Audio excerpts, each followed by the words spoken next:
Need to know, this is Tech Early Birds. This is the first way to kick off your day here for the next 3 days of VivaTech, and we're going to be bringing you inside all the exhibits, all the panels, and be bringing you some of the biggest VIP guests. I'm talking about CEOs, I'm talking about some of the coolest, most innovative startups coming right here to set to join us at VivaTech News over the next 9 hours that we'll be with you live. And I want to start by telling you a little bit about what we're in for this year. So we're going to be looking at over 165,000 attendees. This is going to be a massive year for VivaTech. More than 13,500 startups, more than 3,500 exhibitors, and over 3,000 investors. This is a really exciting time for many startups who want to get investment. They're going to be coming here to hopefully meet that perfect investor that can really help scale their company, and we're going to be bringing you along for the ride. We are also going to be hearing from NVIDIA CEO Jensen Huang throughout the day, but we're especially excited for a big roundtable that's going to be at 5 p.m. at the Dome with France's President Emmanuel Macron, as well as Mistral AI's Arthur Mensch, and that will be at 5 p.m. We'll be bringing you along for everything you need to know. And now it's time for Inside VivaTech.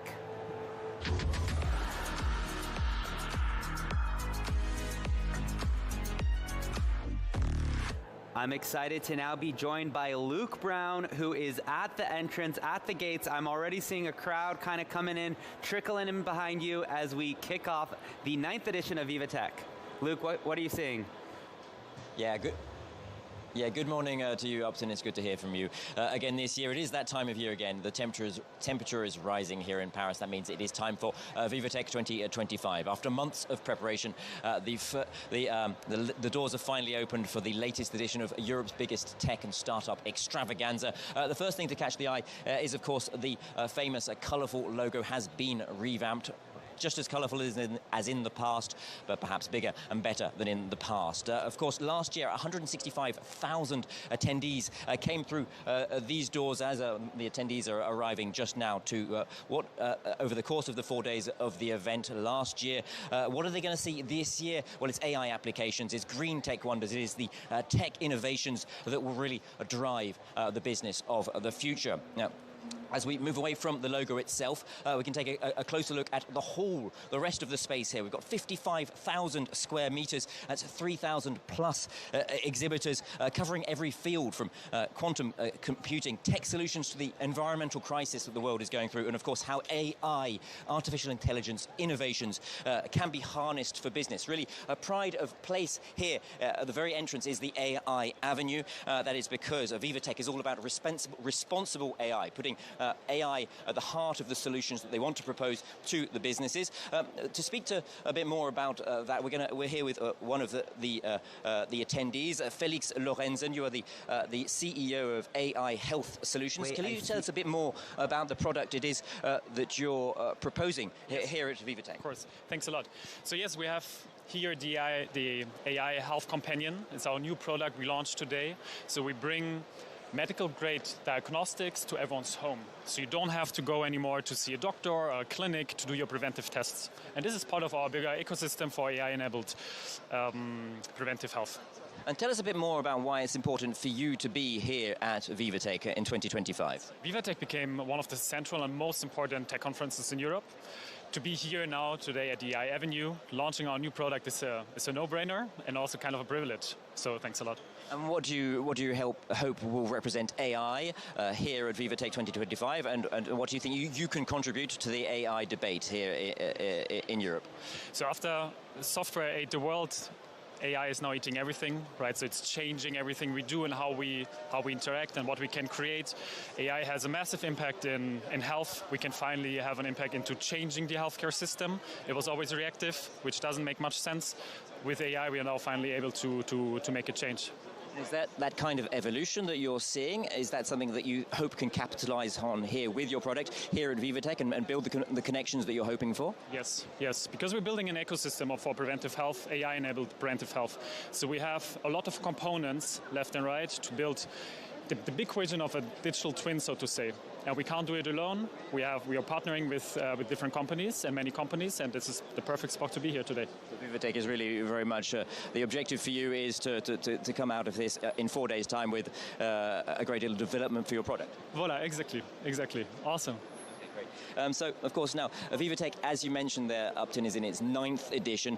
Of course, it's not just a tech show. It is the place where business meets innovation. There's 13,500 startups, just like that one we've seen, 3,200 investors. They're all here to make the right connections. Just to give you an idea of the situation that we've got here, all the people are arriving, and throughout the next 3 days, there is a whole host of tech giants that are really rubbing shoulders with national governments and all the movers and shakers. There's the startup founders pitching their concepts in the exec lounges, and of course all that with the background, as you can see here, of all of this innovation that is on display. Really, the tech giants and the startups demonstrating what they see will be the future, both for business but also for a great deal of the societies in which we live.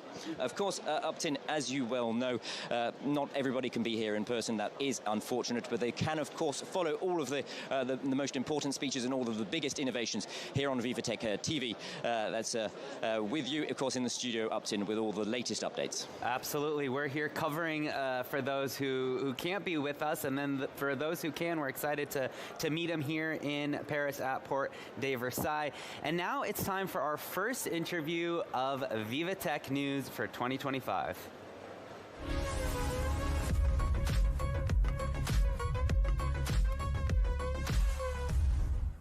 All right, I'm now excited to be joined by Gonzague Dupire, who is leading digital data and AI at LVMH, which of course is the French luxury group behind the brands like Louis Vuitton and Dior. He works across the brands to make technology impactful, from client experience to supply chain, as well as in-store operation. Welcome to VivaTech News. Thank you very much, Upton. I'm very happy to be with you today, back to VivaTech. Yes. What are your first impressions as you walked in this morning? A lot of excitement, a lot of expectations, and to see all these beautiful booths and this program, which is totally outstanding, with the incredible keynote, incredible program. I mean, a lot of excitement and expectations. It's going to be a good year. So you're rolling out AI across very different brands. How do you make sure that it works for each brand in your portfolio without losing your unique Maison identity? Yeah, it's a very good question, because as you know, LVMH is a very large group that counts 75 maisons, as we call them, playing in various and diverse business sectors, like fashion and leather goods, watch and jewelries, wine and spirits, beauty, selective retails. I mean, so big differences and diverse businesses. So we pay a very specific attention to ensure that all our AI solutions really increase the brand desirability, that are truly anchored into the Maison identity. So how do we do that? Of course, we develop tailored solution. We train our algorithm, our model on the Maison data to ensure that we can nurture the Maison culture. And but of course we leverage as well to be a group to be able to share knowledge, best practices, to ensure faster development and faster adoptions of the solutions. Absolutely. And when it comes to AI solution, do you identify a need or do you respond to a request? Well, now AI is quite popular, and I have to say that we have, I would say, a lot of requests coming from the group. So that's why we are playing, I would say, on two fields. The first one is to have a generalist tool available for all employees in the group. We call it Maya. It's kind of our internal ChatGPT or Gemini, but that is totally secured for our employees, and that everyone can use. And as soon as someone would like to have a specific need, we can direct him to this generalist tool. And then we are developing a tailored solution for specific work positions that are very specific and that are truly making a competitive advantage for our Maison. And in which area have you set the most concrete business impact from AI so far? Well, quite a few fields now we are covering, but I would say, as an example, I can give you that across LVMH we have 90,000 client advisors, being in the stores and advising the customer and to help them in their buying process. All of them are now equipped with clienteling tools on their apps. They have these kind of apps, and all of them now are powered with AI and Gen AI that help them to be more effective, to be more productive, and then they can, I would say, save time and quiet mind to be able to be 100% with the customer, emotionally connected with the customer while the customers are visiting the stores. So more quantity of time and more qualitative time as well. It's a good differentiator. What are the key elements of a successful AI and data transformation, especially at a group level? Yeah, actually we believe that we need to have very strong three foundations to be successful. The first one, of course, is a tech foundation, ensuring that we have the right infrastructure, secured infrastructure, etc. It is super important. Second foundation is a principle. We are super committed to responsible AI. We have a charter for responsible AI. We have a governance around responsible AI. It is extremely important. And we're also part of the Stanford University Human-Centered AI program that is a true commitment for us dedicated to human-centered AI.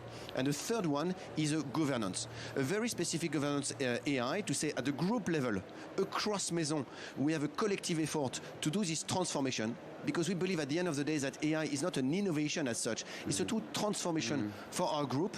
And to do so, we would like to focus our AI developments on the core business topics. We are not in the mode of testing and learning on side topics to ensure that we are not taking too much risk, or etc., which could be understandable, but we have made the opposite choice to use AI and develop solutions on the core business topics. Finally, how do you strike the right balance between the human touch and technology and technological innovation, and why is responsible AI so important in luxury, where traditionally craftsmanship and creativity have been the core?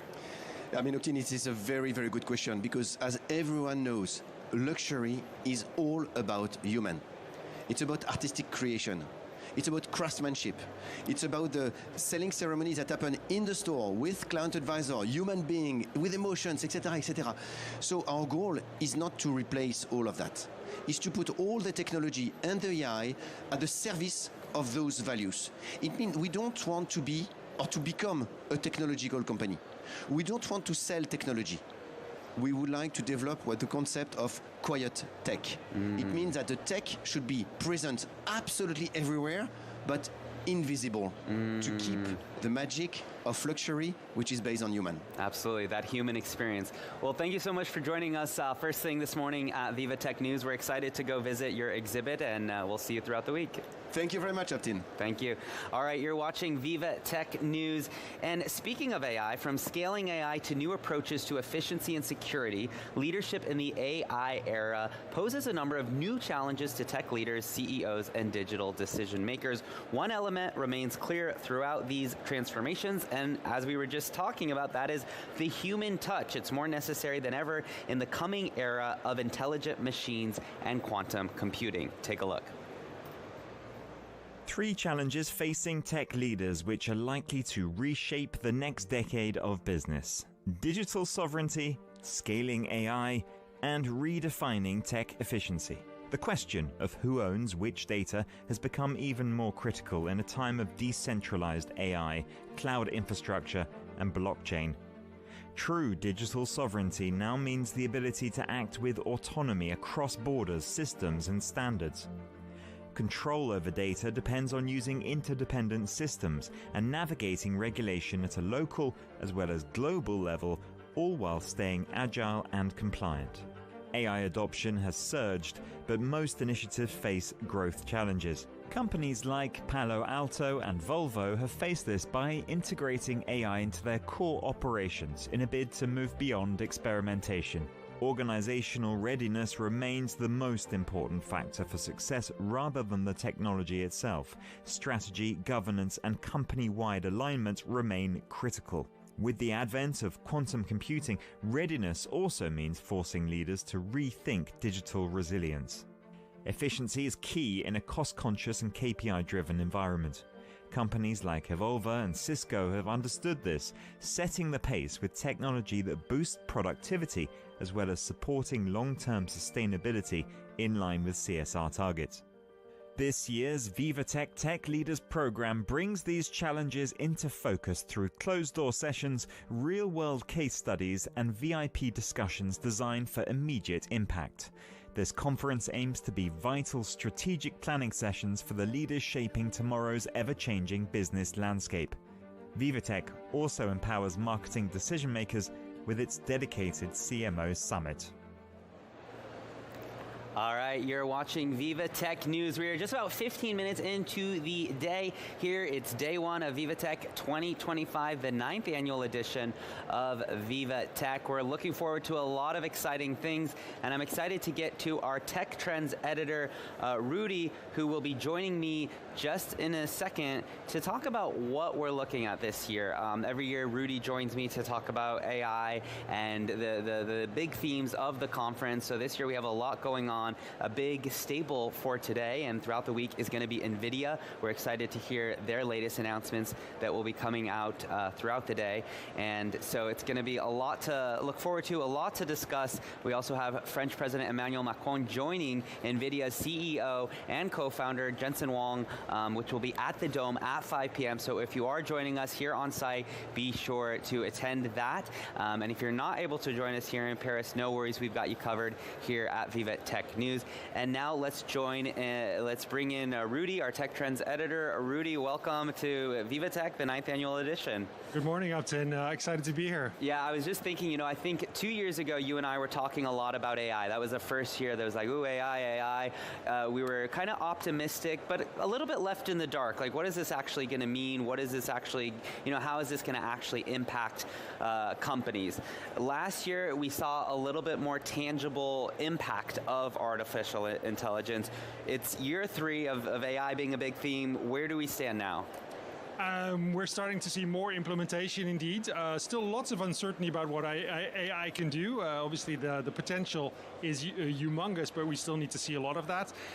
Iterating technologies, big focus recently on the energy consumption of AI, so that is something that the companies really need to be aware of, and I think that any of the big AI companies that you're going to be hearing from at this VivaTech, they're basically going to have to touch on that because it's one of the big issues that, the potential is enormous. Unfortunately, there is also an impact right now, and that needs to be mitigated. And you mentioned President Macron, who's obviously created a really tech-positive environment in France. I'll be very interested to see whether, because he'll be on podium, as you say, with Jensen Huang of NVIDIA, but also with Arthur Mensch, the CEO of Mistral, which is one of the French unicorns, the AI company. Macron likes to talk a lot. I wonder if he'll listen a little bit as well. Yeah. How do you see France's ecosystem currently within AI?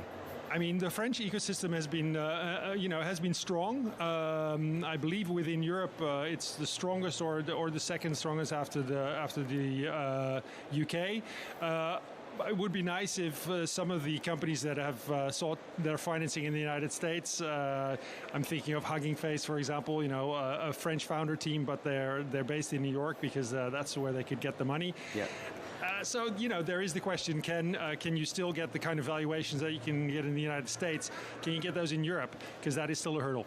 I think that just the fact that NVIDIA's GTC is taking place alongside VivaTech, I think it's a big statement. It's a big deal to see NVIDIA CEO, which is the world's most valuable, or second, depending on the day right now between NVIDIA and Apple. It's a really big deal that they've chosen Paris and Europe and here to be announcing a lot of their latest projects. What do you make of that? Well, it's very interesting also that after the keynote, he's also coming back for the meeting with Macron. So I don't know. I mean, I don't know what NVIDIA's plans are exactly in France, but it's definitely a sign that VivaTech, is recognized as an event to be at in Europe. Absolutely. Which is nice to see. I mean, we're almost at the 10th edition. I believe it's the 9th edition this year. Yeah. So going strong and. interestingly enough, reinforces the tech ecosystem in France. One of the things that you mentioned, a very large AI company, obviously NVIDIA. Who knew that GPUs were going to be so? NVIDIA used to be a company that you'd buy a GPU for your gaming computer, and all of a sudden it turned out that they were so useful for these large language models, and even if we're going to tensor processing units for large language models in some cases, but as we move into video and images generated by AI, the role of NVIDIA is going to continue to be primordial. But what I also find interesting is that we have a company like Aramco, which is one of the biggest companies in the world outside of technology. Yep. But they're actually using technology a lot, and they're going to be talking, for example, about how they're using AI within their company to actually create those efficiencies that we're hoping to see that will also create some sustainability. AI aside, what else are you, what other trends or talks are you looking forward to? I must say it's a lot of AI this year. It's a foundational shift, so it can be avoided. If we're stepping away a little bit from the pure AI technology and the developments in AI, something that's going to be treated today is AI in healthcare, and that's just really exciting because, again, this is one of the areas where, for all the potential downsides or the fact that, we have questions about the energy consumption, this is where AI could make a really positive change. And if you look at some of the numbers, I was looking at an ARK Invest report. I think the costs of, for a budget of $450,000, in 2001, you could decode one genome. And in 2025, you can decode 1.4 billion genomes for that same amount of money. And that just tells you something about how exponentially, we're beating Moore's Law here, and that's really interesting. Yeah, absolutely. Last year obviously was a big theme around sports with the Paris Olympics. It seems this year, we have a lot of new countries, countries that are saying, hey, come invest in us. A lot of new regions, cities. I even saw Miami is here for the first time. What do you make of that amidst everything happening within the global economy and within kind of tech migration, going to places with good tax incentives or good infrastructure, or a place like Paris with Station F, things like that? Right. I think first of all that everyone realizes that AI is a must-have technology. You need to invest or risk being left behind, which creates some interesting questions around equability, because there's always going to be some AI winners and some AI losers. I think energy mentioned already, but it's going to be a big deal as well, because some of the new data centers are popping up in places where there's still grid capacity and where there's still where there's still electricity. And France, in that sense, if you look at the actual carbon cost per compute, is actually very well positioned because it's so strong in nuclear power. And you're seeing some of the large technology companies now also looking towards nuclear power to keep it all going. Rudy, thank you so much for joining us. We will catch up with you throughout the day. Looking forward to it, Upton. Thank you. All right, you're watching VivaTech. Let's head out back to the main floor.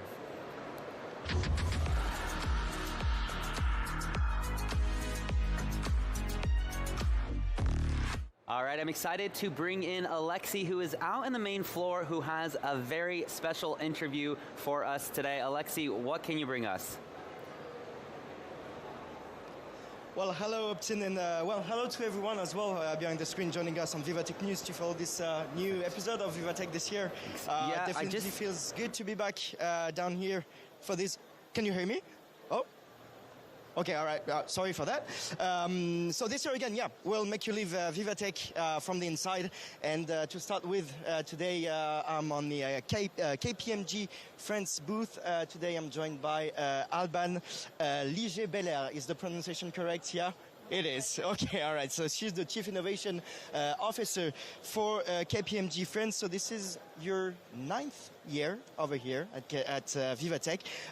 This year, your main theme is You Can with AI. So basically, can you tell me what's behind this message? What does it really stand for KPMG? So You Can with AI is our new campaign.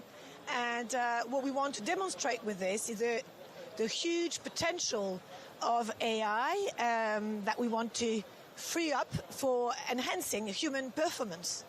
and especially in our businesses.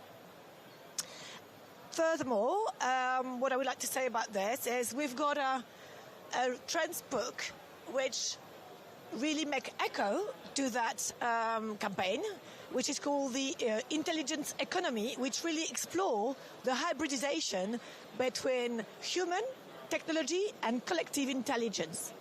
And last but not least, we are a purpose-led company. So the way we want to explore AI and the you can with AI needs to be made with ethical, responsible and trusted approach. And that's the way we help our clients transform and use the full potential of AI. Okay. Yes, of course, that makes sense. So can you basically tell me what's new for KPMG as well? And I guess we're going to make a little tour of the booth together, starting this way. Is that it? Or that way? Let's move that way. Let's move that way. Okay, all right. And so, yeah, tell me a little bit. What's new for KPMG this year? So we've got a huge range of content and great experts. We've got our keynote space, which is absolutely fabulous this year, bigger than last year. And we will welcome more than 20 keynotes on the Friday. On every day, sorry. But I encourage you to come, especially on the Friday, because we will have a great keynote on the Friday morning. I think it's around 10 o'clock with QTI CEO, Patrick Perez, with Grégoire Geneste, who's the lead and founder of Albert School, and with Gilles Moïse, who's the lead and founder of Recital, and we will explore the new frontiers of intelligence. So that's going to be on the keynote space on Friday.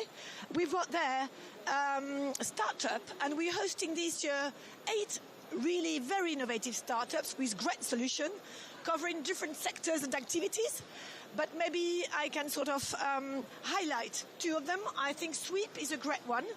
I mean, they're all great, but I need to choose some. So Sweep is really a platform that help hosting sustainable data, plus helping clients build some transitional plans to go through a more ESG behaviors. And the other one I wanted to highlight is Adaptive ALM. Adaptive ALM is really a platform that allows companies to implement some AI large language models in a very secure and efficient way, because this platform allows you not to use your customer data, providing the same results with the solutions that are having your customer data. And last but not least, we've got Micofito, which raised lots of interest. Just behind you. And Micofito is generating lots of interest because it's in the biological agriculture. It's the way they use kind of mushrooms to support, to enhance the soil fertility in a very natural way. Okay. All right. So it's a great solution as well. Beautiful. Okay, so many.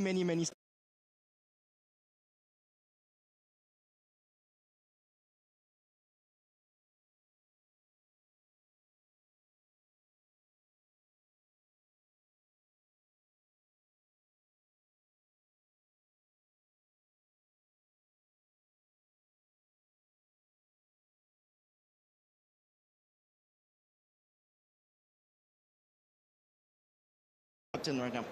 All right, Alexei, thanks so much for bringing us that interview. We're excited to catch up with you on the floor throughout the day. And for those of you watching, you can follow all the action happening here at VivaTech on our website and our social media channels. Just head over to VivaTech or at VivaTechnology and join our community, like, follow, and share, and join as we shape the future of technology. More coming up next on VivaTech News in Paris. Don't go anywhere. We'll see you right after this short break.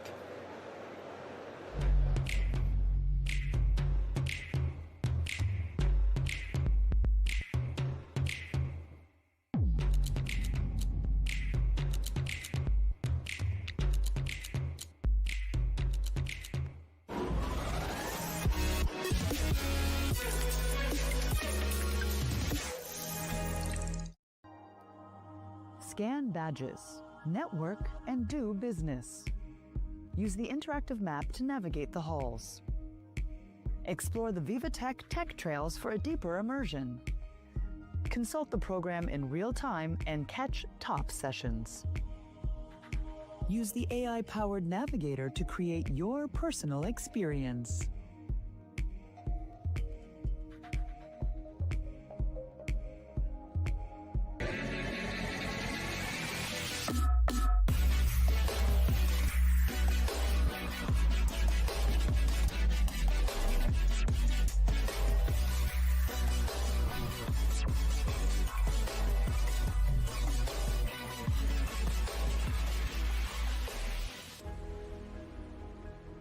The future of healthcare will be shaped by innovation. We see a very big potential future growth of this company, and we are trying to help them to make this potential come true. Our ambition for Contura's hydrogels is to be the leading treatment in osteoarthritis over the next 5 years, and we rely on BNP Paribas to help us along this journey.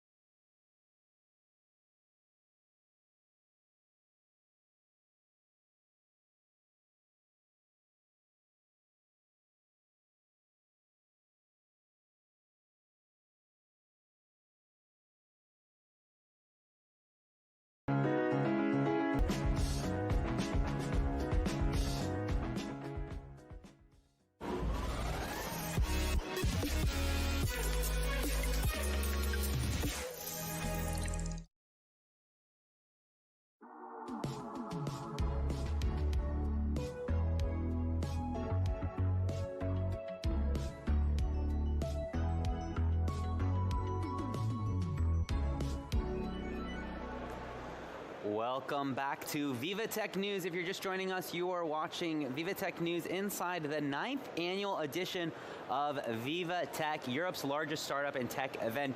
We're going to be bringing you inside all the exhibits, all the talks, all the panels, and bringing you some of the biggest CEOs and most innovative startups to hear about how they're impacting technology, the world, and business. So you're in the right place. I want to head out to the main floor, so let's go inside VivaTech.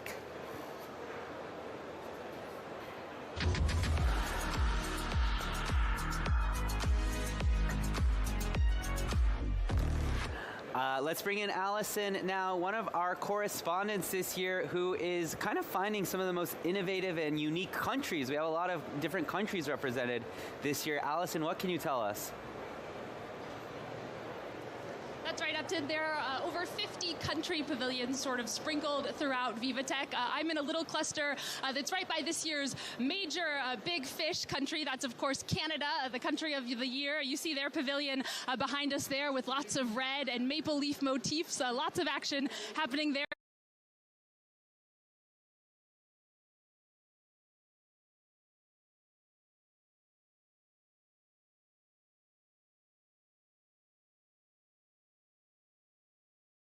Those countries all here for the first time. There are also a lot of countries here, returning players such as Senegal and Ivory Coast. We're going to talk to one of the people who's here from Ivory Coast. This is Maimouna Touré. She's the managing director at Quantech. Maimouna, this is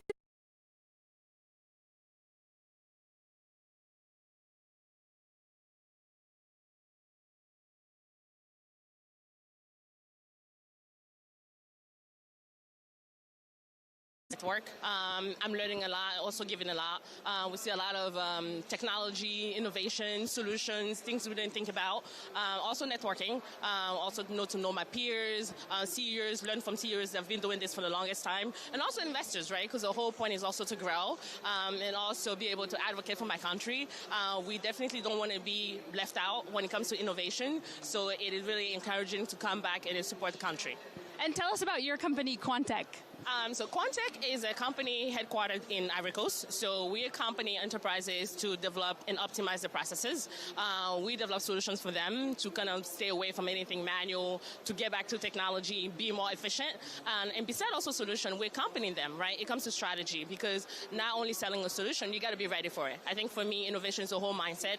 You need to continue to adapt yourself. It's going fast. So we also support the company from the strategy from beginning to end. Yeah.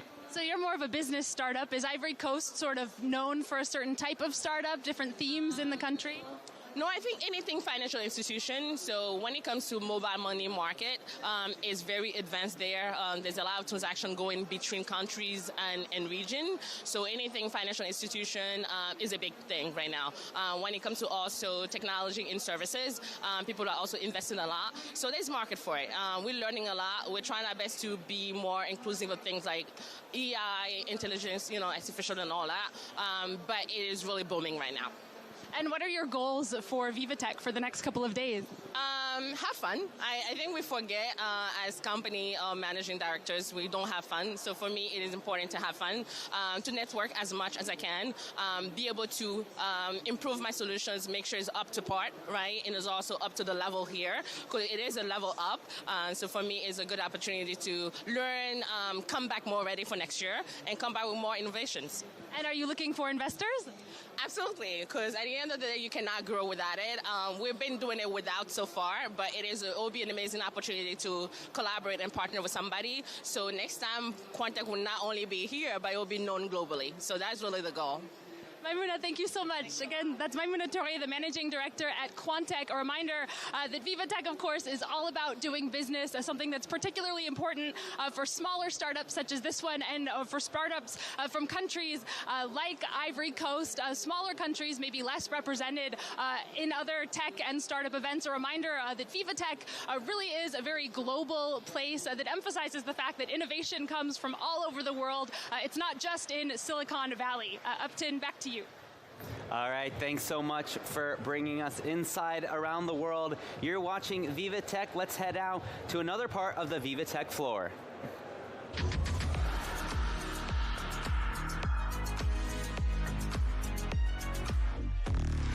All right, let's now bring in our other correspondent, Simon Harding. Simon, it's never too late to start building those smart money habits, is it? No, absolutely not. And if you're like me, I didn't know how to manage my money when I was a kid. I wish I had something, someone, an application perhaps that would have helped me. We know how important it is for young people to manage their money. And that is exactly what MoneyKeys does. And I'm joined by their CEO at the moment, Julie Ninek. Julie, thank you for being with us here live on VivaTech. So first and foremost, can you tell us a little bit about the purpose of your business? What is it that you do and how? Of course. Thank you for having me. It's a pleasure.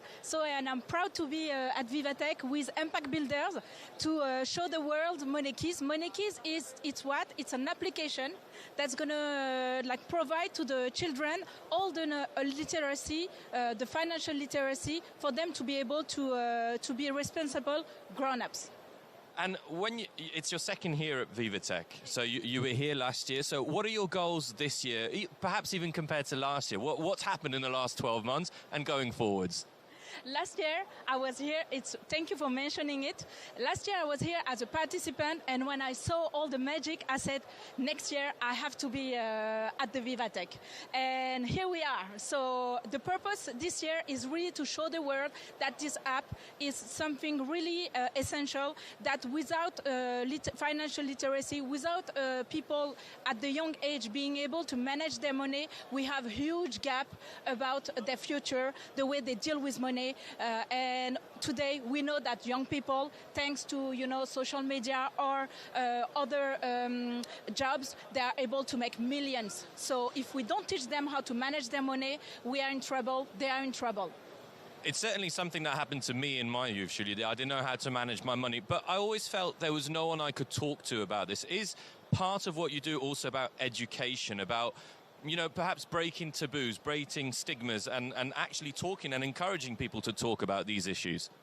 Exactly. Thank you for mentioning it again. I love your question. It's exactly that. So MoneyKeys, it's an app with two sections. It's as a Netflix. We have the access for the children and also the access for the parents. And the parents, they have their special clues and tips, so it's going to help them to manage, through the app, everything the children learn, but also to be able to applicate everything in the real life.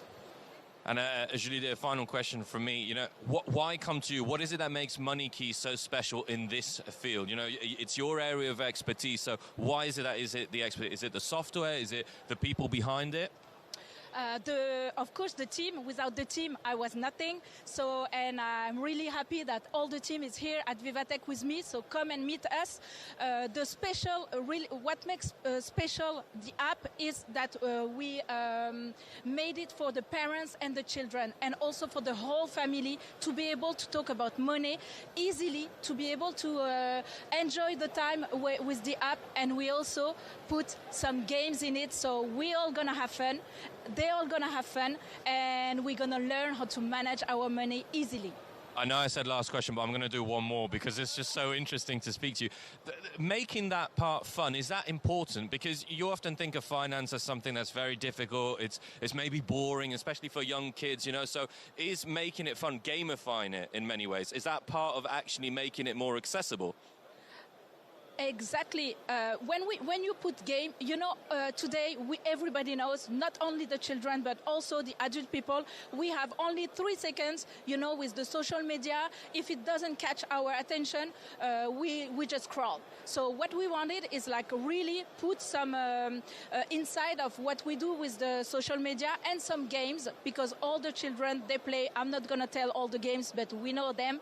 And so we wanted to experience that with the application. And of course, it's only 15 minutes a week, because I don't want them to spend the whole time with the cell phone. But it's really for them to have access to those words, to those topics, and to those techniques easily with their own words. And we're going to try to, as soon as we can, put AI. So we're going to also be able to have them do their own subjects. Julie Deninec, thank you very much for speaking with us, the CEO of MoneyKeys. Well, there you go. A better way of managing your money, sustainability as well, and also dealing with that social media part of it and gamifying, making topics that sometimes perhaps can sound overwhelming, more fun to deal with, and a great way to learn. Absolutely fascinating interview. Simon, thanks so much for bringing that. Well, creators rejoice. AI continues to open up huge new possibilities in art, fashion, music, and gaming. Now, combined with blockchain and augmented reality, the creative possibilities can seem infinite. But with NFTs and smart contracts, advances are also being made in how artists can protect themselves and their original work. Take a look. From music to film, fashion to design, advances in artificial intelligence technology have been pushing creative industries into a new era of innovation. According to Grand View Research, the global market for AI in media and entertainment is expected to surpass $99 billion by 2030. Over 60% of creative professionals say they now use AI tools to enhance their work. Filmmakers are using it in everything from script writing to post-production. Directors can now summon up digital effects using machine learning that would have cost millions just a few years ago. Similar leaps are happening in music, where artists can now collaborate with AI to compose arrangements, master tracks, and even generate entirely new sounds. That's only on the recording side. Live experiences and concerts are also starting to benefit from advances in augmented reality. Both visual and audio elements come together in the gaming industry, which is now larger than both the film and music industry combined. In October 2024, Dentsu found the gaming industry to be worth $184 billion, engulfing both the $28.6 billion music industry and $33.9 billion film industry. Game developers are now using AI to create dynamic narratives that can respond uniquely to a player's choices. Blockchain technology, smart contracts, and non-fungible tokens, or NFTs, have all given artists new tools in protecting and monetizing their work. Important steps in a world where audience expectations have evolved into demanding ever more personalized interactive experiences. A world of creativity that is more dynamic, accessible, and boundless than ever before. All right, you're watching VivaTech News 2025 live from the action of the 9th annual VivaTech. Make sure you're following us along online and on the website at VivaTech or at Viva Technology. And we will be back in just a couple minutes with so much more as the attendees are descending into Porte de Versailles. It's going to be a very exciting day. Stay with us.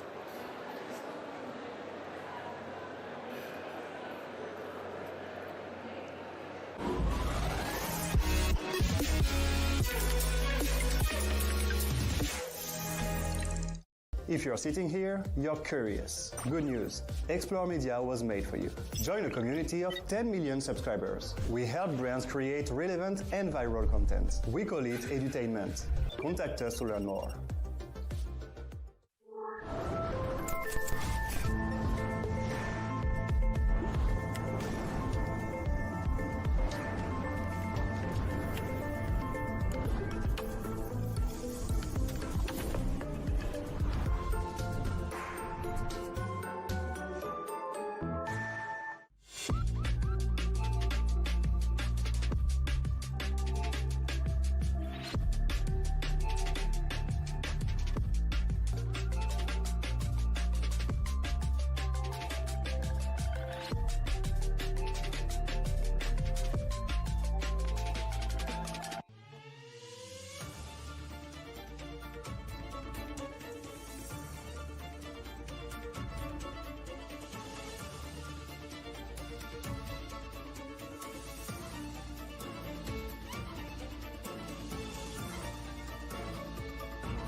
Bonjour, de margarita une pepperoni. Merci, mais est-ce que vous pourriez revenir nous livrer demain en fait? Parce que on a fait des passes finalement. Bah non. Et comment ça non? Bah vous pouvez pas changer votre livraison au dernier moment. Il n'y a pas écrit La Poste ici. Avec l'application La Poste, modifiez votre livraison la veille jusqu'à minuit. Bon bah les enfants, ça sera pâtes et pizza.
Not getting the results you expect?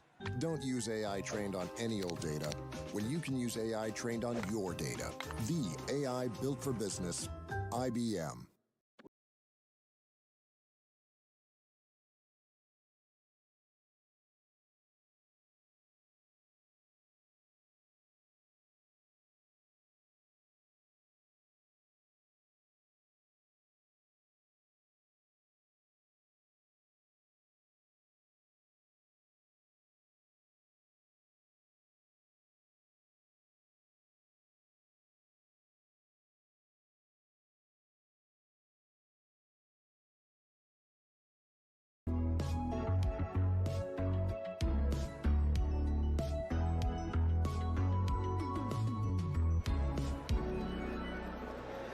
Welcome back to VivaTech News. My name is Upton Saidi, and you're watching the Tech Early Birds, your way into the first way to get into VivaTech 2025. Now, this is the 9th annual edition of VivaTech. We're expecting over 165,000 attendees, many of whom have already ascended on to the ground floors. It's already buzzing with energy and people, and it's really incredible that it's not even 10 a.m. and everywhere I'm looking right now on the main floor, I'm seeing a good crowd of people ascending into the different pavilions and exhibitors and into the talks. The talks have begun as well.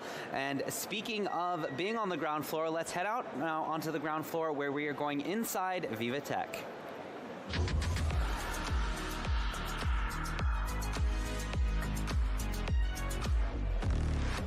All right, let's bring in one of our correspondents, Karen, who is standing by with an interview. Karen, what can you tell us? Yeah, thanks, Upton. I'm on the bridge, actually, and I'm going to join Christelle Malbé-Tran, one CEO and co-founder of Square Miles, and we're going to know what she is working on these days. Hello, Christelle. Hello. So, what is Square Miles, and what are you presenting this year at VivaTech? So Square Miles is a digital company, and we are focused on urban logistics issues. What we propose with Square Miles is a digital twin that enables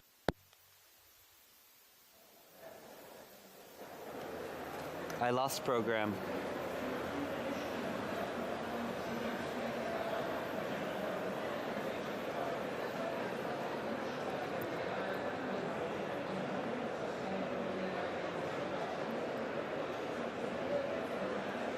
All right, thanks so much.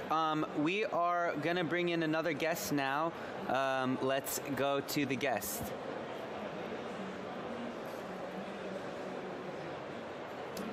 All right, we're just bringing our guest in here as it's Tech Early Birds. And, we're really excited because it's going to be a huge year with over 165,000 attendees.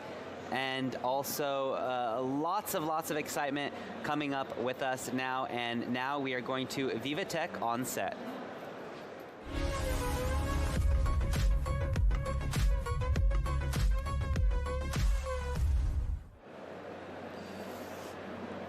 All right, I'm now joined by Manjari Chandran Ramesh, partner at Amadeus Capital Partners, a leading European venture capital firm investing in breakthrough technologies. Manjari, welcome to VivaTech News. Thank you. So happy to be here. Yeah, we're very excited to have you. So for nearly 3 decades, Amadeus Capital Partners has backed some of the most innovative companies that have been shaping the future of AI. A lot of people think AI is, the past 2-3 years, but in reality, it's been decades in the making.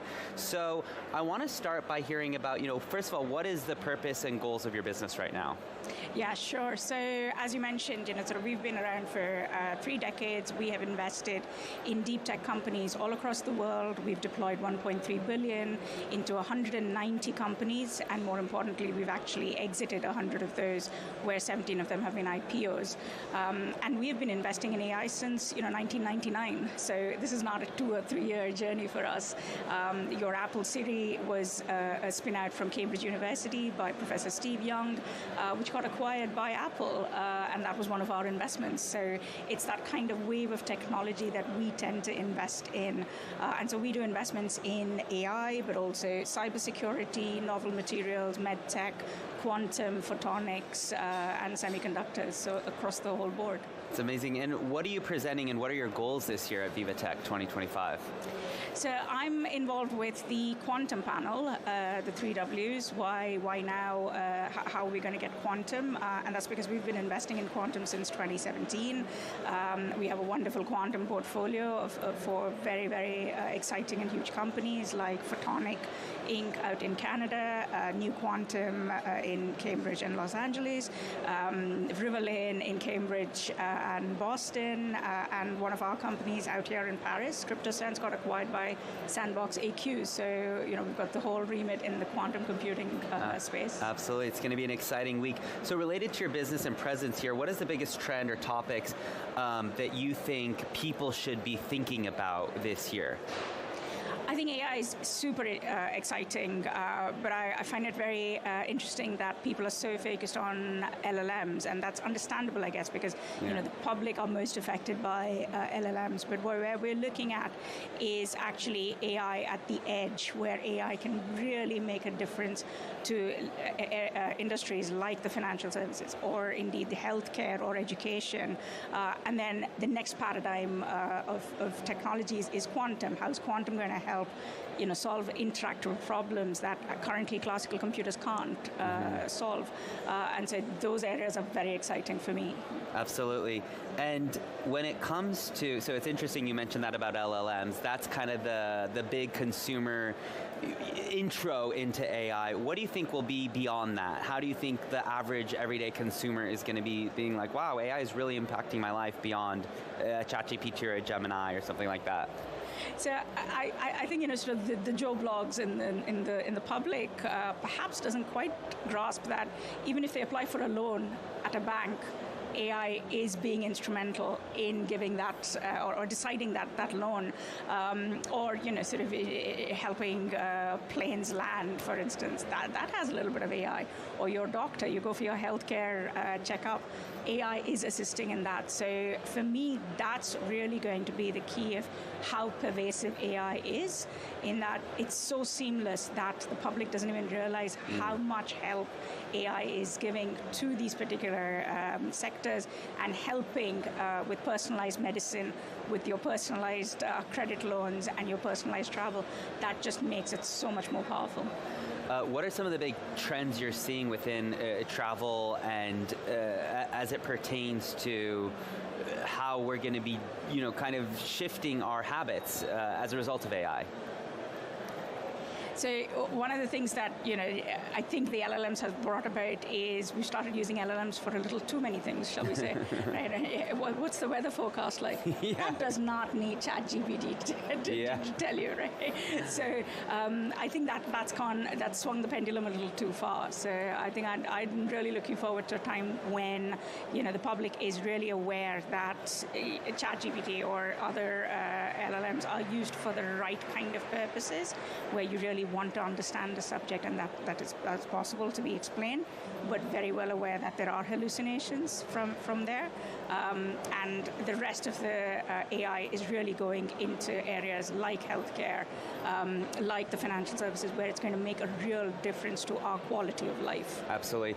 VivaTech is known for having a lot of startups here who want to get funding, or want to just learn and scale, or even get mentorship. Saturday we tend to get a lot of students here as we open the doors to the public. What is your advice for them coming into this tech ecosystem, maybe coming into this job market, is particularly at a time where whatever you learned in those 4 years is obviously going to change, in the next few months. So what would be your advice for them to get the most out of VivaTech? So I love coming to VivaTech. It's sort of arguably one of the biggest conferences in Europe, and everybody comes here. So it's not just about the quality of content on stage, but also everybody you get to meet, because everybody's here this week in Paris. And to the students particularly, sort of what I'd say is, it's great that you've learned what you've learned in the last sort of 4 years of your degree. That forms a foundation, a great basis for where you go. But always be intellectually curious. Be very, very clear that you have to keep learning every day. And if you're not learning every day, then just work out why you're not learning every day and keep learning new things. And you never know when it's going to come in helpful. Absolutely. And it also seems like having soft skills is going to be more important, than it used to be. As a result of that, right? How you're able to lead a team, how you're able to communicate, how you're able to go and sell a product or a service. So, VivaTech to me is like a great opportunity to shake some hands, because I notice that so many people now, especially younger generations, they live behind the screens. They're not used to picking up the phone. They're not used to making a phone call. They're not used to like that human interaction. So yeah. And when is your panel? So my panel is tomorrow on the Purple stage at 2:00. So hope to see a lot of people there. Perfect. Well, thank you so much for joining us, and we'll hope to see you throughout the week. Thank you. Thanks for having me. Take care. So you're watching VivaTech News. Let's head out now to Inside VivaTech.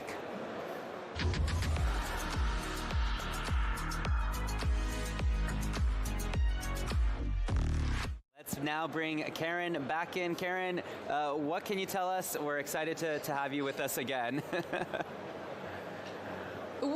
I'm still at the bridge, and you see there's so many people here. And we're going to meet Christelle Malbetran at the Climate Village. She is working on the future of logistics with her company, which is called Square Miles. Hello, Christelle. Sorry, we're back. So, for those discovering your company, what is the future of logistics, according to you?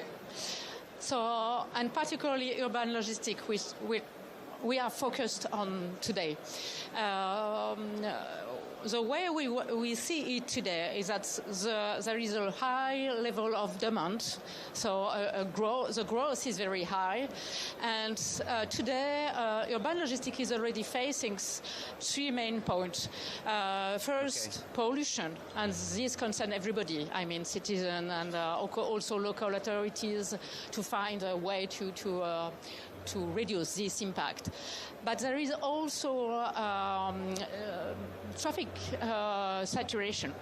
It's very difficult. It becomes very difficult to travel in the city, and as soon as you are blocked in the traffic jam, you have more pollution, and you are less efficient to deliver. So you need more time to deliver, and so on. And so this is a third point, which a big issue for urban logistics is profitability for actors. To what extent is your the solution of Square Miles, which is a digital twin, to what extent is it, enabling a complete change in urban logistics these days? What we can do with a digital twin is to represent reality today in real time, and then we can explore new way to do. So no need to spend 6 months and 1 year of physical experimentation to see if the choice we have done is worth or not. We can do it in a few minutes and see if the combination of trucks and bikes is worth for the company, or if we can use a river to deliver and use the boat as an urban hub to deliver the goods, and then bikes, for example. So all is possible to be explored thanks to this digital twin, and we can quickly have results about CO2 emission reduction, but also less kilometers to be traveled, and economic results as well. So to be able to decide. Who are you hoping to reach out in this edition of VivaTech? So we hope to see new customers because, logistics, moving goods from one point to another or means is something which is needed for every activities. So we hope to meet some direct customers, but also we are looking for fundraising. So we are open to have contact with investors, for example, who could be interested by our solution. Okay, can you show us your digital twin? Yes. Here it's, I guess, moving on the screen you can see just now is about results of simulation, and you can see different key numbers about numbers of the packages delivered, and on the map to see what is the travel for the trucks, and also what will be done by bikes, for example. So this is in Paris in this example. And this is just to show you how it works.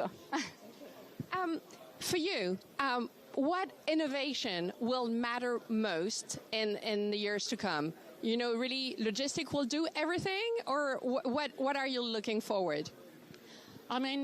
Every way of transporting goods is good to be explored.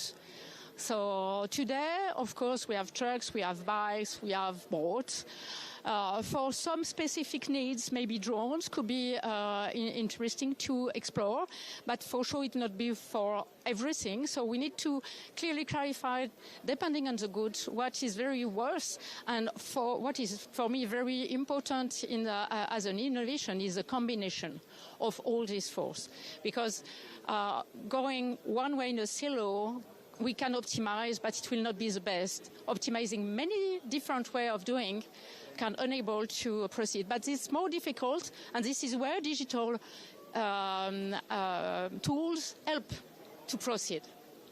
Thank you so much. And if you want to know more about the future of logistics, come here and meet Christelle and at Square Miles on the bridge. Thank you. Back to you, Tim.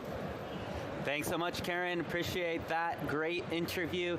And now let's head back onto the main floor here at VivaTech and go inside VivaTech.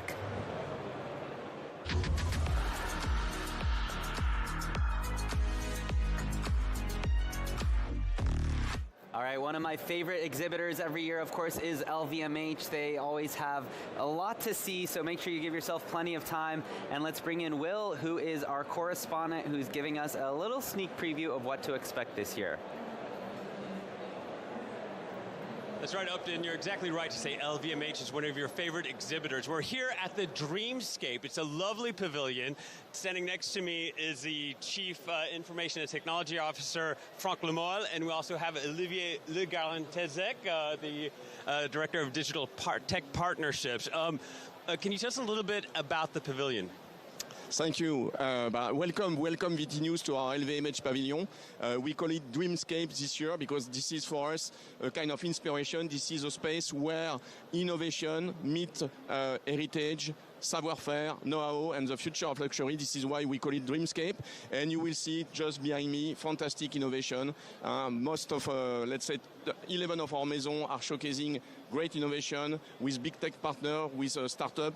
So it's really, I think, a fantastic pavilion we are having this year. And you will also discover what we call now the concept of quiet tech, because in fact, at LVMH, we are not a tech company, but we are using and investing more and more on tech, but we want to make sure that this tech is really more and more invisible and supporting absolutely fantastic luxury customer experience and customer services. So this is the purpose of Dreamscape. So I hope you will enjoy the visit with us this year. Right, they call it quiet tech, but I got to say there's a buzz going on right here. Olivier, tell us a little bit about some of the startups here. Yep.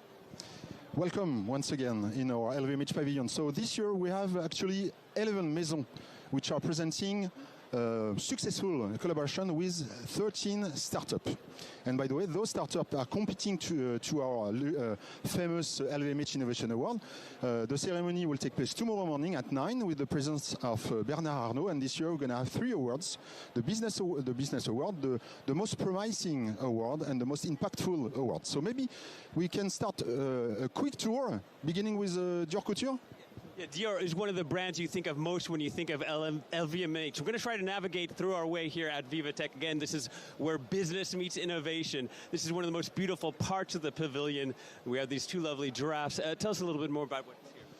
So here you have a full journey at Dior Couture, starting online until a visit in the real store. So first, Dior Couture today is able to personalize the full experience online, even if the user is not logged in. So it's thanks to a startup called Kauna, and they've built an AI real-time profiling solution. And then the user, when he is in the store, he's going to have a smarter and faster experience, especially because the sales associates will be able to find easily the right product or the right size of a pair of sneakers, for example, thanks to Scandit, which is a solution embedded in an iPhone where you can scan at once hundreds of barcodes. So maybe you can jump to Loro Piana. Loro Piana, Italian luxury textile brand. Let's go that way. We've got to go through this pavilion again. It's very busy, a lot of buzz. And I can also tell you, this is one of the best smelling pavilions you can visit. They have the symphonies of the olfactories. It's about fragrance extraction, jasmine, rose, and vanilla, and other elements that you have there. And we're going to just follow Olivier this way. It's over here. We've got to get through the pavilion.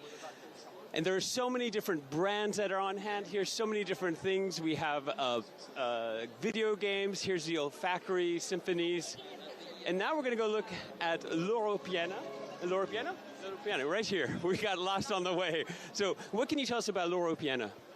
You know, l'Europiana, so one of the fantastic maisons of LVMH. I think, voilà, it's a fantastic use case. We call this journey from ship to shop. L'Europiana illustrates the journey of Mongolian cashmere from the god to the creation of finished garment with the support of optical quality control of cashmere through the whole supply chain. So you know that L'Europiana is investing a lot on supply chain transparency to reinforce product authenticity and raw material authenticity. So you will see a fantastic use case explaining how with an innovative startup called Machine Zero, L'Europiana is tracing the journey of the cashmere from Mongolia to the store, to the final customer. A fantastic use case, really a perfect example of what we call quiet tech for the best, let's say, quiet luxury brand in LVMH, L'Europiana. And so much of those concerns are something that's new, that the consumers are demanding, that we want to have traceability, we want to have sustainability, and we want to know about where these elements are from. We're also going to go look at Tiffany, one of the best-known brands within the LVMH empire. And this is one of the most beautiful things. I think we can look at a trophy up here. Olivier, tell us a little bit about the LVMH Innovation Awards trophy. Talk us through this. Fantastic. You know, Tiffany this year, the trophy is doing the trophy of our LVMH Innovation Award. So it has been created by Tiffany. And here at the booth, Tiffany is really showcasing, as you can see, his artisanal savoir-faire and exceptional capability of engraving.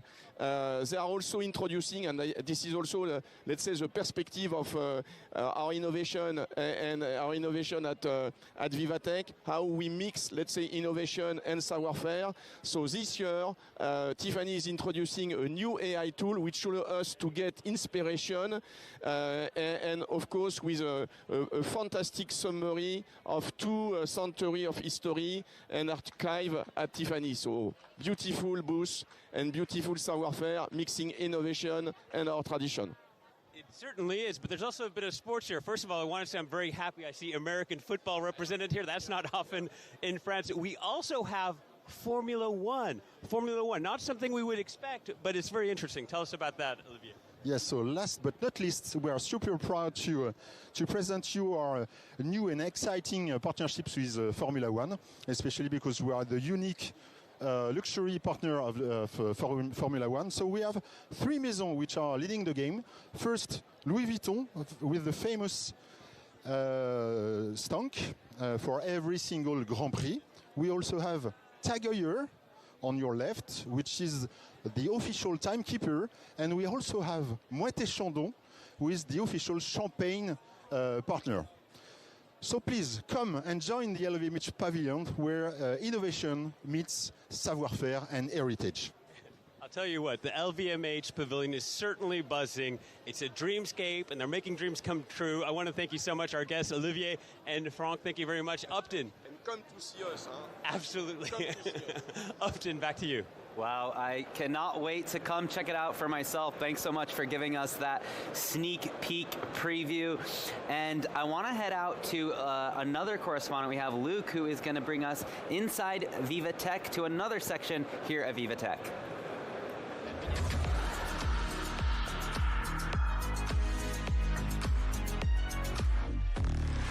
All right, Luke, it's only been about an hour, 15 minutes since the doors have opened, but it feels like it's been open for a bit longer than that, because just by the looks of it, the energy here is already incredible. People clearly are very eager to come in because it is looking like a great crowd here.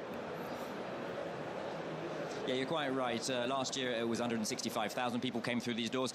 You may assume that I haven't moved since earlier because I'm back at the main entrance, the main sign, of course, of VivaTech, really introducing the first site for all of the people that are coming through these doors. 165,000 people last year, from my experience, are already having a busier first day than in those past days. And one of the first participants that we've come across here and taking part, one of the attendees of VivaTech 2025 is James Peters of Global Expansion. Very many thanks for joining us today. You've come over from the UK. Yes. Tell us a bit more about your first impressions since you've just arrived through the door.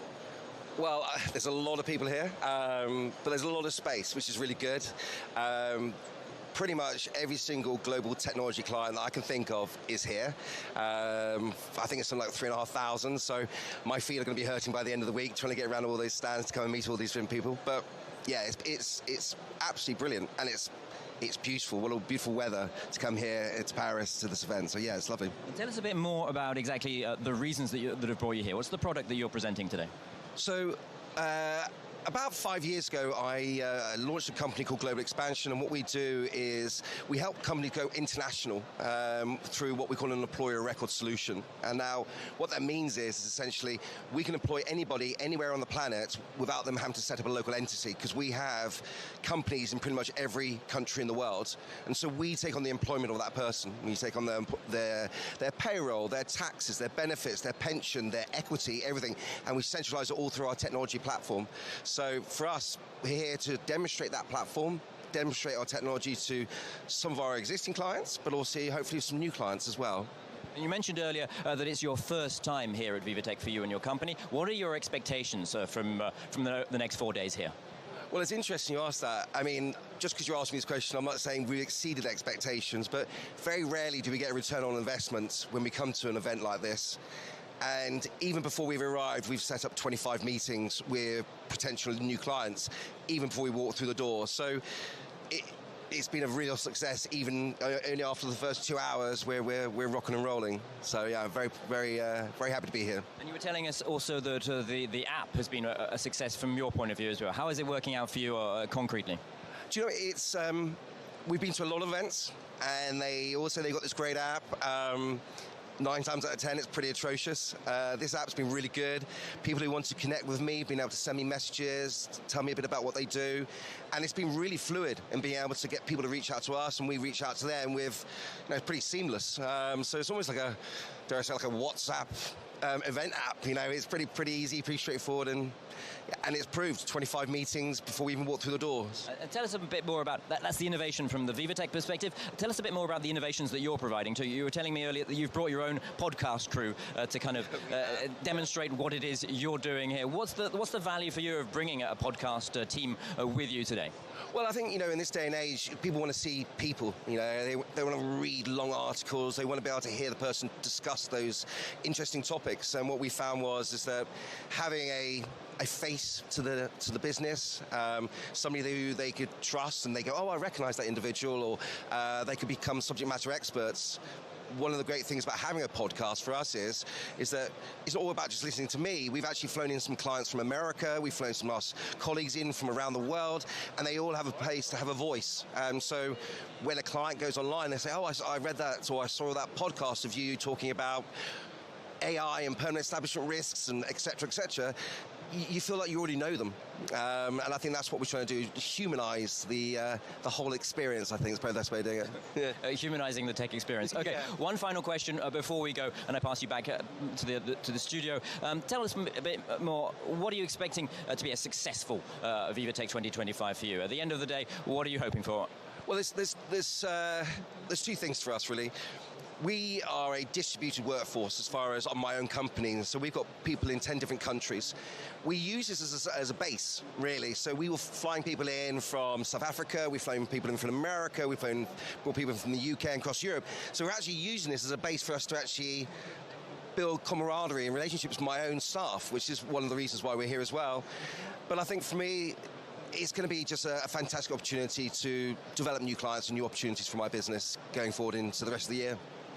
James Peters of Global Expansion, that was a really interesting look at really, as he mentioned there, putting a human face on a lot of the perhaps anonymous tech that goes on behind the scenes here at VivaTech 2025. And really one of the advantages for all of the participants and the exhibitors here is really ensuring that they can make the contact between their company, their startup companies, and the investors that they're looking for. So back over to you, Upton, in the studio. Absolutely fascinating stuff, Luke Brown. Thank you so much for bringing us that interview. And now let's do an interview here with VivaTech on set.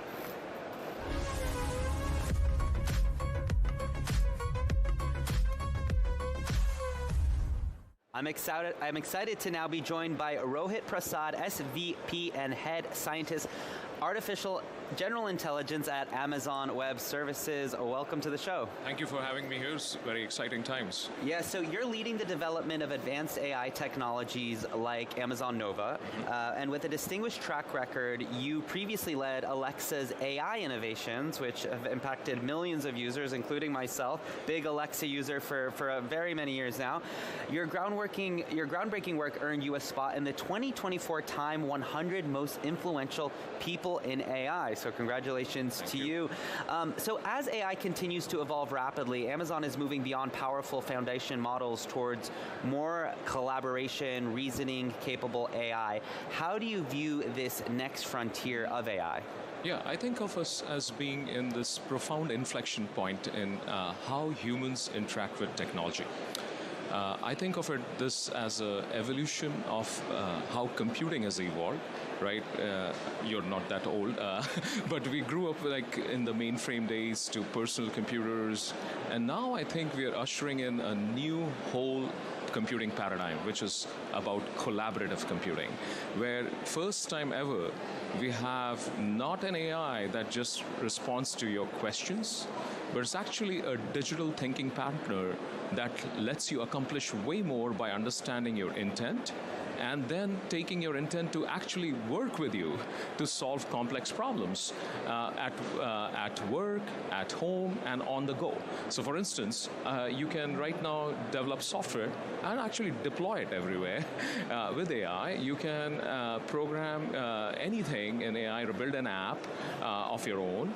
You can plan your trip like I did for coming to Paris with AI. So you can shop for products through AI. So this is where it's essentially really about having a digital thinking partner with you all the time that is there when you need it, and it recedes into the background when you don't. Absolutely. This past December, you launched Amazon Nova models while continuing to offer models from providers through AWS. So why build your own foundation models, and what's the strategy in having a diverse selection? So first of all, as you said, selection is key for customers. We know everyone wants the selection. In fact, when we were building our own applications and I had that bird's eye view to thousands of applications being built, there was no one model that did everything our customers wanted. So we did it. Why? For Nova, we introduced 7 models because customers wanted them. And this has been true with us in everything we do at Amazon, that selection matters. The second thing is, when you're deploying AI applications at scale, cost becomes important. And this is where with Nova, we could bring with everything we do with from Trainiums to AI as a service to the applications we are building for consumers like Alexa, for enterprises like Q, where it's an enterprise assistant at work, for sellers and advertisers. We can, with all these assets, bring cost way down for AI, which is going to be important at scale. Mm-hmm.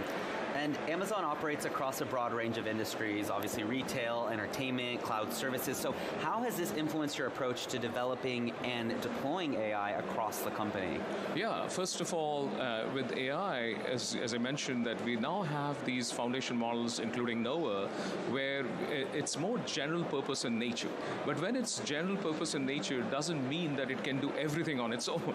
You still have to have these specialization happen, where these foundation models now are great great teacher models for you to train more student models that achieve, let's say, in the cases of shopping. We have a shopping-specific interaction model for Rufus. We have a model that lets customers do a lot more with Alexa as a personal assistant. So that's happening is at that level where we are able to get all these technologies get better that power these applications. And what is central to this is also a very trusted AI. So this is where we are actually working very hard to bring hallucinations down, because you finally have an AI that has so much to do that it can do like you and I can do with humans, that it has to be held at the same bar as we hold humans. In terms of the bar for trust is the same as we apply to humans. Yeah, that's a great point. What are the key factors involved in creating AI solutions that are actually effective, reliable, and scalable, especially in such diverse industries? Yeah, so this is where, again, going to you mentioned the term reliable, and this is where we have to make the model way more reliable at everything it does. And this we do through many technological aspects, like you may have heard retrieval augmented generation, or how the AI calls tools. So it comes down to competency first, right? So it has to be very competent at what it does. It has to be reliable, which means it's not just about accuracy, but it's about predictability.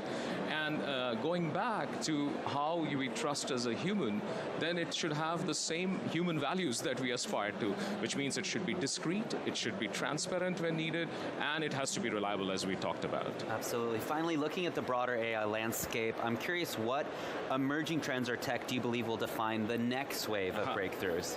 Absolutely. I think, first, I strongly believe we'll be living in the era of millions of agents at work, at home, your own personal agent that are interoperating into what I think of it as Internet of Agents. Mm-hmm. So when you live in that world, the biggest thing we have to build is essentially the analog of how we have cars on our highways, which means we have to build this digital highway which is meant for autonomous agents to operate on. So that infrastructure piece itself will be gigantic in terms of what everyone has to build. At the same time, when you're building this Internet of Agents, going back to the fact that we now have an agent of our own, right, that you and I can use on a daily basis as a digital partner that thinks through with everything that we do. This agent ultimately is gonna have an accentuate our human thinking power. So we were in the Industrial Revolution, we multiplied human strength. Now we're gonna be in this AI revolution, which is essentially gonna force multiply human intelligence. And then when we get into that human intelligence, that means we are really on the journey to our artificial general intelligence, which to me means that we have an AI that can essentially do what you and I can do through a computer, and be that digital companion with you that is with you on everything you do on a collaborative basis. So you suddenly have thousands of agents of your own, which means these AI models, the frontier models that we are building, need to become more capable, and I'm very optimistic about their trajectory. Absolutely. Fascinating conversation. Thank you so much for joining us. Thank you so much for having me here. Throughout the week here at VivaTech. Thank you. Thank you. All right, so VivaTech spotlights Canada proudly as our as our country of the year. Is of course Canada, a unique collaborative ecosystem driven by huge government investment, world-class research, and groundbreaking companies. Canada boasts a high concentration of top-tier AI talent and a robust environment for innovation. So let's learn more about that. Today, artificial intelligence holds a central place not only as a driver of economic transformation, but also as a lever for societal progress. It is in this spirit that I have the great pleasure of leading an unprecedented Canadian delegation, 600 tech leaders, including some of the most prominent figures in our AI ecosystem, making this the largest international delegation at VivaTech 2025. Our startups, large companies, research centers, investors, and public institutions are here in Paris to showcase Canada tech excellence and to build strategic bridges with France, Europe, and the global stage. Just steps from here, the Canada Pavilion features more than 230 organizations ready to do business. We are here to listen, to learn, to share, and above all, to show you the very best of Canadian AI, useful, responsible, inclusive, and deeply committed to the common good. All right, let's bring in our next interview with VivaTech on set.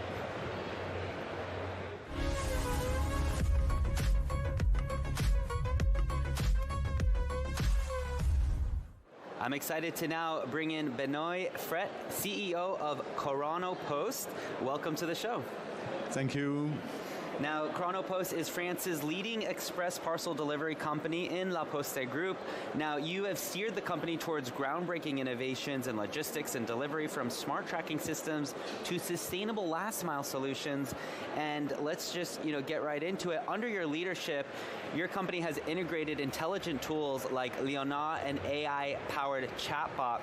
I'm curious, what impact do these solutions have, especially on customer satisfaction? Okay, right. Our chatbot already handles 60% of the contact request. It represents 30,000 requests per day. It's really huge.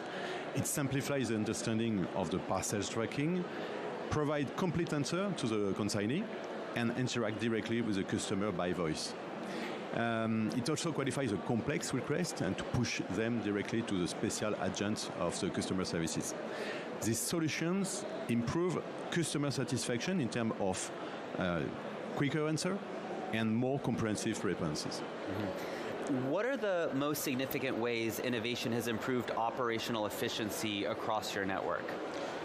First, Chronopost use classic data science for the strategic decisions. Two examples. First one to EA. Thanks to EA, we have developed our activity forecasting tool. It's very important. This tool allows us to significantly improve the forecast of the number of parcels per day. And like this, we adjust perfectly our human organization to the strong variation of the market. Another example with GeoPost, we have created a digital twin for our line-haul network. And thanks to this digital twin, we are not also able to have a global vision of in real time of network line-haul, but we can adjust our different line-haul. If the line-haul is not completely full, we can suppress some line-haul and maintain, of course, the quality, and like this make a lot of cost saving, in fact. Another example, thanks to the data science, we use tools like OCR or Google Lens to improve our ability to handle parcels which might have lost their label. And thanks to these tools, we are able to manage the double percentage of the labelless shipment, and like this, identify them and send back to the shipper. Okay, great. Chronopost has invested in temperature-controlled logistics. How are you leveraging innovation to meet demands of sectors like healthcare and especially like food delivery, which can go bad quite fast? Yes, right. In fact, 10 years ago, we created ChronoFresh. It's the first parcel company able to handle parcel under control shipment in the next day delivery. And this offer disrupts completely the market and change the customer behavior. That's very important. And 10 years after, we are alone to do this offer. And when we create this offer and the IT solutions, we create to be scalable. And thanks to these solutions, that we use the same technology to create temperature control offer for healthcare products and support GeoPost to implement the food under control temperature offer all over Europe. Fascinating. And what emerging technologies are you most enthusiastic about for enhancing the delivery experience and maintaining Chronopost's leadership in the future? Yes, by the end of this year, our customer services agent will benefit from generative AI to bring more value for the customer. Generative AI already knows how to interpret our sometimes complex parcels tracking. And by this intelligence, we will use other generative AI building blocks to communicate in natural language with our customer, and the result is really stunning, both in terms of quality of the answer and in terms of quality of the language, in all language with better accent than mine. And this solution is just the first steps, because we would like to transform our customer services in more proactive customer services thanks to this ability of generative AI to manage a lot of data. Absolutely. Well, thank you so much for joining us. Thank you. We're excited to see you out throughout the week. Thank you very much. Take care. Thank you.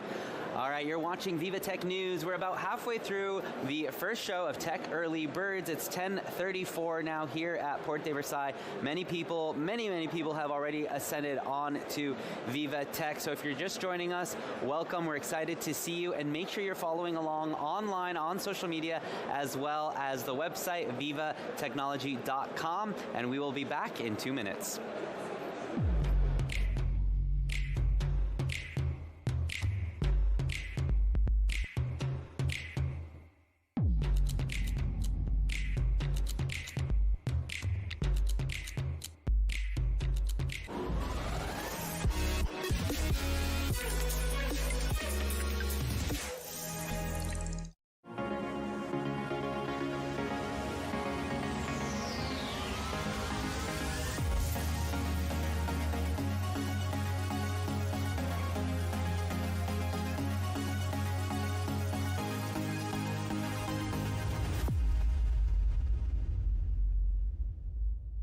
If you're neurodivergent, the internet can feel overwhelming. So we created the TD Accessibility Adapter, a free tool for all. It's nice to know that TD cares about something like this, because it makes me feel like they care about me. Our focus is helping you focus. TD, ready for you. Only the ServiceNow platform puts AI agents to work across your company. They deal with the small stuff that bogs you down. Agents like secret agents? You know, I once played a secret agent. Oh, I missed that one. I heard you were great. I was great.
Explore the new frontiers of innovation at VivaTech. Witness the tech breakthroughs redefining what's possible.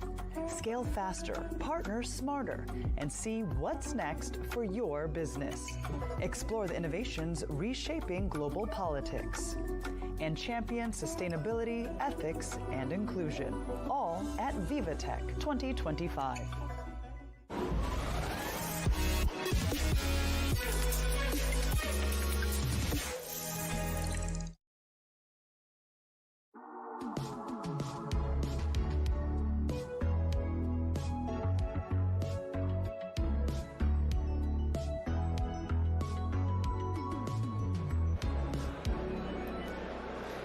You're watching VivaTech News live from VivaTech 2025. The energy here is contagious.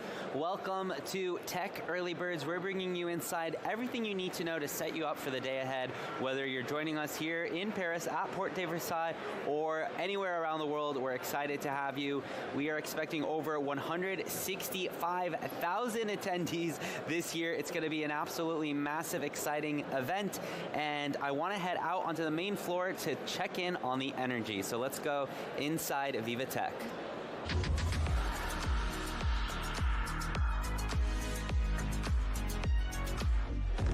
All right, Luke, it seems like you've moved officially from where we saw you the first two times this morning. What can you tell us? What are you tracking this morning? Yeah, of course. Here at VivaTech 2025, one of the hot topics is a responsible tech, a responsible AI, and how technology can really benefit the clients, the customers, and of course the rest of society. To talk a bit more about that, we've returned to the AI Avenue, which is very much at the center of VivaTech 2025, and we're meeting with the team from Ashirashi. They've come all the way from Japan. They've just arrived, a bit jet-lagged, with Toshiko Akimoto, and you've got a tool really to help people who are short-sighted. Yes, we are providing AI navigation service designed for visually impaired individuals. So our key feature of our product is to provide navigation by using vibration, haptic vibration.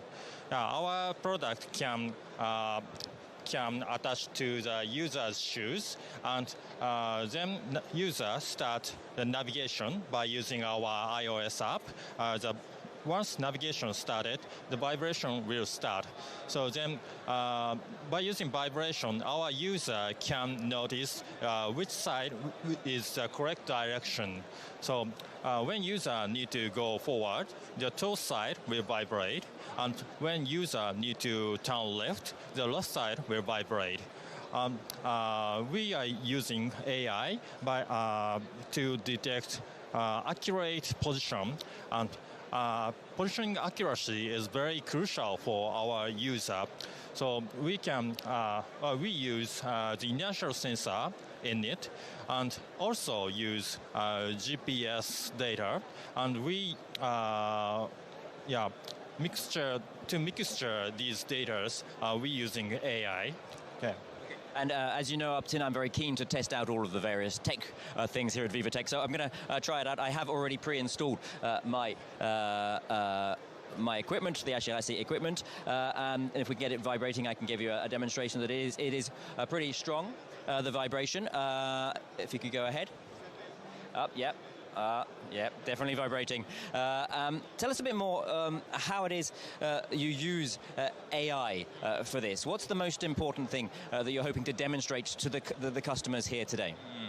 Yes, accuracy is most important because they can see the scenery in town. So they need to know where is a corner and where is their right route. Yes, it's very crucial for detect the position accurately. And you were saying earlier this is your first time here at VivaTech. Tell us, what are you expecting from your presence here? Yeah, now we are trying to expand our product to the European countries, and also we search for investors or technology companies we can collaborate with. Okay, thanks. Thanks so much, Toshiko Akimoto, for your analysis and your presentation of your product here at VivaTech 2025. As you can see, Upton, it's a whole vast array of different varieties of innovations, really, that covers from my feet up until the cloud computing above us. Back over to you, Upton, in the studio. Thanks so much, Luke, for bringing that interview. And now let's do an interview here on set for VivaTech On Set.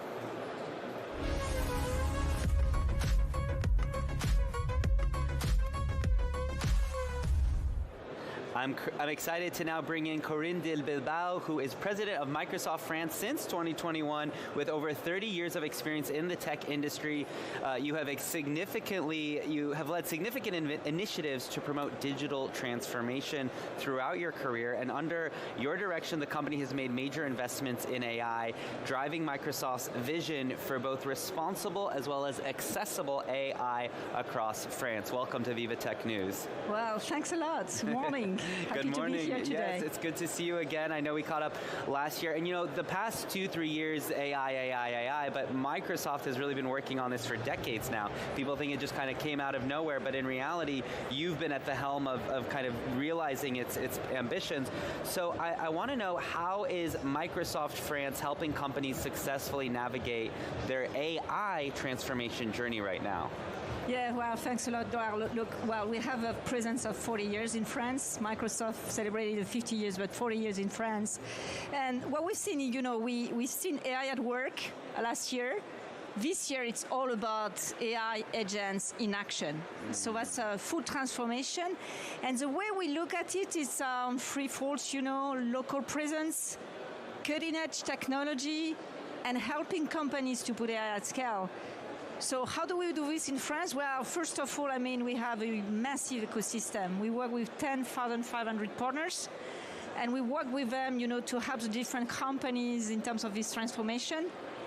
We are investing in infrastructure in Europe. We're going to increase the capacity by 40% because it's super important to have infrastructure in Europe to help the AI transformation. And we are opening the ecosystem. On our cloud today, you can work with more than 1,900 models. Wow. And among them, you have Mistral AI, you have Hugging Face. So it's really about, promoting the local ecosystems. And the agents are coming into force. You have, three kinds of agents today. Our customers, globally, they have created 400,000 agents so far in the last 6 months. Wow. Whether it's conversational, so I'm talking to you, I'm a customer service. Whether it's an action, you open a ticket for you with your IT department. Whether we're working on autonomous, from order of customer to the cash. So you work with different agents which are going to be autonomous. So that's a massive transformation that we are accompanying the French ecosystem with our large investment in France. What initiatives has the company launched to support AI innovation among startups, and how are you helping them to actually scale these solutions? As I probably told last year, we were one of the first subsidiary of Microsoft running startups program. So as part of the announcement that we made for Choose France last year, we did commit to enable 2,500 startups with AI in partnership with Station F, in partnership with GitHub, Celenza, among different partners. And what we're doing today with them, we give access to the technology, we give access to, our cloud, we give access to GitHub, coding systems, we help them with advisory, help them with the business case, and we do give access to our customers base as well. So far, we've been training 900 of them, and you have very nice startups in all kinds of sectors of industry. But the most important is that we look at our ecosystem in the regions. So we started, to have this Gen AI Studio program. This is the name of our program in Lyon, in Lille, in Marseille, so that we get this vibrant ecosystem all across France. Absolutely. Microsoft France aims to train 1 million people in AI by 2027. What is your strategy for reaching that goal, and who are the key audiences that you're actually targeting? In fact, the strong conviction, if you want to have AI at scale, is that you need to skill people. This is probably, the largest, competency challenge that the economy ever had, for decades. So this commitment is a super solid commitment because we do believe you can't divide, you can't have another, division in the society because of AI. So it's super important to get it accessible to everyone. So we have been training so far 400K people, and in different, platform. One is that we have a platform which is called AI Skills Navigator. You have more than 200 learning paths adapted to your own, journey, your own profession. So a kind of different, usage. We've been doing a partnership with France Travail and a startup Kokoroe, led by a woman, and it's all about training job seekers, 300,000 of them. And then, we have some AI cafe as well, where you have some professional background, helping companies with AI. And many other things in terms of, we have a program adapted to each population. Absolutely. And then finally, AI is increasingly being applied in scientific research. How is Microsoft supporting AI-driven innovations like healthcare, climate science, or biology in France? But in fact, this is my favorite topic you're talking about, because I'm super proud of that and what we've done in France. When you can associate, the cloud power, the hypercomputing and AI, then you're going to help the largest issues of the world and help, to solve some big equation in climate and healthcare. Maybe to tell you, things I'm proud of, there are three ways to help research. One is to help the researcher with the knowledge management, so they spend time on research and not on documentation. So I'm super proud of a partnership we've done with the Institut Curie in cancer research to help them, with all, the thousands of information and documents with AI agents. We've done a partnership as well with ITER, the nuclear fission, 20 years of knowledge in different formats and help researchers again to free up some time to do research. So that's one thing. By the way, the Institut Curie was a keynote of Satya at the introduction, so French flagship. And the second fold is that simulation. Simulation is super expensive and can take a lot of time. So with AI, you can run some simulation. I don't know if you've seen Aurora to predict, meteo and predict climate change. This is super powerful, more powerful than any other technology. So that's simulation. And the third, last but not least, is about discovery of new material, molecules, new material which are more sustainable. One example, we've been working with the National Pacific Laboratory to, find material to replace lithium, part of the lithium, which is, a rare material and which is spent a lot in terms of, technology. So those are the key.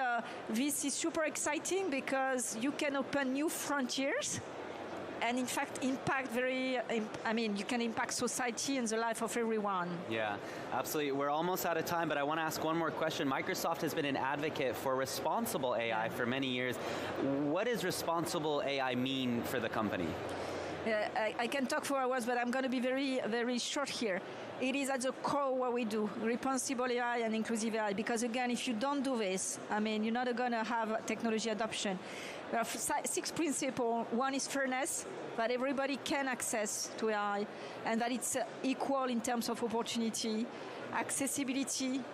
Responsibility means that, we're making sure, we run a responsible AI and security, data privacy.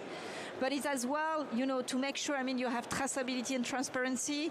And last year, we published our first transparency report because it's super important to understand how AI has been built, how you can track it, and what is the output. So that's a commitment.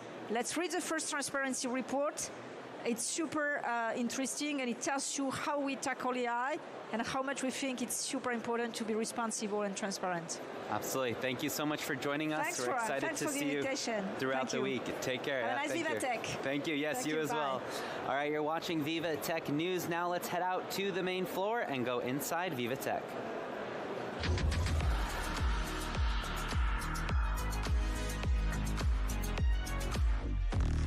All right, let's bring in Alexi, who is always good at finding some of the most innovative startups out there at VivaTech. Alexi, we're only a couple hours in, but what can you tell us? Well, yeah, Upton, we are now in the Impact Bridge area, so that makes the connection between Hall 1 and Hall 2 of VivaTech this year, and we are going to focus a little bit more on tech specialized for women. And for that, I am right now with Marilyn Rolfe. Is that the correct pronunciation? Exactly. Yes, we are. Okay, beautiful. So she is the co-founder of Femnov. This is an AI-powered health tech startup transforming gynecological care. So this is building a comprehensive digital assistant to help healthcare professionals improve the diagnosis and follow-up as well of the gynecological conditions. First of all, one quick question for you.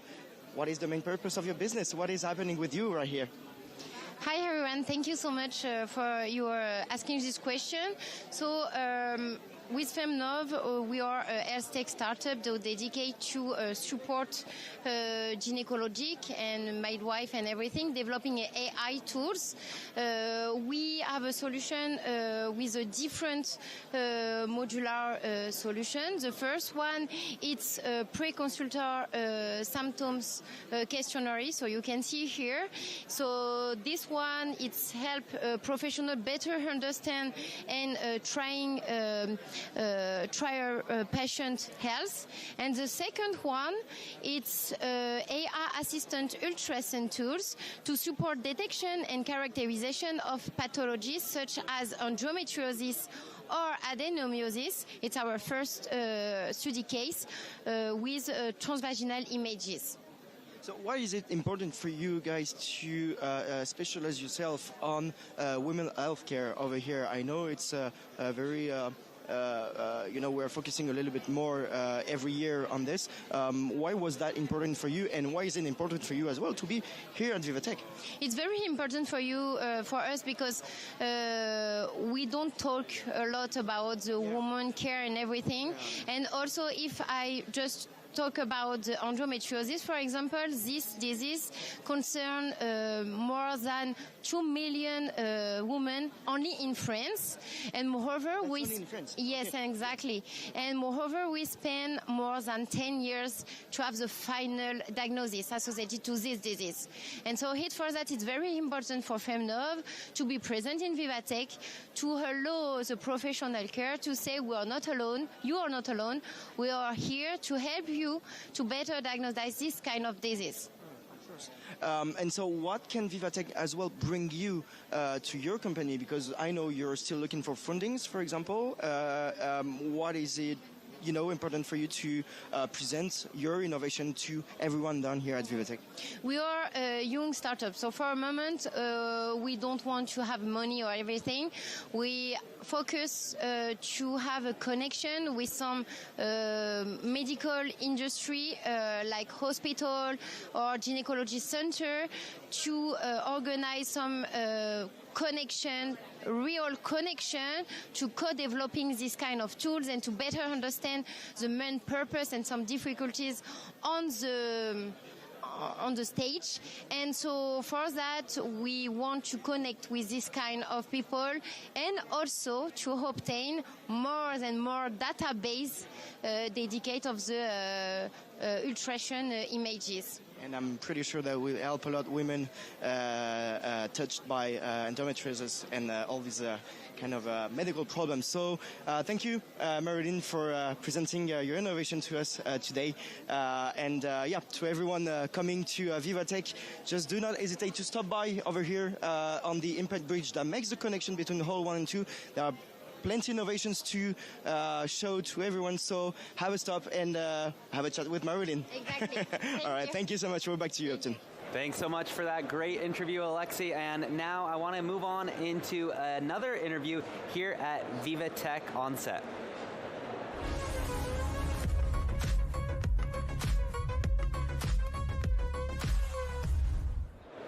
I'm now joined by Jean-Simon Chaudier, who is CEO and co-founder of Fire Tracking. This is a company dedicated to climate and biodiversity protection, especially in the face of wildfires. I'm from California, so I can relate to this. A green tech startup using advanced AI and smart networks to detect and localize wildfires in seconds. Jean-Simon, welcome to VivaTech News. Thank you for inviting us. Yeah, we're excited to have you here. So tell us about the main purpose of the business and how you're, what is innovative about what you're doing here? Yeah, so wildfires is a major causes of today's century. And what we want to do is to help firefighters, forest owners, and infrastructure operators to save time by detecting and locating wildfires in seconds with a high accuracy, and all without the need of a 24/7 human supervision, thanks to our extremely low level of false alarm rates. Mm-hmm. Okay, and how does it do that exactly? Yeah, so our technology is powered by our in-house artificial intelligence, analyzing images from video cameras installed on high points, such as water towers, telecom pylons, or rooftops. And thanks to our SaaS model and the reuse of existing infrastructures, we offer a fast, large-scale, and cost-effective deployments, basically all around the world. Wow, that's amazing. And tell us, how did this idea come about for you? Yeah, so we started with our first customer in New Caledonia. Actually, in New Caledonia, every year we are burning the same surface than in France, the full country. So we are talking about 20,000 to 40,000 kilometers, 40,000 hectares every year. It's twice the size of Paris, for example. Wow. And so here there is really an emergency to find solutions to fight wildfires. And when we were trying to find what kind of solutions could fit to this need, actually we've seen that there was an opportunity for AI to be game-changing in this business. And so that's why we've launched fire tracking, mainly thanks to AI performance to face this cause. Absolutely. And what are your goals for this week at VivaTech? Yeah, our first goal is obviously to meet potential customers, but also to accelerate our roadshow, because we are currently in the middle of fundraising in order to accelerate our development, mainly in Europe, in North America as well, California, of course, yes. and also to provide additional services to our customers, because our cameras can detect wildfires. We can also detect zones impacted by floods, for example, by storms, or we can also replicate our technology to other use cases, such as the protection of critical infrastructures in urban or industrial context. Yeah, it's such an interesting topic, because when you think about, there's actually been a lot of mobility now around environment. So a lot of people in Florida saying, we don't want to deal with hurricanes, we're going to move to maybe Chicago.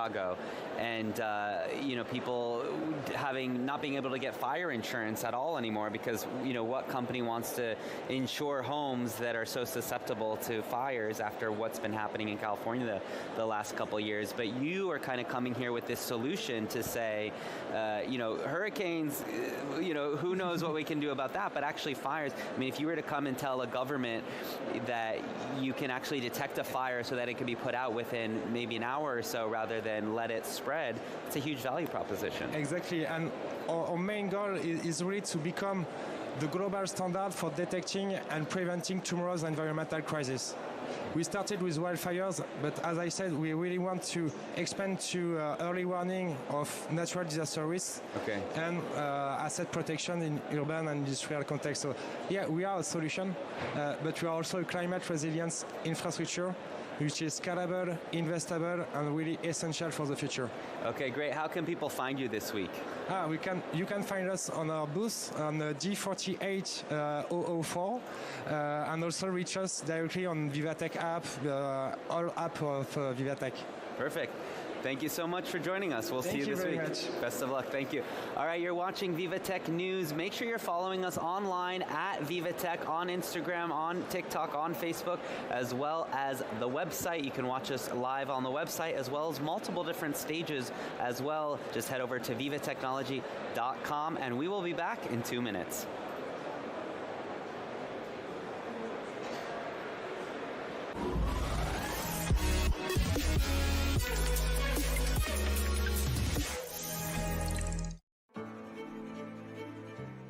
At Electra, we try to encourage people switching to electric cars by helping them charge very easily and in 15 to 20 minutes. We recently advised Electra on a new fundraising with 304 million euros. It's a major milestone for Electra for the future years.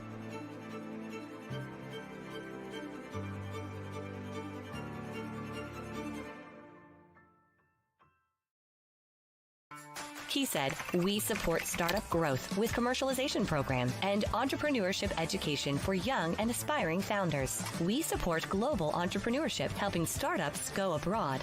And we provide the essential infrastructure to bring ideas to life. Where imagination meets reality, this is He said.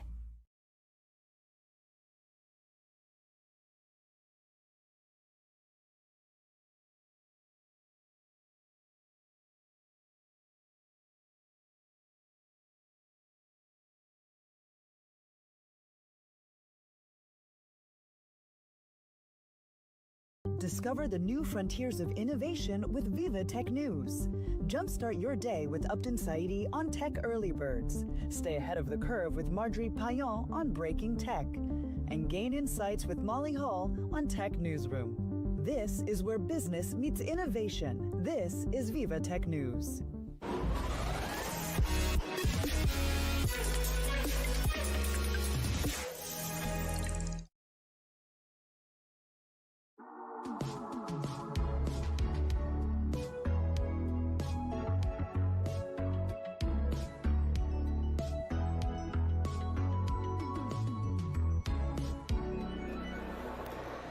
Welcome to VivaTech News. My name is Upton Saidi, bringing you all the latest information about tech, innovation, of course, artificial intelligence. It's going to be a very exciting year as we just opened the doors on the 9th edition of VivaTech 2025. We're expecting more than 165,000 attendees, thousands of investors, thousands of startups, and thousands of exhibitors. The energy is already incredible here. We've already seen a lot of startups that are just eager to meet investors. We've heard from a lot of amazing CEOs here on set and throughout the event. So it's going to be a really exciting next 4 days. We're super excited to have you with us. Our country of the year this year is Canada. We just heard some interesting quotes from son Evan Solomon. Let's take a listen in case you missed it. If Europe and Canada, if France and Canada do not work closely together, the fear is that there are other states that will leapfrog ahead of us on a competitive advantage. So one, we need to work together. That's my biggest fear, is that everyone tries to do something alone. Two, obviously unconstrained development without any ethics and values. We can't create value without values, and we share values here. And sharing values makes investment stable. My biggest hope is that there's a sense of collective responsibility, that, again, that we preserve our values. Remember, there's another generation coming. The technology is galloping. This is the first time in history, the internet made information abundant for the first time, and that changed everything. AI is making intelligence abundant. That will change our value system. And that will mean that the most important value as human beings we have is judgment.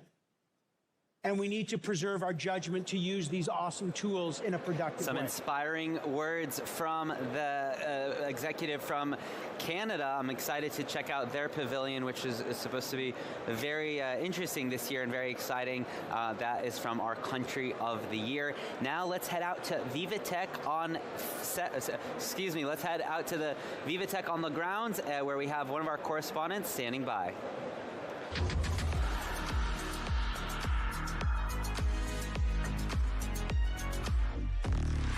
Allison, it's an exciting year. What can you bring us? Well, Upton, I'm at the pavilion of France's National Postal Service, La Poste, a very lively booth here. I'm with Pierre-Etienne Bardin. He is the Chief Data Officer and Head of Analytics for La Poste Group, and he is going to show us around. Pierre-Etienne, first, can you just tell us about innovation at La Poste? So La Poste is welcome on at VivaTech. La Poste is 10 years of transformation, so it means a true cultural of innovation, a true culture of innovation, but with trust and sustainability. We are also on our way to become a real data and AI company. And to demonstrate that, you can showcase on the booth. You will see Dalvia. Dalvia is our solution that help the doctors to summarize the records for the patients, and so to focus on the patient instead of focusing on paperwork. And it's Gen AI, fully sovereign. And because we are talking about data which are very sensitive, healthcare data, we also, with DocaPost, built our own cloud solution, sovereign cloud solution, which is called NumSpot. You can also see it on the booths. And NumSpot is a partnership with Banque des Territoires, Bouygues Telecom, and Dassault Systèmes. And this is a sovereign data cloud. So that's very key for us to protect our own data. So La Poste is about a lot more than just sending letters. It's also about data. You're also celebrating here 30 years of e-commerce. Tell us more about that. Yeah, it's about sending mails, of course, but less and less. So it's about also working with our partners, e-commerce partners, to deliver parcels. So 30 years of support to support this business and to keep our leadership in France with Chronopost, Colissimo, and DPD. You have to continuously innovate.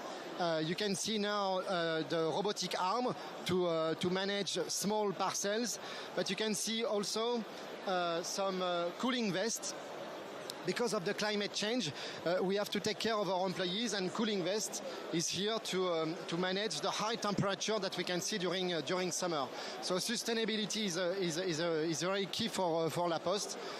And also we have electric bikes, and electric bikes. It's also about sustainability, but to deliver parcels, and we innovate with this electric trailer. This electric trailer is capable to carry up 250 kilograms, so that's very heavy, and the driver is doing that without any effort. So that you can see, and ChronoFresh is about transporting and delivering foods, fresh, dry, and cool foods, and it's a 10 years also a subsidiary, very successful with La Poste. Yeah. As you can see. So yeah, you're working hard to keep your employees comfortable, very important. There's also quite a lot of fun going on at La Poste. You've collaborated with a very well-known game, Tetris, very appropriate for a postal service. Tell us more about this collaboration. So it's not about killing the time. It's Tetris. When you analyze the way you pack the parcel into a truck, it's like a real-time Tetris challenge. So to do that, we partner with Tetris, and we move from 1,500 parcels in a truck to 4,500, so 3 times more. So that's of course keep helping us with our carbon footprint, because 3 times more in one truck is a very sustainable approach. And to learn more about this partnership, Maya Rogers, the CEO of Tetris, and Philippe Val, the CEO of La Poste, will be on stage at VivaTech to give you more information about this amazing and inspiring partnership. All right, thank you so much. That's Pierre-Etienne Bardin, the Chief Data Officer and Head of Analytics at La Poste, France's National Postal Service, which you can see is much more than just sending letters. Feel free to come on down to their stand. You'll find it with lots of iconic yellow, and you can play a game of Tetris. Awesome. Thank you so much. I'll definitely be checking that out as soon as Inside my show finishes. I'll be heading over to play some Tetris over there. So we're gonna now bring in our first debate of VivaTech News 2025. We're gonna talk about how tech is driving innovation and climate sustainability. But before we do that, let's watch this video.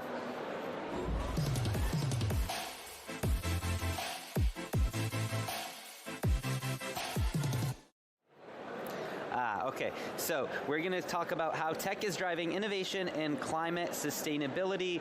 As problems caused by climate change become more pronounced across the world, investment and innovation has been rising up to face them. So we're talking about deep sea to field of crops. The rise of AI has brought with it a fresh boost of climate efforts. This year also marks the inaugural Tech for Change Award at VivaTech, which of course recognizes risk takers, the innovative responses from some of the most promising minds of the tech world. Let's take a look.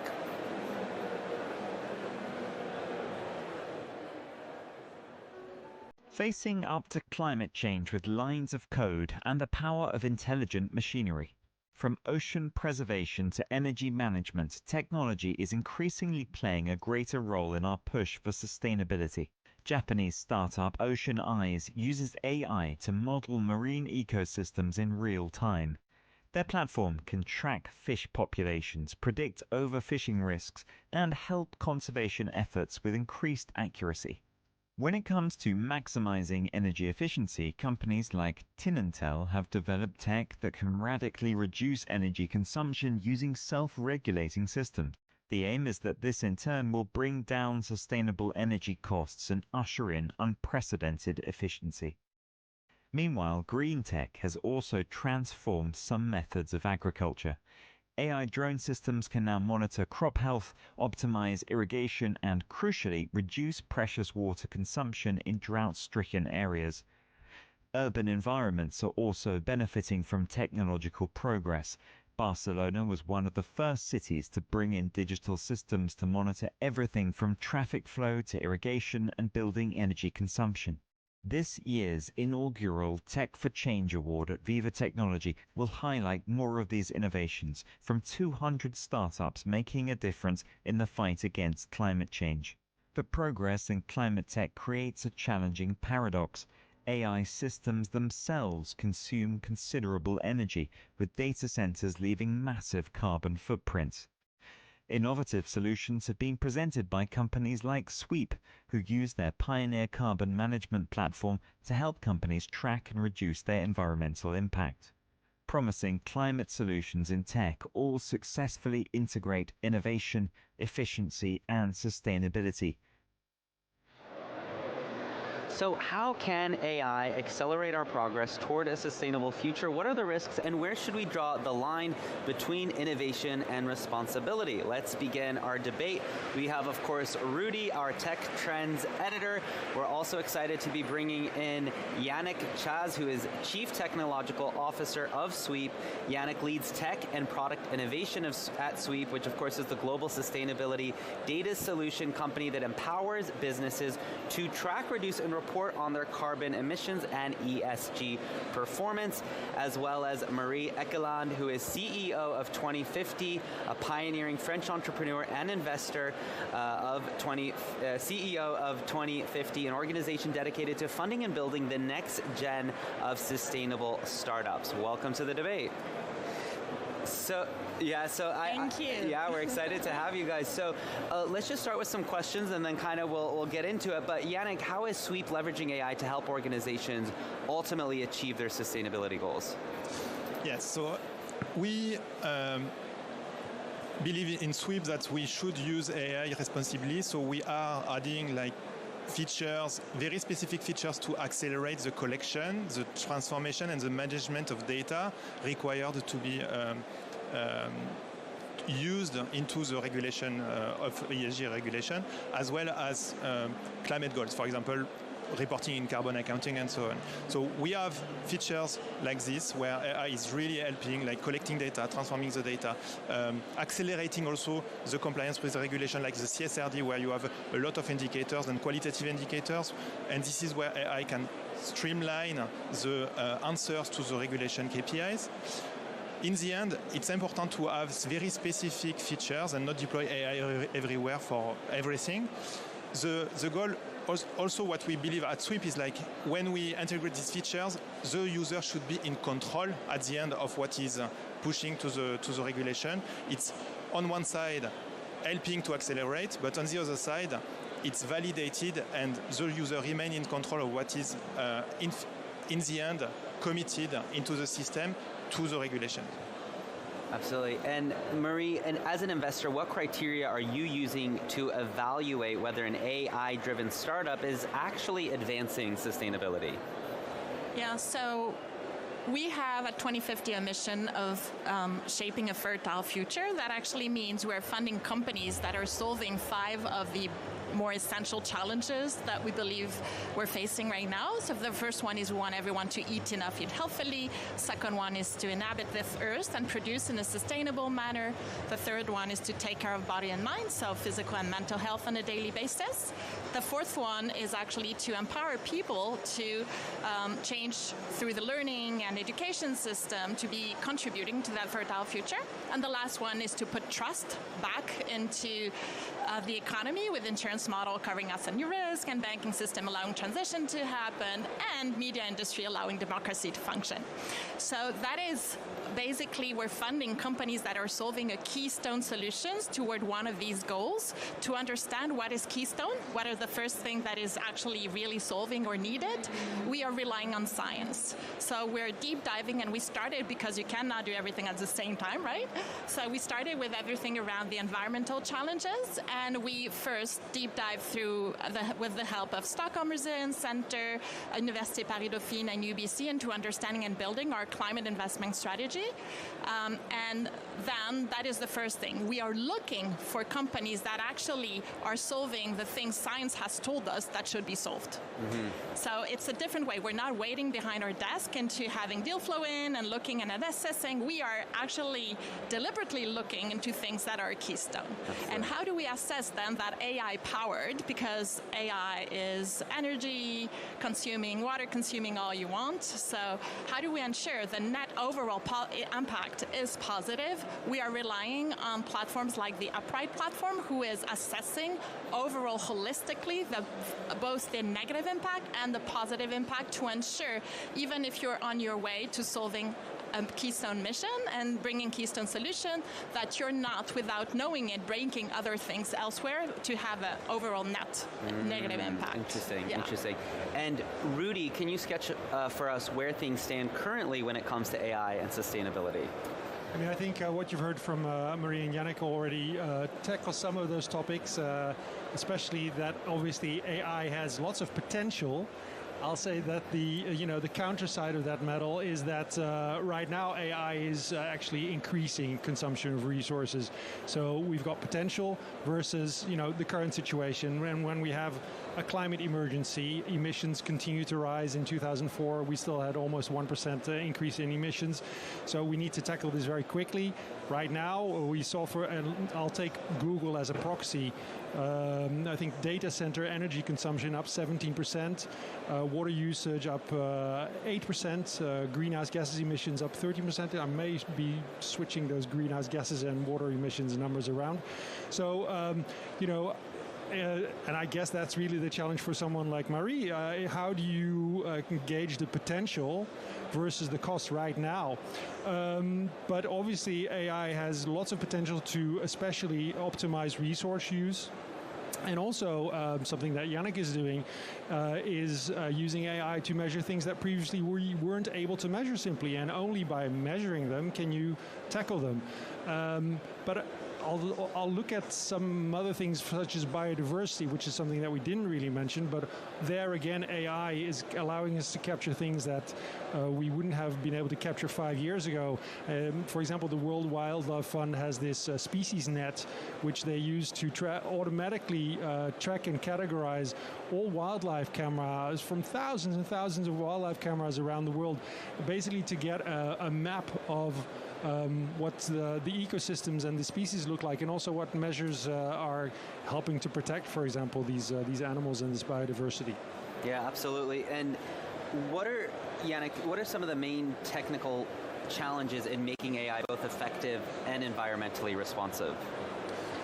So we know that the new generative AI tooling are really expensive in terms of energy and emissions. So again, the goal is to be able to leverage this technology in the right way and not put it everywhere for just the goal of having AI in the product, right? So the challenge is how can we leverage these LLM technologies and other type of machine learning technologies, not just LLM, but actually using the right tools at the right place to create value for the customer, to create an acceleration for the customer, and to streamline what is right now relatively difficult in terms of collecting the right level of data with granularity.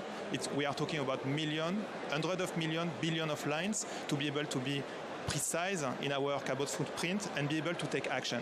So the challenge is how can we leverage these technologies in the right place at the right time to balance the impact on the environment while providing value to the customer in a way where we can spread these kind of technologies to reduce our emissions and to have a positive impact on the environment.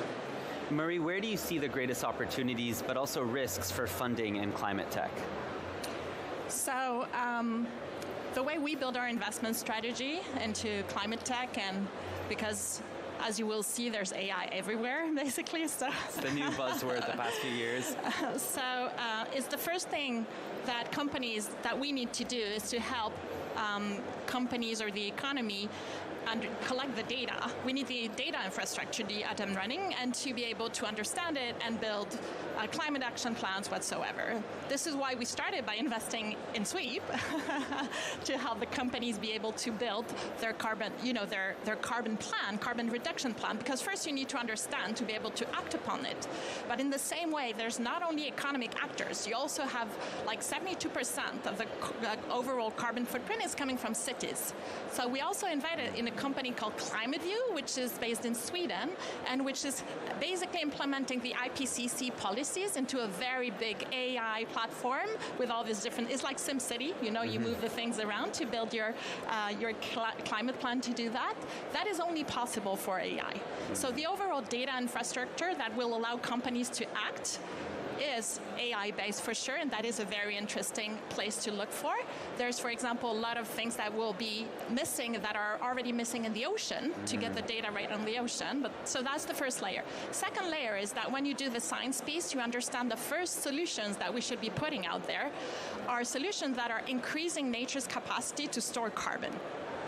And there's 4 kind of natural carbon sinks. The first one is the soil. So everything around regenerative agriculture that can allow the soils to be in better health and store more carbon is helpful. The other piece is ocean. So for example, building life back into the ocean or things that can store carbon in the ocean, super helpful. 30% of all the CO2 emissions are stored in the ocean every year. So we invested in a company called Coral Vita, which is using AI to accelerate the growth of corals to restore them inland and then put them back in the sea, and it's 50 times higher growth rate and 90% survival rate because thanks to AI, they can stress test on new levels of acidity and temperature and see which species will be the more resistant.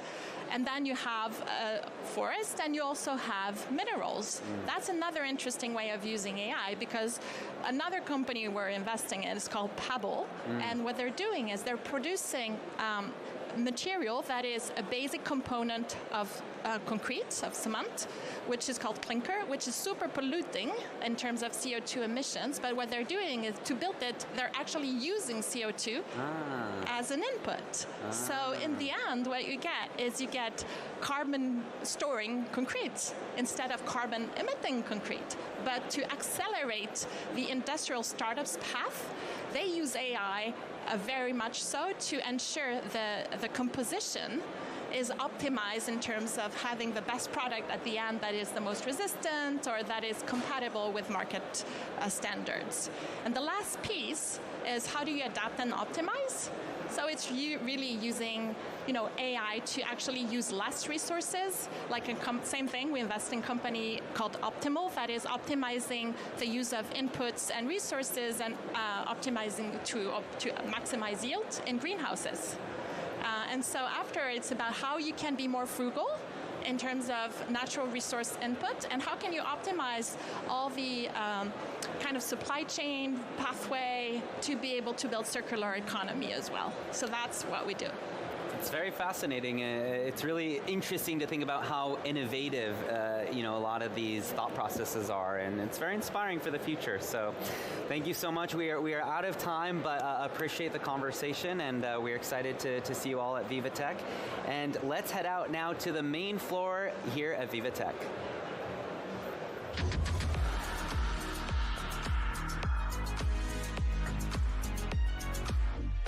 All right, let's bring in Simon now, who has found some unique art here on the main floor. Simon, what can you tell us? Hi, Upton. Yeah, well, you know me. I'm always on the hunt to find some quirky things out there, very interesting things. And, for anyone who thinks that technology and art doesn't go hand in hand, well, then very mistaken. And to tell us exactly why we're mistaken, I'm joined here by Vienna Kim, who's the artistic manager of ArtPoint. Vienna, thank you very much for being with us. Tell us a little bit about the company and what it is exactly that you do. Yeah, thanks for visiting. So we're ArtPoint. We're a digital art agency based here in Paris. We curate digital art onto existing screens in public spaces. And today on our stand, we also have 2 interactive installations. So I'll show you one of the interactive installations and also some of the artists in our gallery, if that sounds good to you. Yeah, it sounds amazing. One of the interactive installations is this one here. So it just looks like a plant at the moment, but actually if you touch it, it starts to morph using the screen and the displays behind it. So how exactly does this work, Vienna? Yeah, so this artist, Christian Brinkman, what he's done is he's done a 3D scan of this plant and connected it to an electrical sensor. So when you approach the plant, it's going to sense the kind of static electricity from your skin and will start to react and transform on the screen in relation to how close you are to the artwork. It ends up becoming a really poetic and beautiful commentary on our impact, our relationship with nature and the environment, and just kind of as a reminder to us to be a little bit more mindful about how we interact with nature. Well, let's take a little walk because there's something else in your stand that you wanted to show us as well. We can have a look at some of the other pieces that are out here, including this one. Tell us what's going on here. Yeah, so this is just to show kind of the diversity of the artists in our gallery. So here we have 5 3D sculptures, each of which, when placed upon this stand, will reveal a new triptych from one of our artists. So they all represent different techniques. For example, this artist right now, Saras, an Argentinian artist, uses generative art, which is code and algorithms, AI, and 3D. But when you remove the sculpture and we'll put on another one, what ends up happening is that the triptych will transform. So this is just kind of a fun way to activate and pique curiosity of the artists in our catalog. What are these sculptures here for? What are they going to reveal? So yeah, it's just a great way to kind of show the diversity of artists that we work with. And very quickly, Vienna, because ArtPoint was here 2 years ago. I actually had the pleasure of speaking to you then. So how would you say everything's changed in these last 2 years for you? What's the interest of coming back here to VivaTech and being at the heart of it all, of course? Yeah, so I mean, 2 years ago, we really focused on reaching out to companies and events locally here in France. But since then, we've expanded quite a bit globally. We exhibit in, I think, almost 30 different locations internationally now as well. Obviously, my job as the artistic manager is to continue working with incredible artists from all over the world. So we're really kind of working on this global exposure for our artists as well. Obviously, VivaTech is an amazing place to do that, given that tons of international people come here. So we're really excited to meet different companies and people from all over and kind of share the joy of digital art with them. And there you go, Upton. It's about sharing the joy of digital art. It's certainly worth a visit if you're walking around here to come and see ArtPoint. Vienna Kim, thank you very much for being with us. Upton, back to you. Thanks so much, Simon, for bringing us that great interview. I'm excited to go check that digital art out myself here on the grounds of VivaTech. And whether you're joining us virtually online from anywhere in the world or you're here in Paris coming on your way into Porte de Versailles, we're excited to have you watching VivaTech News for all the latest information from Europe's largest tech and startup event. Make sure you're following us online at socials at VivaTech, as well as head to the website vivatechnology.com. We will be back with so much more in 2 minutes. Stay with us.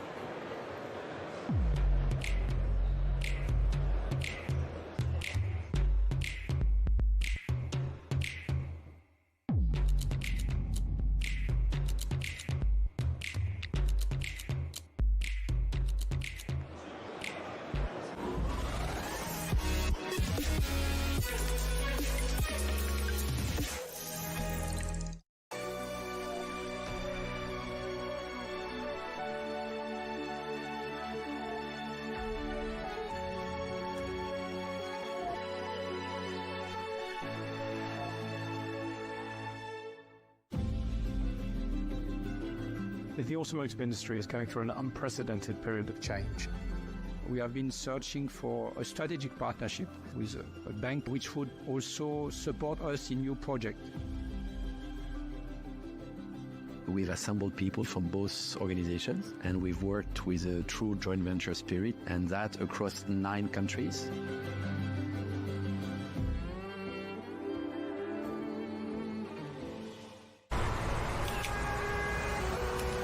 Can we do something about this? Sure thing. Let's combine the real and the digital worlds to make big changes for everyone. That's better.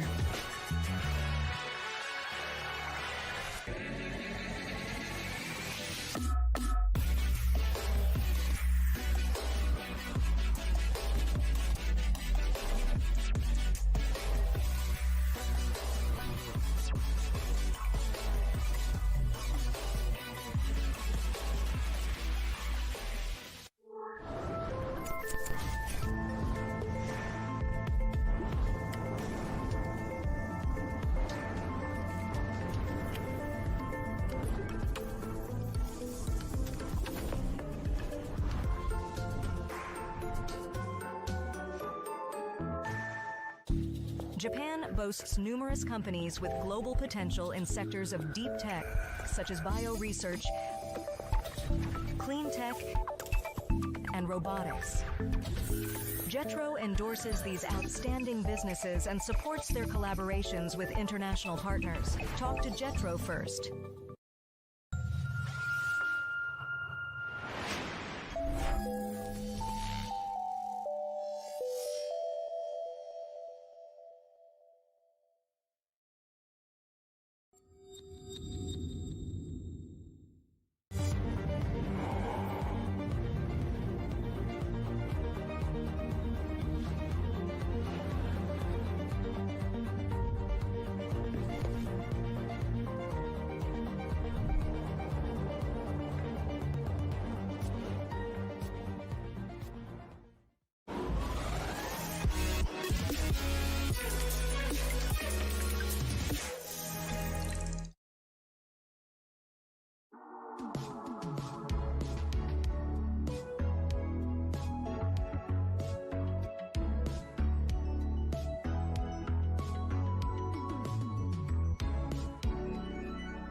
Hello and welcome back to VivaTech News. I'm Upton and you're following along for all the latest technology, gadget information, AI information, so much more as we head into the 9th edition of VivaTech 2025. I'm so excited to be with you, and it's already a very, very exciting day. We have, I think, tens of thousands of people have already ascended onto the floors. They're looking packed. The energy is just truly, truly incredible. We're expecting more than 165,000 people in attendance this year, and we have some major events coming up. Right now, the keynote with NVIDIA CEO Jensen Huang is taking place, but if you're missing that, don't worry, because at 5 p.m. he'll be taking the stage with Mistral AI CEO as well as French President Emmanuel Macron. That's going to be in the dome here at VivaTech. So it's an insanely exciting day to kick us off here for the 9th edition of VivaTech. I want to head out to our first inside VivaTech and go out onto the main floor.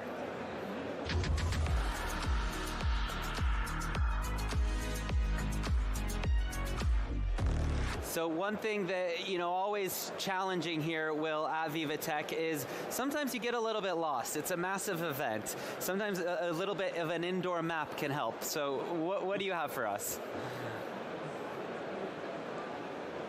You're absolutely right, Upton. What we need are indoor maps, and I'm speaking to the perfect man to discuss that. This is Hongwei Liu. He's the founder and CEO of Mapped In. Hello to you, Hongwei. Tell us a little bit about what your company does. Yeah, Will, great to meet you, and thanks for having me on the show. I'm one of the founders at Mapped In. We map the indoors. So for 14 years now, you've probably used our products at this point at the local mall near you, Klépierre here in France. If you've been to any of the Super Bowls last year, 3 years running, we powered their fan experience. We're in major airports, Fortune 500 offices, trying to make the indoors as discoverable as the outdoors. And these sorts of applications, are they for consumers or are they more for industry specialists? Yeah, it's a great question. It's for both. Consumers use our products. They probably don't know it's us because they think of it as the mall's experience, the touchscreen they use there, or the airport directory. So our customers, the business, and what makes the indoor mapping really hard is that it's private property. You have to work for the business. It's right by the indoors changes. I always point out to folks that, Santa Claus moves at the mall every Christmas. We have to find him again, right? And so the indoors changes all the time. Gates at the airport move every hour. Desks in a hoteling office move every week. So how do we keep the indoors up to date and then give consumers that information? So it's a two-part problem, and we try to help with both. Yeah, and we want to find Santa Claus, but I want to ask you, Hongwei, what do you want 2025 to bring this year? What are you hoping to do in terms of developing Mapped In? Well, this is one of the more exciting years we've had in a very long time. Probably won't surprise you if you think about it, but indoor mapping slowed down during a global pandemic where the indoors was closed indefinitely. So we learned how to be profitable as a 100-person company over COVID. We're relearning how to grow very quickly because everyone's open again, events are selling out, and our customers are investing in guest experience. So we're trying very hard to make hay as the sun shines, as they say, and we'd love for people to go to mappedin.com and check out our stuff. Yeah, over a decade since you launched the company. Yeah. You're here in Europe. You're at VivaTech, where they say business meets innovation. What do you want to get out of this event? Well, I think what we're going to get out of it, every good trade show is solved 2 weeks before the trade show. If you know you have a full roster of customer meetings, you're good. So I have a great team. They've already done that. We've already been meeting our clients all over Paris. So our excuse to be in town is VivaTech. And it's a great reason to be here. Everyone knows it's happening, and we get to present on stage, which gives us some credibility to try to buy people coffee, have lunch, and tell them what we're up to. All right, Hongwei, thank you very much. Hongwei Liu from Mapton. He's showing us the way, Upton. Thank you very much. And it was a no-brainer. I needed to change with the new. All right, thanks so much for that great interview. I know I've definitely used those map kiosks myself quite a bit to figure out where I'm going. And now I want to get into our next interview for a VivaTech on set.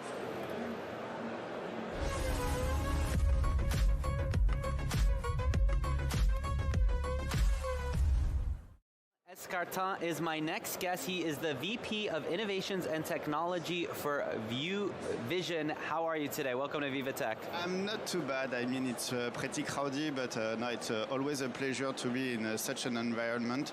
Very enthusiastic in terms of technology, but also a lot of unknown face. So always cool. Absolutely. The energy here is just incredible already. So you're also co-founder of Believe.ai. It's part of Vusion's group, which is empowering physical retailers with cutting-edge AI and computer vision technology. Now, you play a key role in deploying these innovations on the ground. Can you walk us through how you transform shelf data into clear day-to-day actions for store teams? Yeah, of course. You have to consider that everybody was saying that they were data-driven, but from the, let's say, the back room to the sales, the point of sale, it was a black box. With computer vision, today we reveal the invisible, and with an intensity that it's not possible to reach for a human. For example, a product that is out of shelf. So we put some cameras, but we can also connect with the mobile or with CCTV cam, and we analyze instantaneously all the pictures, and we will detect the product, the tag, the price, if it's absent, if it's a mess, so whatever you want to detect in whatever category you want. What are some of the most high impact or even unexpected cases emerging from real-time AI and computer vision in retail operations? Regarding pure retail operation, the most impact is how we do reveal the invisible. Yesterday, with the traditional technology, they were only focusing with the gap. I don't have the product. Here, we are able to detect the presence, and we can detect if it's moving picture after picture. So we have a new manner of giving the data for e-commerce prep, for the customer that is looking for a product. So we really reveal the invisible with an intensity that has never been reached in the past. And one aspect of tech is that AI doesn't replace employees, it empowers them. So how does automation boost both staff productivity and service quality? The idea is we are able to combine all of this information in a task manager, and this task is adapted to human. We will only focus on tasks that are giving value to the customer or to the retailer or to the staff itself, because they are really close to something. Okay, take it, you are close, and bring in there. So it's kind of a game now. They don't have to say, you have to go there, you have to go there, or it breaks the habit, which is cool for the for the young population that love to play games. Yeah, that's a great point. How does your tech improve the shopping experience for consumers? In a world where e-commerce is so powerful, there is no way you come in a store with a bad music, or worst case, you don't find the product you are looking for, or the information you had on the internet was not the good one, or the price is not the one you were expected. So we are just considering the commerce, normal commerce, as an e-commerce website. I mean, we know where the customer go, what he wants, what we have on the shelf, which position. So today it's really to have, as we say in French, a sans couture experience, frictionless experience. And how is AI helping retailers to reduce waste and shrink their carbon footprint? And do you have any data points to show real impact? Yeah, the data points are many. I will just focus on 2 use cases. Very basic, but everybody will understand. We take picture every 1 hour, every 30 minutes. When we see that something is not moving at the produce section, it's time to do a discount, promotion, kind of animation. And at the shelf, traditional shelf, if you see that your biscuit is not moving and there is too much, then you don't have to go and check the inventory because you find that strange. So your order is way better than before, better replenishment, better forecast. So you reduce your stock and your waste automatically. Yeah. Final question, what are the biggest challenges you faced in implementing AI and computer vision at scale, and how have you worked to overcome them? So there is two. One technical challenge is the bandwidth. So that's the reason why we believe at Vision that the future is hybrid, is on the mobile, hybrid AI, what we call edge AI on the device, but also cloud AI because the performance are better. But it's to tackle the hybrid. But you know, Vision Group is really used to digitize store, and the other is the change management. There is kind of some people are frightened with that will replace me. It's simply an help, and we have to sometimes better explain and to understand, to tackle the future mission that they will do. Because it was always a question: what will I do in the future? Yeah. And there is a lot there is a lot to do, and as we say, we are here not to close the store. We are here to make the store alive. Yeah. Thank you so much. Very fascinating conversation. We'll see you throughout the week. Goodbye. All right, you're watching VivaTech News. Let's head inside VivaTech.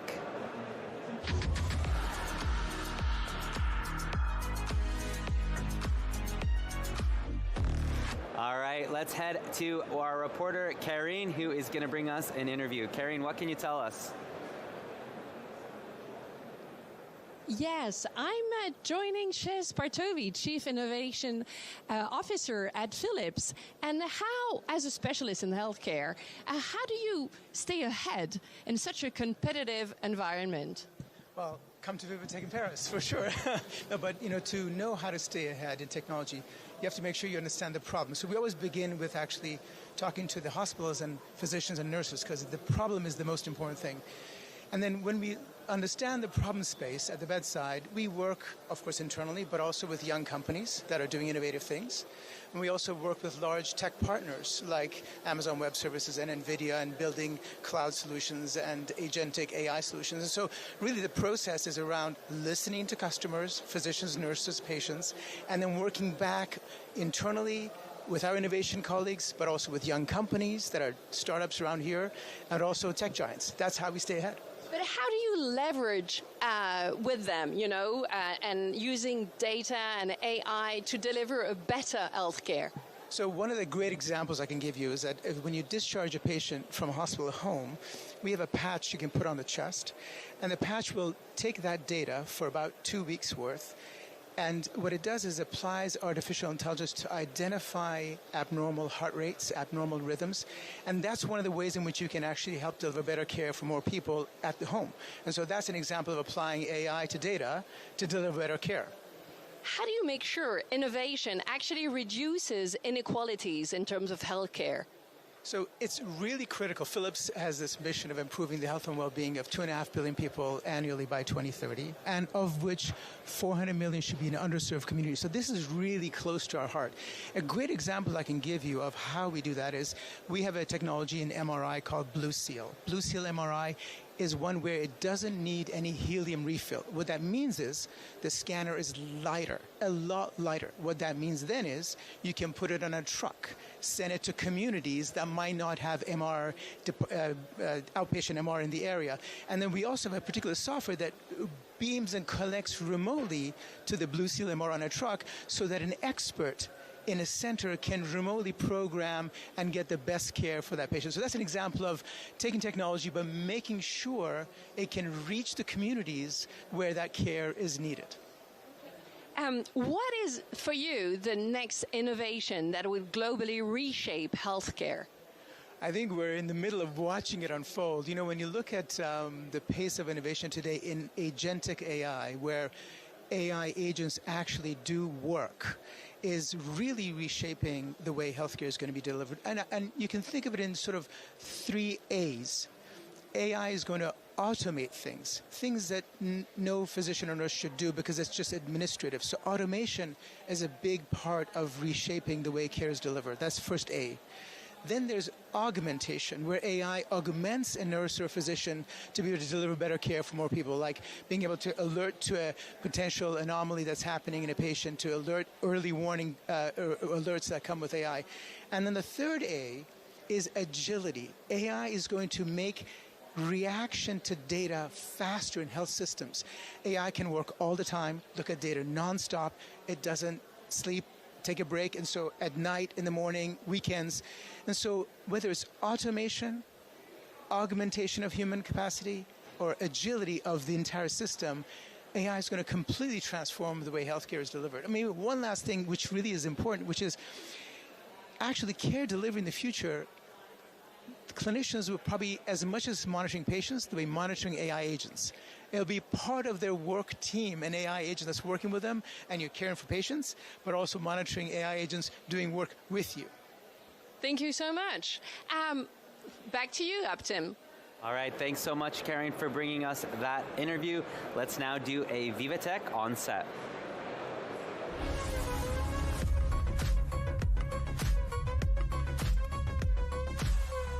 I'm excited to now be joined by Louis Conray, who is CEO of Pascal, a French startup that has become a global leader in neutral atom quantum computing. Louis, welcome to the show. Thank you. So tell us a little bit about what is quantum computing and what can it actually bring to the world? Yes, of course. Well, quantum computing is a novel way of actually computing in addition to classical computing. So you really have to understand that when you implement an algorithm, ultimately it runs on hardware, CPU, GPU, and now with quantum, we have quantum processing units, QPUs. And with those QPUs, you can process data and logic in a new way, with a new paradigm.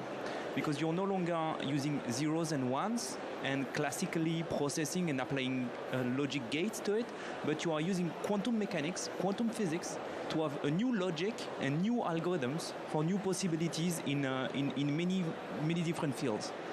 Now, quantum computers will not replace classical computers, they will complement them. There are some specific problems for which you really need that particular logic. You can speed up some algorithms, some compute problems very efficiently using those quantum computers. Okay, interesting. And talk about what is Pascal's mission? Yeah, sure. So Pascal, we are originally born in France, and we built hardware, quantum computing hardware and software to actually solve some of the most pressing problems. Actually, quantum computing can be used in various different fields, like logistics, optimizing shipments all around the world, or energy, or also, for example, in finance, like optimizing a portfolio, or telecommunication, like solving and finding the best position for 6G antennas, for example. So it's really a revolution in compute, a new way of computing. And Pascal's mission is really to actually deliver state-of-the-art quantum computing to favor this revolution. Absolutely. And what are your goals here this week at VivaTech? Yeah, so our goal here at VivaTech is to engage with the partners, customers, clients, to actually make them understand what is the potential of quantum. Because I would say that quantum is now where AI was 5 years ago. And if you think about that, with that perspective, you need to understand that you need to invest and understand how to best leverage quantum computing right now. So it's important to actually spread the word about quantum computing, and this is one of our objectives here at VivaTech. Absolutely. And talk to us about your latest milestones. Yes. We were able 2 weeks ago to run an application, a use case, on a machine, a quantum computer, that is in an HPC center. So it's no longer in our own lab, it's in an HPC center. So we've transitioned from a technology which was like lab-based, operated by PhDs, experts, to something that is actually operated in an HPC environment, in a data center, like standard compute infrastructure. So this is really a strong milestone for us to really be able to put that technology and to bring it out of the lab and into the field. And it's a world premiere actually to be able to do that with our technology, so we're quite proud about that. Okay, well thank you so much for joining us. We're excited to see you throughout the week. Thank you. Thank you. All right, you're watching VivaTech News. This has been the first show of the day, Tech Early Birds. It's been a privilege to join you to kick off the 9th edition of VivaTech 2025. It's been a very exciting first day. Just looking around, I see tens of thousands of people have already ascended into panels, talking to exhibitors. We have a lot of different countries that are here representing themselves and their tech ecosystems this year. So it's going to be quite exciting 4 days here of VivaTech. We're very excited. We also have French President Emmanuel Macron, who will be joining NVIDIA's CEO Jensen Huang for a massive keynote. That's going to be today at the Dome at 5 p.m. And they'll also be joined by Mistral AI's CEO as well. I'm very excited to be attending that and joining that. We're also looking forward to seeing exhibits from LVMH and L'Oreal. They're always some of the biggest, most innovative, unique things that you can see when it comes to luxury, tech, and fashion. And finally, our country of the year this year is Canada. We've already had a report from inside their pavilion. I'm excited to be checking that out as well. So all in all, this is to all say that it's going to be a massive year of VivaTech 2025, the 9th edition. We're so excited to have you, whether virtually somewhere in the world or here with us in Paris. Stay with us because in just a couple minutes, we'll be going into our next show with the amazing Marjorie, who will be posting the next 3 hours. And welcome to VivaTech News. We'll be right back.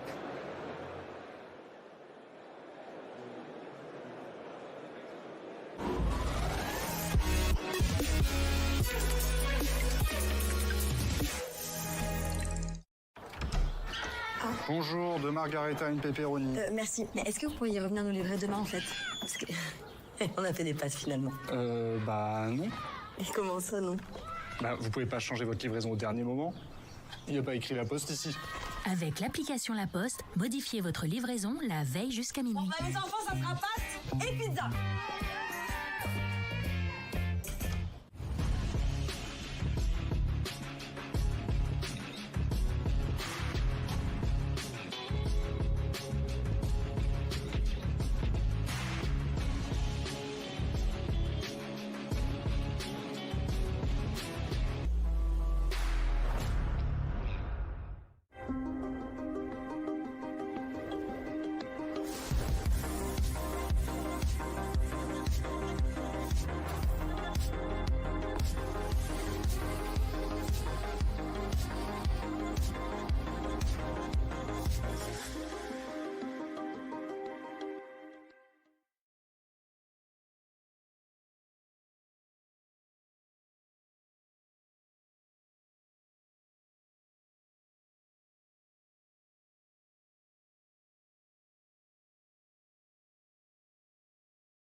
The future of healthcare will be shaped by innovation. We see a very big potential future growth of this company, and we are trying to help them to make this potential come true. Our ambition for Contura's hydrogels is to be the leading treatment in osteoarthritis over the next 5 years, and we rely on BNP Paribas to help us along this journey.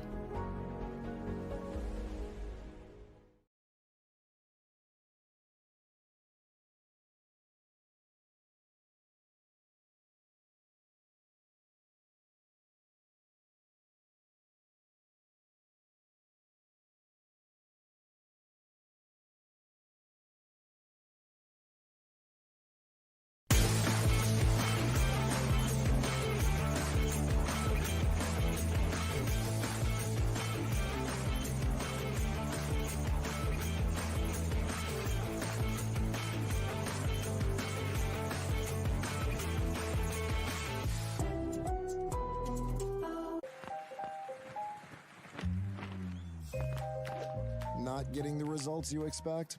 Don't use AI trained on any old data when you can use AI trained on your data. The AI built for business. IBM.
Elevate your leadership with VivaTech's Exec program.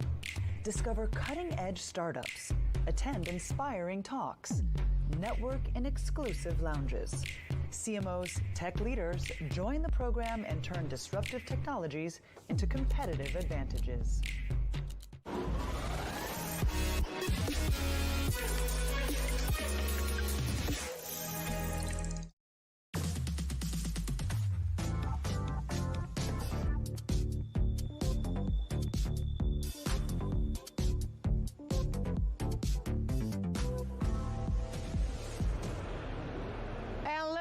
Ladies and gentlemen, and welcome to VivaTech News. You're watching Breaking Tech. I'm Marjorie Payon, and you're definitely going to have a daily dose of innovation here live from VivaTech.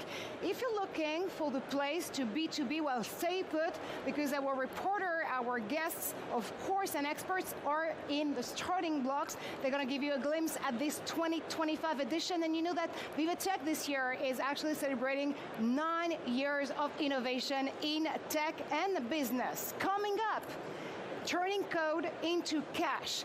We'll hear from an AI coding startup paving the way to growth. And let's play games. We'll learn how to bet on the best IPs in the gaming industry.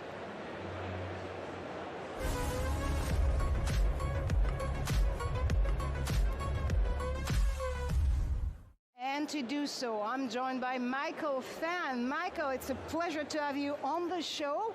You're the founding partner and creative director of Denmu. You define yourself as a next-gen fund, 100% dedicated to video game content. What type of games are you specifically looking for? The way we like to define ourselves is we are looking for iconic games. And one thing I keep telling my team is, I'm not an oracle, and to be honest, I never met any oracle. So it's really hard to guess what is going to be the next, big hit. But I tell my team, I want to bet on games that people will remember. Even if the game doesn't work financially, I want that all the players who played this game have retained that emotional and sentimental memory of that game, and this is what we're looking for. Well, not an oracle, but definitely a great storyteller here, Michael, with you. When you're investing in a game per se, you're investing first on an IP, right? So what is the best bet from your perspective? Investing on an international, global IP established out there in the world, or launching new ones? This is a great question. I think we have to understand what is the problem we're trying to solve. Maybe 15 years ago, there were not that many competition. You launch a game, and you'll probably, if you launch on a big platform, you're going to sell many games. But nowadays, there are 15,000 new games released every year just on Steam alone. So one of the problems we're trying to solve as an industry is how do we stand out? Yeah. So using established IP helps you with your marketing, right? Everybody knows that. The problem with established IP is, well, first you have to redistribute, right? You're making a little bit less money. And also another problem with established IP is everything has been established. If you work with some of the big guys, the Disney friends, right? They have the code for everything. So if you're a creator, how much can you create? So you're limited by that. And on the other hand, if you ask the players, they always want something exciting, something new. And sometimes the IP have been overused and they stagnate. So the advantage of new IP is you bring something fresh. The way we are looking at IP is we actually ask us only one fundamental question. Which one? What is the fantasy? At the end of the day, I think we are in the business of creating and selling fantasy. So it doesn't matter you are established IP or you're creating new IP, what exactly is that fantasy? And we try to understand that very well. That is a very good point, actually. So you're here also at VivaTech this year to take part into a very interesting panel. It's called Transmedia Storytelling, and the way throughout various different forms of content, because we're talking about games here, but there are so many different content out there across the globe and across devices and platforms that there's probably a new way to tell a story. How do you want to achieve that? I think when people talk about transmedia, for some reason they actually forget the word transmedia. So what is important is to have a fundamental understanding of what is the new medium you are expanding into, and still have a fundamental understanding and respect of the IP that is coming from. So I do believe that the magic in making transmedia successful is to have that humility to understand that, oh, this is a new medium.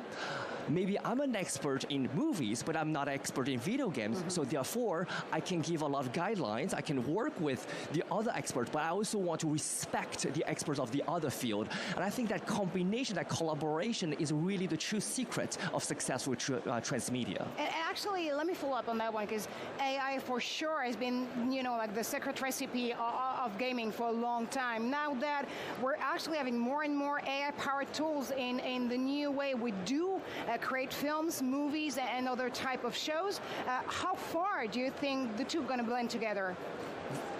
The way we are looking at AI is fundamentally it will be used, and you will be foolish to not use a fantastic tool like this.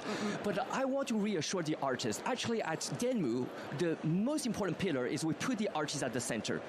And it's very important is because every book that you loved, every movie, every song, every video game you played that you loved, behind that, there's a human who struggled, who was maybe horny, who was very enjoyable, who was very sad, and really want to express that emotion, and express that emotion condensed in a piece of content. And that's a dialogue between humans. There's no meaning behind a machine, right? And so we believe that machines are going to help with the production, but it's not going to replace the meaning. And only in human we can find that meaning. Well, there's definitely a dialogue here in between humans creating, those type of compelling content. But there's also a discussion with a human, the gamer himself, or herself actually, or their selves per se. How do you want to bring more of this discussion and put it together? Because what we're trying to do out there while creating content, whatever type of content it is definitely bringing this discussion to the table. This is a fantastic question. A lot of people, when they talk about video games, they always through the numbers, right? They talk about video game being the biggest industry in the history of entertainment. Yes, but people always forget that we are also the most important vehicle of culture for this generation and the next generation. So I would say that first, dialogue is always good, right? Because when you actually have a dialogue, you can understand each other.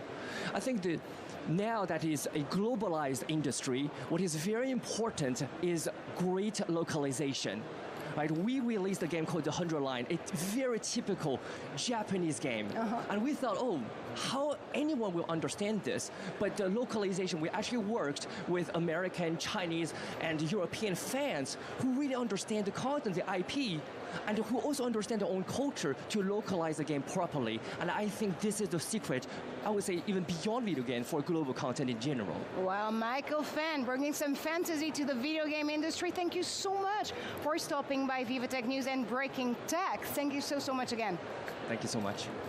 And you know that VivaTech is definitely the place to do business. Let's go inside the booth and the alleys to learn more about it.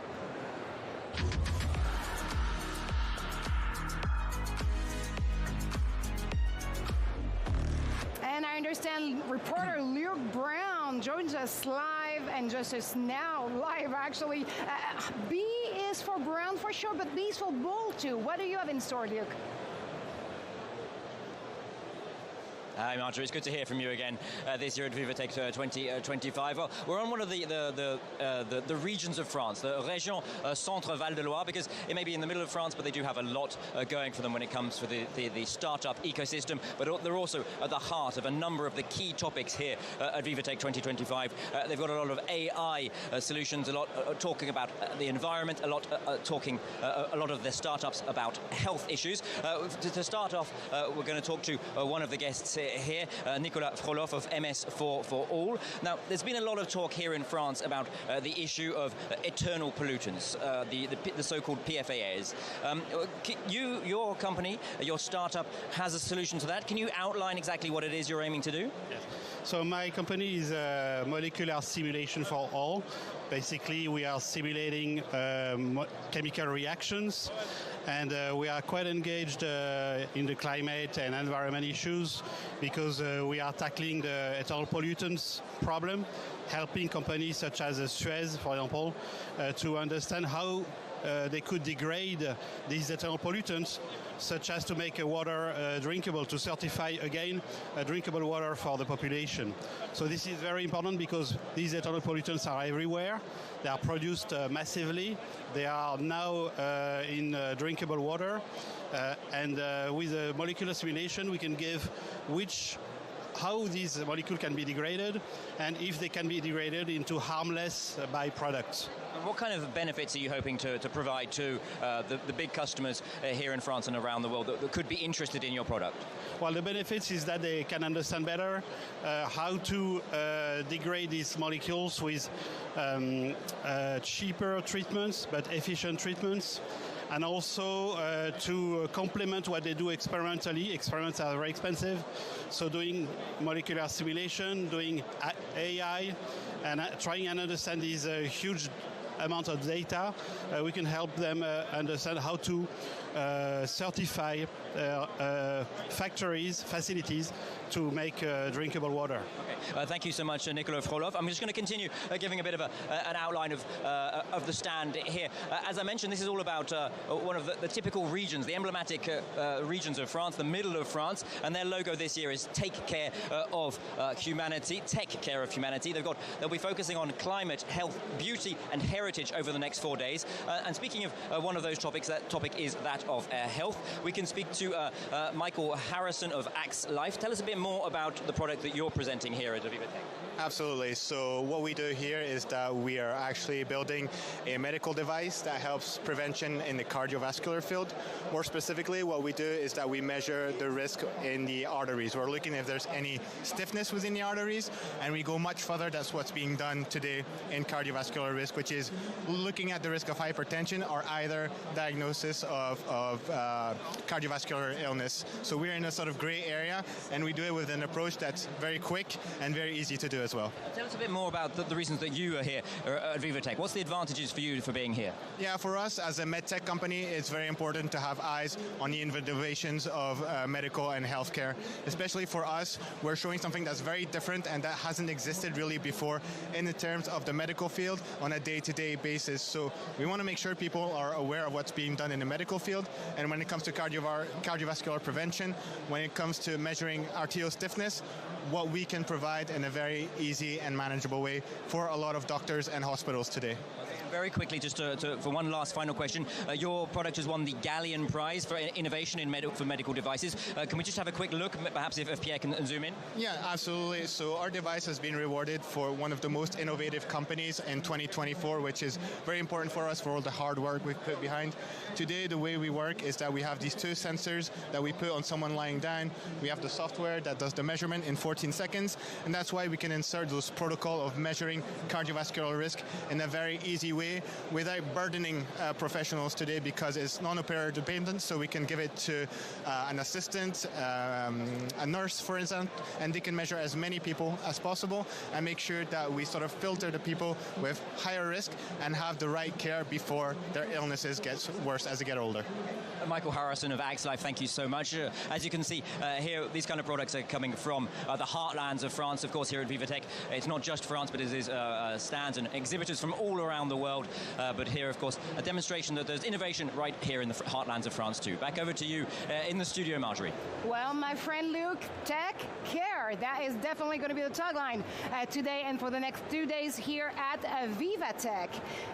Green is good, but can AI and IoT make it even greener? Let's find out with our next guest.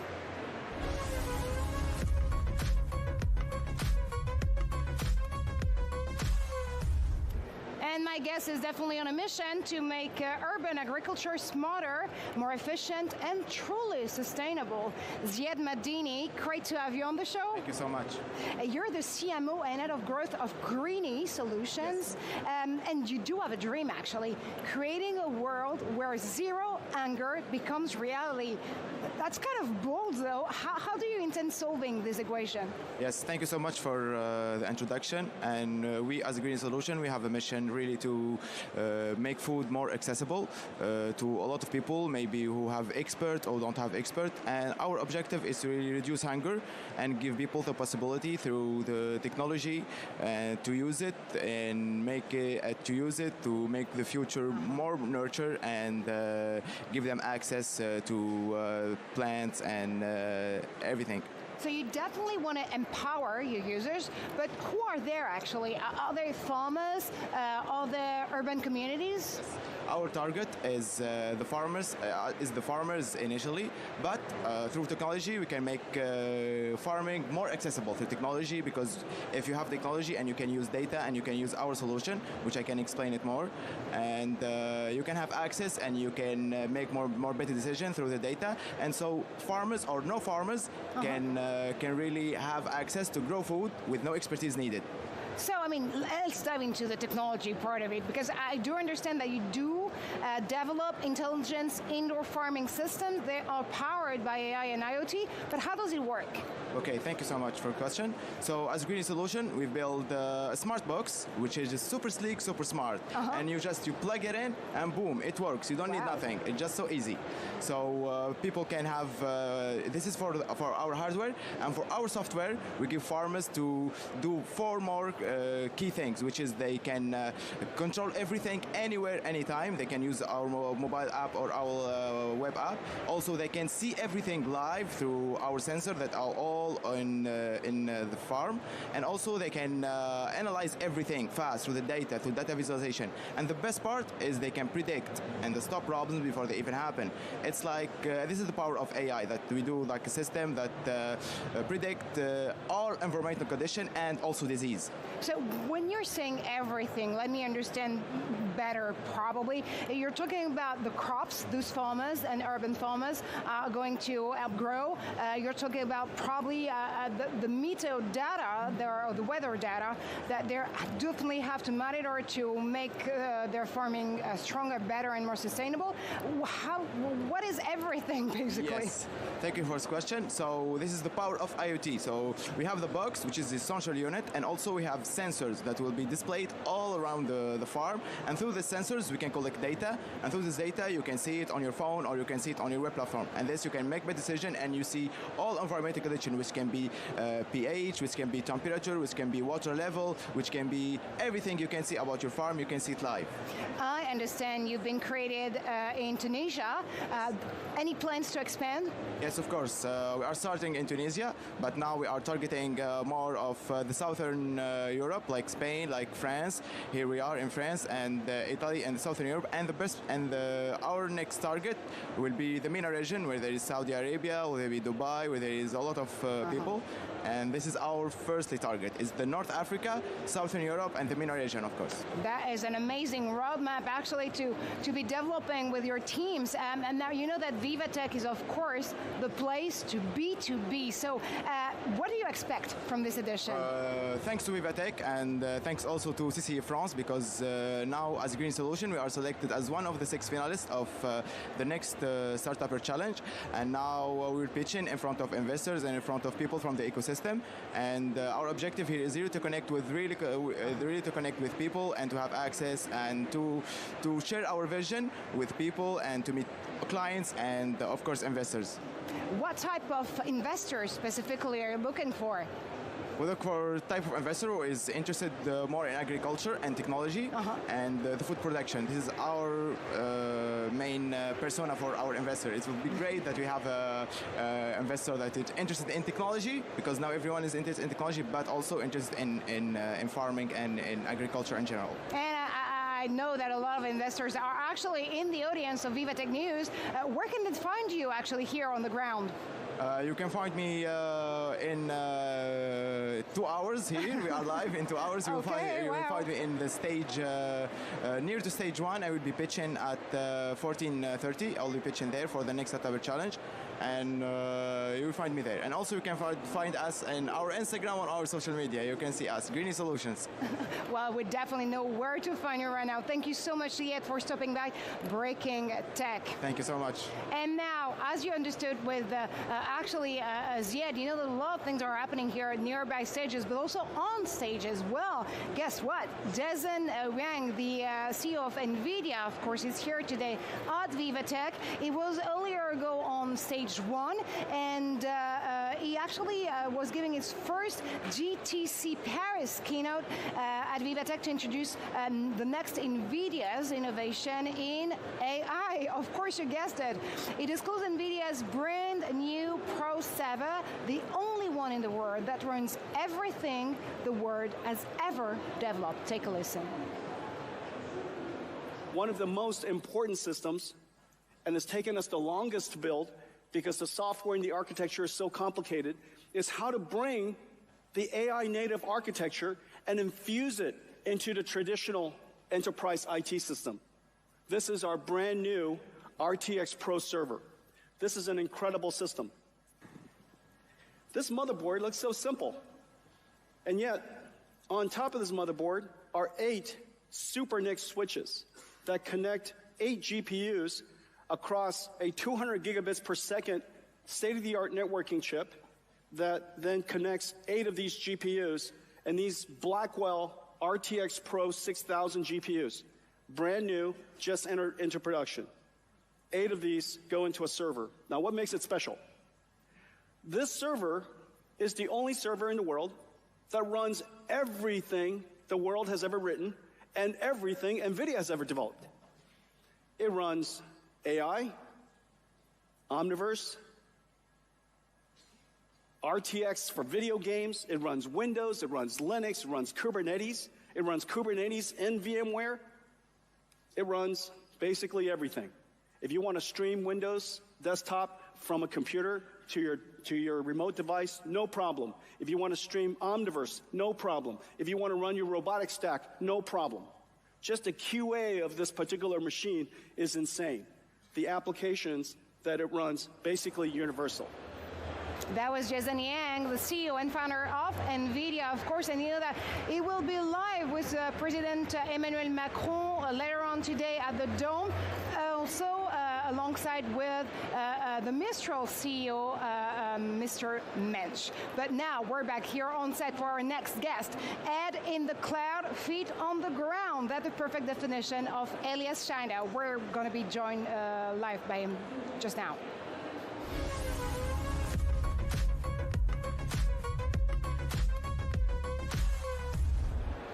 Elias Schneider, great to have you on the show. You're the co-founder of, and CEO actually, of CodeSphere. Let me just quote you for a brief second. We are to development what Google Docs is to documents. That's how you define your cloud development platform. Is it as easy as it sounds? Yes. Wow, No, okay, happy drop to the be mic. here. Drop the mic, happy to be here. Yeah, as you said, we provide the most modern standalone private cloud stack, so you can install your own AWS in your, if you want in your bedroom, but in your company's data center, basically. And the kind of new thing against today's cloud providers is that it's way more collaborative, way more integrated, and it supports the entire life cycle from starting to develop to actually running big applications in production. Well, that is pretty amazing, actually, and actually following one of the trends of the moment when it comes to developer. You know that vibe coding is emerging as a new practice for developers. Are you integrating it in Codesphere already? Yes. Okay. I think vibe coding is a very interesting trend that will only go faster. It doesn't actually matter if it will go a lot better. It will go, I think so. I believe it will go a lot better, but it doesn't. That is less important to how big the economic value of it will be. And what I think what it brings is that we have to leapfrog how we deploy today. We have to stop deploying with Kubernetes and big platforms where deployments can take weeks and months. We have to go to a way where we'll have way more applications and therefore way more deployments. And Codesphere can be one solution to kind of tackle that problem, be able to deploy as often as you want, and in a much faster life cycle than before. Well, faster and smarter as always. How far do you think Gen AI is disrupting the way we write code? I think a lot, because now you have way more. You have the entire information of the internet. You have all the APIs, everything that the models have been trained on at your fingertips in a much faster way than when you were coding before, where you had to look it up. I remember myself when I was coding. Honestly, I didn't write a lot of code in the last few years, but my last line of code is, I think, 3 years ago. And I remember Googling everything and using Stack Overflow, while when I see the team today, when they code, they very, very rarely have to actually go to Google. They will just type it, and they will have all the information about all the APIs, and that makes them much faster. I think in the future, AI will write more and more parts of the code base, and we'll be more and more thinking about architecture and algorithms and complexity than the actual code. And you've been listed last year in 2024 among the top 10 AI coding startups turning code into cash, actually. What's on your roadmap for 2025 or the next 6 months to go? Yes. On our roadmap, we will actually support more of the more complicated applications. So that means that we are going more and more upmarket. We're tackling more complicated businesses because they have a bigger problem migrating to the cloud, adapting new technology. And in precise features, this means that we will build up a hyperscaler-ready marketplace where you can, in a similar way to AWS, get all the different databases, all the managed services, but they are owned by you, which will play a lot in today's sovereignty trend in Europe, so that you don't depend on a cloud provider. You can just go to any cloud provider, go to any cloud, go to any machine. It's all just the same metal. Sovereignty seems to be on everyone's minds and lips, actually, here at VivaTech, especially when we're thinking about dreaming big for Europe in terms of the AI sector and industry. That's definitely your message to young entrepreneurs. I mean, I just remembering to our Dunce that you actually starting code computing when you were actually 15, and then when working for Google, and then created your own company. So entrepreneurship is everything to you, right? Yes. What's your advice to young European entrepreneurs? I think that Europe is actually a very interesting market. People tell you as you're starting out that you have to go to the US. And I think that was true in the past because the US is just way more homogeneous. It's much easier to scale across companies in the US in terms of a client base, and also easier access to capital. But I think as technology advances, the European market becomes more and more accessible, because in the past we had so many different countries that had their own ways of doing things, their own regulations, their own laws. But the faster we get with cloud, the faster we get with AI tackling regulation, we actually open up a bigger market than in the US here, and I think the opportunity is just larger here. So I wish for founders in Europe to found here and stay here. That's a marvelous piece of advice. Last question, actually, Elias, with us here on Breaking Tech. VivaTech is a place to be. What do you expect from this edition? So we meet with a lot of business leaders in C-level, especially in regulated industries across France. I appreciate that this is such a mix of high tech, but also defense, also regulated tech, also government tech. And that's why we think this is an amazing conference to be at. That is so good to actually hear from you, Elias Scheinda. Of course, we'll be back with more in a few seconds because that's all we have time for now in this very half an hour. But do stay tuned. We'll be right back right after this.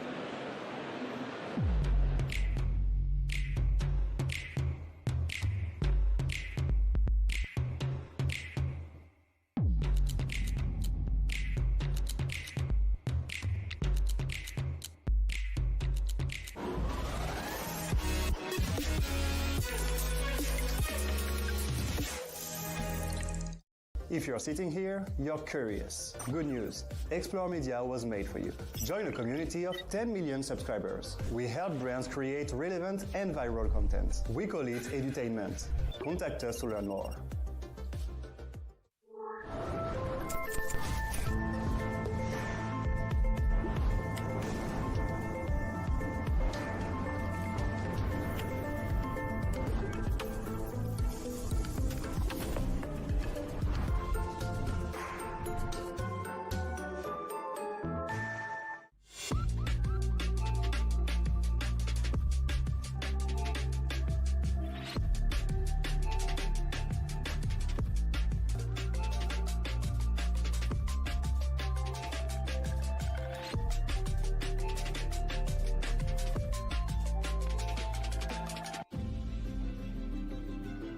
The automotive industry is going through an unprecedented period of change.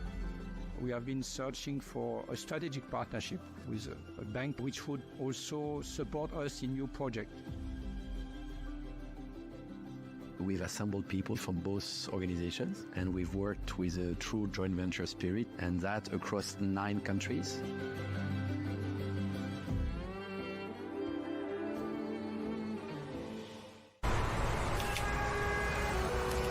Can we do something about this? Sure thing. Let's combine the real and the digital worlds to make big changes for everyone. That's better.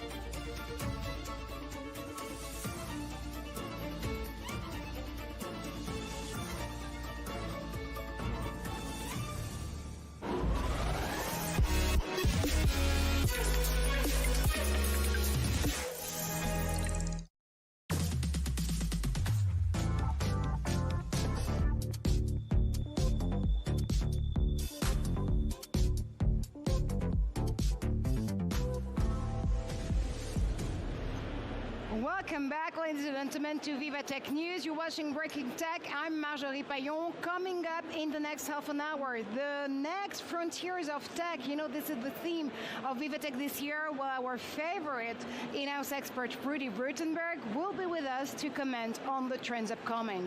And from Nollywood to Africa's Silicon Valley, we learn how Nigeria is fostering one of the most vibrant startup ecosystems.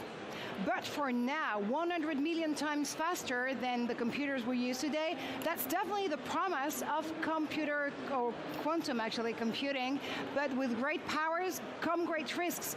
Notably in security, it's definitely a leap forward in tech that will transform the world. Take a look. An incoming technical revolution unlocked by the power of quantum physics. Quantum computers process information using quantum bits, or qubits.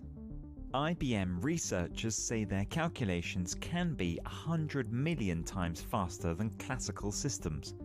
Capabilities that seemed impossible only a few years ago are now finding real-world applications.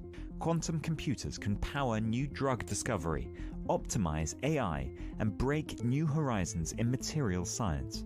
ZeroKey has used quantum power to develop a real-time location system for use in industry, offering unprecedented operational visibility of warehousing, automotive, and supply chain logistics. But this new computational power brings unprecedented security challenges. Without quantum-safe measures, current encryption protocols could be overrun by 2030. This scenario would threaten the global banking system, sensitive communications, and critical networks. Startups like Quanticore are already providing quantum-safe solutions against sophisticated cyber attacks, a critical area of innovation to keep an eye on. Increasing government investment reflects the high stakes. The European Union has so far committed €1 billion to quantum research. In March, China announced a vast government-backed fund into emerging technologies like quantum computing worth around $138 billion. In the US, the National Quantum Initiative Act allocated $1.2 billion of public funding towards this new technology. Companies like Alice & Bob, aiming to build the world's first universal quantum computer, could reshape our digital future. Quantum computing will transform our world, and the preparations are already in place for when it does. And now it's time for a tech trend update with my favorite ever in-house expert, the great Rudy Württemberg.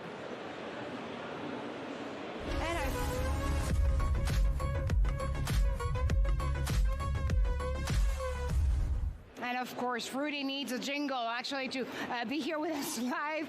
So you're officially Tech Trends editor this year. Congratulations to you. Well, thank you, Marjorie.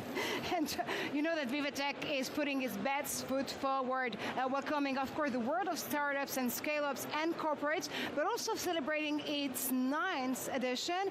And we are going to see a lot coming up in the next 3 days, but all about the next frontiers of innovation. What are those?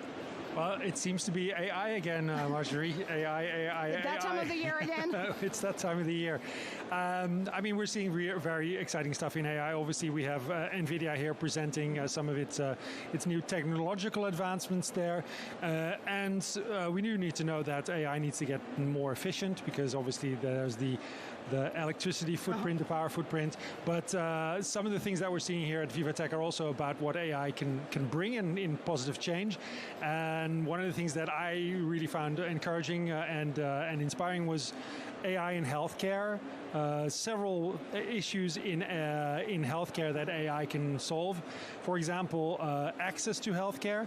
For example, in places where you might not have access to a doctor, AI might be able to consult or see basically anomalies, cancers that might otherwise go undetected that can be detected with AI technologies. And also previously or before, they actually can be detected by other methods. Exactly. That's what I understand, right? But also preventive, right? Because AI might be able to give you some tips on what you might do to live healthier. So that's all really encouraging and interesting. Trust, obviously, the big issue there. Trust is everything, Rudy. Trust is everything, and so not all consumers trust AI to provide them with a diagnosis. At the same time, you know, probably lots of consumers and patients are unaware of what AI is already doing. I mean, if you're getting some sort of scan, imaging scan, and obviously that's one of the areas where AI has really been applied. You know, the entire rundown of what's found in your body is AI. It passes through an AI. So an AI a day might take the doctor away in the next few years, but for now we're also, and in a very tech-positive way, having a lot of questions and discussion here at VivaTech about the ethics of AI and the ethics of innovation itself. I mean, AI is as ethical as its training base, I would say, and we know that there have been issues with that in the past. And then, you know, do you need a human in the loop? Probably you do to sort of correct that a little bit. But the training, the training databases are also improving, and there's more awareness of these biases. But yeah. There's another issue about equity of access to AI, because obviously here everyone at VivaTech has access to AI, understands what it is. There's a whole big part of the world that does not have that access, and nor does it have that understanding. Absolutely. How do we make actually AI available to all humans on the globe, and how do we actually bring them back into the discussion and co-creating those tools for the future? I mean, I think some of it relates to that example that I already mentioned, that AI will actually increase access to some services. You don't need a doctor anymore, but you can have an AI consulting, and then if there's something wrong, you can go to a doctor. And that actually might allow people, imagine that, all across Europe we are lacking healthcare professionals. Imagine that you have to wait for weeks for an appointment, but you can go online, use your smartphone to, I don't know, take a picture of some grain de beauté, some spots on your skin, and ask the AI to diagnose them, and they say, "Oh, nothing to worry about," or "Don't know, looks a bit strange. Maybe best to consult a doctor." That's something that that really improves that access and makes it more equitable. And you definitely mentioned Jensen Huang as one of the main attractions of this opening day at VivaTech here. Of course, he was on stage 1 a year ago to deliver a keynote, and in one of a time actually in Europe keynote, I understand. It'll be later on the Dome stage with President Macron and Arthur Mensch from Mistral AI, the French AI generative gem. What do you expect from that type of discussions? I mean, obviously President Macron has created, and he's pushed for that, has created a very tech-friendly France. We've seen that pay off in terms of startups, in terms of investors coming here. I mean, it's definitely, and it's helped the success of VivaTech. Macron, and I'm not taking any political positions here, but he likes to talk as well. Yeah. So, and obviously there's some big names on stage there with Arthur Mensch and Jensen Huang. So I hope that the president will be able to listen to them as well. Well, that's what we're going to find out, because I'll definitely meet you there by 5:30ish at the Dome for that very interesting discussion. Thank you so much, Rudy, as usual. And from here, our set, Breaking Tech, VivaTech News, to another alley of the conference. Let's tour around inside VivaTech.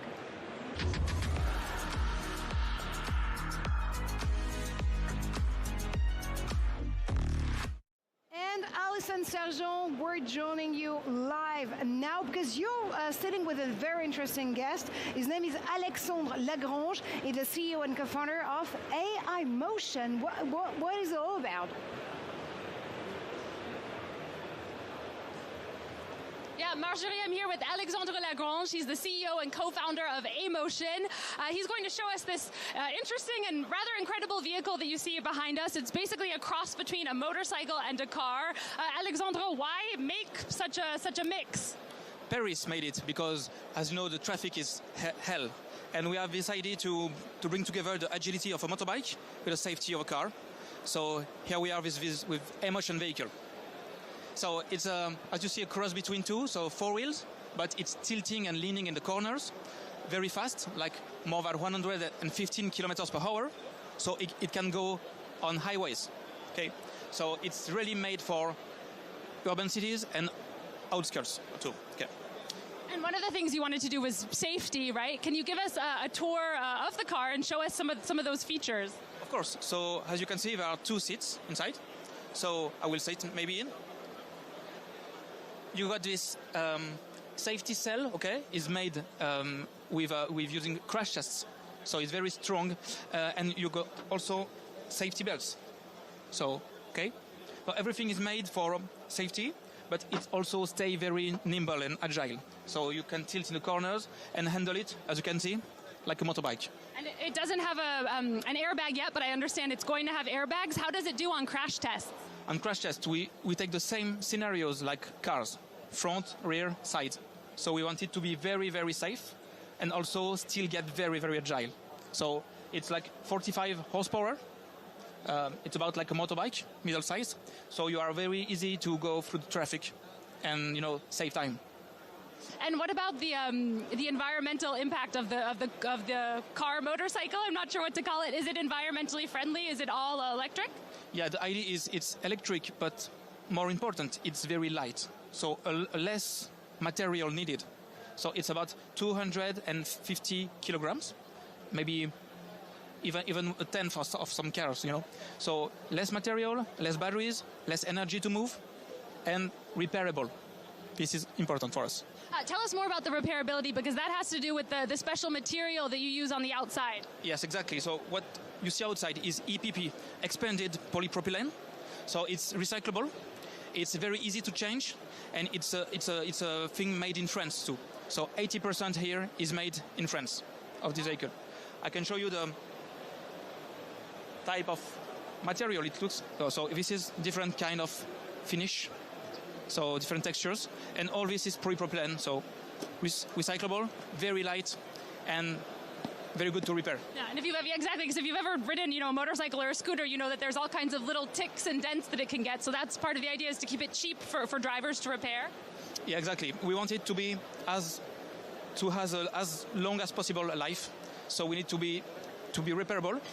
It will go 3 years for each customer. Then it comes back to us. We repair it and send it for the next life. Okay, and is that free of charge, that reparation, or what's the price point overall of the vehicle? The price point is the target is 200 euro per month. Okay, and with service, assistance, and everything needed, insurance too. Okay, so we want that basically the customer is free. We want to free him from the traffic jam, free him from the weather problems, free him from the safety problems, and free him from the aftermarket service problems. So, and is it already in circulation, or what's the rollout timeline looking like? So as you can see on the video just behind us, this vehicle is riding in Paris and on highways, but next year will be the first vehicle produced and sold for the end customers. Okay, and remind us what the name of it is? Emotion. Emotion. Okay, and the car is called Emotion, the vehicle. Yes, same name, brand, car for now, because now we have only one vehicle, but in the future there will be a whole range. Okay, all right, you heard it here first. Keep your eye out for these Emotion vehicles. You might see them on the freeway already in the Paris region. Again, that's Alexandre Lagrange, the CEO and co-founder of Emotion. Thank you, Alison. Well, Alison, I guess we have to fasten our seatbelts. Thank you so much for the reporting. And now, from Nollywood to Africa's next Silicon Valley, we'll learn how Nigeria is fostering one of the most vibrant tech and startup ecosystems. That's inside VivaTech.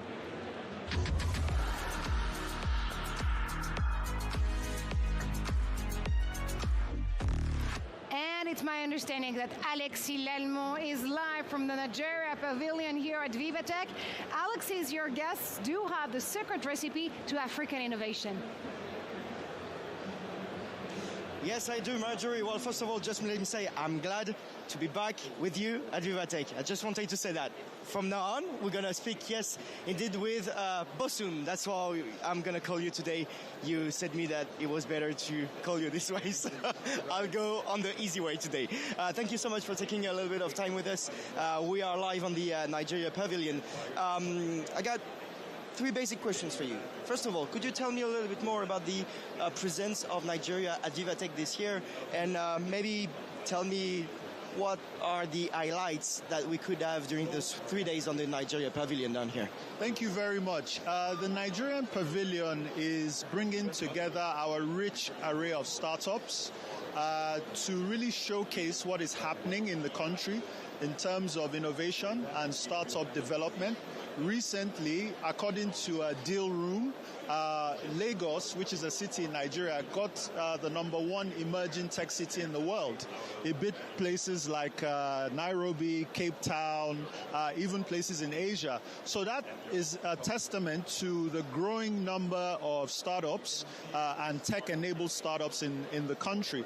And so we are showcasing that today at VivaTech and over the next couple of days to show the ingenuity of our entrepreneurs and to show that Nigeria has solutions for the world in terms of healthcare, in the area of AI, for low resource languages, in hardware manufacturing as well, in power and electricity, in areas such as free trade zones and incorporation of digital companies, digital free zones as well. So along the value chain of many industries, Nigerian startups are helping power larger companies and are also delivering services to customers, to citizens as well. And the government is also here to also show how we are empowering startups by creating an enabling environment. And so Nigeria is a good place to build solutions for Africa and for the world. So this is a political message as well, to say that Nigeria today is leading the path and is opening the path for that. Could you tell me more about the message that Nigeria wants to send to the global VivaTech, to the global tech industry over here? Number one, Nigeria is open for partnerships. We have an array of companies that are solving problems, both locally and nationally. So we're open for partnerships across multiple value chains. Number two is that we want the world to see Africa as a talent hub. Because there is a program that is being run by the Federal Ministry of Innovation, Communication and Digital Economy. It's called the 3MTT program. That's 3 million technical talent, training 3 million young people in the areas of cybersecurity, in the areas of artificial intelligence, in software development, cloud computing, so that there's a rich array of talent for global companies to leverage on. And so these talent can also build their own companies to solve problems across Nigeria and across Africa. Also, the government is doing a massive project called 90,000 kilometers of fiber optic cable, connecting every local government in Nigeria to fiber optic connections. And so being able to deliver government services to remote locations, opening up educational opportunities for remote areas and villages so that young people can also participate in online classes to improve their knowledge base. We're also building AI capabilities in the area of data centers, and as well as LLMs, large language models, for Nigeria and for African languages as well. So really, it's that Nigeria is open for partnerships across the technology value chain. And that is why we're here at VivaTech. Well, beautiful. I guess the message has been spread to everyone watching us on VivaTech News today. Thank you so much, Bosun. And good luck for those 4 next days. I'm guessing there's going to be so many people coming to the Nigeria Pavilion, and you'll be here to explain everything to the many spectators that we will have today over here. Thank you so much. Have a good one. Oh, man. Say it again. Merci beaucoup. Oh, there you go. Beautiful. Thank you so much. All right. Well, back to you, Marjorie.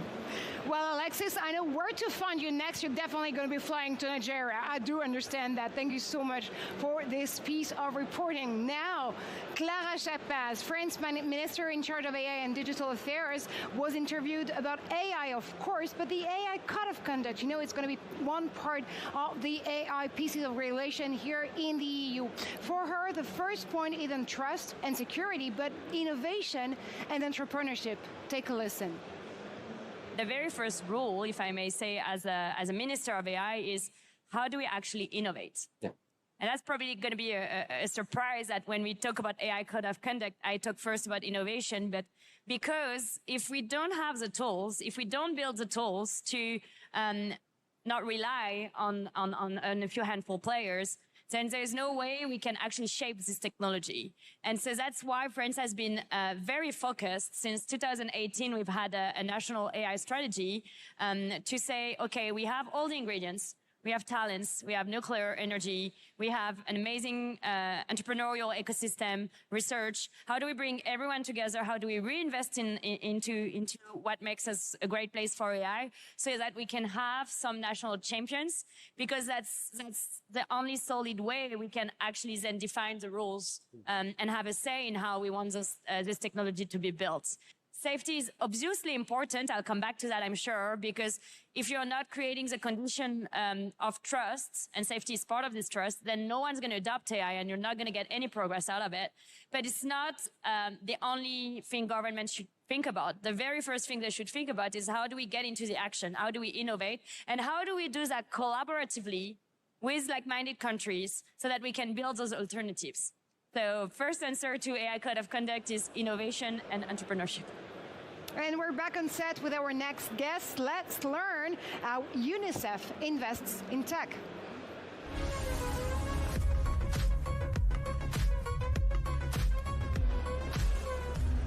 And to learn more about it, I am joined by Sana Betty from UNICEF Office of Innovation. I appreciate you being here, Sana, of course.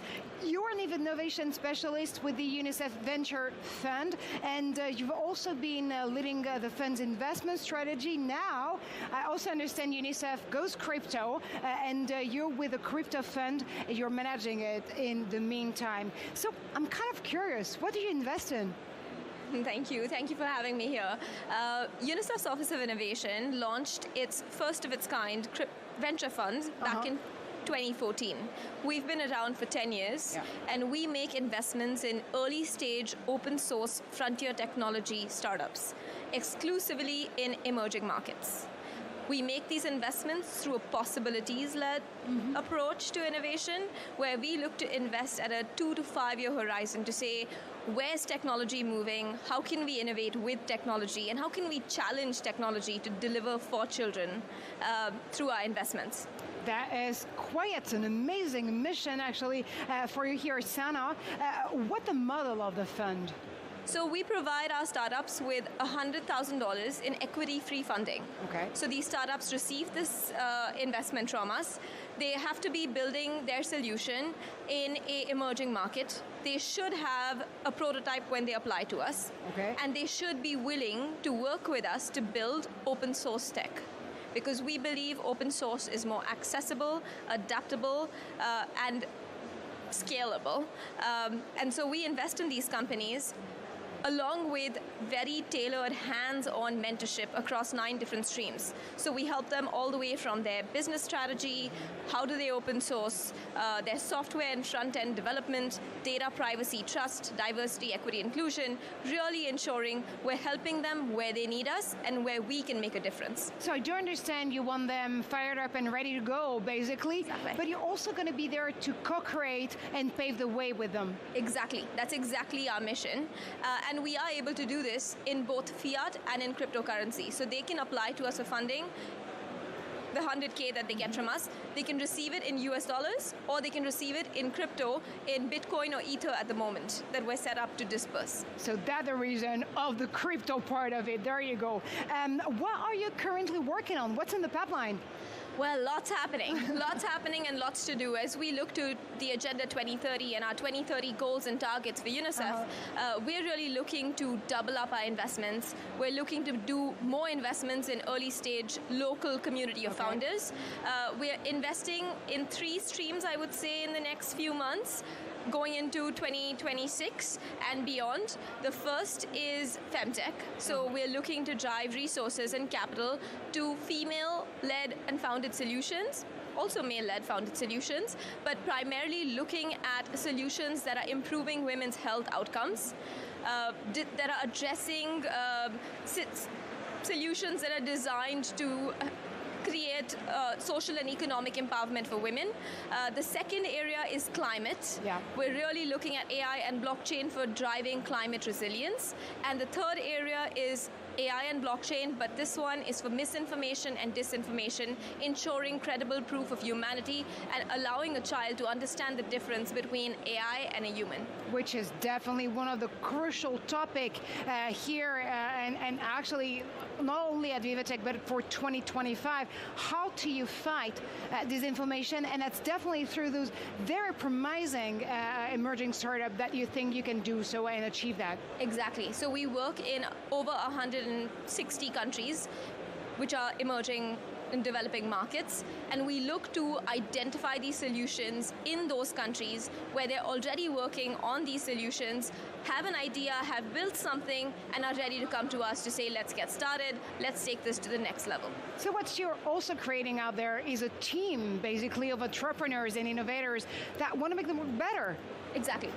I think that's exactly it. It's really about building a holistic team that is building tech the right way for the right purpose, and they have the right sort of skill sets. It should be a diverse team. They should understand tech standards, how to build a product that is accessible to all users and tested by all users. And that's really what we want to come in and help these companies do. So if you guys want to be on the A team, definitely reach out to Sana Betty here for the UNICEF Venture Fund. Thank you so much for stopping by. Thank you so much for having me. Tech. Thank you so much, Sana, again. And that's all we have time for. But do stay tuned. We're going to get back right after this.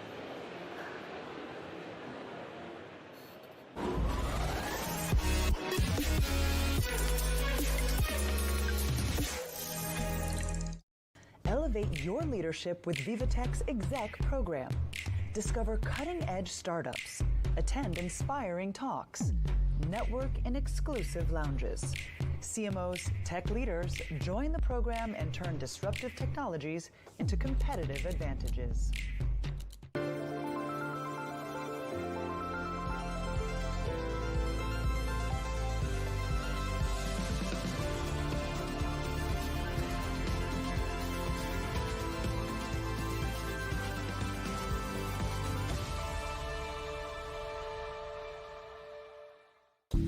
Japan boasts numerous companies with global potential in sectors of deep tech, such as bio-research, clean tech, and robotics. JETRO endorses these outstanding businesses and supports their collaborations with international partners. Talk to JETRO first.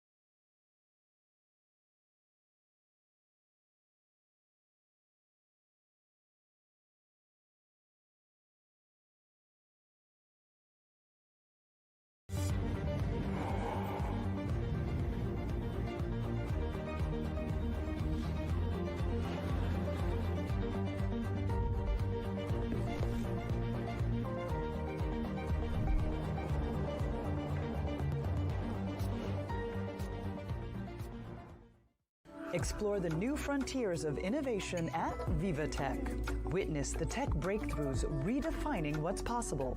Scale faster, partner smarter, and see what's next for your business. Explore the innovations reshaping global politics. And champion sustainability, ethics, and inclusion. All at VivaTech 2025.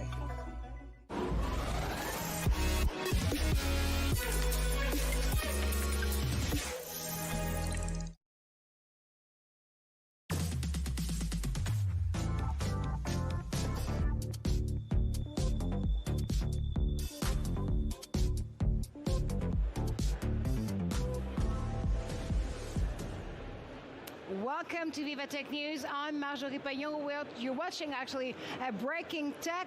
Welcome, a warm welcome actually to the show, ladies and gentlemen, because you know we're on the opening day of VivaTech here from the ground in Paris, and our team of reporters, our team of experts are definitely here for you to let us get a glimpse at what's coming up for this 2025 edition. It's the 9th edition actually of VivaTech.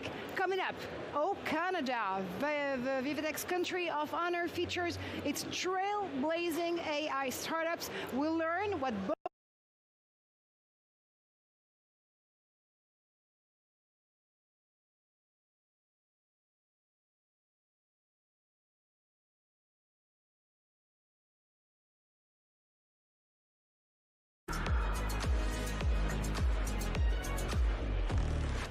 Simon Harding is actually live for us now on one of the pavilions here on the ground, and I definitely see that you're with some Bangladeshi innovator.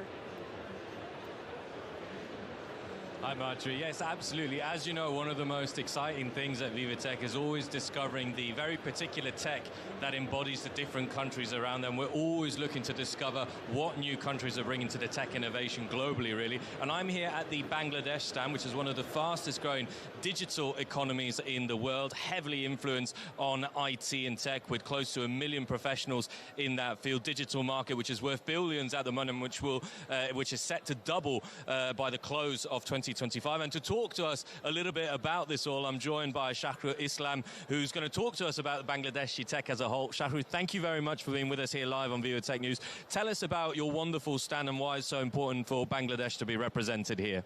Great, thank you. Thank you, Simon, for asking me these questions. It's been the second time that Bangladesh is here representing the country. This time we have around 14 companies from diverse background. We have companies from AI solutions to IoT solutions to semiconductors to design companies to IT services. There are 14 companies, as you can see from here, all around. These companies together represent the Bangladeshi industry.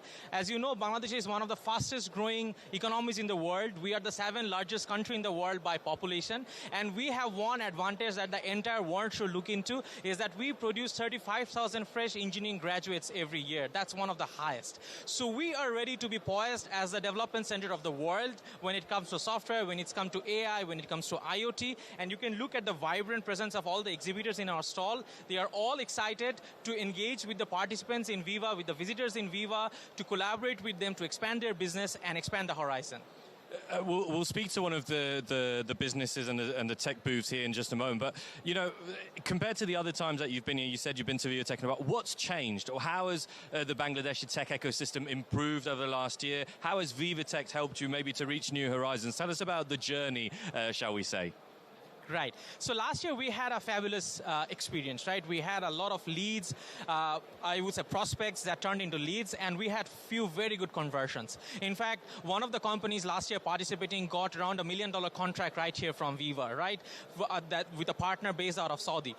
And from that experience this year, we included few other companies from diverse background. You see someone from the semiconductor industry, and we have few other startups who are also waiting to get some awards from VivaTech as well, startups, right? And we also have few other companies who are focusing on UI, UX. So I think that looking at this year, we are looking into engaging with more prospectful resources, not only from France, but also from extended Europe, where we can talk with clients from Italy, Poland, and many other countries who we can do effective network with and expand our business. Well, speaking of the tech startups that are here, Marjorie, we're just going to go on a little wander. Shahrukh is going to take us to one of the startup companies. I think I'm going to be joined by this gentleman here. Mahmoudul is with us. Tell us a little bit about what it is that you do, sir. So basically, we are a company that supports the European startups by providing smart engineers. We are basically team augmentation and team staffing solution provider. We have been serving basically the Nordic companies for like last 10, 15 years. And right now we are looking for expanding in other parts of the Europe. And what have you seen change in your business very specifically to you over the last couple of years? Because we know Bangladesh is renowned in the engineering, the IT world, and surely this is something with more visibility that keeps opening different doors, right? Yes. The thing is that we actually observed that since the inception of AI and other things, we have seen that the demand of like highly smart engineers at this moment. So in Bangladesh, we actually have lots of populations, and in populations, the top 2 or 3% people are basically pretty much genius, and we have the leverage to actually use those engineers. We train them up, we hire them up, and then we provide them to our clients, and they are getting the service from those engineers, and it's basically a game changer for us, and I think it's a game changer for the startup communities in Europe as well. And if I can ask you to take a little bit of a leap into the future, I know it's not easy, I'm putting you on the spot here, but we see that AI is changing, you know, almost daily, regulations and all these things are big topics at the moment, but I guess that it's almost like the sky's the limit for you guys because there's so much innovation still to come that it's only going to benefit what you can bring to the party. Absolutely. I personally think AI like as a calculator. 60 years back when calculator was introduced, people thought that no one will do mathematics by memorizing or by hand. But now people can do complex mathematics using calculators, then computers and other stuffs. AI is basically a tool. It's a tool for smart people. And when the smart people will use AI, I mean, anything is possible. Sky is the limit, as you said. And AI is one of the big themes here. Climate is also one of the big themes. So how do we ensure that all of these fantastic projects that you're leading along with other Bangladeshi techs are obviously staying climate focused, looking to make the right impact on nature, which is a massive theme this year, VivaTech 2025? Absolutely. I mean, like, we are human beings. We actually reside in the planet. And without a good climate, we'll be doomed. So when we say that we are becoming more smarter in terms of like we will have like a zero impact on the climate, and that's why we are actually moving towards cloud. Like, I mean, nowadays the cloud solutions are basically pretty much climate friendly. I mean, they are doing lots of stuffs. So having said that, yeah, we are pretty much aware of that. Thank you very much, sir, for speaking to us. Well, here you go. If you want to visit the Bangladeshi stand here at VivaTech, certainly one of the places not to miss, Marjorie. We definitely will, actually. Thank you so much, Simon. And we're back on set to welcome an AI gem straight from Canada.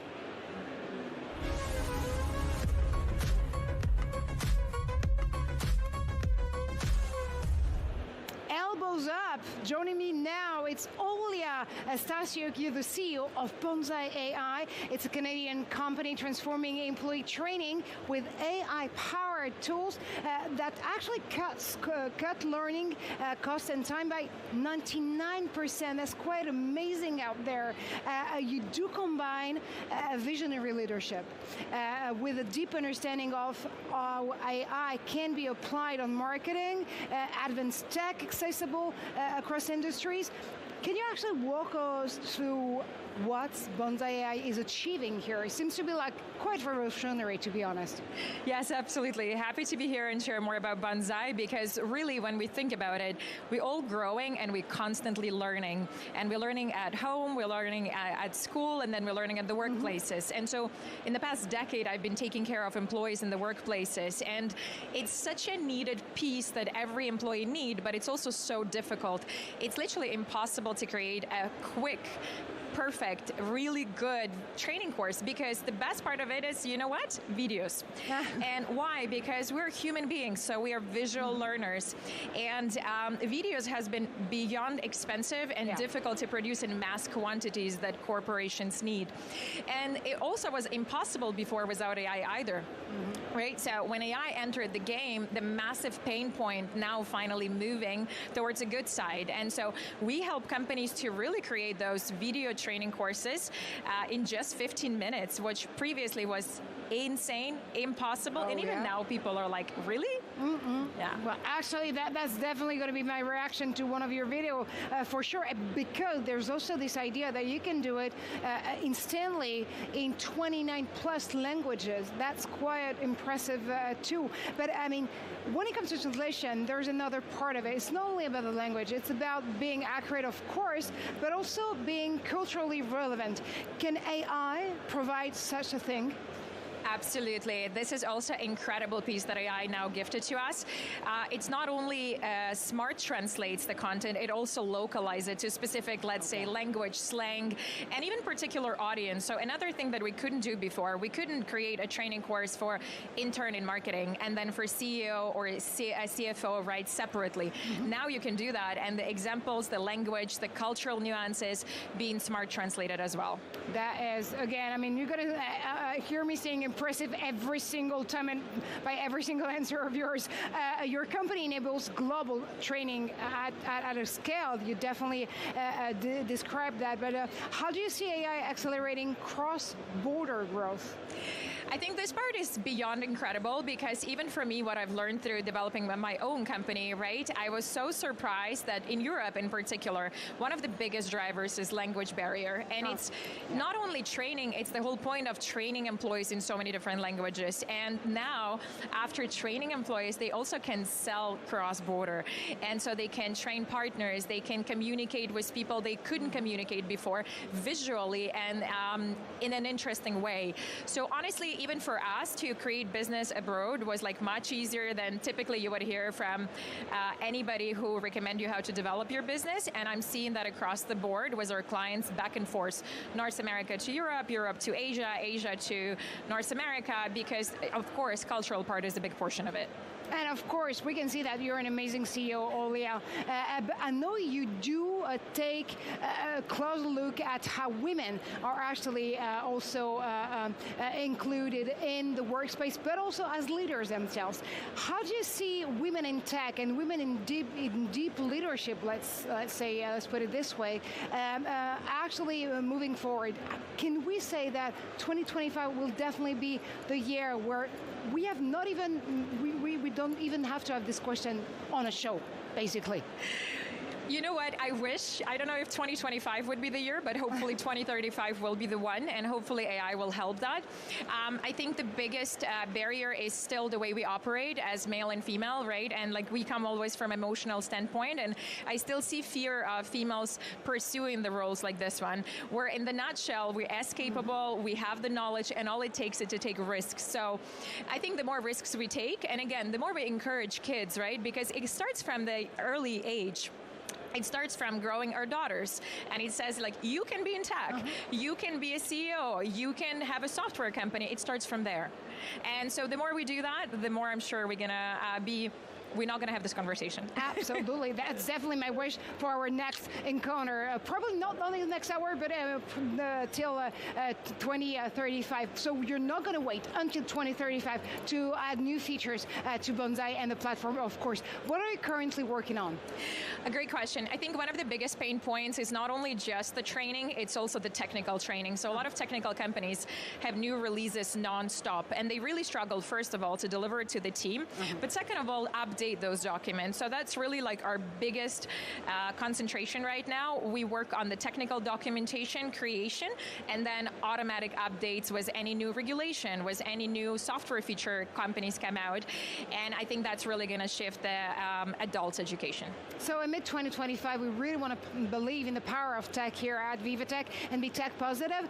What do you expect from this edition? To be honest with you, so I've been here last year, and last year everybody were just exploring AI. There still was a lot of fear. I don't see fear anymore. Interesting enough, we see people questioning. People come with a lot of information they already know, and they come to say, who are you? How are you different? And that shows that we're at the next stage. So first of all, I'm really happy to see that people are more open to innovation.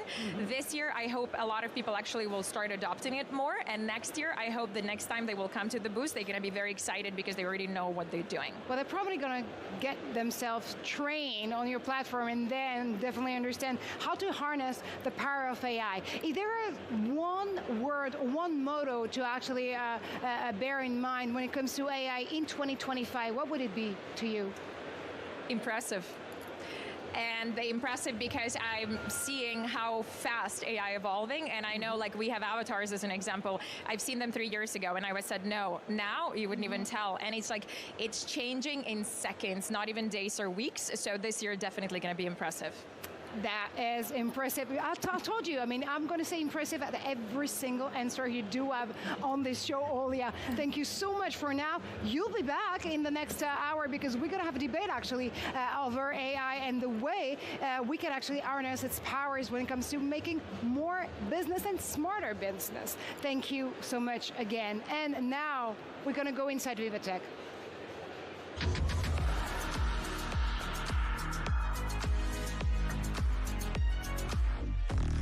And this time, this is my great pleasure to welcome Will Hildebrand. Is waiting for you, and for us, actually, is waiting for us, definitely, on the China pavilions with his guest.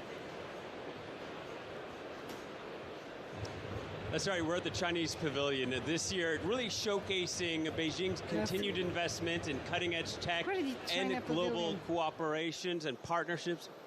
For more about that, I am joined by Li Yuangu from the China Council for Promotion of International Trade. Hello to you, Mr. Li. Just curious if you could give us an overview of some of China's recent developments and achievements in science and tech. Okay, thank you very much, William. I'm very glad to have the opportunity to speak to you. Firstly, in recent years, you know that China has become the world leaders in scientific, science-tech innovation and made a great progress in this field.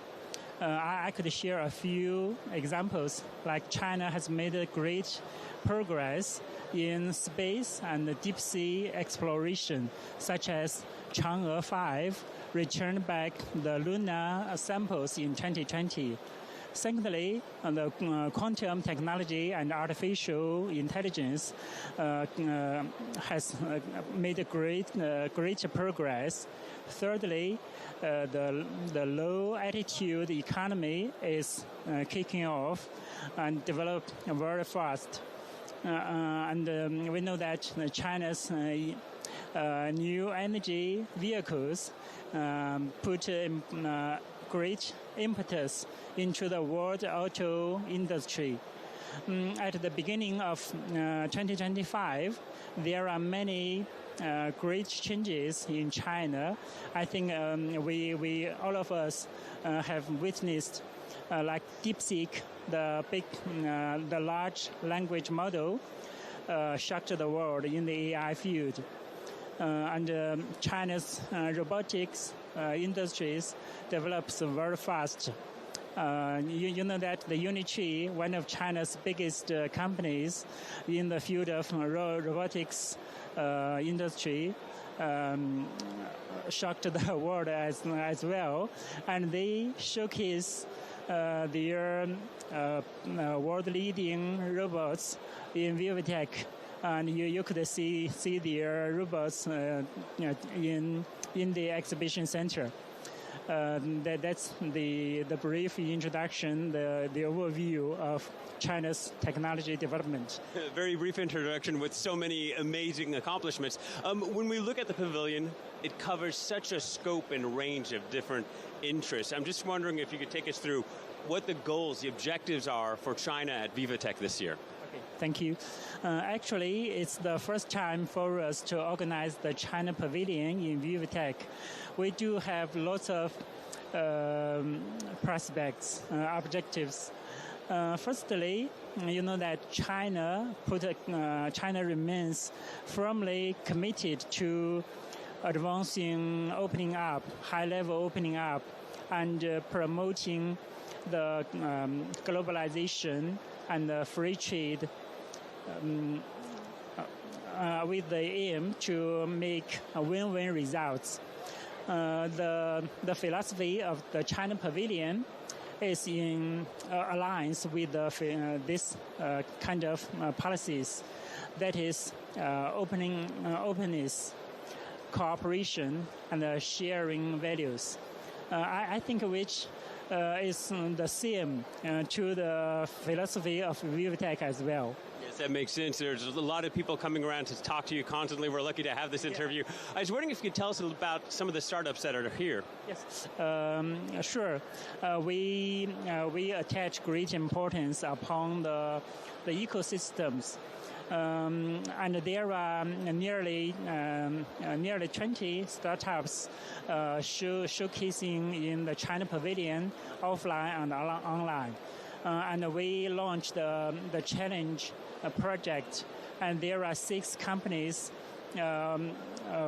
attended our pavilion. One of them is the AI stroke. You know, stroke is very badly to humankind, and they have a small booth there, and we hope to bridge the SMEs and the startups to the large and medium companies.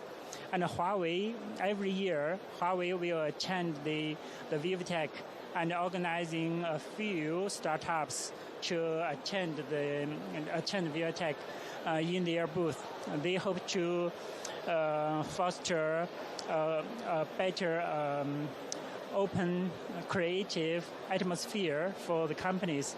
Most of the startups are French companies. We hope to promote more communication and collaboration through our efforts. Yes, you could see them in the pavilion. Right. And you mentioned this is a China Council for Promotion of International Trade. It's the first time to organize a pavilion here. You mentioned openness being very important for China. What opportunities do you see for collaboration in tech or science between China and Europe? Okay. Actually, I think firstly, 2024 marks the 60th anniversary of the establishment of diplomatic relations between China and France, and 2025 marks the 50th anniversary of China and Europe, which is of great importance. During the past 50 and 60 years, both of us have made great progress, and we will continue to cooperate in this field to promote the cooperation in science, in trade, in investment, etc. And we have to see. Yeah. Well, Mr. Li, while I have you, I'm just curious. China has a vast market. There are 1.4 billion people in China, which is a great market for companies all over the world. And China has stable policies and many talents. So which is on one hand, Chinese companies develops very well in China through our efforts. At the same time, we could cooperate with foreign companies to share the achievements, the fruits of China's development. We could cooperate, and finally. We shall, especially after the COVID-19, we shall set up more platforms like VivaTech to help companies to meet face-to-face, to communicate and set up the confidence. Then we could make practical achievements and cooperation. Wondering if you could elaborate the last point for us. Your council trying to bridge connections with international partners. How do you do that? Actually, the China Council for the Promotion of International Trade is China's largest trade and investment promotion organization. It was established in 1952. Since then, we devote ourselves to promote the cooperation between China and other countries. We focuses on the four main business. Firstly, to promote trade and investment cooperation by organizing exhibitions, seminars, B2B matchmakings, etc.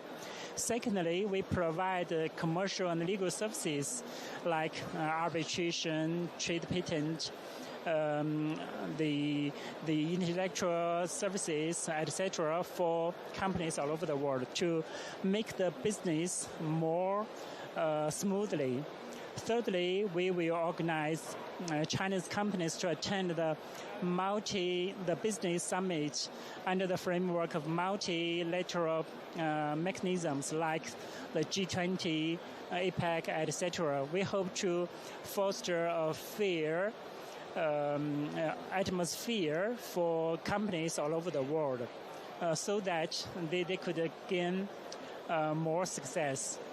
Finally, CCPIT is the think tank as well. We published many guidelines for companies to know more about other countries before they going abroad. And we will help foreign companies to develop in China as well. During the past 3 years, we collected more than 9,000 difficulties and problems the foreign companies met in China. We have helped solve more than 7,000 of them, which was very welcomed by foreign companies through our efforts to promote the communication and collaboration between China and other countries, especially the companies. Yeah, I do believe through our efforts, together with CC, Barry, etc., our partners, we could make the trade and investment more fluently, more efficient, and we could contribute more to the people's awareness of the world. Thank you. Mr. Li, thank you so much for your time. Li Wanggu. We're out here at the China Pavilion. You heard that the message is openness and building partnerships. Back to you, Marjorie. Message heard, actually. Thank you so much, Will. We're back on set, of course, with our next guest.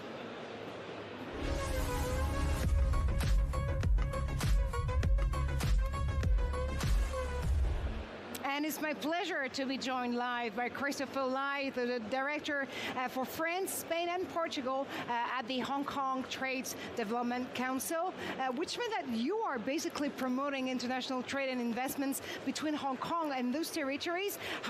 You've seen the Hong Kong ecosystem, of course, benefiting from its unique location and its strong financial structure and government also support, but you've seen it evolving over the years.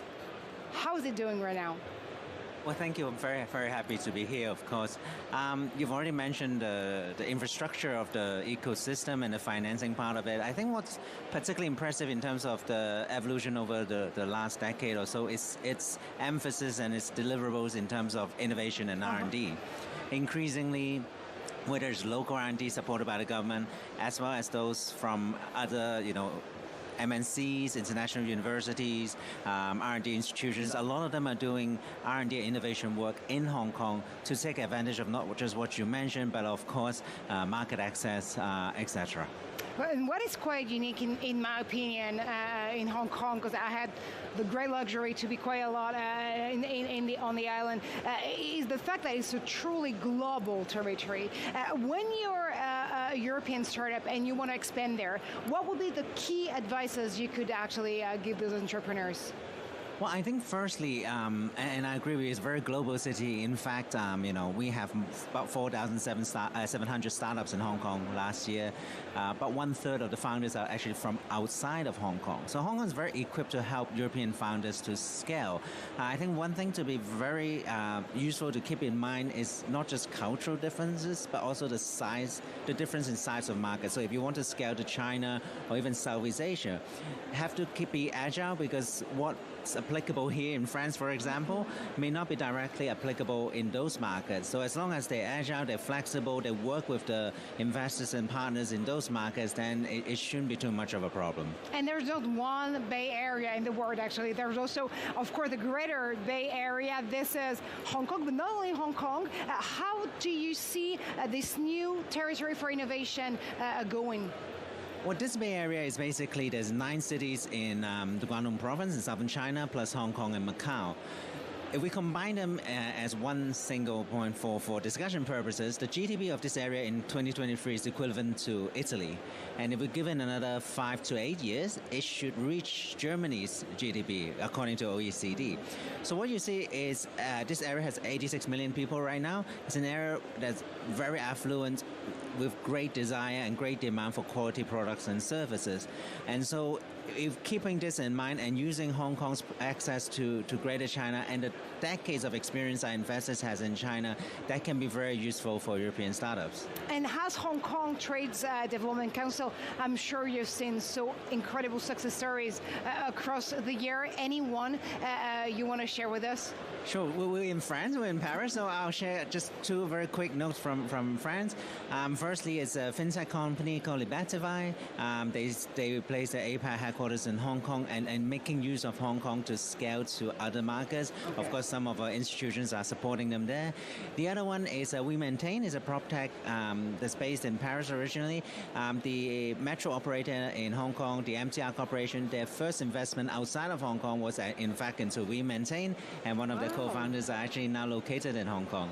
That are truly success stories. Thank you so much, Christopher Lai, for stopping by Breaking Tech.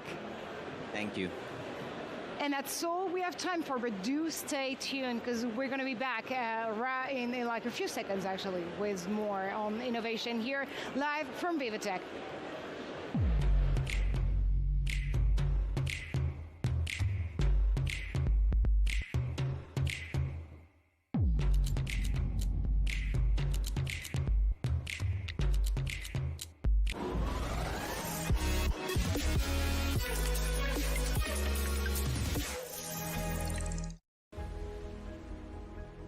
The future of healthcare will be shaped by innovation.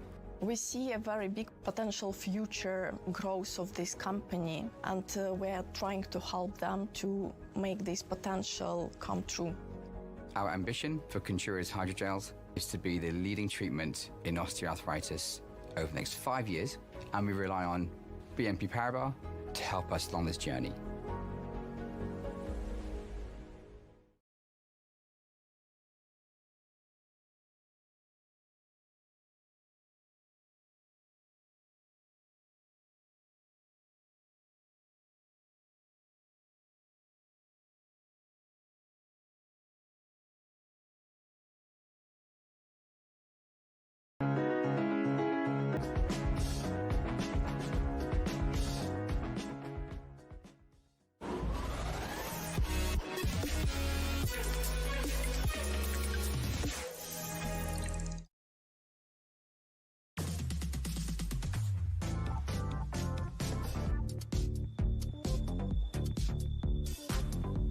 I'm Marjorie Payon. Coming up, a journey to the center of the Earth. We'll learn how deep tech can help monitor more accurately underground movements. And we're going to power the future, believe it or not. Sustainability is not an ideal anymore. It's a requirement to make the AI and data centers industry as efficient as possible. Well, our guest definitely has a scalable solution to share.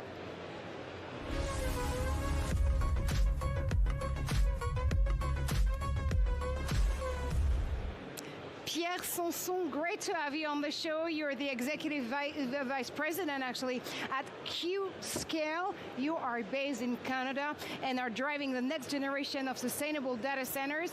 And you do believe that AI infrastructure can be scaled responsibly, don't you? That's true.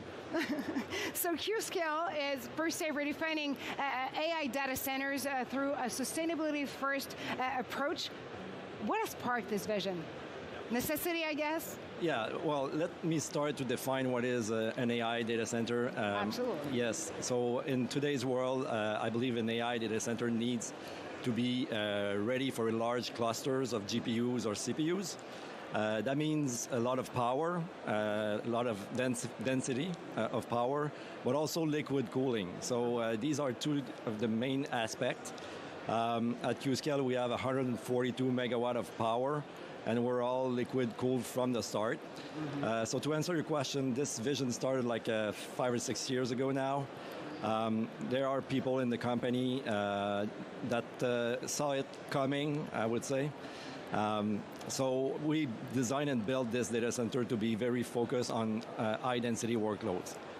So you were talking about sustainability as well. Mm-hmm. The driver behind Qscale is efficiency.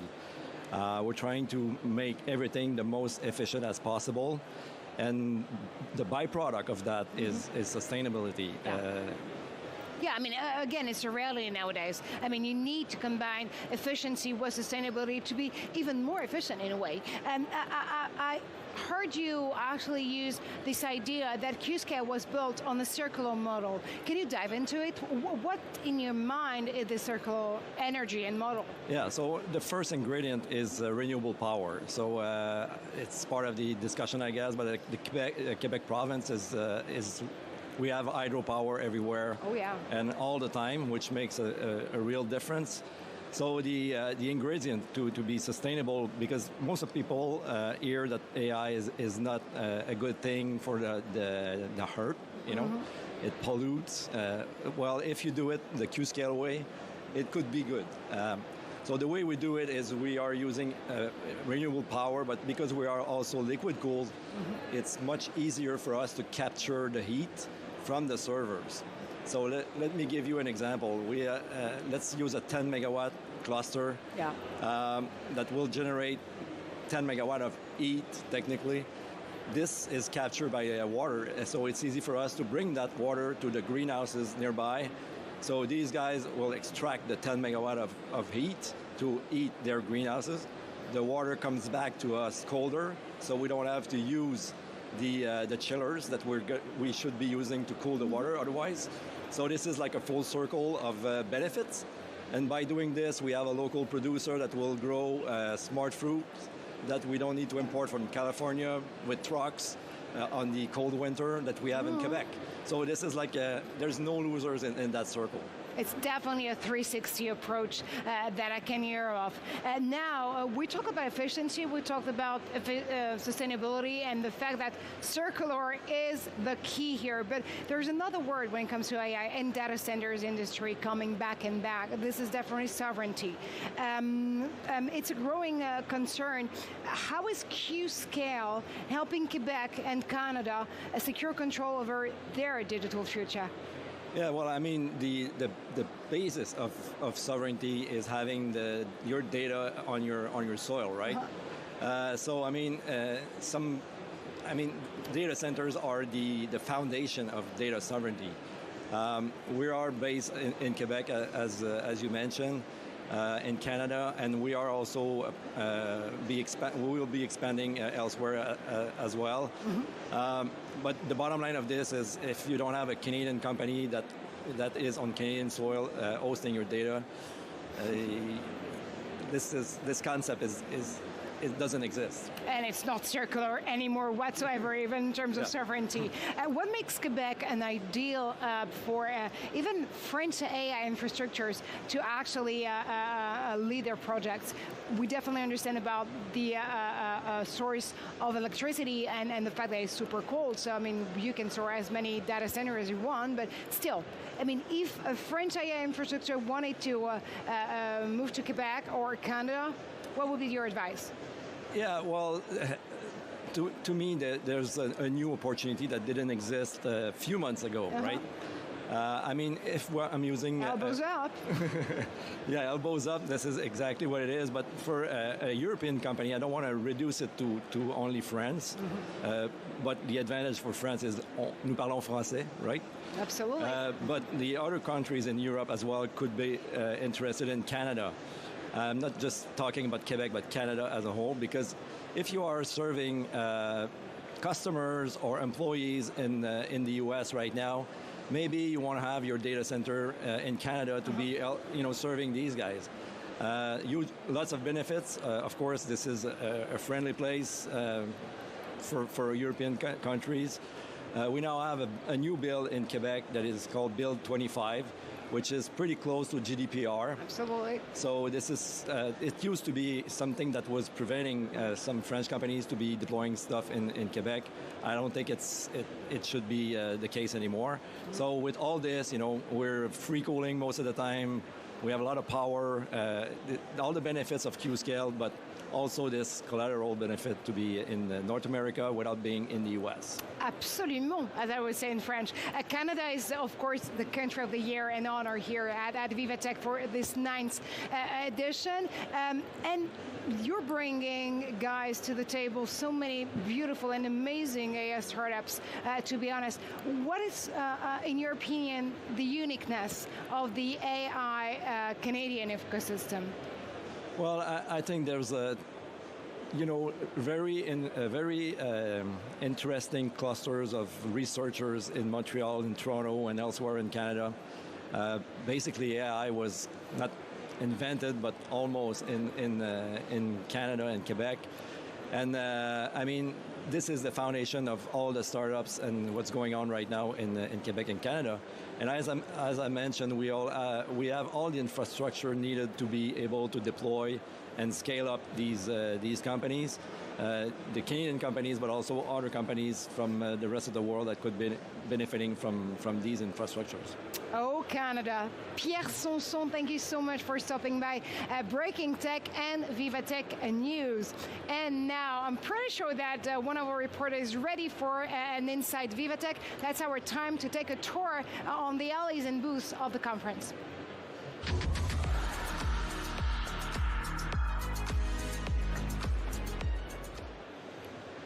Luke Brown, my friend, what are you up to?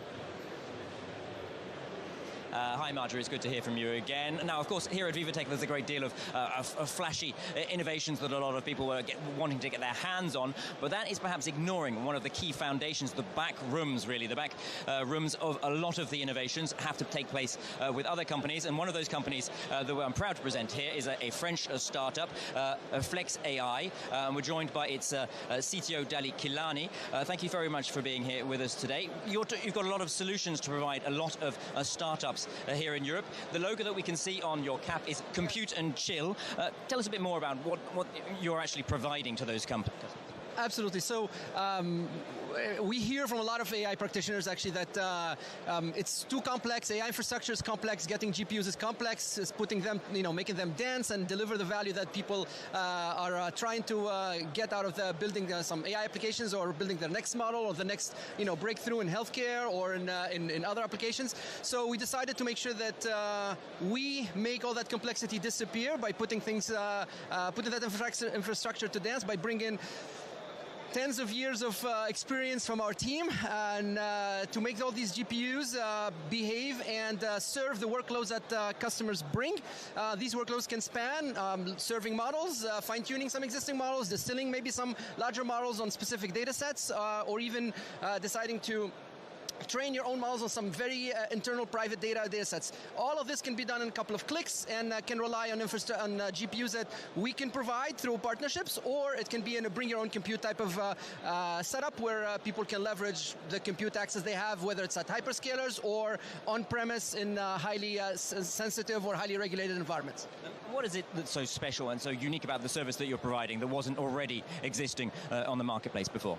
So the way we actually approach this is we introduce the concept of workload as a service. So people can come in and say, hey, I would like to, here's my data, here's my code, I would like to fine-tune this model, for example, on my private data, and this can all be done within minutes. So time to value is an extremely important thing that we realize is key for iterating and actually for innovators. People like to go from idea to making things happen and see the result very quickly. So that's what we're focusing on, and we're focusing also on portability, so that when value is being created, usually people start their POCs in some environment and they want to take it to production, but they want to be able to kind of move and have that freedom to use different types of hardware, different types of CSP partners, and we give them that freedom, hence the Flex AI name. And you're working in partnership with another company, which is Cesters, but they're providing the hardware. But there are also, it's a key issue, they're a French company. Why is it important for you to keep that data and that capability here in Europe? Is that the tech sovereignty, is that really an issue for you? Absolutely. I think nowadays we hear more and more about sovereign AI. Even Jensen Huang, NVIDIA's CEO, keeps talking about sovereign AI as the next key. We see it in various regions in the world, whether it's in the Middle East, in the US, in Asia, in Europe. It's absolutely key right now to take control of this AI, the next wave of infrastructure that's going to be critical for economic, basically, development. And therefore, having a partner like Cesters to offer a full stack from data center, hosting, and the software stack for people who want to create European solutions and target the world, of course, but be in control of a full solution that is located here in France and in Europe is absolutely key, and it's resonating with a lot of customers. Okay. Dali Kilani of Flex AI, thank you so much for that. We mentioned there that they are working in partnership with another French company. This one is based in Marseille, in the south of the country, so really both ends of the country being involved in this ecosystem of tech sovereignty. And that is, we're joined now by the head of AI at Cesters, Kassem Lounisi. Tell us a bit more about the partnership. What is it that you're providing as the partner in this relationship with Flex AI? We give them, we give them, the part of the GPU and compute aspect, and the idea is to have a workload and services in top within our infra. So it's a mix between the GPU and the part of software when we push it inside our company with Flex AI with that partnership. So the idea is to bring the GPUs and for the software part, it's from Flex AI to give it to us. And we were discussing there the issue of tech sovereignty, but that is one of the key things that you're providing, is that the data that you're hosting on your hardware is going to be staying here in France, correct? Of course, the idea is to have like an offer with private AI and private inference. So all the data is inside France, and they don't move on around Europe or the US side. So. And what are you hoping from these 4 days here at VivaTech? What is the advantage for you being here present on at the event? I think maybe to have new use cases and to know new use cases about private AI and to push the private inference offer and to see what we can handle with agentic AI inside the new compute aspect and to see if we can have now a new capacity to have sovereignty inside France and Europe.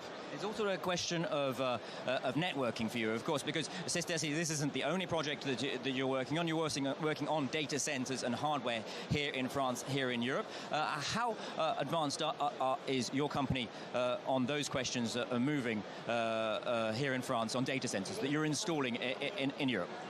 We have plenty of new capacity coming, I think. So we are looking for some capacity around France and Europe side, and the idea is to get like a sovereignty in this part and to have like a big AI factory all around France and Europe to serve all this company with a big sovereignty inside it.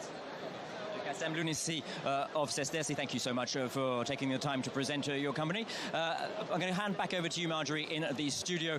But as you can see, the question of data sovereignty is really key for a lot of the companies here at VivaTech 2025. Back over to you in the studio, Marjorie. Thank you so much, Luke. As usual, Luke Brown, like before, bold and brilliant, and everything you can see here on the floor at VivaTech. We're going to take a journey to the center of the Earth, how deep tech can actually help monitoring more accurately underground movements. We're going to find out.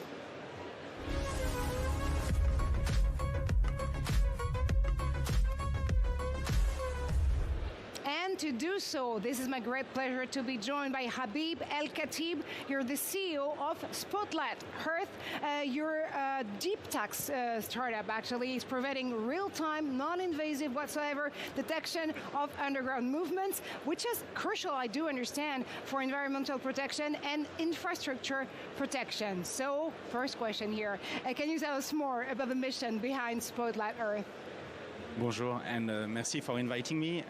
The mission of Spotlight Earth is to monitor the CO2 storage. So one of the biggest problems we face today in climate change is the concentration of CO2 into the atmosphere. Mm-hmm.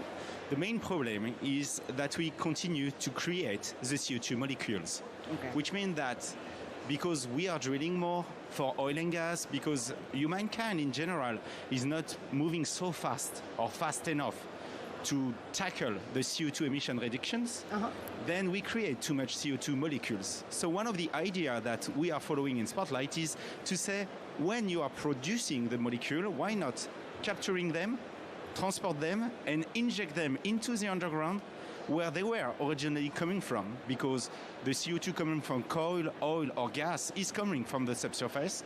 So we design a technology to monitor that and make sure they stay permanently into the ground. And carbon capture is, of course, part of the question nowadays, but your solution do rely on seismic imagery and AI. How do you turn complex Earth observation data into actionable insights for your clients? That's a very good question, because in fact, it's super complex for a simple reason. Mm-hmm. Nobody will ever see the subsurface. Okay. It's behind your feet. Look down. You don't see it. I'm doing it. No. So you don't see it. So that's why we are doing a kind of acoustic measurement. That's what you call seismic. It's a kind of echographia of the subsurface. And with that, you get a first image of the underground. You use this image with complex algorithm to create a flow model that we call a digital twin when you are not a geologist like me. So these digital twins are used by the bigger operator of carbon capture and storage to make billion-dollar decisions to create a facility to capture, transport, and store CO2. The crazy idea we had in Spotlight is to take these flow models, the digital twin, and use it to predict where and when you should monitor to validate this model or trigger alarms. So we are the alarms of the subsurface for CO2 storage. Well, watch out. Here comes the alarm.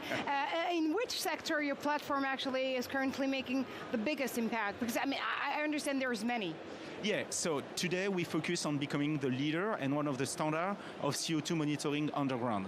But obviously this strategy of detecting changes into the subsurface can have multiple applications, such as geothermal energy. That's one of them. It could be for methane gas storage. when you store it during the winter, the summer to produce it during the winter. It could be also for, I would say, aquifers or hazards. So that's why we work from the nuclear down to the CCS industry. So there are, numerous industries and sectors where you can empower the decision-making process of so many different industries again. Exactly. And that's one of the power of the subsurface. In fact, no matter how big we dream, and we are here in VivaTech, so we dream big, we will stay for a long time with our feet into the ground. And that's why the underground, with the metals, with the minerals, with the resources, is so critical. So I like to say that subsurface is one of the problems of the energy transition, but it's also a solution for us. And that's why you need experts like us to do that. Well, head in the clouds, feet on the ground, they say. How do you see Earth observation technology evolving, actually? Because it's definitely your domain here. Absolutely. So, in fact, we are, like any domain, impacted by AI, by big data, and so on, which is kind of fun in that we created big data before it has been even invented. The seismic industry in the past had been one of the biggest providers of supercomputers before the military and the meteorological institute. I'm talking that in the 90s. So that means we were, as an industry, I was not in this industry yet, but this industry were in the forefront of big data. And yet, today we see that we are, hit by the tsunami of that, and our whole industry has to rethink the way they think. I will give you a nice story about that. Let me tell me a story. So it's a story about, the seismic people, the geophysicists, so that's how we call them, we like to say all models are wrong, some are useful. Okay, and that's a sentence we say since the 90s. The point is, since the 90s, we invest so much, I'm talking about billions and billions of dollars, into building supercomputer to have accurate model, and yet we're still saying all models are wrong. That's crazy. No, I disagree.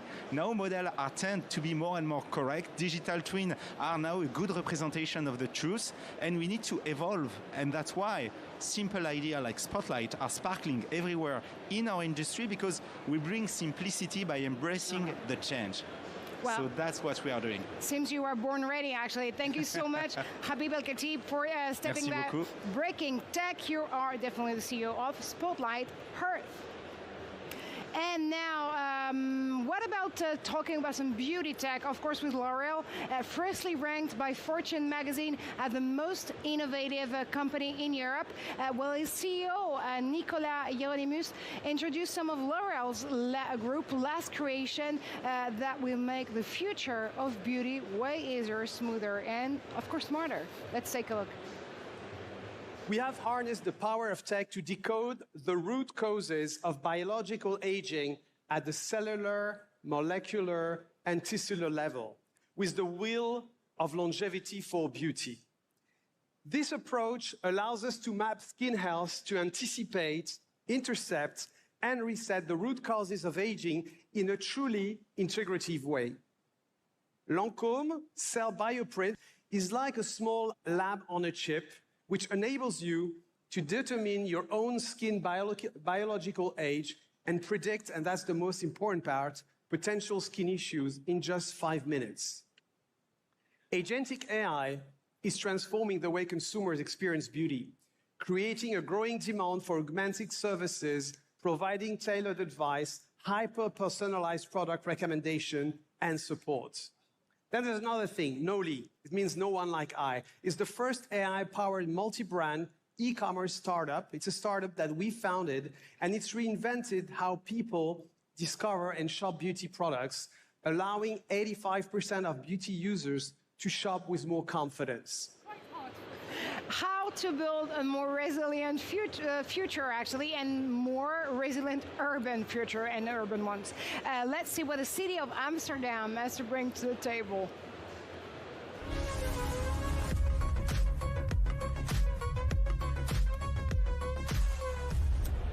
And to learn more about it, this is my great pleasure to be joined live by Sasha Stolp. You're the Director of Innovation at the City of Amsterdam. And actually, Sasha, Amsterdam is often seen as a pioneer when it comes to building more resilient future for a city, but also thinking sustainably, I mean, in a sustainable way, and monitoring what we call smart urban planning. What, in your perspective, is so unique in your city that you can lead by example when it comes to building more sustainable urban and resilient urban futures? Well, thank you so much for being here. Well, a lot of questions in one. Yeah. But first of all, I think that what we had in Amsterdam was a quite early conversation with knowledge institutes about what do we have, how do we have to solve our problems, and then to incorporate companies in the discussion. Well, instead of keeping them away from the vulnerable discussion, because in the end, it are companies who will have the solutions, we have to buy them, and in the middle, we have to require new data and new insights so we can actually change, well, it's called system change, our procurement, and then we can buy solutions which fits our city and which helps to create new knowledge but also new business cases. So this is definitely a proof of concept you're trying to make here, while again trying to build those more resilient urban cities. I do understand that you are integrating climate adaptation, circular economy, digital tools. I mean, all of them, all this mix is actually making those urban transformation efforts possible, right? Yes, and because it's very important that we speed up. So what we did is not look as maintenance, for instance, as a cost post, but we said it is an investment moment to build back better and to incorporate all these assignments into what looked like a simple maintenance assignment. But in the end, it will be your ground floor for innovation, because that's where the test bed is. And then you'll have a prototype, and when you have a prototype, you have a really working thing. And if you have a really working thing, people can see that there are better solutions. And if you measure them right, so for instance, we know right now that in the construction sites, even a simple project, the reduction of CO2 emissions is much bigger at the raw material side than, for instance, in taking new equipment. And that helps to make the right choices. And the reason why it works is actually that you're not only bringing a tech to the table, it's only about bringing discussions in between policymakers, citizens, of course, innovators. How do you make this conversation super smooth? You make this conversation, indeed, it is about how do you provide what we say a common basis of trust. You have to focus on trust, and you even have to create a role for that. We call this role the mediator of innovation, the one who is in between the one who started the idea, the one who invented it, built it, but also legitimized it. Because they speak different languages. If you start talking with the constructor, he talks in completely different language than, for instance, somebody of a knowledge institute or somebody of the government, and they're looking for different standards. Yeah. So how do you bring this together? That's trust. Absolutely. Again, trust is everything in this world. So you know that this year at VivaTech, cities are exploring to reinvent themselves through technology. And again, it's not only about tech this time. Do you have one advice to a city that would go the Amsterdam way? Well, take in consideration, am I the one who can take the role of mediator of innovation, or do I have to bring one in? Because most often we want to go too fast. And the mediator of innovation helps to sit down a little bit, have the moment, and to see first, how are we all at the table? Are we all willing to do so? Because if trust is growing, the speed of innovation is going up. But you need to have this guardian of trust. You have the base on the basis of trust, you can actually build more on innovation and efficiency. Thank you so much, Sasha, for being with us today on the show. And that's all we have time for, but do stay tuned. More to come here on Breaking Tech.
Explore the new frontiers of innovation at VivaTech. Witness the tech breakthroughs redefining what's possible.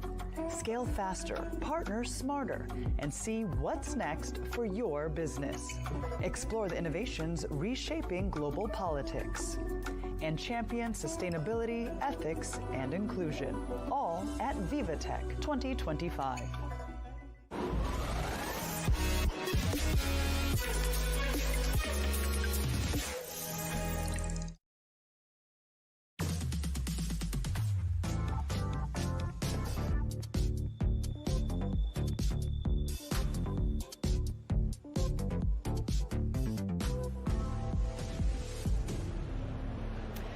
Welcome to the show, ladies and gentlemen. Of course, you're watching VivaTech News and Breaking Tech. I am Marjorie Payon, and we have a lot of amazing segments for you in this next hour. We're live from Paris with our reporters and guests, and we're going to bring you the latest, literally the latest on trends and innovation. Coming up, how is AI transforming and empowering business? We'll mix and match perspective on a brand new format here on VivaTech News, which is called The Debate. And we're going to shape Europe's digital future. How can leadership and ethics get the continent ready to take over its sovereignty in the AI race? Well, our guests are definitely betting on European cooperation to push the EU forward.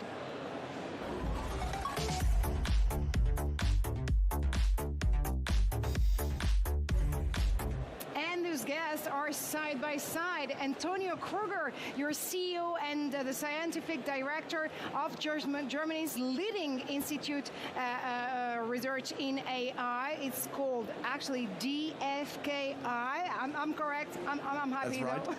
I'm happy. And you're also head of the scientific committee of the German AI Competence Centers. And Bruno Spertis, you're the CEO of INRIA and a man of many talents, if I may. You're a mathematician, of course. You're a former tech advisor and an AI startup founder. And you're also a board member of the European Innovation Council. Am I right? Yes, I'm Marjorie. Welcome to you both. Welcome to the show. Bruno, let's start with you, if you may, actually. And that's a tough one, I have to say, especially in 2025. How do you define digital sovereignty today? So I guess that this has to be defined in a modern way, okay? First, I think that digital sovereignty is our ability to understand our technological dependencies and to choose, to identify which dependencies are critical ones. What do we want to develop within this landscape, and what coalitions do we have to build in order to develop these technologies. And that's why there is a strategic partnership between France and Germany and between DFKI and INRIA in order to be able to build this coalition. And actually, Antonio, I have to say there's a lot of expectation right now on the way the global map of the AI industries is totally being reshuffled at the moment. How would you actually define Europe in the AI race? How far are we? So the first observation, of course, is that AI is a very dynamic field. Yeah. So this is something we've seen in the last couple of years where we made progress that a couple of years ago would not have been imaginable. Yeah? And of course, there are leading nations and regions, that drives this, in particular through infrastructure and hardware, for example, in the US, but also in China. But in Europe, we are very strong in terms of talent, innovation capabilities, in particular at important intersections of AI, of different disciplines, And I've noticed also that with the more modern architectures, the importance of infrastructure is, I would not say completely reduced, but it's not the driving factor anymore. And I strongly believe we can catch up here, and we need to catch up to then build on top what I believe the operation system, of future societies that will have core at its center. And there we definitely have a chance if we act now, actually, in really this kind of small time window, that we have available, that we act now to basically build this infrastructure, and on top, actually, the ability of our talent to design this operation innovation system of the future. So what you're saying here is that we're still at the right time and at the right place to be able to address those questions, right? Yeah, absolutely. I believe it's the right time now. We have the chance actually to build an infrastructure that accomplished a couple of goals. One is technological sovereignty, so that we can build on an infrastructure that is operated within Europe by Europeans, and then at the same time keep also the talent, and with that actually build actually software layers on top of that and move forward. And I do hear some strong, like French-German friendship energy out there, but you're still really asking yourselves question about the way we can do it the European way, to be quite honest. So how important is deep, publicly funded research in securing Europe AI's leadership? Are we doing enough or no, to be honest? So do not forget that the table can always be changed in the battlefield of digital science and technology. And that's why it is so important to invest into research and innovation, to be able to be at the forefront of science and technology, because you don't know the technologies that will change the game tomorrow. And that's why it is very important to be able to partner. And in Europe, you have a lot of initiatives at the national level. For instance, in Germany, you have your AI strategy. In France, and you play a role within this strategy. In France, we have our AI strategy since 2018, and INRIA has a key role in order to coordinate the research part of this strategy. You have bilateral initiatives, such as the initiative between the FKI and INRIA since 2020, okay? And of course, you have the European level with key projects such as the AI factories, for instance. You're involved in the German project. INRIA is involved in the French project, and now in front of us, we have the so-called Gigafactory game. Yeah. And this has something to do with the infrastructures. You have underlined the importance of these infrastructures. So we have to articulate all these levels, and that's why, once more, this is so important to have trust between key organizations such as the FKI and INRIA, for instance. Antonio. Absolutely, and the collaboration, Bruno mentioned it, it's ongoing since 5 years. We started with joint projects. We built a network of researchers and also institutions, between the different DFKI sites and different INRIA sites. We have addressed all kind of different topics on AI, and we also want to go a step further, because I believe it's very important that we have these binational collaborations, beside, of course, also European collaborations, but we all know that also European collaborations take time. This little bit, they have thrust, of course, but are a little bit slower. But we need to move fast, and it's very important that Germany and France, as the two major economies in Europe, just takes initiative, and move forward in this respect to keep the talent also in Europe. This is, I think, also very crucial. That we provide opportunities for the young people to stay in Europe, to develop themselves in Europe, and therefore I'm super grateful for this cooperation with INRIA. I think it's a cornerstone of this endeavor. And actually, I do understand this as more of a cooperation in AI across European borders. But your question is actually a kind of legit here. How can we retain AI talents in Europe? We can retain talents in Europe by providing them sense in Europe. That is to say, a European way for AI, an ethical way, for instance, with key applications to our key domains such as health, education, etc., and by providing them the opportunity to work in fantastic organizations such as DFKI and INRIA, for instance. And it's also important, some people say, okay, now with the American administration, there's a chance to get more talent from the US to Europe. And this might be true to a certain extent, but I think it's much more important to keep the talent in Europe that we have.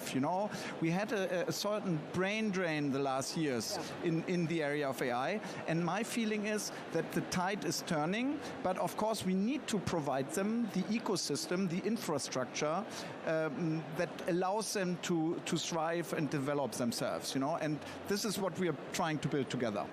That's what I can definitely hear. Let's look ahead, gentlemen, if you may. In 5 to 10 years from now, what would success look like for European AI sovereignty?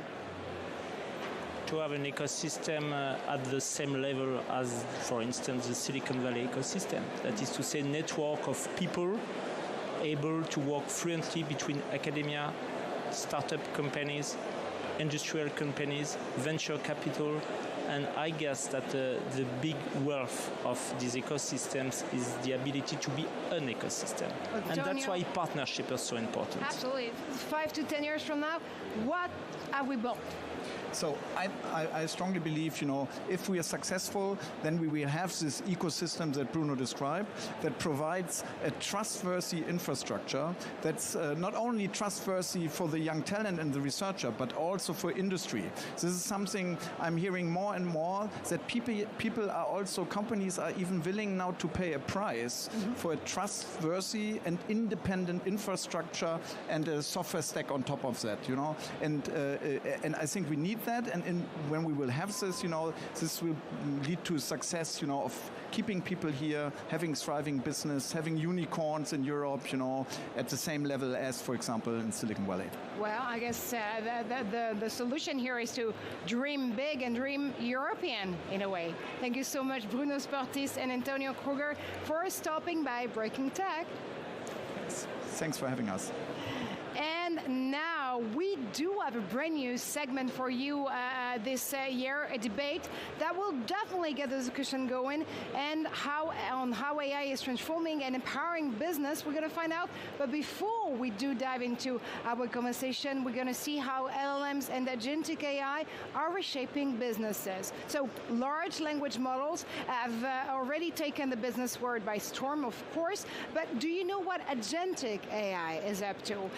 This is a kind of artificial intelligence with increased autonomy, holds a huge potential for almost every sector. Take a look. A profound shift is underway in the workplace, from offices to boardrooms to factory floors. Artificial intelligence is evolving from basic automation to active business partners. This new wave, called agentic AI, involves systems that can autonomously pursue goals and take independent action. It's already in use across sectors, cutting costs, speeding up development, and reshaping customer engagement. In e-commerce, AI agents manage dynamic pricing and inventory in real time, responding to demand with more personal interactions. In logistics, delivery routes are optimized step by step. In healthcare, companies like Insight Technology use AI to improve life-saving screenings for diseases like cancer. According to McKinsey's 2025 AI report, over 70% of companies use AI in at least one business function, up from 55% last year. And it's not just chatbots. AI now supports software engineering, product development, and supply chains. Generative AI is tied to big profit gains. Companies that restructure workflows around it see the highest earnings. AI agents assist humans in completing complex tasks in hours instead of thousands of hours. Taiwanese startup AI Plux uses AI to simplify patent processes, freeing teams for strategic work. With more agency, like Breezy AI overseeing company security, concerns over control and data privacy are rising. A 2024 MIT study found 78% of leaders worry about AI decisions made without oversight. Still, businesses that embrace agentic AI could gain major advantages in speed, innovation, and market edge. The question now isn't if AI will transform business, but how to make that transformation work for companies and society. And so how exactly is AI empowering business? We're going to explore actually where the biggest opportunities lie and what it it really takes to turn AI into a long-term and sustainable success. Our panels, I bet, know the questions and the answers by heart, actually. Kate Sully, you're the director at IBM Research. What I understand that you're focused on connecting cutting-edge AI research with business, which is good for us, actually, and you took part to the MIT and IBM Watson AI Lab, and you're also a leading technician product management for Granite, which is IBM's family of LLMs, believe it or not. Olia, welcome back. Actually, Olia, you're the CEO of Bonsai AI. You're one of AI's Canada gems, and you want to make a difference on how using AI to drive workforce efficiency, learning, innovation, and people empowerment. And our third guest today for the debate format is, of course, Constantin Gall. You're a managing partner at EY Parthenon. You're leading strategy and transformation projects across Europe, the Middle East, Asia, and India, of course, and Africa. And you have an eye for the automotive industry. You actually tell us how the automotive industry can be a proof of concept for driving businesses ahead through AI, of course. Kate, let me ask you a question, actually, because, I mean, again, I'm really interested into what Granite can do, actually, today. And you are willing to have businesses move beyond experimentation, that's my guess. Are they true empowerment to achieve real and measurable impact? Because we hear a lot of things about how AI can transform a business, but do you have facts and figures? So we hear all the time customers have done experimentation. They've built prototypes and figures, and then it comes time to deploy. And all of a sudden, things like cost, things like latency, things like speed become an issue in deployment. And so where we're really focused with Granite is building cost-efficient LLMs that they're not going to do every single task in the world. We think you're going to need a mix of models of different sizes, costs, and shapes. But Granite is a small large language model, 8 billion parameters in size. It can run on a single GPU, and it prioritizes inference efficiency and speed. And so we see for a lot of customers, you start off with much bigger models experimenting, and then you bring it down, your use case down to Granite, and often through some specialization, so you can fine-tune the model further, or bring your own data through a RAG pattern. You can achieve similar results on a much smaller model, much more cost-effective. We see, over 90% cost savings when you deploy those types of patterns, bringing models down to a Granite level in size. Well, let me follow up with a question, and Constantin and Ocha, of course, I want to have your answers too on that one, because there's still a lot of myth, to be honest, of how we can think about AI transforming business, but there's also realities. What is the most common misconception you are hearing among business leaders when it comes to implementing generative AI? What are they looking for, trying to put those tools in place, and what do they end up with? Yeah, I hear all the time people are, making a big bet on one model, and they think, okay, we're just going to be a, XYZ shop, and we're going to deploy it, and all of our problems will be solved. And the reality is, again, you need a toolkit of different models of different sizes, shapes, specialties, costs in order to optimize and kind of play that balance and find the best. So we spend a lot of time working on educating our customers just to help understand the different pros and cons of different models and help give them a catalog of options that they can choose from when it comes time to deploy to get real value. Well, education is everything, of course, especially when it comes to Bonsai, but that is very true what Kate was stating here. Again, I mean, business leaders might come with a lot of questions in mind, a lot of solutions they want to see being achieved. But, I mean, there's as many LLMs out there on the market as realities for them to actually being put in place.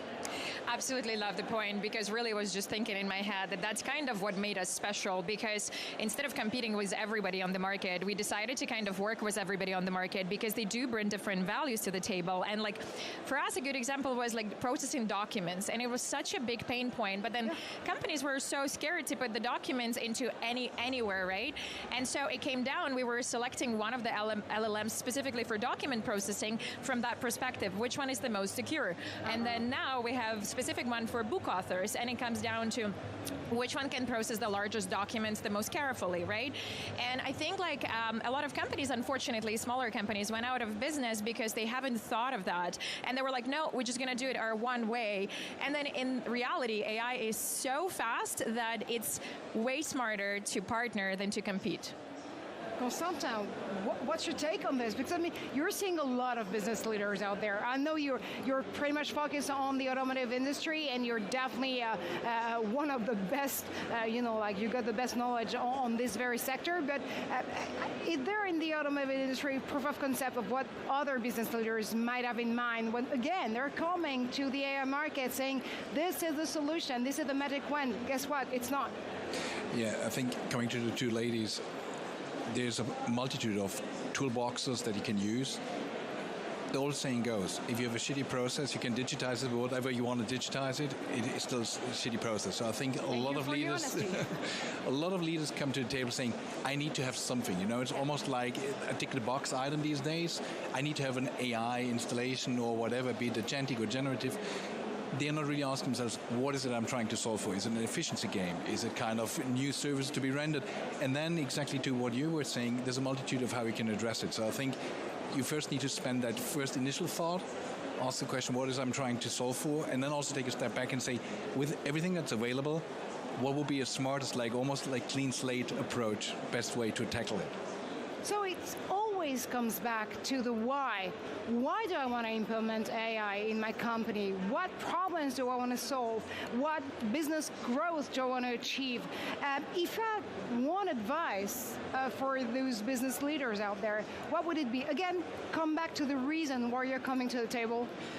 So I think a lot of folks are really focused on cost cutting right now. But one piece of advice I'd have is really think of how can you combine generative AI with whatever it is that is your true moat, your differentiating factor in your business, and think through how that can then evolve your entire business strategy around that. So I think companies that only focus on cost cutting are ultimately going to be left behind. And 5 years out from now, generative AI, to your earlier point, is changing so quickly that if you're not developing those muscles also on how to innovate and innovate around your core strategy with generative AI, it's going to be an entirely different industry in 5 years, and you might not be a player. Constantin, what trends do you see nowadays in 2025? Because it's been up there for a while now. I mean, November 2022, of course, generative AI has taken the world by storm, but we're 3 years in the process now. What kind of questions do those leaders come to you with?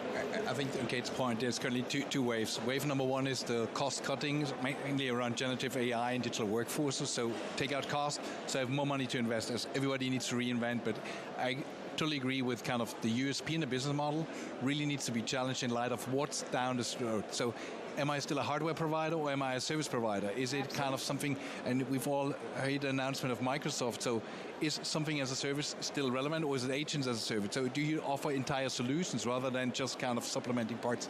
That's pretty much the core of what we are currently discussing in any industry. There's definitely this question and point out there, but there's also the question of being pretty much more critical of the solution we're trying to reach out there. Do we as business leaders need to come in mind finding a solution on the market with this idea that we have also to opt for the most ethical solution on the market? Yeah, I think we always have to think about ethics, so that never goes away, and now it's harder than ever because obviously the speed again comes to the game. So sometimes we do have to make a critical decisions. Will I go this all the way in, or will I stop here because that kind of the ethics or legal entry, right, like legal barrier? And I really much agree with exactly what Kate and Constantin said, because one of the things that I wanted to add to that point is I think we need to really move fast with AI, but we need to make decisions slow. And going back to that, what I would say, it's like, okay, you have all of these tools in front of you, but by the time you implement them in 2 years, they're not relevant anymore. So what exactly you want to have in 5 years? So I would say think 5 years. And my best example is like I've been in education in the workplace forever, right? And so we used to give like quizzes, ABC. We used to give open-ended questions, and people would never get a feedback. They would wait like 3 months for the feedback. They don't even remember their answers. So now when you build the software, you build the feature, you need to think of how do I go all the way next level? And my next level is like use the avatar that gives you immediate response feedback. I don't need those open-ended questions anymore. Nobody needs to grade that anymore, so why would you even develop that? So think of it exactly how my colleague said, think of it, how do you take your business still within your strategy, but to the way next level? Very demure. Thank you so much, guys, for like crossing this perspective here on Breaking Tech. That's all we have time for, unfortunately. But stay put. We'll be back in a few seconds with more on innovation here, right here, live from VivaTech.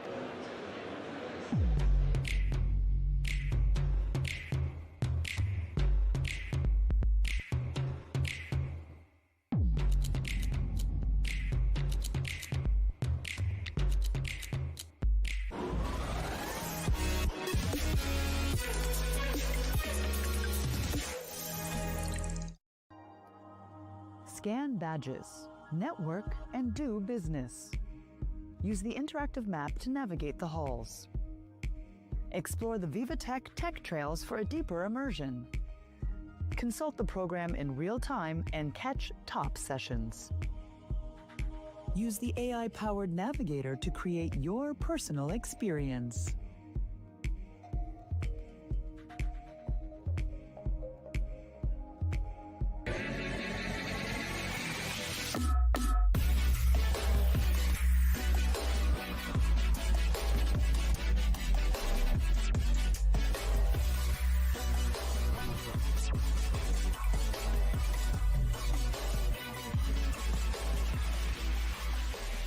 Only the ServiceNow platform puts AI agents to work across your company. They deal with the small stuff that bogs you down. Agents like secret agents? You know, I once played a secret agent. Oh, I missed that one. I heard you were great. I was great. At Electra, we try to encourage people switching to electric cars by helping them charge very easily and in 15 to 20 minutes. We recently advised Electra on a new fundraising with 304 million euros. It's a major milestone for Electra for the future years.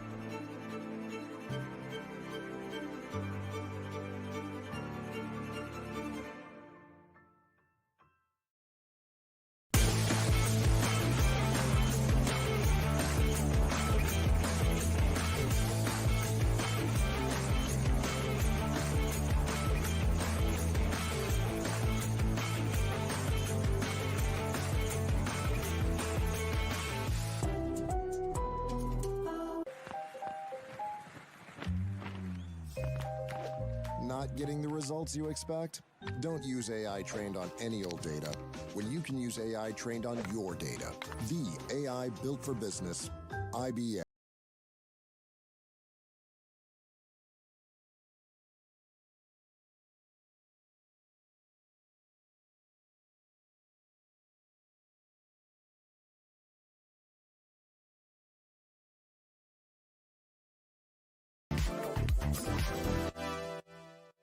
Discover the new frontiers of innovation with VivaTech News. Jumpstart your day with Upton Saidi on Tech Early Birds. Stay ahead of the curve with Marjorie Payon on Breaking Tech. And gain insights with Molly Hall on Tech Newsroom. This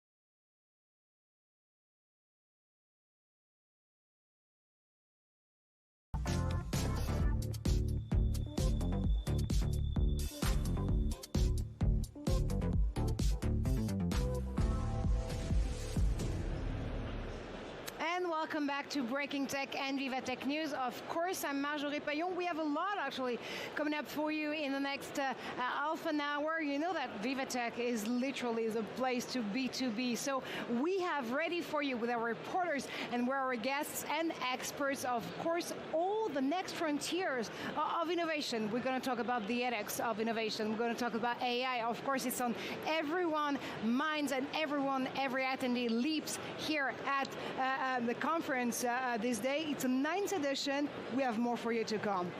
Cloud is the limit, my friend. How can AI infrastructure take the entire industry to the next level? We're going to ask our guest in a few segments, but first, you know, there's a lot of conferences happening out there and a lot of keynotes too. Well, actually, McLaren Sanofi was on stage earlier ago, and they were discussing and diving into the future of healthcare. How could it be shaped by the speed and precision of Formula One? Sanofi CEO Paul Hudson and McLaren Racing CEO Zach Brown explore a unique collaboration that's accelerating progress across both industries. Of course, you know, put yourself in the driver's seat, and we'll be back after that sound bite. On the shared values, you know, we're into data, we're into innovation, pioneering technology. Huge operations, right? Factories around the world. Our factory is much smaller, but we're very nimble. So felt like in the business Paul is in, that we could help with that data, that operational expertise, some of the know-how that we go racing with, which is something that when people think of McLaren Formula One, they of course think of our racing team, as they should, but there's a lot of technologies that we develop within motor racing and ways that are of working that are applicable to other businesses such as Sanofi. For us in 2024, we did the calculation. One of the reasons why we talk a bit more publicly now is that we had more than a 300 million euro return on the investment, much more modest, with McLaren by adopting technology and ways of working that we've collaborated on with Zach's engineers in our manufacturing sites, doing things as simple as monitoring how we change over between lines and taking the pit stop mentality to try and shorten that downtime on a line from, say, 50 minutes to less than 20 minutes. The productivity gain is so significant. Can Europe dream bigger? This is definitely the new mission of our next guest.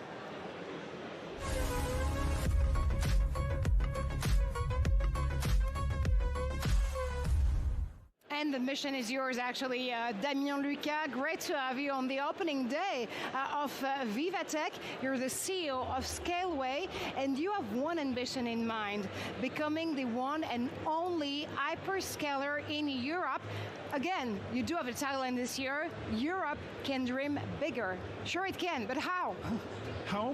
The first thing is to build the infrastructure that enables the technology in Europe to be independent from the other superpower of this world. Having a third option, not only the US, not only the Chinese option, but also having our own European public cloud provider that is up to speed with the other competitors, should they be the US ones or the Chinese ones. So do you think there's still some key priorities that are holding us back from building what we hopefully think as of a tech platform of tomorrow? There's nothing holding us back. Okay. No problem. We should just move forward. We need investment, but this is possible in Europe. We need talents, but we have talents in Europe. We need capacity, and we have all that. The good thing is we've got a great data regulation. The European data regulation is, I believe, better than in any other place. Better than the US data regulation, better than the Chinese data regulation, better than the Russian data regulation. And in order to fully operate under this data regulation, we have to have our own cloud infrastructure, public cloud infrastructure that plays with the rules of the EU in terms of data, that operates with those rules. And I do understand you are launching a campaign out there. It's called 1 million euros, 1 hour to win. Yes, this is hours of GPU compute, because another very important thing that we do with those data that is critical for the transformation of those companies is AI. But AI requires a lot of compute power, a lot of hours computing, etc., etc. So the cost of adopting AI is sometimes a barrier for European companies. And this is the reason why we're offering that amount of GPU hours of AI just to help the European tech companies move forward and adopt AI largely. So tell me, Damien, what makes Scaleway different from the global hyperscalers? This European flavor in ethics and values? Yes, it is. I mean, European values are different. The way we operate in our data center, we operate in a greener way. We care for the planet more than any other hyperscaler. We operate under the GDPR and other data regulation laws from the EU. That makes us unique as well. And we have our own software stack that is fully developed in Europe with the way we develop in Europe. And all that together makes us unique as a European player compared to the other players we know in the cloud infrastructure, those hyperscalers that we know in the US and in China. Add in the cloud, feet on the ground, but also in the AI future, actually. Damien Lucas, let's dream big. Thank you so much for stopping by VivaTech News. Thank you very much. And now, VivaTech, you know, it is truly a place where innovation begins and deals are being made. Time to report inside VivaTech.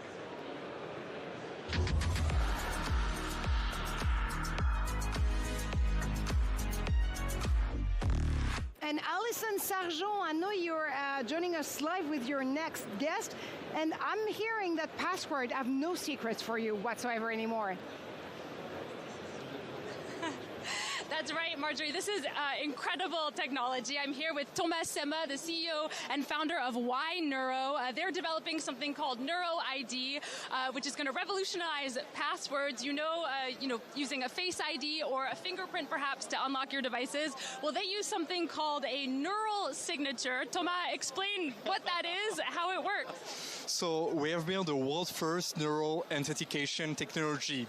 No more password, no more facial recognition or fingerprints, just you. So we capture a neural signature, we call it Neuro ID, to replace all the traditional biometrics.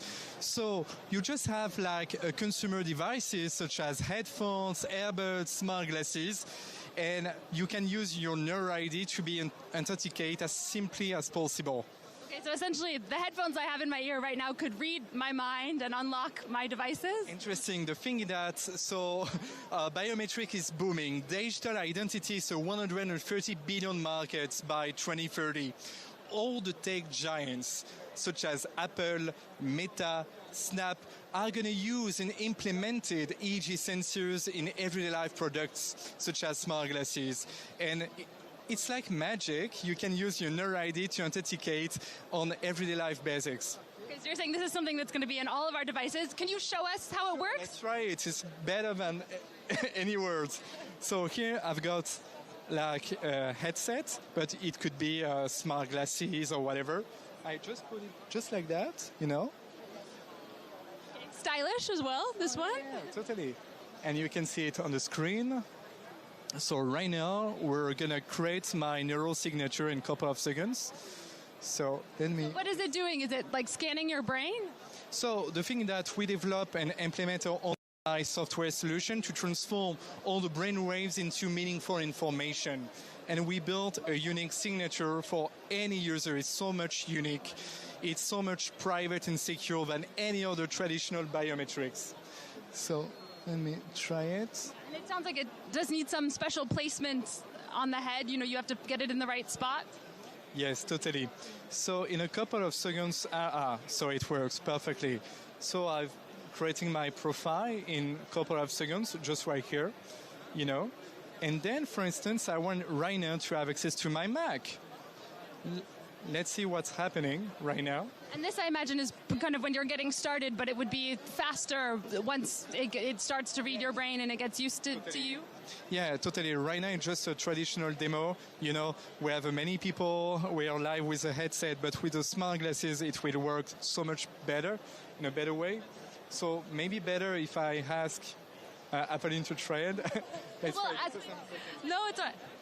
As we'll have someone else try. As we're waiting for it to work so we can get the real demo, can you talk about why it's so important that this is invisible? I mean, how secure is it? Yes, totally. So the neural signature is so much unique. It's private by design. And the thing is that today, for instance, if you use your facial recognition, you use your own face, use your fingerprints, is the same for your entire life. And for instance, 5.6 million Americans have been spoofed. We have many fraud and many problems if we look at the market right now. And so we need all kind of solution to really offer something better on the market. So right now, for instance, if you use your Neural ID, you have access to your private space. It works beautiful. So right now, you can easily see the signature of Apolline, but when it will be your everyday life devices and when you use the technology, this is just to illustrate what you're going to have. And you can easily see how you're different than other participants and other users. We try the technology over more 10,000 people over the world right now, and it works perfectly in many types of devices. Can you talk about some of the people that are already using this technology? Yeah, so the technology, we're a software solution. We do B2B partnership. And the Neural ID technology could be used on all the consumers' electronic devices, all the tech giants in the US, in Japan, in South Korea to implement our solution.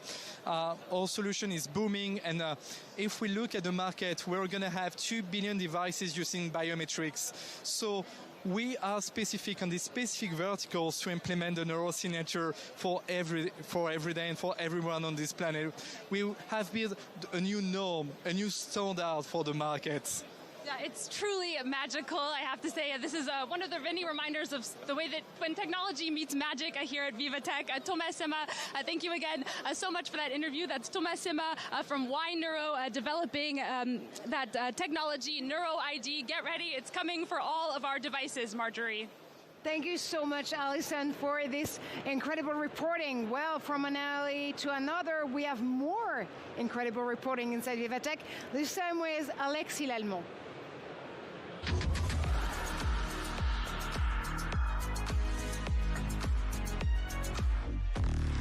Alexi, my friend, you're going to have to look me in the eyes. Yeah, that's what I'll do, don't worry. So you wanted me to try some stuff? Here I am. I am with Alex Cabañeros, is that it? From, Biel Glasses. We are still in the Impact Bridge area of VivaTech. As you have a beautiful innovation to show us today, as you can see, I'm wearing those right now. Can you, tell me a little bit more about what's happening in my eyes right now? Yeah, so right now what you are wearing are smart glasses that are intended to help visually impaired people, especially those who have low vision, which have mobility problems. So with these glasses, what we do is we analyze the scene, we detect anything that it may be a risk for the person wearing the glasses, and then we make them perceive where these risks are so they can avoid it, and they can walk around like freely. Okay, so basically what do I have right now in my vision is a orange-ish rectangle. What is it for, and how can it help visually impaired people? Yeah, so what we do is once we detect obstacles, we use technology of artificial intelligence, also robotics, to detect obstacles. And what we do is we signalize it in 2 ways. One is graphical signs, which is like rectangles, which change the color depending on the distance, and they can identify where the obstacle is so they can avoid it. And we combine it also with audio cues, so they can also understand if the obstacle is on the right, on the left, if it's like a negative obstacle as a whole, so they can perceive it and they can avoid it autonomously. So we were saying just before we go live that it's getting pretty popular with you over here. Everyone's stopping by, and maybe you can't see it, but behind the camera there's a lot of people watching what's happening right now. Can you tell me as well what are the next steps for you as a company? You are already being sold in Denmark, or you're gonna go onto the market? Is that it? Yeah, exactly. Actually, we are not in the market yet. We will go in the market on September, at the end of this year. okay? And we will start selling. And right now, what we are looking is like we are trying to make the glasses a bit lighter, more maybe a bit statics, okay? And then after that, we will go to the market. So you were telling me as well about maybe adding a new version at some point with haptic sensors in it? Yeah, exactly. Actually, right now, as I said, we are like combining graphical signs using augmented reality and also audio cues, but we will also add haptic, like vibration, so the user, like the person, can better understand the position of the obstacles in order to avoid them better. So if we talk a little bit more about the future, the years ahead, what can we wish to you guys? What's going to be happening for you? Okay, I mean, that's a great question. I mean, for us, what we want is like to allow visually impaired people, low vision people to walk around freely.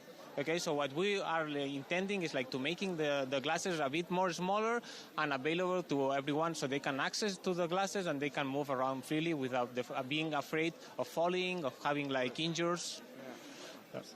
All right, well, beautiful. Thank you so much, Alex. Thank you so much for the explanations. Let me take those off, as you want to see my face still. I don't know. But thank you. It was pretty clear. And so just here, you can have a look on how everything is set up on me, like a handbag, I would say. Wearing it on the shoulder. Yeah, it's perfect. Well, thank you so much, Alex. And yeah, I guess we'll back to you now, Marjorie. All eyes on you, Alexis. All eyes on you, ever. Like always. Thank you so much for those brilliant pieces of reporting. Well, you know that more than 13,000 startups and scale-ups are featured here at VivaTech. Our reporters have the key to this startup paradise. We're going to go inside VivaTech again with one of our other team, and this is actually going to be up to in a few seconds. First, we're going to stay on set, actually, with our next guest. We are all about the frontiers of tech, of innovation, and we're going to learn more about the trends investors should be looking at right here, right now.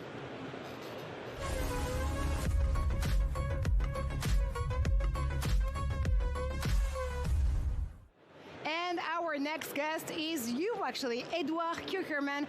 Great to have you on set. You're managing partner at Catalyst Fund, is that it? Yes, I've been establishing the firm 25 years ago. And actually, yes, you do have decades of expertise as an investor in the fast-growing venture market. Deep tech, AI, mobility, medtech, cybersecurity, name them. You are definitely one of the first who have believed that tech could actually be paving the way for investors to renew themselves. What should investors have their eyes on, especially now at this part of the year, 2025? As you can see in VivaTech, you see a lot of AI companies. The issue of AI is concerning every industry, but what is important is to check which company monetize their AI capability and generate revenues, because this AI technology has been around for many years. We at the time invested in Mobileye, which was, I believe, the first AI Israeli company that focused on the auto tech industry, and using AI enable them to become a market leader. So we see AI applied to cybersecurity, to medtech, to a lot of fields. The question is to look at the fundamentals of the company and not at the AI buzzword in general. Exactly. So every single time you're in front of an entrepreneur or a founder that is going to pitch you his company, because of course he wants to raise some funds out there, you are going to get back to the basics, right? What solutions are you trying to, what solutions are you trying to bring to the market? What problem are you trying to solve? That is definitely what helps you separate from the buzzwords out there and getting back to reality. Yes, and also to look at the business model of the company, but what the impact of the technology for the people. There are companies that have disruptive technology. We'd like to invest in deep tech, but we have to see the impact of this deep tech into how the market perceives it. And obviously, it's a challenging period also for Israel because of what has been going on in Israel in the last year and a half. So because of that, we have also established a new platform, Catalyst Investment, a club that is very disruptive in our own industry of venture capital. Because, I mean, so I believe that with this brand new platform, again, it's Catalyst Investors Club, you really, I mean, this is what it is, actually. You really want other investors to join the club, join the movement, and have a different access to what a technology can be.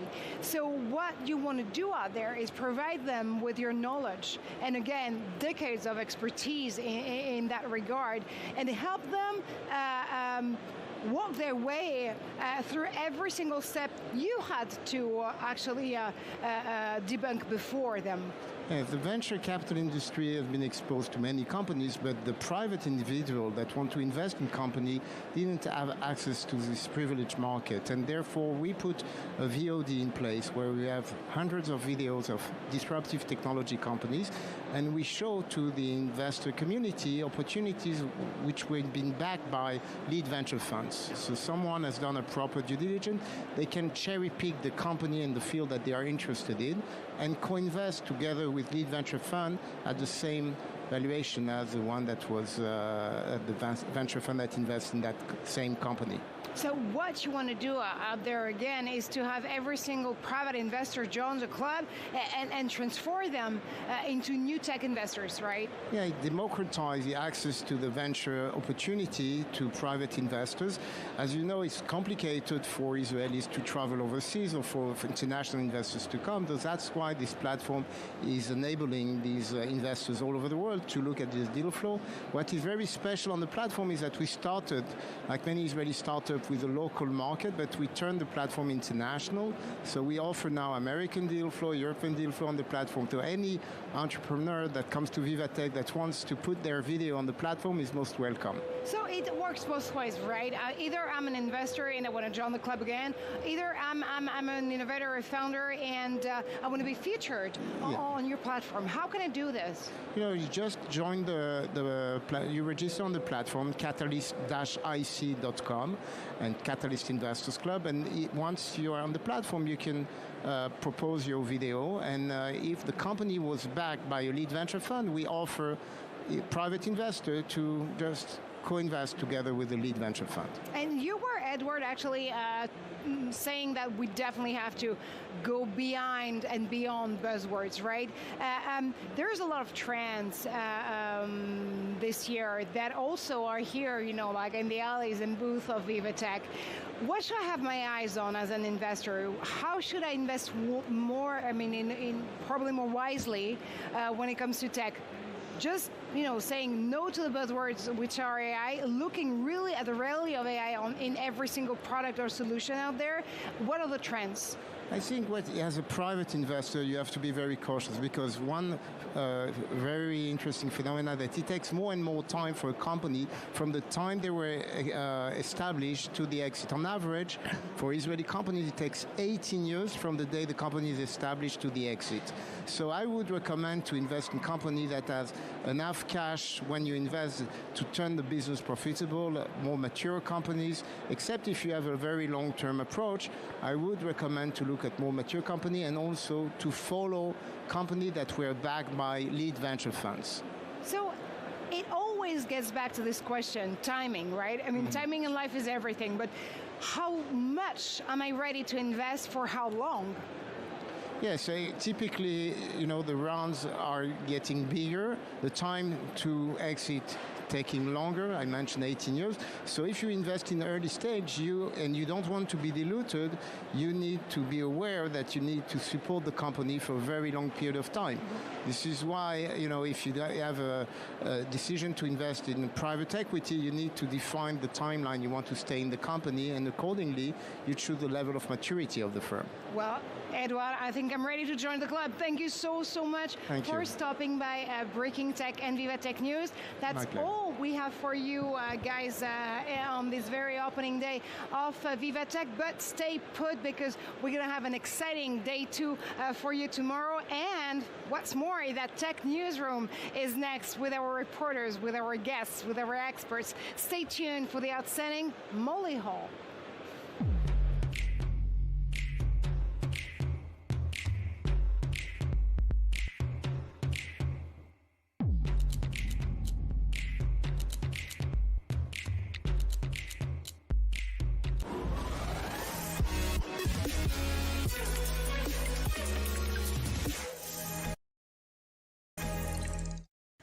Elevate your leadership with VivaTech's Exec program. Discover cutting-edge startups, attend inspiring talks, network in exclusive lounges. CMOs, tech leaders, join the program and turn disruptive technologies into competitive advantages.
He said, we support startup growth with commercialization programs and entrepreneurship education for young and aspiring founders. We support global entrepreneurship, helping startups go abroad.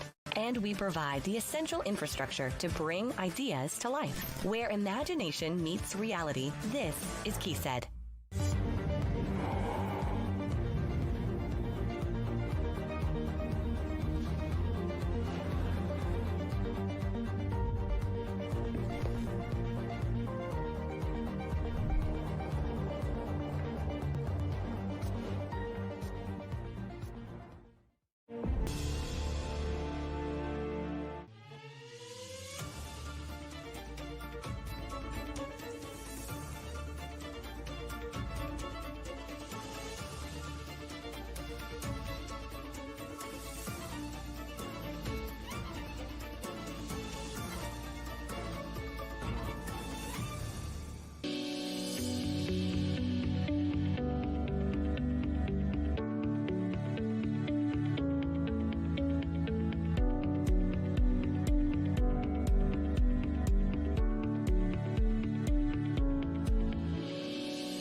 Scan badges, network, and do business.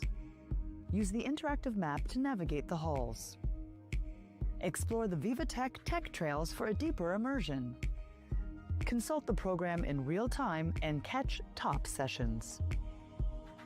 Use the AI-powered navigator to create your personal experience.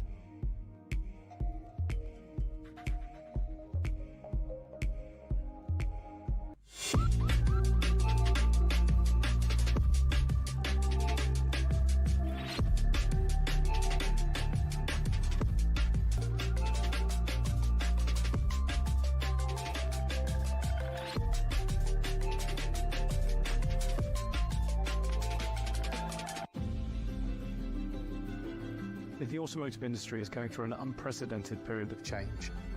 We have been searching for a strategic partnership with a bank which would also support us in new projects. We've assembled people from both organizations, and we've worked with a true joint venture spirit, and that across 9 countries.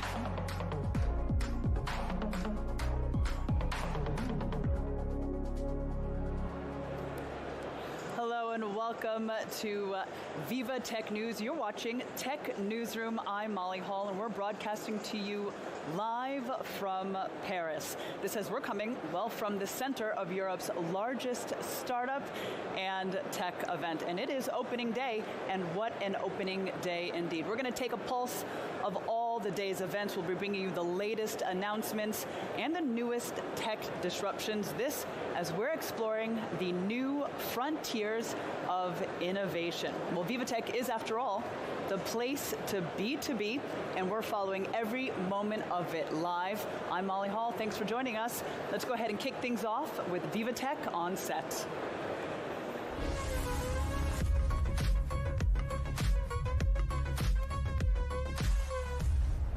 And it's my pleasure to welcome Benoit Charlotin, the CEO of Bouygues Telecom. Hi, Benoit. Hi, good afternoon. Well, so talk to us a bit. Now, we understand that you are driving the company's strategy to really leverage AI and cutting-edge technologies, this in a bid to revolutionize connectivity and customer experience. So I'd like to know how you would describe the role of innovation at Bouygues Telecom today. Well, you know, innovation for Bouygues Telecom has always been a central point of our strategy for two reasons. First, we have been, and we consider we still are challenger in some of our markets. And anyway, we want to keep a challenger spirit. And when you are a challenger, you have to innovate. And second, you know, in the telecom market, our services tend to get more and more commoditization. So to fight against this, we have to differentiate, and to differentiate, we have to innovate. So the innovation is really an engine in the growth of Bouygues Telecom. It's necessary. Well, then talking about really this engine in terms of integrating AI within the company's operations and business processes, where are things standing there? Well, you know, we've been working on AI for years. Let's say classical AI. We've been working in our customer relationship department to enable our employees to better answer to customers. We have developed voicebot, chatbot. We have worked in the network. But then, when generative AI appears about 2 years ago, we moved a step forward. We concentrate, we invest more in this. And for example, we built an internal AI factory when we gathered all people from the different departments, from the technical staff, to really work on use cases for all departments, HR, legal, marketing, communications, networks, IT, and to really bring real new use cases, industrial use cases, because we must have industrial use cases. And we have had some, for example, this led to a launch of some kind of internal ChatGPT for employees, which is securized, because the security is very important, but enable all employees to have access to this new technology. We also have launched some special coaching by AI for our sales force, for our salesmen. So there are hundreds of use cases today, you know, which we are working with generative AI. Well, then let's focus a bit about the experience and services provided now to customers. How are we seeing you leverage AI for that? Yes, right, because we are working for AI for our employees, but also for our customers. Always to think about bringing our customers some useful innovations, not innovation for innovation, useful. And we're working on this with partners. For example, we launched, beginning of that year, an exclusive partnership in France with Perplexity, to be able to offer all our customers 1 year of Perplexity Pro for free. That was exclusive for France, and we want this because we are in the mindset to democratize all the new technologies for our customer. Another example, we have launched also a sales assistant worked by AI with Google on our website, so we can help our future customers to choose their mobile phone thanks to a generative AI working 24 hours a day, in fact, so that's very, very interesting. And last thing, we're also working with Salesforce, for example, to bring agentic AI for our employees answering to our customers so that they can better answer in a more efficient way. And the best way to have loyalty of the customers is really to give them the good answer at the right time. That's what we're doing thanks to AI and Salesforce. All right, well, now you're joining me here at VivaTech. I'd like to know a little bit about what you're unveiling. Tell us a bit about what we can expect from you. Yes, we're unveiling something very, very specific and very innovative today in VivaTech. It's a brand new solution based on AI for public companies, for public authorities. It's a kind of intelligent voice agent that can answer to the customers, to the people living in the town, answer bringing good information about the life in the town. When you need some information about what is the schedule of the swimming pool, how can I put my children to the school, all the questions you have about your town, this intelligent vocal agent that we are building with our partner Volubil can answer 24 hours a day, weekends, holidays, and we are beginning to put this with Meudon City, which is our partner also, to launch this really in July for all the people living in the town of Meudon. Excellent. And you can have the demonstration on our booth. Please come to our booth. We can demonstrate it. All right, wonderful. Do you actually know the booth number? Do you know the location exactly? E40. E40. All right, excellent. So for those of you here, perhaps on the exhibit floor, make sure you head across to Bouygues. Now, finally, just looking ahead, Benoit, I'd like to ask you in terms of the future AI innovations, like what can customers really expect then from Bouygues Telecom? That's our future secret, so we don't tell you. But anyway, be sure we will bring AI to our customers because we always think of two things for our customers: useful innovation and democratized innovation, accessibility. We are working really so that all our customers, consumer or B2B consumers, can access the new technology, which are useful for them. So we still have some ideas about this. Excellent. Well, Benoit Torlotin, CEO of Bouygues Telecom, thank you very much for joining me here. I do appreciate it. Thank you, Molly. Thank you very much. All right, well, it's time now for Inside VivaTech.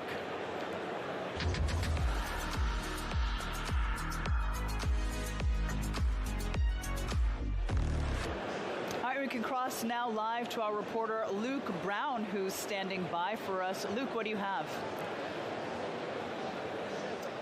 Yeah, hi Molly, it's good to hear from you. We are here on the VivaTech floor once more, and whereas it has to be said, a lot of the things here at VivaTech are about how innovation has lots of fun applications, but there is also a much more serious question, a serious side to a lot of the issues here.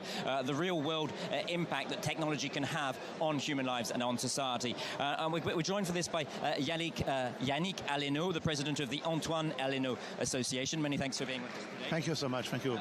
The reason that you're here is that you created the association following the death of your son a couple of years ago in a traffic accident. It has to be said, here in France, traffic accidents are the biggest cause of death amongst young people. Can you tell me a bit more about your mission? How do you want to use tech to protect lives? Yeah, when Antoine been murdered by a guy who stole a car in my night fort, I said, okay, why that guy can get that kind of car without more securities? So I said, okay, an iPhone has a face recognition, digital connection, and you can steal an iPhone, for example, right? So I said, okay, I think with that point, the technology can really be helpful for the security in the world. Just numbers. 1,000,002 people die on the road every year. Half are less than 25 years. So it's a drama for the full world. And I do believe with the new approach and new technologies, that's why we're here in VivaTech, we really can have the opportunity to make the road safer. And it's not just one project that you're working on here. You're working with more than 30 different partners. What do you think the impact will be having able to work on so many different levels of the tech domain, but also the road safety domain? It concerns anyone, you know. We have 30 partners, and I think tomorrow anyone has to be a partner of that. Anyone. Because tomorrow it can be your kid, right? So, and we start by thanks VivaTech. 1 year ago, I did a challenge and asked startups to think about the security in the world. So we had 140 nearby startups bring us ideas. And we had a short selection of 40, and we celebrate 3 people. But they all can be celebrated. That's the key, you know. So I think with that thinking, with that view, we really can have the opportunity to change the world and make the road more safety. We're just going to take a very quick look at some of the tech innovations that you've got on here. We've got a driving simulator which indicates what happens to a driver when they are distracted by their mobile phones, for example, the distance they drive in the absence of their attention because they are looking at their mobile phones, and that gives us an opportunity to see the impact that can have. And Pierre, if we can just move over to this side, watch out, and you can tell us, and on this side we've got a VR simulator about the effect of drugs and alcohol on people. Can you tell me a bit more about the message that you're hoping to provide to the people here and to the users of these applications? For the distractor, for example, they can understand that, try to make a great analysis of what happened in the car and to find a way to give some instructions for the constructor to move a bit, to move the philosophy of what's inside in board, and that machine is done for that. So, because the distraction, like the phones in board, all the things we have in board today, can have very bad consequences, okay? And then we work with neurology, people who find a way to see the impact of alcohol and drugs in the brain. What happens when you have a drink? What happens for your attention? So all those startups work on that, and to show what will be in your head if you have drug in your blood, you know what I mean? So, and it's really today things we have to show and to make a new approach of communication instead. So this is the first step. This is the first day. I do believe they will increase that. VivaTech gives you the opportunity also to meet people. That's very important. We meet someone and next year we will be in New Delhi to talk about that. So France here, VivaTech here is finally the light of the future of the safety road. And one final question, I forgot to mention that you're a Michelin-starred chef. You're internationally renowned. You've got 17 Michelin stars, 9 restaurants around the world, but very much that makes you a public figure. What kind of impact do you feel being a public figure and holding this discourse and showcasing this kind of technology can have? Your role in that? My job gives me a lot of things, a notoriety. And when Antoine left, I said, okay, that kid was so important for us and my family. And for me, I said, okay, I will put my name on and I will try to change the world. That's the food and the cuisine bring to me. We can change the world together. It's time for action. It's time for action. Okay, thank you for a very touching message there from Yannick Aleno, of the president of the Antoine Aleno Association, and clearly the impact that they're hoping to have here on society can be positive, given the tech on show here really can have a direct impact on saving people's lives in France and around the world. Back over to you, Molly, in the studio. All right, Luke, thank you very much for that. We will be checking in with you, of course, later on in the day. Luke Brown reporting there. Well, it's time now for Inside VivaTech.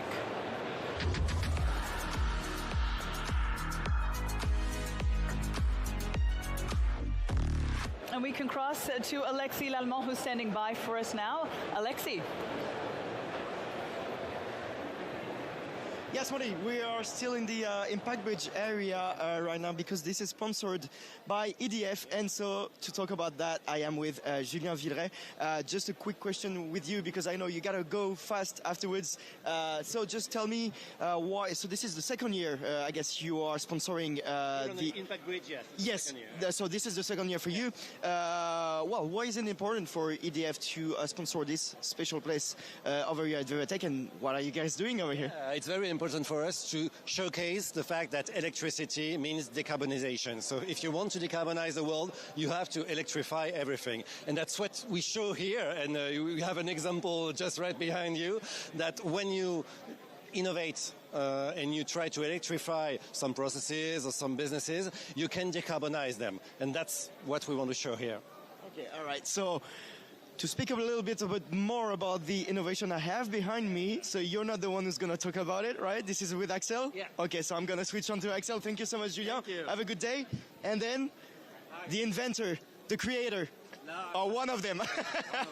So, Axel, can you tell me a little bit more? What do I have behind me?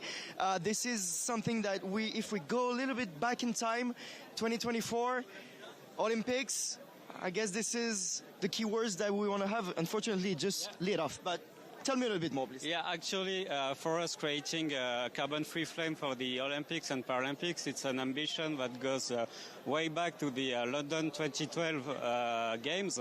And for Paris 2024, our team of designers and engineers spent 2 years working on this technology. So it's a combination of water mist, air and LED light to create a dynamic and poetic flame. And for us, it's a compelling statement toward desirable energy transition. Okay. So I guess, so how much time does it take just before it lights up again? Because I don't know, we just saw it. I don't know if you guys saw it on screen, but yeah, it just light up. Okay. Oh, there we go. Okay, beautiful. We've got it on screen. And so next we had to bring it up to scale to a 7 meters wide flame ring for the Olympic cauldron. We teamed up with 2 French companies, Atelier Blam, which specializes in the design of unique pieces for art and architecture, and Bel Environnement, who are leaders in hydraulics engineering. We made a lot of tests in every weather condition to check every technical aspects of this one-of-a-kind cauldron. Okay. And during the past few months, we made the engineering even better to bring back the cauldron for the next 3 summers. That's it. We're going to be able to see it in Paris. Yeah. It's being assembled as we speak, and you can all discover it in the Tuileries Garden from the 21st of June. Okay, all right. And until when? Until the 14th of September, so the next 3 summers. So you've got time to see it. Okay, all right. I guess you're proud of this creation you did, because we had like millions with an S of people going over there in the Jardin des Tuileries to see that flame. Can you just tell me a little bit more about your passion of that, and maybe what kind of emotion does it bring you to see one of your creation showcased to a lot of people in the world, actually? Well, it was absolutely amazing, because what we had is really a combination of luck, because there was this art project to make the flying cauldron, which would only be possible without technology, otherwise it's burned and it's dangerous. And so we were already passionate in developing this carbon-free flame, but when we discovered the art intention by Mathieu Lehanner, everything just made perfect sense. And then we all discovered, everyone in the team discovered the project on the opening night of the Olympics, because it was a surprise for every one of them. Yeah, we couldn't make a test with everything before that, because we were afraid. Confidentiality was the capital importance. So the first test was on the 26th of July last year, and we were all amazed. But we were also amazed by the reaction of people evening after evening coming to see it up in the sky. Pictures in the social networks and so on. Yeah, I think it's been photographed under every angle possible. Well, okay. Well, thank you so much, Axel. It was a perfect explanation, and thank you for bringing these lights on the 7-meter cauldron that we see every night. So, Jardin des Tuileries, huh? Am I right? Huh? Yeah. Same Okay. place as last year. Same place as last year, and for the 3 next years. 3 next years. Yes. Beautiful. All right. Well, thank you so much, Axel. And I guess we are now back to you, Molly. All right, Alexis, thank you very much for that. Indeed, the Olympic cauldron, quite a sight it was here in the French capital. All right, well, let's bring things back on set. We're going to discuss generative AI, this when it comes to all of its challenges and opportunities. My next guest has over 30 years of experience in AI, Gen AI, and large-scale digital transformations. He's head of Quantum Black AI by McKinsey in France. It's my pleasure to welcome Stéphane Bout. Hi, Stéphane. Good afternoon. So thanks for joining me here. Firstly, I'd like to ask you, we know that, of course, ChatGPT launched back in 2022. Tell me a bit about where we stand some 2.5 years later when it comes to business adoption and financial impact. There is a paradox here. On one hand, more than 80% of companies have deployed generative AI in at least one business function. But on the other hand, most of them are not observing a concrete impact in their P&L. Why? This is what we call the Gen AI paradox. In fact, if we do a deep dive, we observe that most companies have deployed horizontal use cases, such as enterprise copilots or enterprise-wide chatbots. This is very powerful to improve individual productivity, but this is not reflected into the company P&L. On the other hand, the vertical use cases, the ones that are embedded into business functions, business processes, the ones that have the highest economic potential have not been scaled. Why? Horizontal ones are easier to deploy. They are off-the-shelf solution. Vertical ones requires, in most cases, to be built from scratch. And in addition to that, we were also facing some technical limitation. In particular, the first generation of Gen AI solution were not able to automate more than one individual task. This is changing now with agents. Indeed, that's what I was going to just ask you next. When it comes to agentic AI, we certainly see it seems it's the next major leap. Break it down for us. Keep it simple still if you can. Just, what are AI agents and really what new opportunities and risks do they pose? So, very simply, AI agent unlocks the potential of vertical use cases by allowing to automate end-to-end complex business processes. And at stake here, we don't have only productivity gains. Agents can also turbocharge operation or even boost companies' revenues.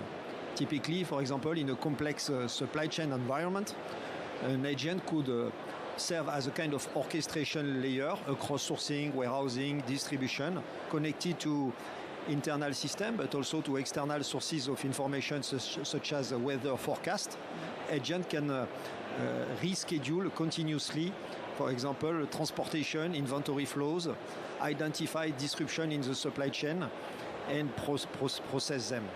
On the top line side, agent can help also to boost revenue on a website, or even create new revenue streams, such as, for example, in industrial companies, agent embedded into connected product can trigger maintenance actions or unlock features, enabling pay-per-use or subscription-based models.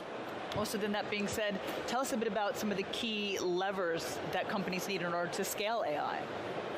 One very important element with agentic AI is that if you want to capture the full potential, it's not only a question of simply plugging agent into existing business workflows to automate tasks. You need to reinvent your business processes around agents, exploiting the agent-specific strength, such as real-time adaptability, task parallel execution, elasticity, or resilience under uncertainty. Some forward-looking companies have started to leverage this opportunity. Well, can I ask you then, from your perspective, what you're seeing in terms of which sectors are really seeing the most transformative results from Gen AI today? In fact, today we see that most sectors are starting to deploy generative AI, but as explained, very few have really generated impact at scale. Yeah. Now with agentic, we see an acceleration. I have in mind, for example, the case of a bank we have supported, Quantum Black, to create a digital factory composed of more than 100 agents. The challenge here was to modernize a complex legacy application composed of more than 400 pieces of software, several millions of lines of code. And here we have built a digital factory with more than 100 agents grouped into squads, supervised by human beings. And thanks to that, it has been possible to reduce the modernization effort by more than 50% and the duration of the transformation by 30%. So as you can see, this is no longer science fiction. Agentic AI is now being deployed. Well, then finally, I'd like to ask you talked about some of the ways to help implement it faster. What are you seeing as the biggest challenges, this when it comes to balancing innovation and responsibility, this when it comes to really deploying AI systems at scale? In fact, if you want to scale, you need to combine 4 elements. Of course, you have some technology enablers. In particular, to support the deployment at scale of agents, you need to set up a platform allowing to orchestrate a high number of custom-built and off-the-shelf agents. But of course, this is not the only challenge. You need also to deploy new governance mechanisms in order to control the autonomy of agents and ensure that they are acting in a responsible way. And you need also to prevent from agent sprawl across your organization. And finally, last but not least, you need to acculturate your workforce, in order to ensure a trustful cohabitation between agents and human beings. This is probably the most challenging aspect. Indeed, and that's certainly something that's been coming up throughout the day. Well, Stéphane, thank you very much for that. Again, you are the head of Quantum Black AI by McKinsey here in France. Stéphane Bout, I appreciate you joining me here. Thank you very much. Well, we do know indeed that leadership in the AI era poses a number of new challenges, as we just heard some of them explained there by Stéphane. This for tech leaders, CEOs, and digital decision makers. But one thing indeed does remain clear, and it's that the human touch is more necessary than ever. Take a look at this report. 3 challenges facing tech leaders which are likely to reshape the next decade of business: digital sovereignty, scaling AI, and redefining tech efficiency. The question of who owns which data has become even more critical in a time of decentralized AI, cloud infrastructure, and blockchain. True digital sovereignty now means the ability to act with autonomy across borders, systems, and standards.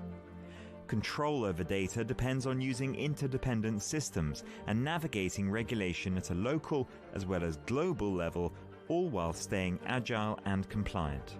AI adoption has surged, but most initiatives face growth challenges. Companies like Palo Alto and Volvo have faced this by integrating AI into their core operations in a bid to move beyond experimentation. Organizational readiness remains the most important factor for success rather than the technology itself. Strategy, governance, and company-wide alignment remain critical. With the advent of quantum computing, readiness also means forcing leaders to rethink digital resilience. Efficiency is key in a cost-conscious and KPI-driven environment.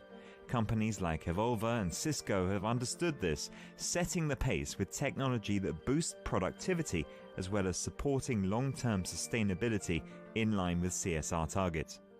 This year's VivaTech Tech Leaders program brings these challenges into focus through closed-door sessions, real-world case studies, and VIP discussions designed for immediate impact. This conference aims to be vital strategic planning sessions for the leaders shaping tomorrow's ever-changing business landscape. VivaTech also empowers marketing decision-makers with its dedicated CMO Summit. All right, well, you're watching VivaTech News live from Paris at the heart of VivaTech 2025. This is the 9th edition of Viva Technology. We're going to take a quick break, but stay with us. And be sure, of course, to follow us across all our socials. We'll be right back after this break.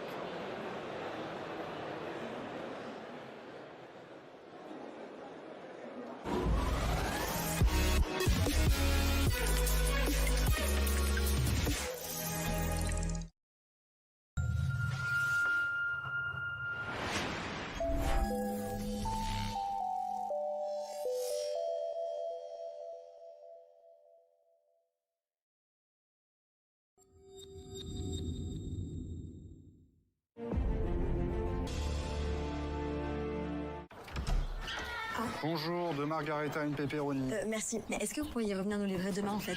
Parce que on a fait des passes finalement. Bah non. Et comment ça non? Bah vous pouvez pas changer votre livraison au dernier moment. Il n'y a pas écrit la poste ici. Avec l'application La Poste, modifiez votre livraison la veille jusqu'à minuit. Bon, bah les enfants, ça sera pâtes et pizza.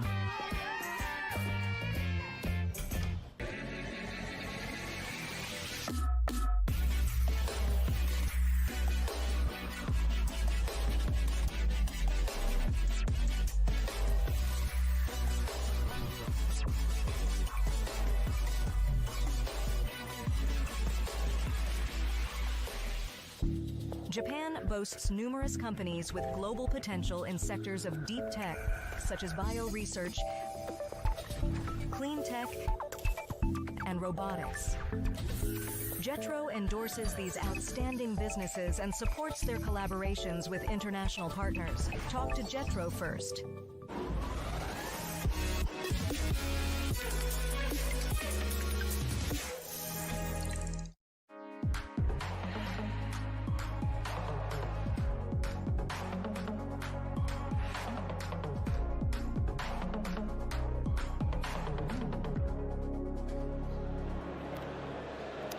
Hello and welcome back to Tech Newsroom. I'm Molly Hall, coming to you live from the 9th edition of Viva Technology, Europe's biggest startup and tech event. Well, it's been quite an opening day, and let me tell you, it's certainly not over here. This is because we got right in front of me. You can't see it yet, but I'm looking, in fact, at really a thriving ecosystem that's bringing together tech startups, investors, and corporate partners. There you go. They're all out there. They are connecting right here in the French capital. That's because VivaTech is indeed the place to be. All right, well, we're going to kick things off this half hour with VivaTech on set.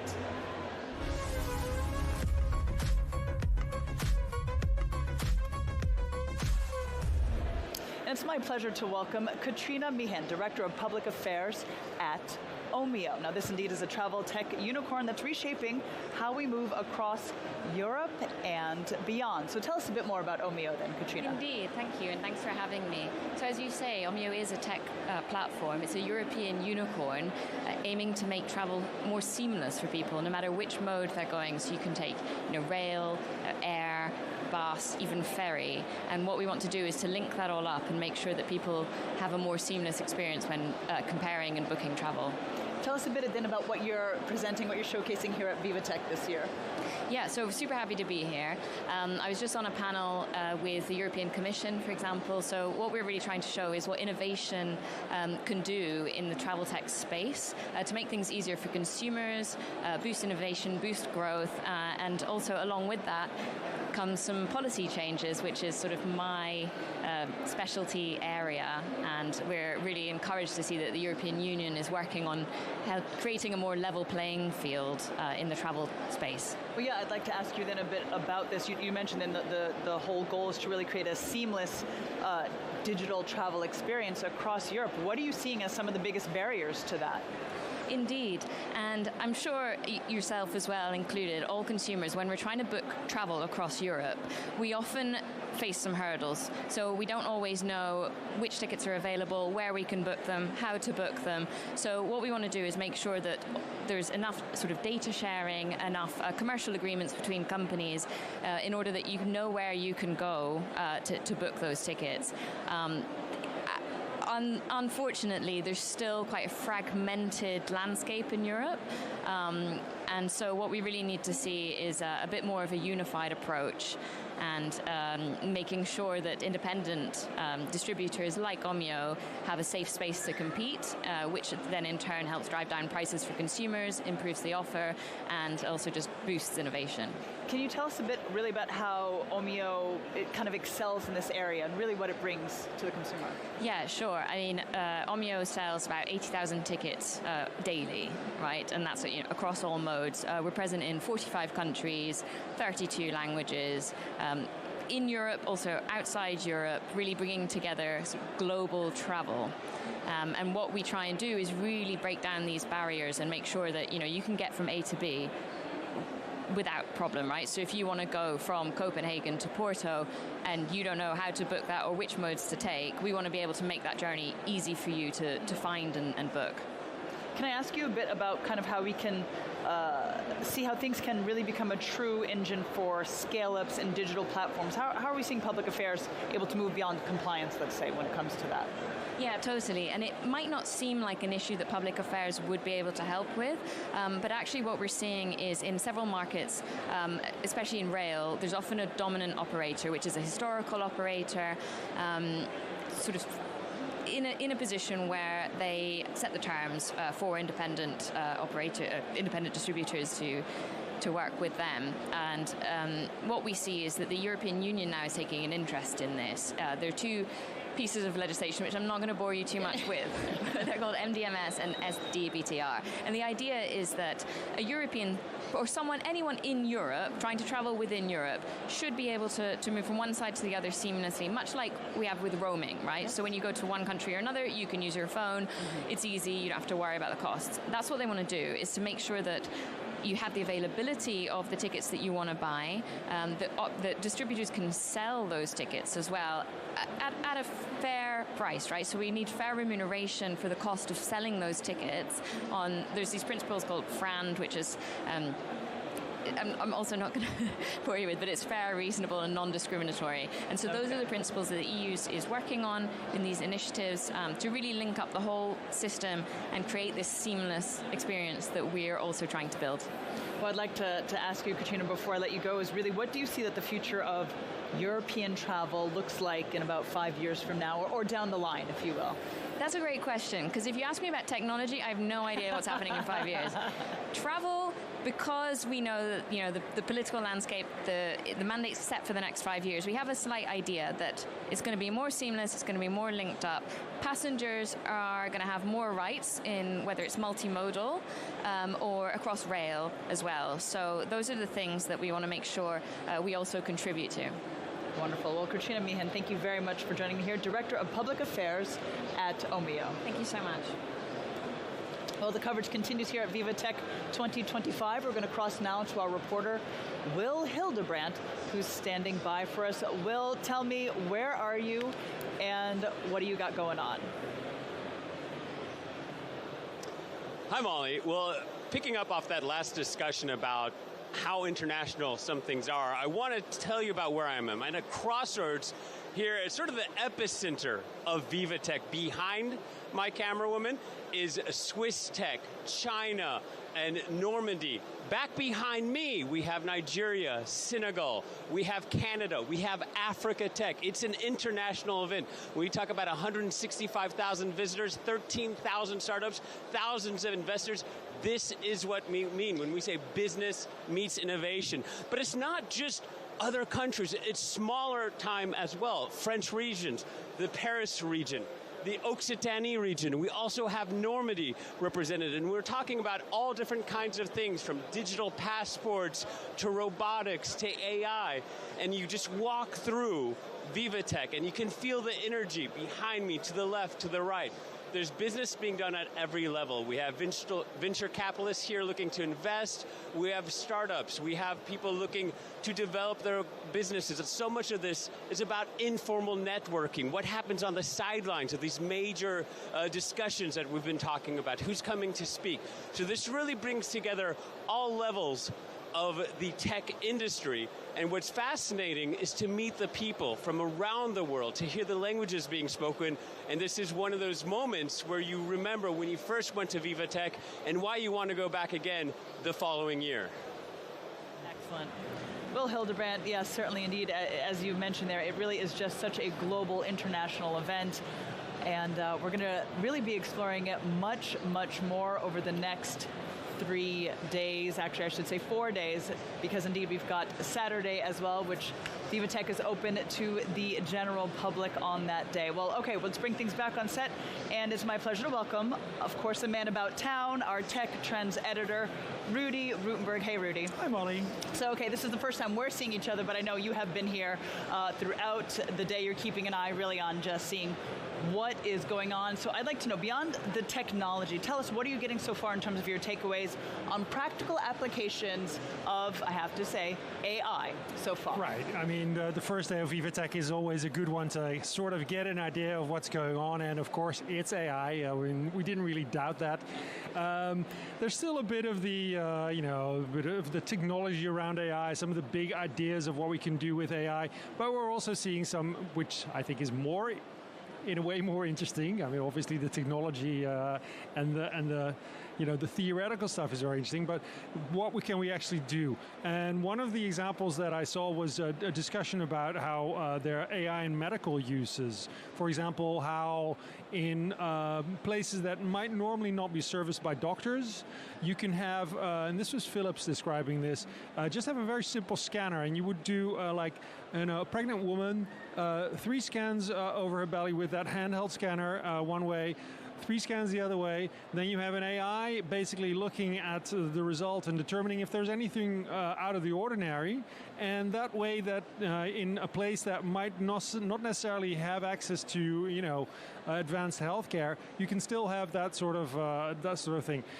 There was one thing that was, obviously all the technology companies have these big ideas, but they need to be implemented by the industrial companies if we, for example, want to have some of the resource efficiencies that we're talking about that are going to be helpful for the planet.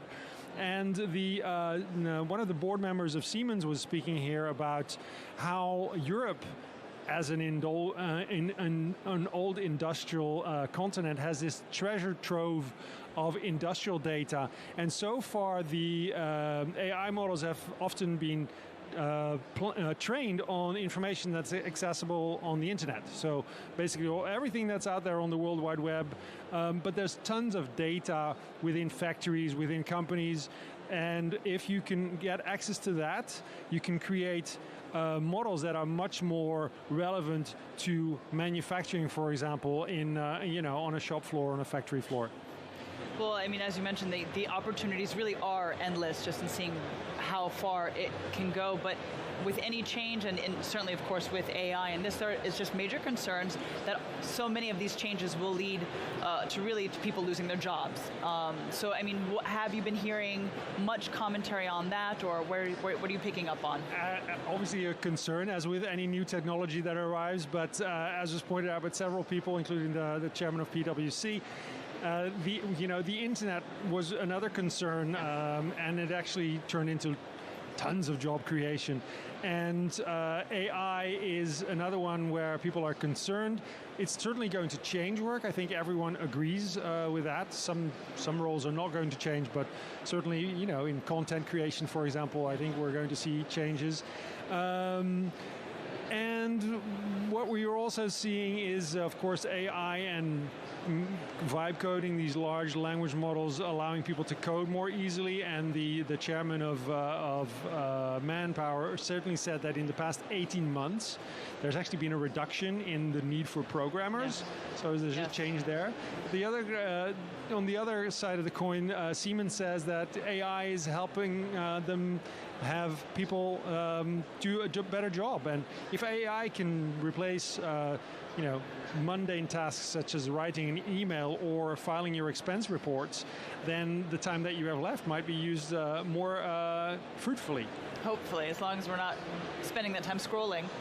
Right. I mean, one of the things that it was the CEO of Cohere, which mostly services enterprise and uses AI in enterprises, says that right now, if you're not building and applying, but you're still in the concept phase, you're already behind. So you need to be out there and you need to be applying AI. Another point that was made on one of the panels is about, how... sorry, I lost my point there. Oh, no. Okay. Well, fine. You're going to bring that one back on the next time when you have that on one of the panels. Well, excellent. Well, Rudy, thank you indeed for watching. I know, of course, you're going to be following and scanning, really just seeing what else we're coming across, because after all, this is opening day, so we've got a lot in store for us. Rudy, absolutely. Thanks for that. All right, well, it's time now for Inside VivaTech.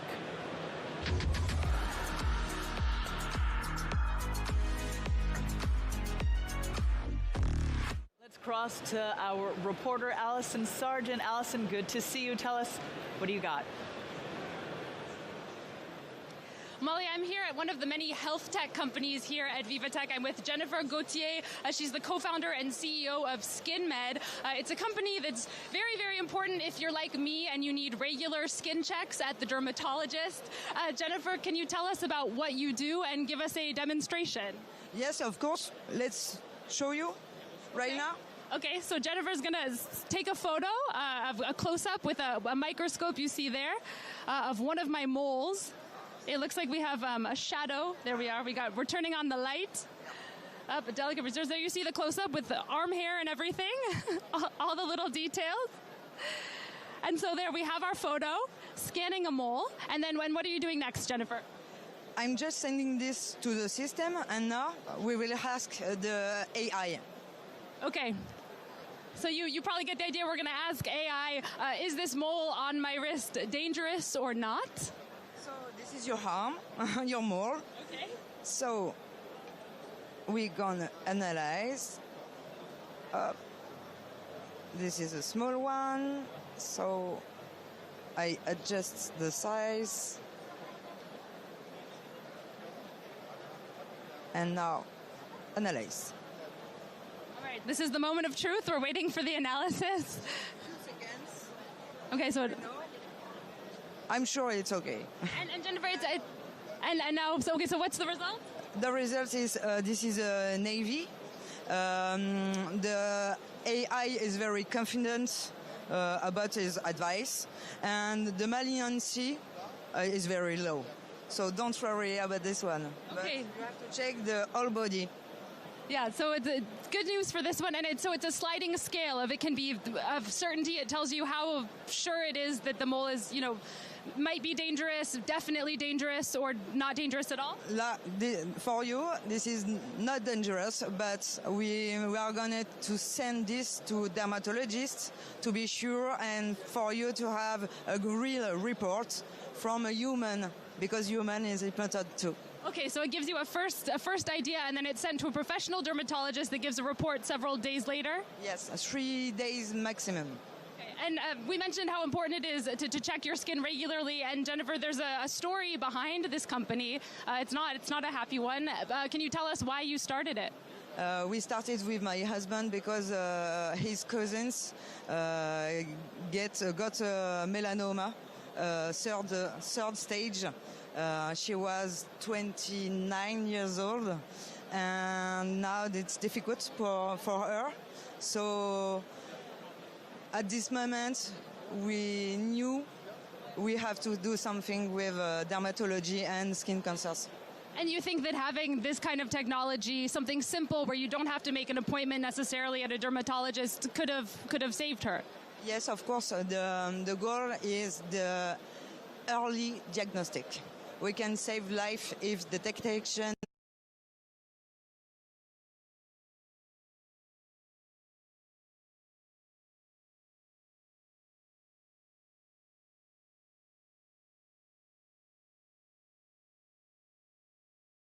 Yes, it's already in 500 pharmacies in France. So the people can go to the pharmacy, ask for a detection, and they will have an answer within several days. And this already exists in pharmacies. Do you have a sense of people that it's helped and how accurate the technology is? Yes, for the last 15 months, we detected about 471 cancer and 912 pre-cancer. So I think we can say we saved life. And it's available here in France. Are there any other countries where it's available, or you're hoping that it will be soon? I think it's available almost everywhere in Europe for the beginning, and we hope that at the end of this year we will go elsewhere. And is that one of your goals at VivaTech? What are you hoping to get out of the next few days? We are hoping maybe some investors. We have a lot of projects, more than just the pharmacy. We want to go all around the world, and we want to have our own clinics too. Jennifer Gauthier, thank you so much. Very important stuff. Again, that's Jennifer Gauthier, the co-founder and CEO of SkinMed, one of the many examples of health tech here at VivaTech that's really changing the world and even saving lives. Thank you very much for that. Allison Sargent reporting for us there from the exhibit floor. Well, you're watching Tech Newsroom, this on opening day of Viva Technology, and it has a certain, really we're seeing a constant flow of exhibitors and attendees, this as well as top speakers, everyone connecting and exchanging, inspiring each other, really one another, this on all the latest tech innovations. Well, now, VivaTech is spotlighting Canada this year as the country of the year. So we're going to hear from Evan Solwin. This is Canada's first ever Minister of Artificial Intelligence and Digital Innovation. Now, he talks about his major fears, actually, it can be said, and hopes for AI during his mandate. Let's take a listen. Europe and Canada, if France and Canada do not work closely together, the fear is that there are other states that will leapfrog ahead of us on a competitive advantage. So one, we need to work together. That's my biggest fear, is that everyone tries to do something alone. Two, obviously unconstrained development without any ethics and values. We can't create value without values, and we share values here. And sharing values makes investment stable. My biggest hope is that there's a sense of collective responsibility, that, again, that we preserve our values. Remember, there's another generation coming. The technology is galloping. This is the first time in history, you know, the internet made information abundant for the first time, and that changed everything. AI is making intelligence abundant. That will change our value system. And that will mean that the most important value as human beings we have is judgment. And we need to preserve our judgment to use these awesome tools in a productive way. That there, Evan Solwin, Canada's first ever Minister of Artificial Intelligence and Digital Innovation. Now this, of course, we're going to be touching upon Canada's thriving tech ecosystem later on in the day. This and the VivaTech debate, we're going to really shine a spotlight and see about what is making Canada stand out, this when it comes to the latest innovation. And as we heard Evan Solomon speaking there, I mean, he was just one of over 400 world-renowned speakers that are speaking throughout the 4 days over our 4 stages across. We've got stage 1, blue stage, purple stage, this, and we're really hearing from visionary tech leaders as well as policymakers and groundbreaking founders. And these sessions, they're really aiming to dive deep into really today's most challenging and pressing topics. Well, now indeed, technology is advancing at lightning speed, and it is raising big questions about whether regulation can keep up. Now, luckily, global efforts are already underway to build strong AI frameworks. This making sure that innovation moves forward responsibly, not recklessly. Take a look at this report. How to serve humanity's best interests in a world where technology is advancing at such a blistering pace. It's one of the most pressing issues of our age, and political decision makers and regulators face extraordinary challenges in their response to it. So far, efforts have focused on attempts to balance tech progress with governance and regional innovation. The European Union's Digital Services Act represents a landmark moment in this approach. It establishes accountability for online platforms while attempting to preserve freedom of expression and innovation. Global innovation has also started to be reshaped by new regional champions. India's UPI payment system has revolutionized financial inclusion in the country and processed over 16 billion transactions in December 2024 alone. This government-backed platform has triggered the creation of hundreds of startups and has inspired other countries to follow suit.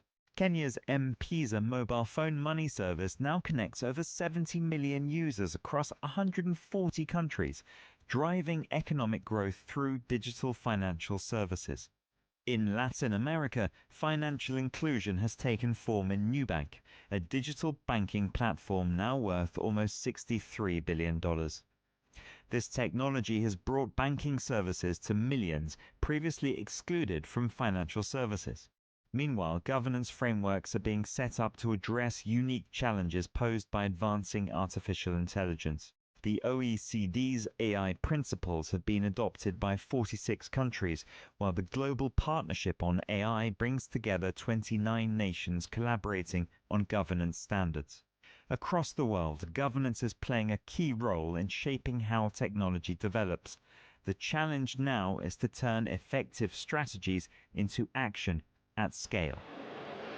That was Josh Fardy reporting there. Well, you are watching VivaTech News. This says we've got really the pulse of innovation that has kicked off here in the French capital. We've got over 3,500 exhibitors and over 13,000 startups, this from around the world. And we're seeing cutting-edge hardware, software, and solutions that can transform your business and disrupt the latest technology and industry. Now, whether we're seeing people all across the exhibit floor, they are scouting, they're looking for new tech, seeking inspiration, and they're also perhaps just looking for their next strategic partner. Well, VivaTech is the place where everyone comes to connect, because this is the place to B2B. Well, you're watching Tech Newsroom. I'm Molly Hall. We're going to take a quick break, and we'll be right back, so stay tuned.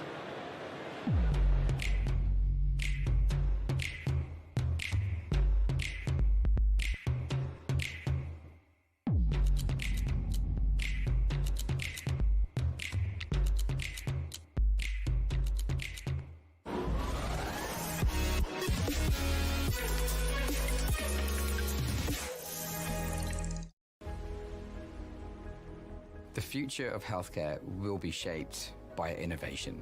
We see a very big potential future growth of this company, and we're trying to help them to make this potential come true. Our ambition for Contura's hydrogels is to be the leading treatment in osteoarthritis over the next 5 years, and we rely on BNP Paribas to help us along this journey.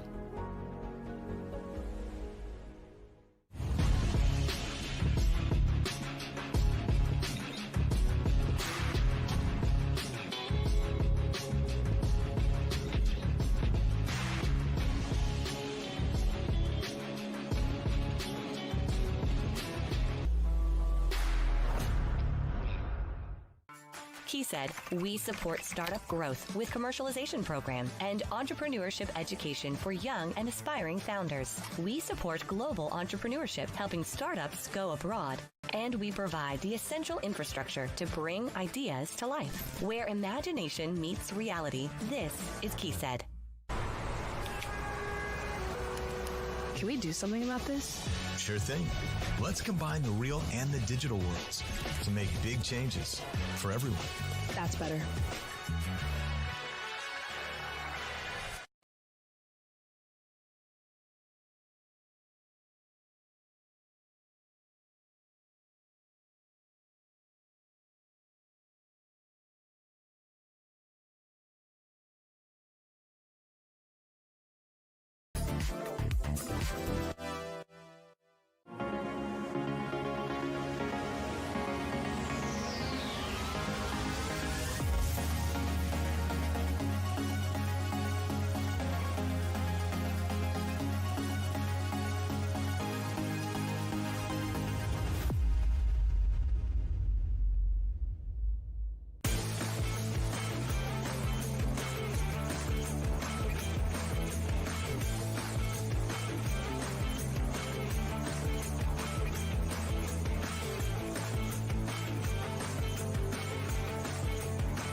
If you're sitting here, you're curious. Good news, Explore Media was made for you.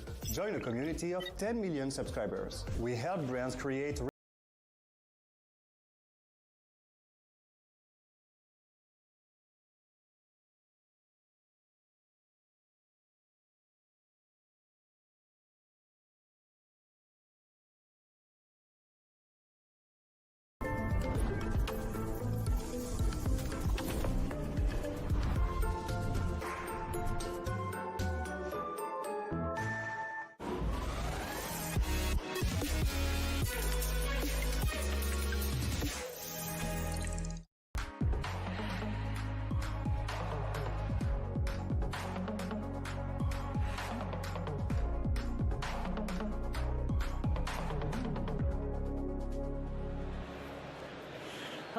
watching VivaTech News. We're coming to you live from Paris. This from the heart of VivaTech 2025, Europe's biggest technology and startup event. I'm Molly Hall, and you're watching Tech Newsroom. Thanks for joining us here. This as we're bringing you live interviews and highlights from across the exhibit floor. And indeed, we can actually kick things off this hour by crossing to our reporter, Simon Harding, who's been following French President Emmanuel Macron, who is going to be touring VivaTech this on opening day today. Simon, what do you got for us?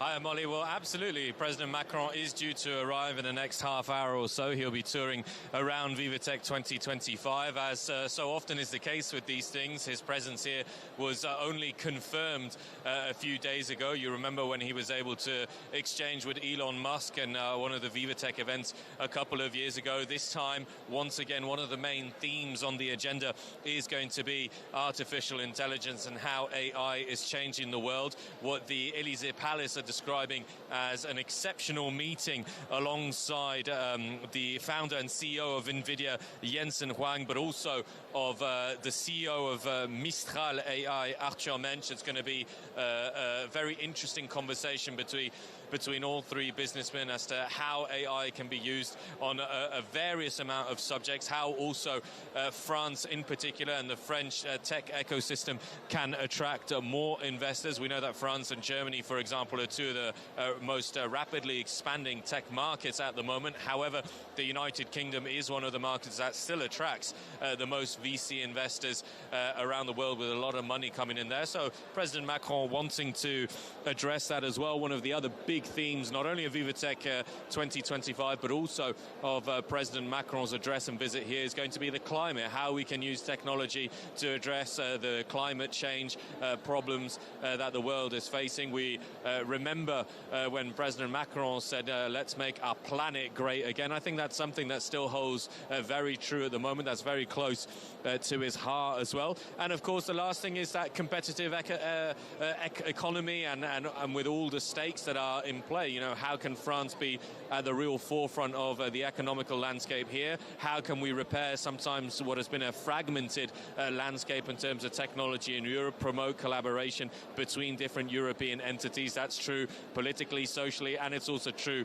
in the tech world as well. So there's plenty to look forward to, plenty certainly to listen into as to what President Macron is going to say, and we'll be trying to keep tabs with him all throughout his visit here at VivaTech 2025.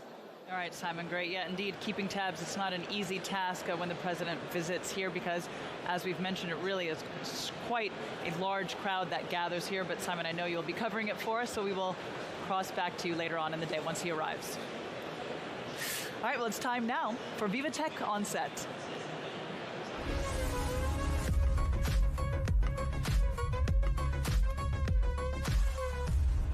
And it's my pleasure to welcome Kenel Denzel, co-founder of Vibes. And this is a dating app designed by and for the queer community. Denzel, thank you so much. Kenel, thank you so much for joining me here. I appreciate it. Thank you so much for having me.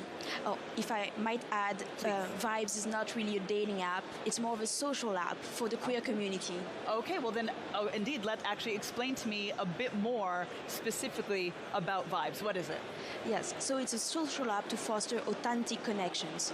So for once, we're not telling our users what they should be looking for directly on our app.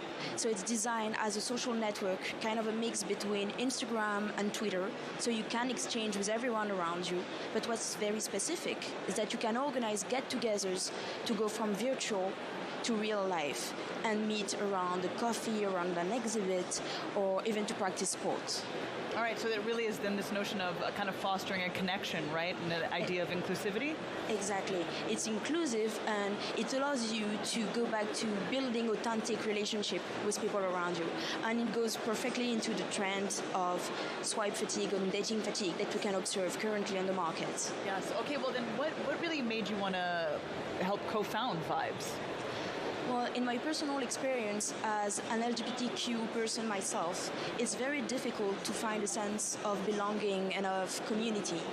I left home very young, at 17, to go into business school. And I discovered this entire ecosystem, the queer ecosystem, because we have specific association, we have specific bars. It's really difficult to find these places, even online. And so with my co-founder, we realized that it was a common need, not just for us, but for 10% of the global population, and that it was not addressed. We had the ability to find some Facebook groups or to have dating apps, but just being friends or looking for networking, looking for answers, we did not have that. And so we created it. Excellent. So can you tell us a bit about where are you operational? How have things been going since the startup? Yes. Well, it's pretty amazing. We launched about 2 years ago, and we already have 170,000 members that have joined us, all across France, Switzerland, Belgium, and currently we're kicking off our European extension from VivaTech to the world. Excellent. Okay, so then, tell us, what indeed are you showcasing here at VivaTech? Well, we're showcasing this amazing milestone of reaching 150,000 users, and also it's during Pride Month, so it's quite symbolic for us to be here representing the queer community and also announcing this global expansion. Wonderful. So essentially, things have been going since the 2 years since you founded, and you are just looking to expand, and that's what you're bringing here at VivaTech, this notion of even more growth. Exactly.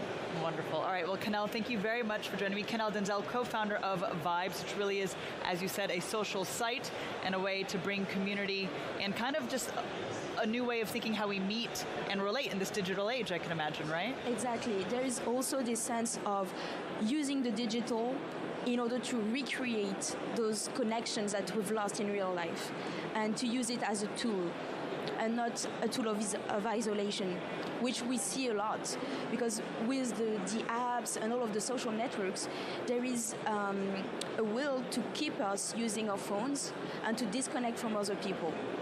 And that's what we're trying to break as a cycle with Vibes. We're trying to break that social isolation, and currently it's working. We have hundreds of testimonials from our community members saying, well, thanks to Vibes, I've met some new people, and I'm going out of my apartment for the first time in a long time. Wonderful. Kenel, thank you very much for joining us here. And again, you're the co-founder of Vibes. I appreciate it. Thank you so much. All right, well, now we're going to switch gears, and it's time for Inside VivaTech.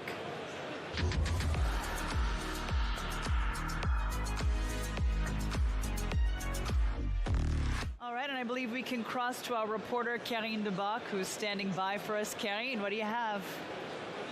Yeah, hi, Molly. I'm standing with Mathias Lellier, a Deputy Managing Director of Live Nation. And what is going to be the future of live entertainment? Oh, wow. Thanks. So actually, at Live Nation, we're the number one, the leader in live entertainment. So we'll always work very closely with all technological innovations since COVID. Actually, you can name countless innovation from live streaming, then AR, VR, NFTs, blockchain, now AI. And too often, we're experts in live emotions. We connect fans with artists, with performers. That can be music artists like Beyoncé or Billie Eilish that plays tonight actually in Paris with us. But it can also be an esports competition, which is actually the live version of gaming or fashion shows. All of these are live events, physical emotions where fans connect together during this priceless moment. And too often we've opposed technological innovation with what we do. And actually, it's the other way around. We all work together to enhance the experience. It can be from creative solutions to ticketing to you name it. So we're really happy to be here and actually showcase what we do, explore, have all those very interesting meetings, talks, panels. So yeah, that's what the future for live entertainment is supposed to be. So tomorrow you will be showcasing something, and so without spoiling too much, what will be happening tomorrow afternoon, sorry? Yeah, so for the first time ever, I think we're the only company representing entertainment here at VivaTech, so we're super happy to be actually the entertainment partner of VivaTech this year. And for that, we are going to co-organize with VivaTech a great big event at the Dôme de Paris, so where you have most of the big speakers. And tomorrow is going to be a special show from a band we represent, French band called The Blaze, and we've prepared an immersive show. So it's going to be a 360 surround sound system only for this special show, and of course with all the videos and crazy medias you can imagine on the huge screen that we've seen with at Le Dôme. So expect something really crazy tomorrow. It's the first year you're an official partner of VivaTech. What motivated your team to do this partnership? Yeah, as I said, I mean, since we're the leader in live entertainment, we need to be aware of everything that's happening and also how to actually use and include in our business all the technological innovation. So, of course, and also face all the challenges we have, sustainability, diversity, all of this, and AI plays a really big role into this. I was talking about, of course, the fan experience, actually helping artists. I just had this very interesting meetings with a new company. We have a startup challenge here. So we had 100 plus people actually coming to talk about their initiatives. And I just met with a company who develops AI manager that's replaced, but for developing artists that can't actually afford to pay a manager, that can start using an AI manager. So all this, it's really interesting and how it's shaping the future of our business, of the entertainment industry. And did you have time to stroll around a little bit and discover some things? Here it is just the beginning. What excites you most for now at VivaTech? So since because of the live entertainment, as I was saying, it goes from fashion shows. So we're very interested to see how LVMH is stepping in this world. We work with Ubisoft for esports. So I think that the panel tomorrow. So we're connecting our business with so many entities here and companies. That's really interesting how we interact each respective ecosystem can interact together through technology. So to be honest, it's our first day here, and it's been packed and crazy with all those panels and meetings. But I'll make sure to go around and see, Canada. We have Canada facing us, so very exciting. Are you as excited by VivaTech as when you attend a festival or a concert? Yeah, I think the entertainment is the new frontier of corporate events. I know more and more corporate events take inspiration from the entertainment industry and what we do in festivals. And to be honest, we see the same kind of vibe here. Really happy to kind of see the same look and feel as music festivals.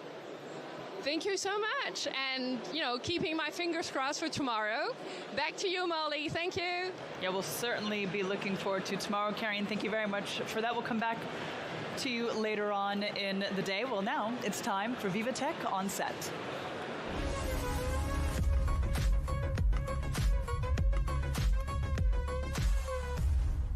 My pleasure to welcome Julie Ranty, CEO and co-founder of Pollen. Now, indeed, a bold player in professional learning and the collaborative economy. Julie, thank you very much for joining me here.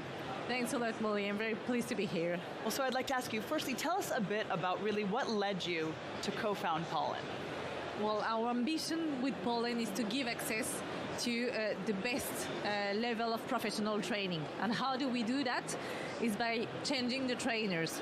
To us, the best trainers are the operators on the field, not professional trainers, but people who are currently operating in marketing, in data and AI, in leadership position, who are the best at their jobs and who will be able to share a concrete solution, concrete insights, so that all the trainings are very hands-on and actionable for all the learners. And so we design for companies such as L'Oréal, Doctolib, etc., custom training programs on the most forward-looking skills. Excellent. Well, I understand that you've just wrapped a study then on AI maturity and training. Tell us a bit about what the results are, what came out of it. Yeah, we designed a study with our friend in the EdTech scene, which is called EdFlex. We interviewed more than 200 learning and development managers and talents, and two results were key. The first one is that there's a big training frenzy. 87% of the L&D manager make AI training their number one priority for the year to come, because only 10% of them feel the organization is mature. 57 of the talent are already using AI, but there's a big gap between the widespread adoption and the feeling of the maturity of the company on that technology, because we're still at the beginning.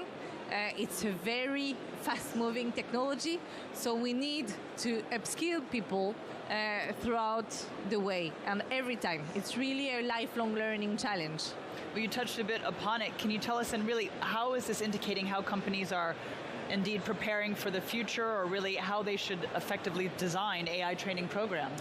Yeah, they are designing programs on two dimensions. The first one is on core technical skills regarding AI, so it's like prompting, building agents, which are like the fundamentals. But as they do that, with a very job-related approach, because you don't need to have a theory on prompting. You need to know, when you work in sales, how to easily rely your CRM with the follow-up email and make some workflows that will enable you to gain maybe 20% of productivity. And that's concretely in your use case how it works. But as you train people on the very technical use case on prompting and building agents, at the same time you need to invest a lot on soft skills. And actually 78% of the participants say that one of the big focus for them was soft skill, critical thinking, project management, empathy, adaptive thinking, resilience, because as we are all evolving in a very fast-moving world, those are the competencies that would make the differentiator. Because soon, I hope that everyone will be able to prompt and to build agent. It will be kind of commoditized. So what will differentiate each talent is going to be their most human skills. So, and talents, they have realized that, so they want to invest in that for them. Well, there's certainly then a lot of really good insights that are on that study, and our viewers, just in case you can indeed take a look at this study on Pollen's website. Now, Julie, the last time you were here with us at VivaTech News, it was back in 2023, and you had just launched Pollen. Tell us, how have things been going in the time since then? Well, it was 2 years ago, but it seems like a century when you're at an early stage company. In 2 years, we achieved some very great steps. We've trained 7,000 people coming from great and very demanding organization and really matching their satisfaction. L'Oréal, Doctolib, BNPP, Orange, Deezer, on 3 specific topics: AI, leadership, and marketing and sales, with, as I mentioned earlier, top trainers, top operators from the field. There's the CTO of Malt, who spent earlier 15 years in the Silicon Valley.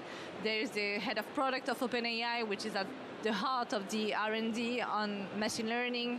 There's the VP Data of BlaBlaCar, or the former CMO of LinkedIn Global. Those are the kind of trainers that we have at Pollen, and I'm very glad that they decided to share their knowledge, share their expertise with our community of learners. All right, wonderful. Well, before I let you go, now some of our viewers may recognize you indeed, because you were, of course, the standout managing director at VivaTech for the first 6 years. This has helped to get things off the ground and helping to turn it into what it is today. Tell us, as you're looking around and seeing everything on the exhibit floor, how does it feel to be back? Well, it feels great. I mean, it still feels like home. I arrived this morning and I I was really happy. I'm also happy to see that the event has continued to grow. Even more international, even more innovation with this very big focus on AI. So no, that's really exciting to be on the other side of the fence with a booth and some keynotes today. Oh, wonderful. All right. Well, Julie, thank you very much for joining me here. Julie Ranty, CEO and co-founder of Pollen. I appreciate it. Thanks a lot, Molly. All right, everyone. Well, we're going to go ahead and head back out to the exhibit floor. This for Inside VivaTech.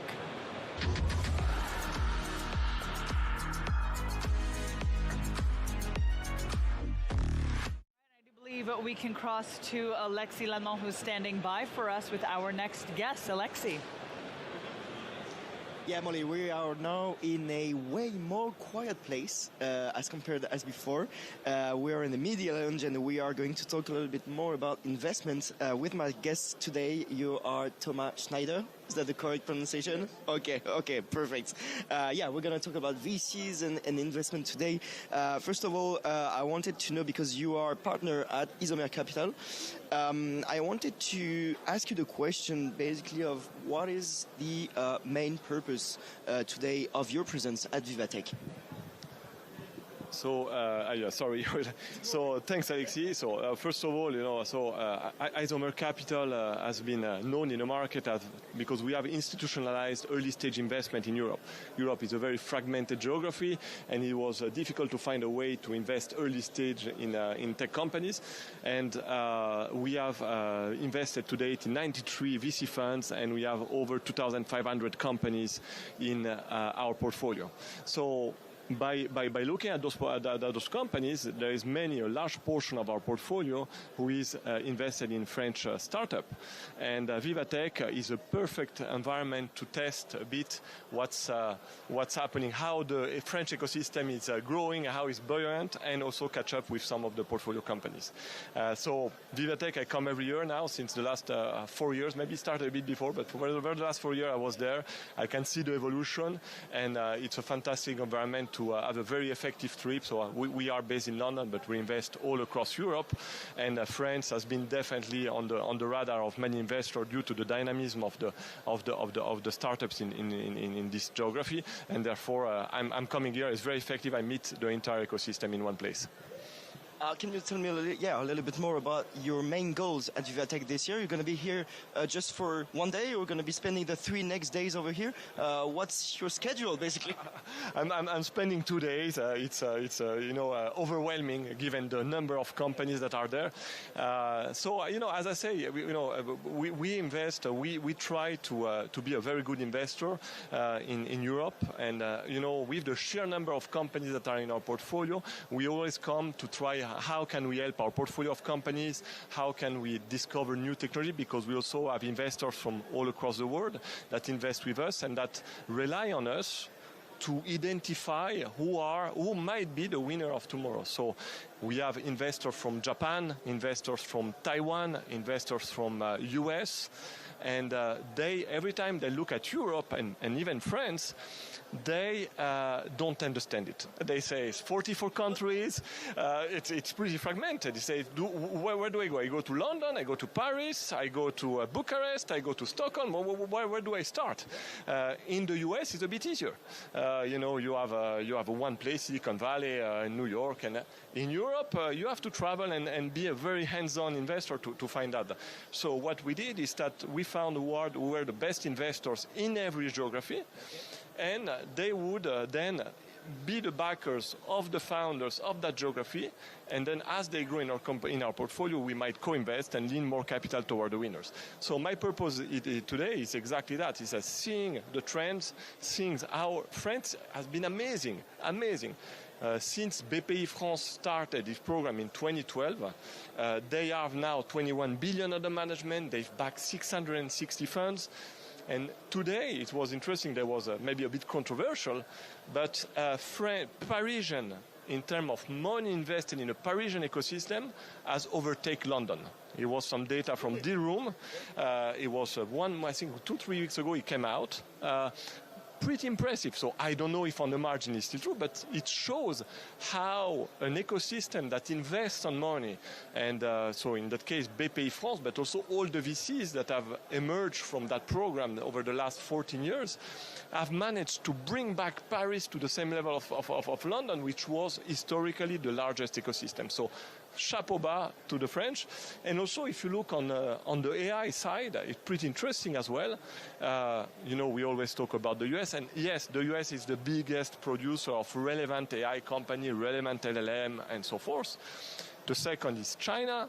We all know, let's not forget that they are big countries with a lot of people, a lot of money, and etc. But if you look at the third country in the world, is France.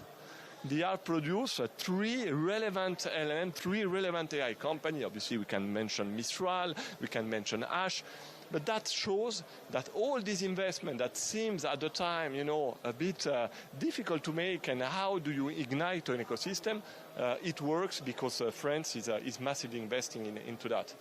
So very positive about that. And just a last point, obviously we don't. If you look at the investment of the US over the last 10 years in AI, we're talking about 470 billion. This is a report that was published by Stanford. It's called the 2025 AI Index. It's a massive report, 500 pages, but pretty accurate. So the US have invested over the last 10 years 470 billion. China, I think we are around 120 billion, and Europe as a whole, we are 30 billion. So we need to invest a bit more. But if you look at the number of PhD in ICT, so information technology and communication, so PhD in relevant in tech, so engineer people, real people. The US, again against the report, has had in 2022 2,750 PhD in ICT. Fantastic. If you look at Europe, we're talking about 3,862. So that's fantastic. So we might not have put as much money. Now we have to do something to make sure that they don't leave. That's another subject. They should stay in Europe. That's a political topic. I'm not going to enter into that.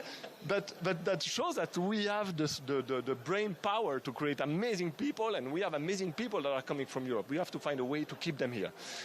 And same for AI adoption. AI adoption in Europe is exactly the same as US. So we're not the museum continent, or France is not a museum. On the contrary, I'd say we are fast adopting this new tool, and that's fantastic because it's creating. Okay, we might lose on the LLM side, so because we can't do or we don't do, or maybe in the future we will do, but the $1 billion, the $10 billion, or if you take the political American way, the $100 billion is going to be huge. In Europe, it's a bit less. It's a bit. We have to be aligned with our history. But having said that, we can build a lot of apps or on the second layer. So we might not have the infrastructure layer, but don't forget that there's a lot of open source LLM that are available, and we have built amazing company. In my portfolio, I have a French company, Poolside, amazing company, which is now $1 billion company. I have 11 Labs. I have Synthesia.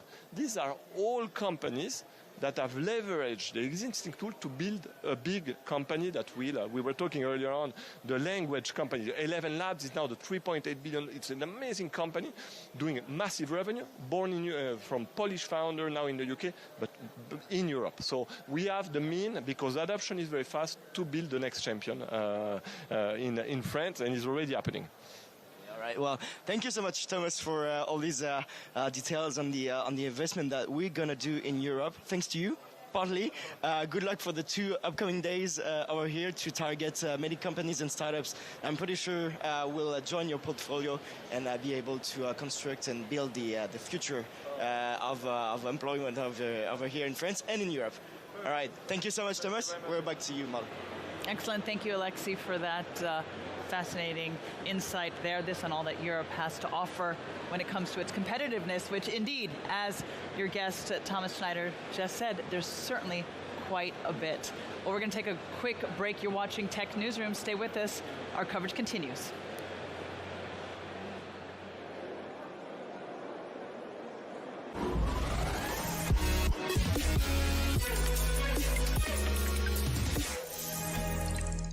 If you're neurodivergent, the internet can feel overwhelming. So we created the TD Accessibility Adapter, a free tool for all.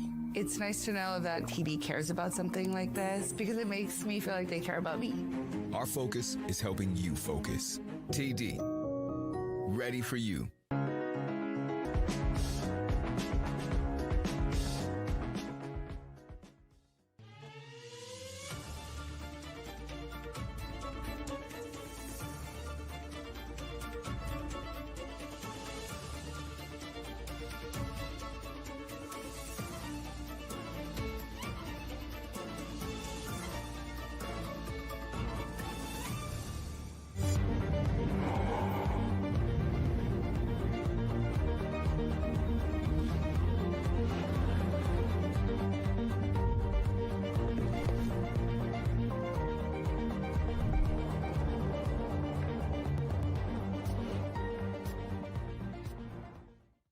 Elevate your leadership with VivaTech's Exec program. Discover cutting-edge startups. Attend inspiring talks. Network in exclusive.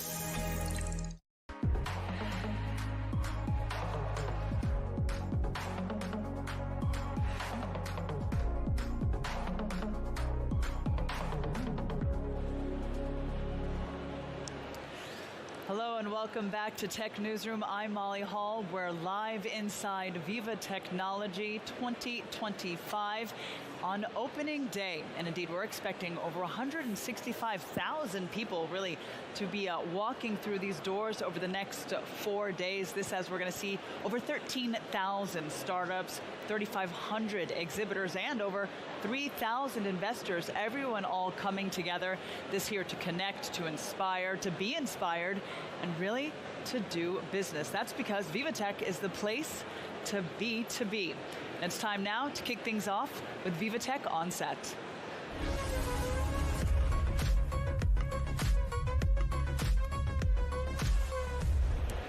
And it's my pleasure to welcome Andres Soit, the Minister of Energy and the Environment, this of the Republic of Estonia. Thank you very much for joining me here. Thank you for having me. So I'd like to ask you firstly, tell us a bit about how Estonia is really fostering cross-border innovation and what role international events such as VivaTech play in all of this. Yeah, like you mentioned in your intro, I mean, you are expecting 165k visitors. That's more than 10% of Estonia's population. So international events are a place to be. We are tech nation by definition. We started with Skype back in early days, and of course now it has been developing much further. There are a number of well-known Estonian companies in the tech field. We can start from Bolt, also Wise, Skeleton Technologies is working here in France. So that's the way how we operate, and we of course come here to network, to connect, and as you said rightly, to do more business. Indeed. All right. Well, then let's talk a little bit about this, about the opportunities that you see for Estonia, this in terms of deeper digital cooperation between France and Estonia, this in areas such as AI, such as cybersecurity, e-governance. Tell us a bit about what you see. I start from cyber. We had a very good meeting in Orange about cybersecurity and post-quantum and cryptography. So these are precisely the things we are also working on Estonia to really make sure that whatever digital services are offered, they are safe. And cybersecurity is really instrumental for that. Of course, AI is a word, or the word everybody speaks about. Back in the day when we jumped on the internet wave with a Tiger Leap, making every school in Estonia connected to the internet in late 1990s. Now we have another program which is called AI Leap, and that's basically teaching every student at the high school and teachers of a high school how to use AI as an application and a tool in your studying, in your daily lives. So, and there is a lot of work what is done in AI using as an application, say in quality control, combining computer vision and AI. So it has really become, I think, a normal business and household tool. I'd like to ask you a bit about how you think that Estonia's experienced this in building a digital society, as you kind of mentioned just in the earlier adaptation when it comes to the internet, but of course, given the current landscape, how can this be shared or adapted really by other countries looking to modernize as well? I think we benefited of having three things: mindset, ambition, courage.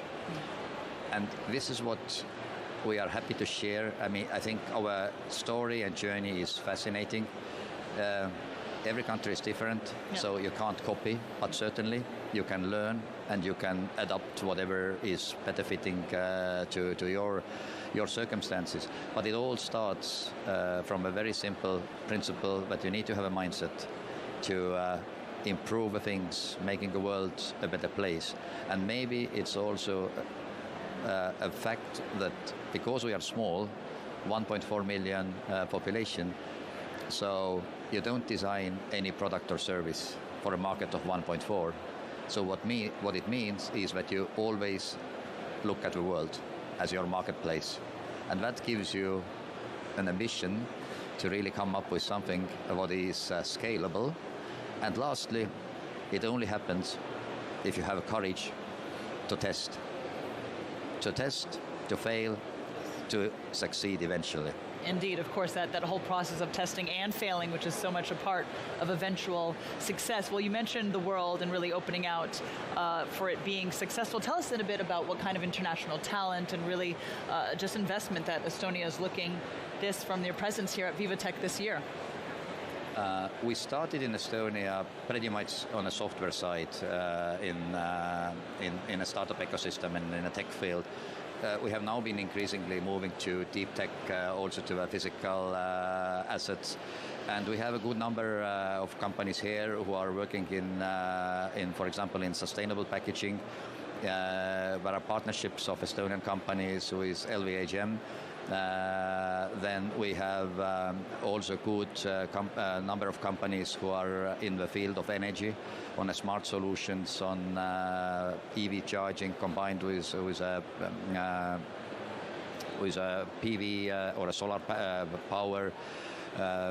A number of companies which are also working on energy efficient solutions. Also, one very interesting company who has developed a technology what actually helps a blind person to really orient much better and to feel and to help a deaf person to listen music and feel the noise.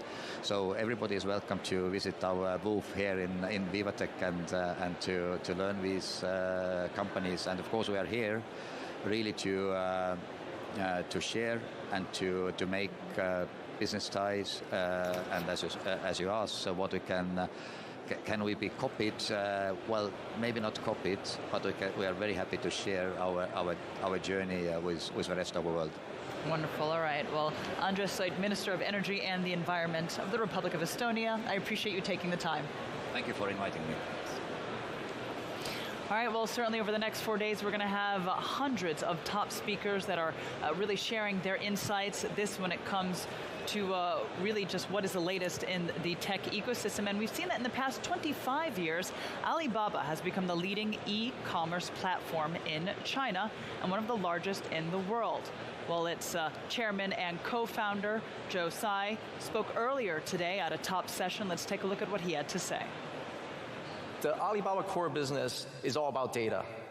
We capture data, we cleanse data, we store data, we manage data, we analyze data. So very early on, the core development, technology development is on how to manage the massive amounts of data. I'm talking about tens of thousands of petabytes of data in our ecosystem. Every day, there's new users coming in. There's hundreds of millions of transactions every day coming in. So very early on, Alibaba has developed a distributed computing architecture we call Max Compute, which today is the core basis of our cloud computing business. What does Max Compute do? It's a data warehouse and data analytics platform. And that's what we were good at. And Fast forward to around 2020, so this is before ChatGPT came out, our scientists have already started to develop using massive amounts of data because they saw the advantage of training a model using the transformer architecture, but with massive amounts of data that we have access to. And if you think about a model, it's just an expression, it's an abstraction of computing power and massive amounts of data. And that's how we got into the LLM sort of development. But of course, you know, thanks to OpenAI, they have woken up the entire world about the power of this transformer architecture and the future of generative AI. And every large company jumped into it. So from 2022 to around a year ago, there's so many companies in China and also around the world that say that they develop their own large language model, the foundational model that's going to rule the world. But over time, there's a little bit of consolidation, and today I'm very proud to say that our development team have developed one of the more competitive LLMs in the Chinese market. All right, well, that was Alibaba's chairman and co-founder Joe Tsai speaking to Maurice Levy, this on opening day of VivaTech 2025. All right, well, now we're going to bring things back here on set, and it's my pleasure to welcome my next guest, Daria Siegel, the Senior Vice President for Innovation Industries at the New York City Economic Development Cooperation. Hi, Daria, thanks for joining me here. Thanks for having me. All right, well, so let's see. Of course, this is the organization that really is leading the charge to make New York, my hometown, your hometown, I have to say, two New Yorkers on set, one of the world's just top innovation hubs. Absolutely. So I'd like to ask you, really, what are we seeing as some of the most promising tech-driven initiatives? Yeah, absolutely. So we're so proud that New York City today is the #2 global tech ecosystem. Okay. 10 years ago, nobody would have believed that, right? You thought of finance, you thought of retail, you thought of so many different things. But now tech is one of the largest and fastest growing employers in New York City because all of those sectors need to innovate. And so they all need to adopt technology. But at EDC, we're very focused on AI and making sure New York City is the applied hub for global AI because all these sectors need to adopt AI to stay ahead. And so startups are coming to New York City because they want to commercialize, they want to sell, this is where the customers are. And so we're working to support that, particularly focused on sectors that might get left behind by the AI craze that's happening right now. So small, medium-sized businesses, the brick and mortar, the hospitality, we need to make sure that they all have those opportunities and are working with startups on new use cases to grow AI and make sure New York continues to grow and thrive. Well, can I ask you just a bit, though, about what will make New York unique in its approach to all of this? Absolutely. It's its diversity. At its core is like who we are. It's made of the people that make up New York City. And people want to be in New York City. More and more STEM talent is moving from San Francisco to New York City because they want to be there. And it's such a dynamic, exciting place to be. And it's not just a one industry town, right? So you're working in tech, but you're doing it and you're going to the museums, you're participating in the arts and culture. And so that's so unique about New York City. And so like as a woman in the technology sector, like we're more diverse than any other tech ecosystem around the world. And so it's a place that's really welcoming. And we're also focused on bridging that gap and creating more access for underrepresented founders and access to capital where we know they have the hardest time building those relationships with venture capitalists. Yeah, I mean, I wanted to just talk a bit more about that, indeed, just about overall inclusion. And how are you going about advocating really just for more diverse leadership? Absolutely. So we're working at both on the founder sides. We have a program called the Founder Fellowship. Over 250 underrepresented founders have gone through this accelerator. And we're also working with the VCs. So we have a coalition of 100 venture capitalists who want to work together with us to drive more capital to these founders. That's really the biggest challenge globally is who has access to these networks to raise capital. And so we need to work closely with the venture capital ecosystem because underrepresented founders are driving new ideas to new audiences that VCs don't know what those opportunities are. So they need to find these communities of people who are servicing new markets and creating opportunities in New York. Well, we're here in the French capital, so I'd like to ask you just a bit about how we can see international French, perhaps startups, really work with NYC EDC to land successfully in New York. Yeah, so we want to make it easy to do business in New York. So we offer services to roll out the red carpet for companies looking to expand and open their first U.S. office here in New York City. So we'll help with site selection, we help with the incentives that are available, we help connect you with the talent that you need. And we're actually launching something called international landing pads, where companies, growth stage companies, will be selected to come to New York and get support like business development to help them get their first customers here on the ground in the city and grow. So that'll be something that'll be announced shortly, and we're really excited to see more more French companies participating and growing into New York City. Wonderful. All right, well, excellent. Daria, I do appreciate you joining me here. Daria Siegel, New York City Economic Development Corporation. Thank you so much. Thanks for joining us. Thanks. Well, the news continues here on VivaTech. We're going to cross now for Inside VivaTech.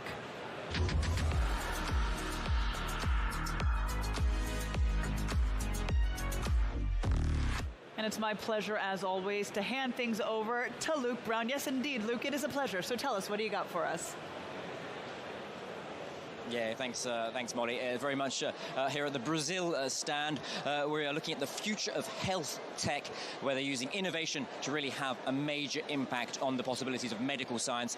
And the objective here with Tissue Labs is to be able to create living tissue using a bioprinter. So we're joined by Camila Muniz from Brazil, from Tissue Labs. Can you tell us a bit more about what exactly it is, the product that you've produced here? It's a bioprinter, correct? What can you print with that? So basically here on Tissue Labs, we developed this tissue engineering platform that we have also the biomaterials as the bioprinters. The 3D bioprinter is the same of a 3D printer that prints with plastic, but instead you can actually print with cells. So hydrogels, extracellular matrix, and cells. And then you put here, for example, like a syringe with these hydrogels, the bio-ink, and it will print right here a living tissue. And how is that unique? What else, how does that differentiate you from a normal printer? I mean, is this the first of its kind? Oh, it's not the first, but we have some patents, we have some tools that we just have in Tissue Labs. For example, we have this feature where we can actually mix two materials while you are printer. It's called mix chooser. It's a very, the bioprinter itself, it's very cost efficiency when you compare with other competitors and have a really precise accuracy. So it is a bioprinter. You're printing living cells, someday an organ, so it's actually pretty innovative. It's the future. Well, you mentioned that you're printing living cells. What is the motivation? It's not just any product, is it? There is really real-world use case scenarios for this that really does add value, correct? Yeah, sure. For example, today we are focusing a little bit on the drug development. 90% of drugs fail after the preclinical stage. That means after testing in animals, it's most likely that the drug failed, then it passed and attained to the market. So basically, if you can print a skin or a muscular tissue or any tissue with human cells, that will be a way more reliable data when you're comparing with animal testing. And beyond the pharmaceutical implications, what's the next stage for Tissue Labs, for this product? So the next stage is we are going to develop a cardiac in vitro model, so then we can perform drug screening. The pharmaceutical industry will be able to perform drug screening and to know more about cardiotoxicity. That is one of the main reasons that the drugs that passes through the preclinical stage fail today. And looking further down the line, I mean, currently it's relatively simple human tissue that you're hoping to be able to produce, but further down the line, and what's the time frame for printing off an entire organ? Is that the objective in the end? Yeah, the objective in the end, our main goal is to be able to someday print transplantable organs on demand. That is the thing we are most focusing. And how long a time frame is that? I mean, is that feasible?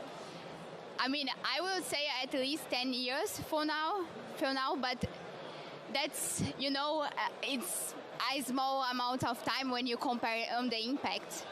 And one final question. You're here with the Brazil stand, as I mentioned, here at VivaTech. What are you hoping to get from the VivaTech experience in 2025? Oh, mainly networking. We are inviting anyone to come here and see our technology. So students, investors, clients. We have now an open seed round for this next stage of the development of the cardiac model. But we are open for everybody. We want to share this incredible technology that we built. Camila Muniz of Tissue Labs, you mentioned that it is incredible technology, and it's the kind of innovation and incredible technology that you get pretty much everywhere here at VivaTech 2025, but really it does have an impact with that innovation on human society and medical progress. So handing back over to you, Molly, in the studio. Luke, thank you very much for that. Luke Brown reporting there from the exhibit floor. Well, it's time now for VivaTech On Set.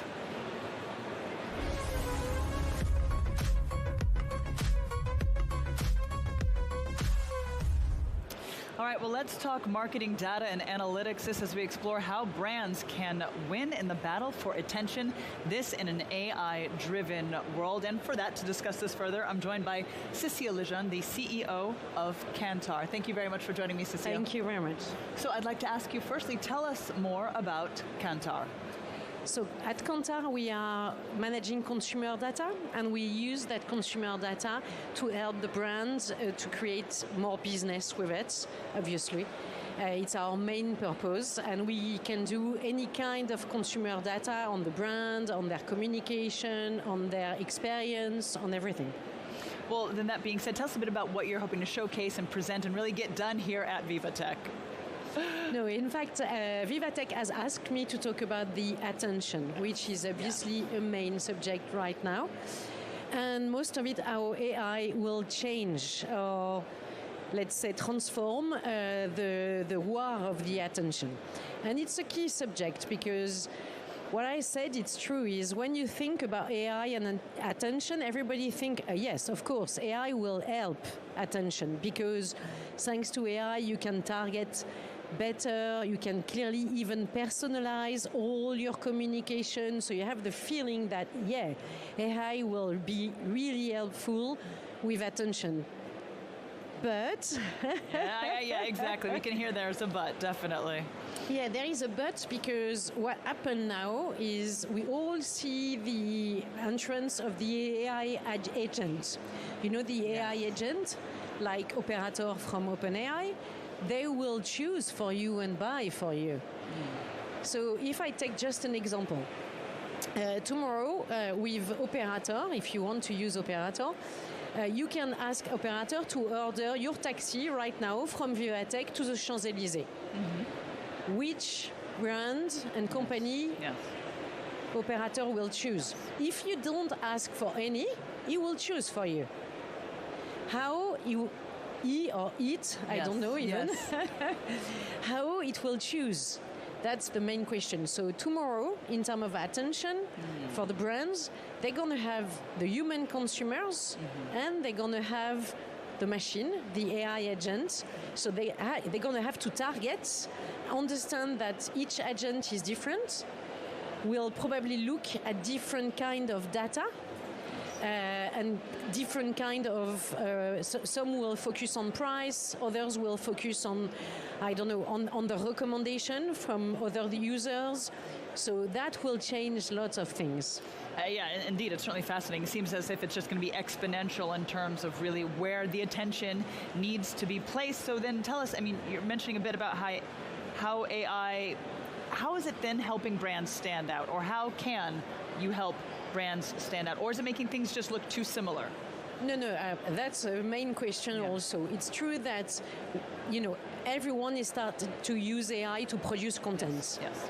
And there is clearly a fear of sameness, because if you use the same AI tool with the same kind of prompt, at the end you're going to have the same kind of advertising. Yes. And that is starting, and we can see it on, you know, let's say the simplest advertising, like the car dealers advertising.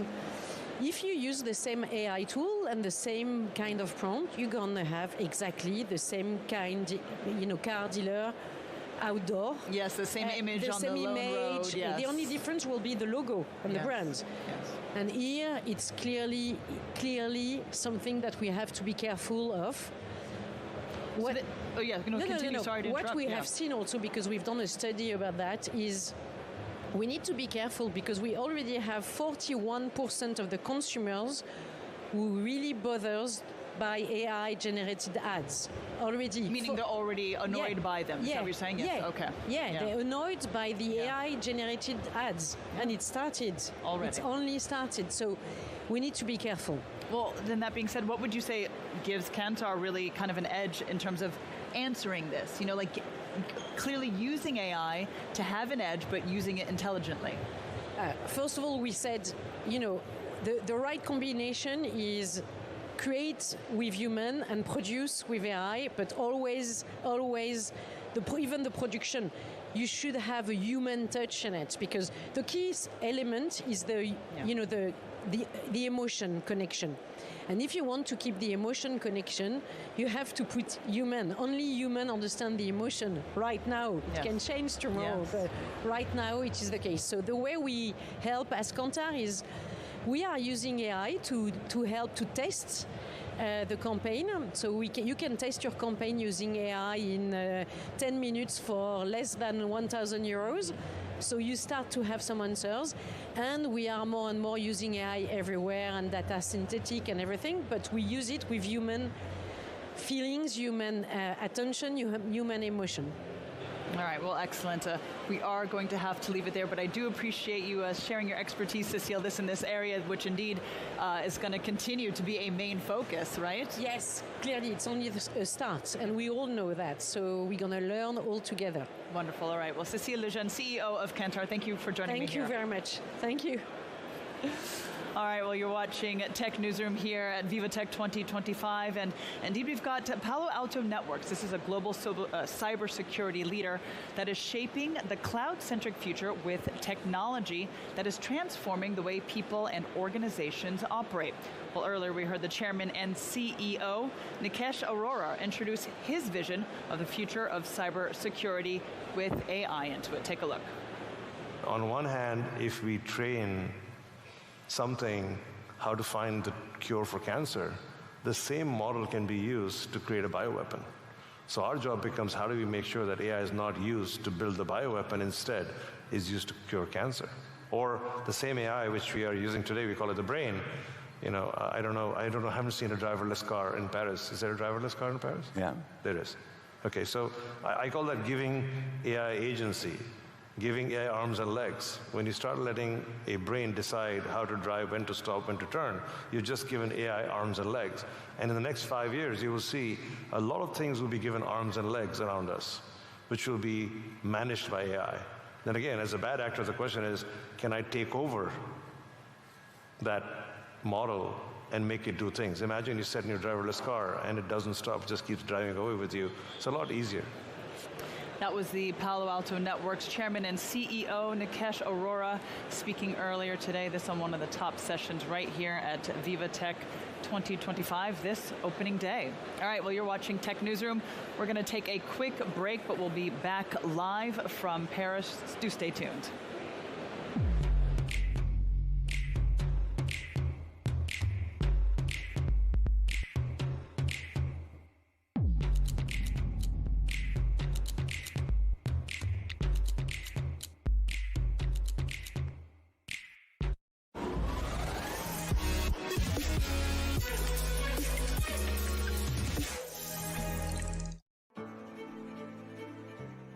At Electra, we try to encourage people switching to electric cars by helping them charge very easily and in 15 to 20 minutes. We recently advised Electra on a new fundraising with 304 million euros. It's a major milestone for Electra for the future years.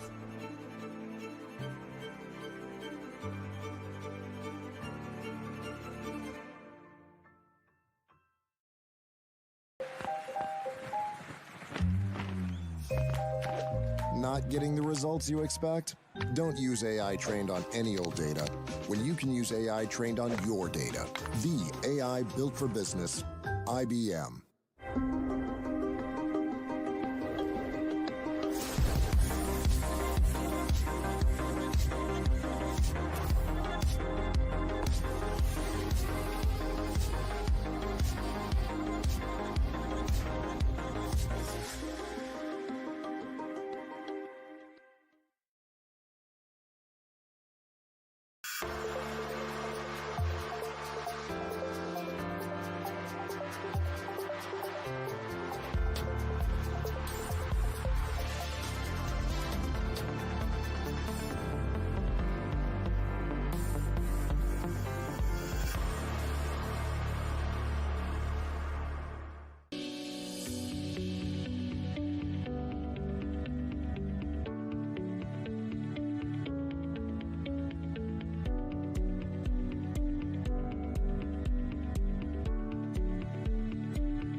Hello and welcome back to Tech Newsroom, this on opening day of Viva Technology. I'm Molly Hall. Thanks for joining us. It is certainly a pleasure to be here with you.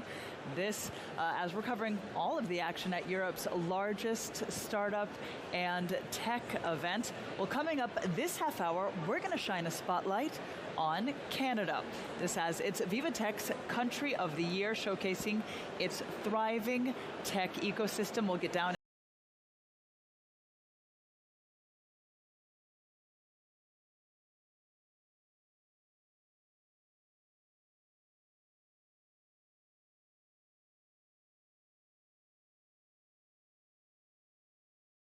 live for us. Allison, take it away. Well, Molly, I have another health startup from all of you guys. This one is from South Korea. I'm here with Song-ho Yi. He's the CEO and founder of Manned Robotics. They make affordable prosthetics. Song-ho, you're going to give us a little demonstration with your robot. Yeah, sure, I do that. So we now have a humanoid robot here, so I'll provide the robot, and then I can show you a quick demonstration of the head and then arm. Okay. So first of all, this one is just following the movement of this my ear set. So what does it mean is we can see what robot sees. So we have now we have a cardboard VR goggle. Then what I can do is something like that. Yeah. Okay, so you're controlling the robot with your own head, and then what about the hand? So we have the sensors here. So that this is the shoulder movement sensor, and this is the elbow and the hand. So I can do this movement just on twist. Yeah. So can I grab your mic? Yeah, so as we can see with the baguettes, he's able to hold things, and so he's going to grab our microphone. Yeah. Maybe I can do this. Go ahead. Yeah. Ooh! There you go. So he's holding it. He's got the microphone. There it is. So he's strong and solid grip. Can he give it back so we can continue the interview? Thank you so much. Yeah. Amazing. So can you explain how your technology works? Yeah, actually we have our own self-contained robot finger. It is used for the hand actually, and we have an elbow and shoulder for the case of the amputation. So above amputees, they need like a 2-degree of freedom elbow joint so that they can use it for their life in case of amputation above elbow. And it's the same way we have a shoulder joint as well, and that can be used for the robotics as well. So, but we are mostly focusing on the prosthetic device. Maybe I can explain over here. Yeah, so he's going to show us a little more. Basically, they can do entire arms, but also just hands, or also even a single finger. Song-ho, why don't you show us that one? Yeah, you can see here. So can you see here? Yeah. So the one finger has the motor inside, and then the most important thing is that making this affordable in many ways, so that for example, the motor in brushless DC motor is customizable in just open request. So what's the difference thing is we have the self-contained robotic finger as a price of $500, and the legacy one in the market is $10,000. So 20 times less expensive if you compare with the legacy one in the market. And that's what makes your prosthetics different from other prosthetics on the market. It's the price point. Yeah. something like that. And also we have the muscle sensor we developed by ourselves, so that this is I'm having a armband for 4-channel of EMG, so that it captures my muscle body movement, and then actually it is being used to control the hand is here. So if I do this again, release, and this is grasping. There's a little bit of AI on the development, and then we have the inference engine here on device, so that it understands my movement of this grasping, releasing, rotation, and then making fist. So with this kind of a classification, we can make the movement intuitively right away. Yeah. And how are you able to keep your prosthetics so cheap? So actually, we develop everything by ourselves. I can show you with this example. Just can I do this? Yeah.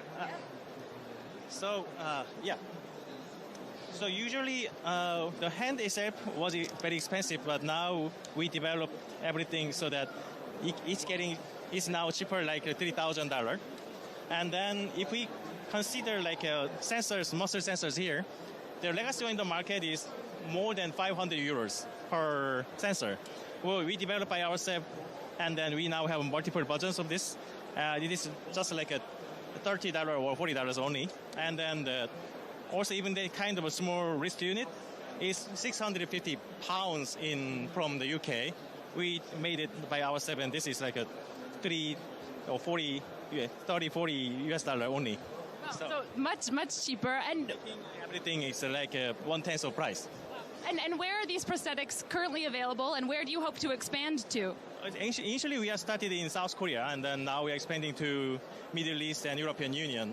So in European Union and United States, this is considered as a medical device. So we are now doing the documentation and then preparing test report. So as soon as it is ready, then we will be in the market.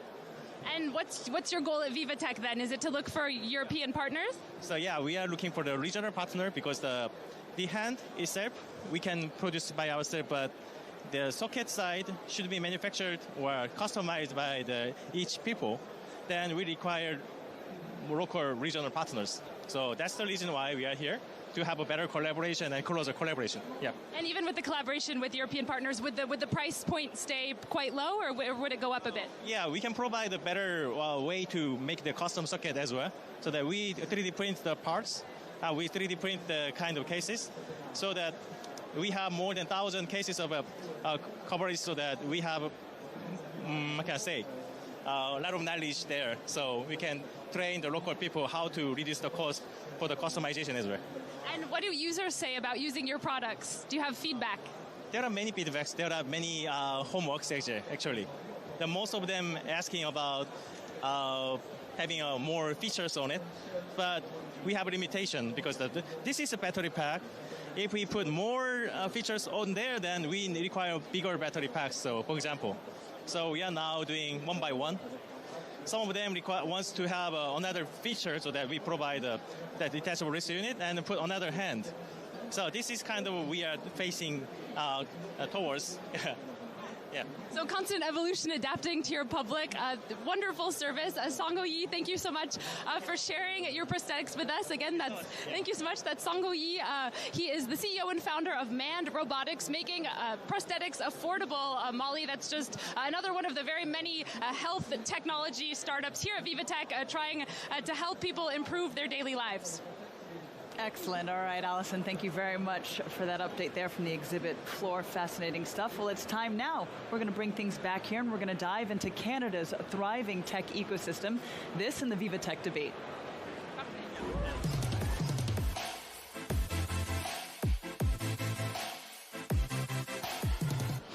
All right, well, now it's VivaTech's Country of the Year, and for very good reason. Well, Canada has become a global leader in AI.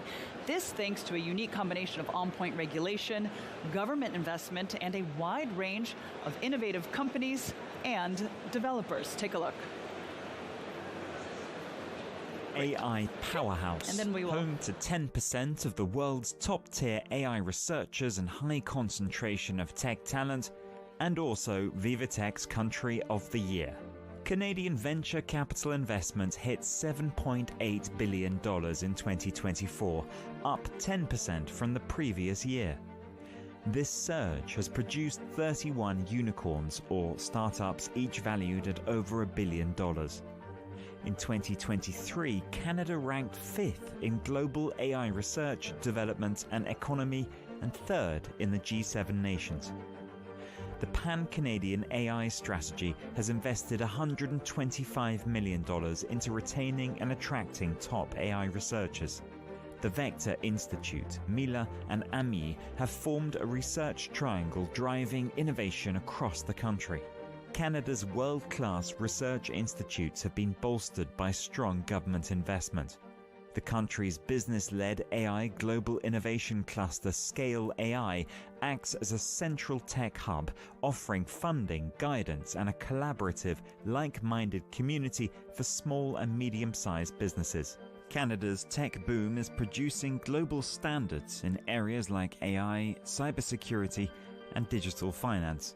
There are more than 1.4 million Canadian tech workers, with the digital economy contributing around 7.5% of the country's national GDP. The victories of Canada's tech ecosystem have proven that commercial success does not mean jettisoning ethical considerations, and has shown the world a model for technology that serves humanity's highest aspirations. Well, now joining me more to discuss this roundtable discussion about Canadian innovation, I'm joined by a panel of fabulous guests. I'd like to start with introducing Olivier Blais, co-founder and VP of AI at Montreal-based firm Move AI. Hi, Olivier. Hi, thanks for having me. Well, thanks for joining me here. I'd also like to introduce Marc Vaucher, Senior Director of Investments, this at Scale AI. Thanks for joining us, Marc. Many thanks for having me as well. And finally, Philip Valentine, Director of Commercial Success and Partnerships at Quebec Tech. Hello. Hi, it's a pleasure to be here. Well, great. Well, all of you, thank you very much for joining. And I'd like to firstly just ask, generally speaking, the report that we just heard touched upon it. Olivier, I'll open with you. Tell us, really, at this stage, what makes Canada such fertile ground for AI innovation? Yeah, I think that's a great question, and I'll start with something the Minister of AI, Evan Solomon, said this morning. It takes value to generate value with AI, and I think we have all the right values in place. We take care of startups, with the Quebec Tech, for instance. We also take care of business. Scale AI is a great example. We also have amazing talent internally, and we have the scientific advancement. So we started with a head start. Also, we were the first one to implement responsible AI measures with the Montreal, what's the name? Forget the Treaty of Montreal. Anyway, I just have a blank, but we were the first one to talk about these vital responsible AI principles, and we built everything on top of that. So everything is responsible, everything is future-proof, and that's how we want to advance. Well, excellent. I'd like to bring you in, Marc, on this. Now, of course, you're with Scale AI, which, as we know, is really a driving force behind AI adoption in Canada. This thanks to its public investment model. So touch upon this idea, really, of how we're seeing Scale AI support startups and help to accelerate AI integration across industries. Yes. So Scale AI is the Canadian's AI innovation hub, and we help build a first-grade AI ecosystem, bringing together.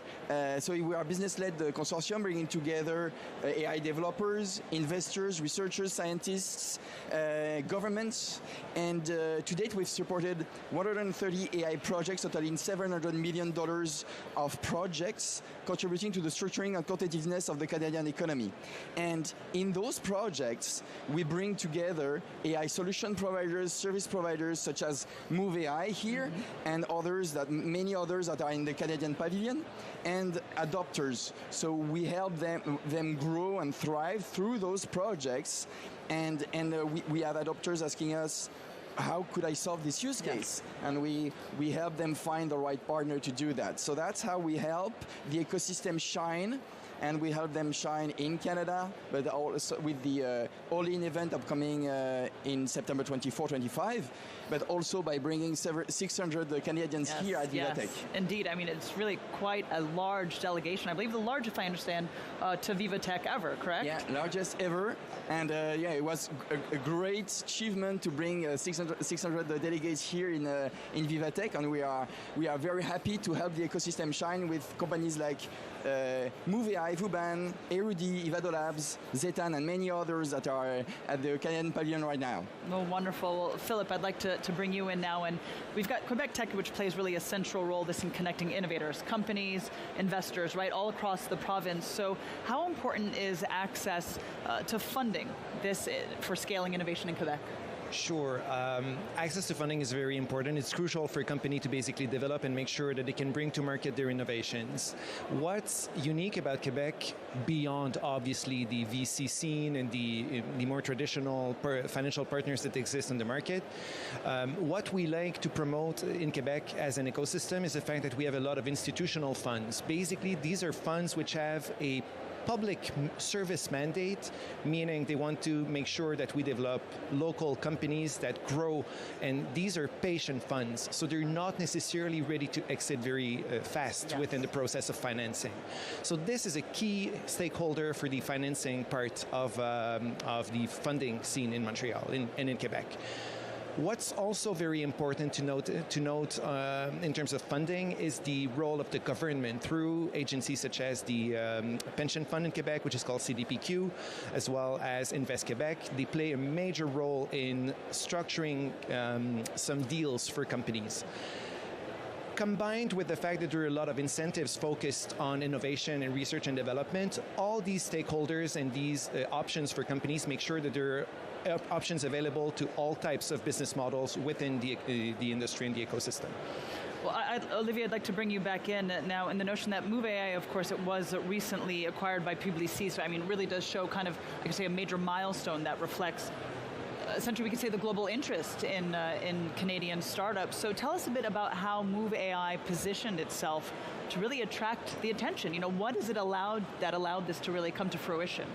Yeah, this is great, and we obviously are very happy about this transaction, especially the link between VivaTech and Publicis. I mean, it's a great timing. It's happened a few weeks ago, and so what happened is essentially marketing is transforming, business is transforming. Publicis realize every interaction counts between a brand and its consumers, its clients, and this is why they needed to implement AI solution. They needed to promote AI into these interactions to make them more optimal, to make sure that all the brands were able to benefit from AI. So they had in mind to grow and get a new agency, a new practice brand, and they were looking there. They already thought about Montreal because of the talent, because of the funds, because of the innovative mindset that we do have, and that's why they started to look in Montreal where there were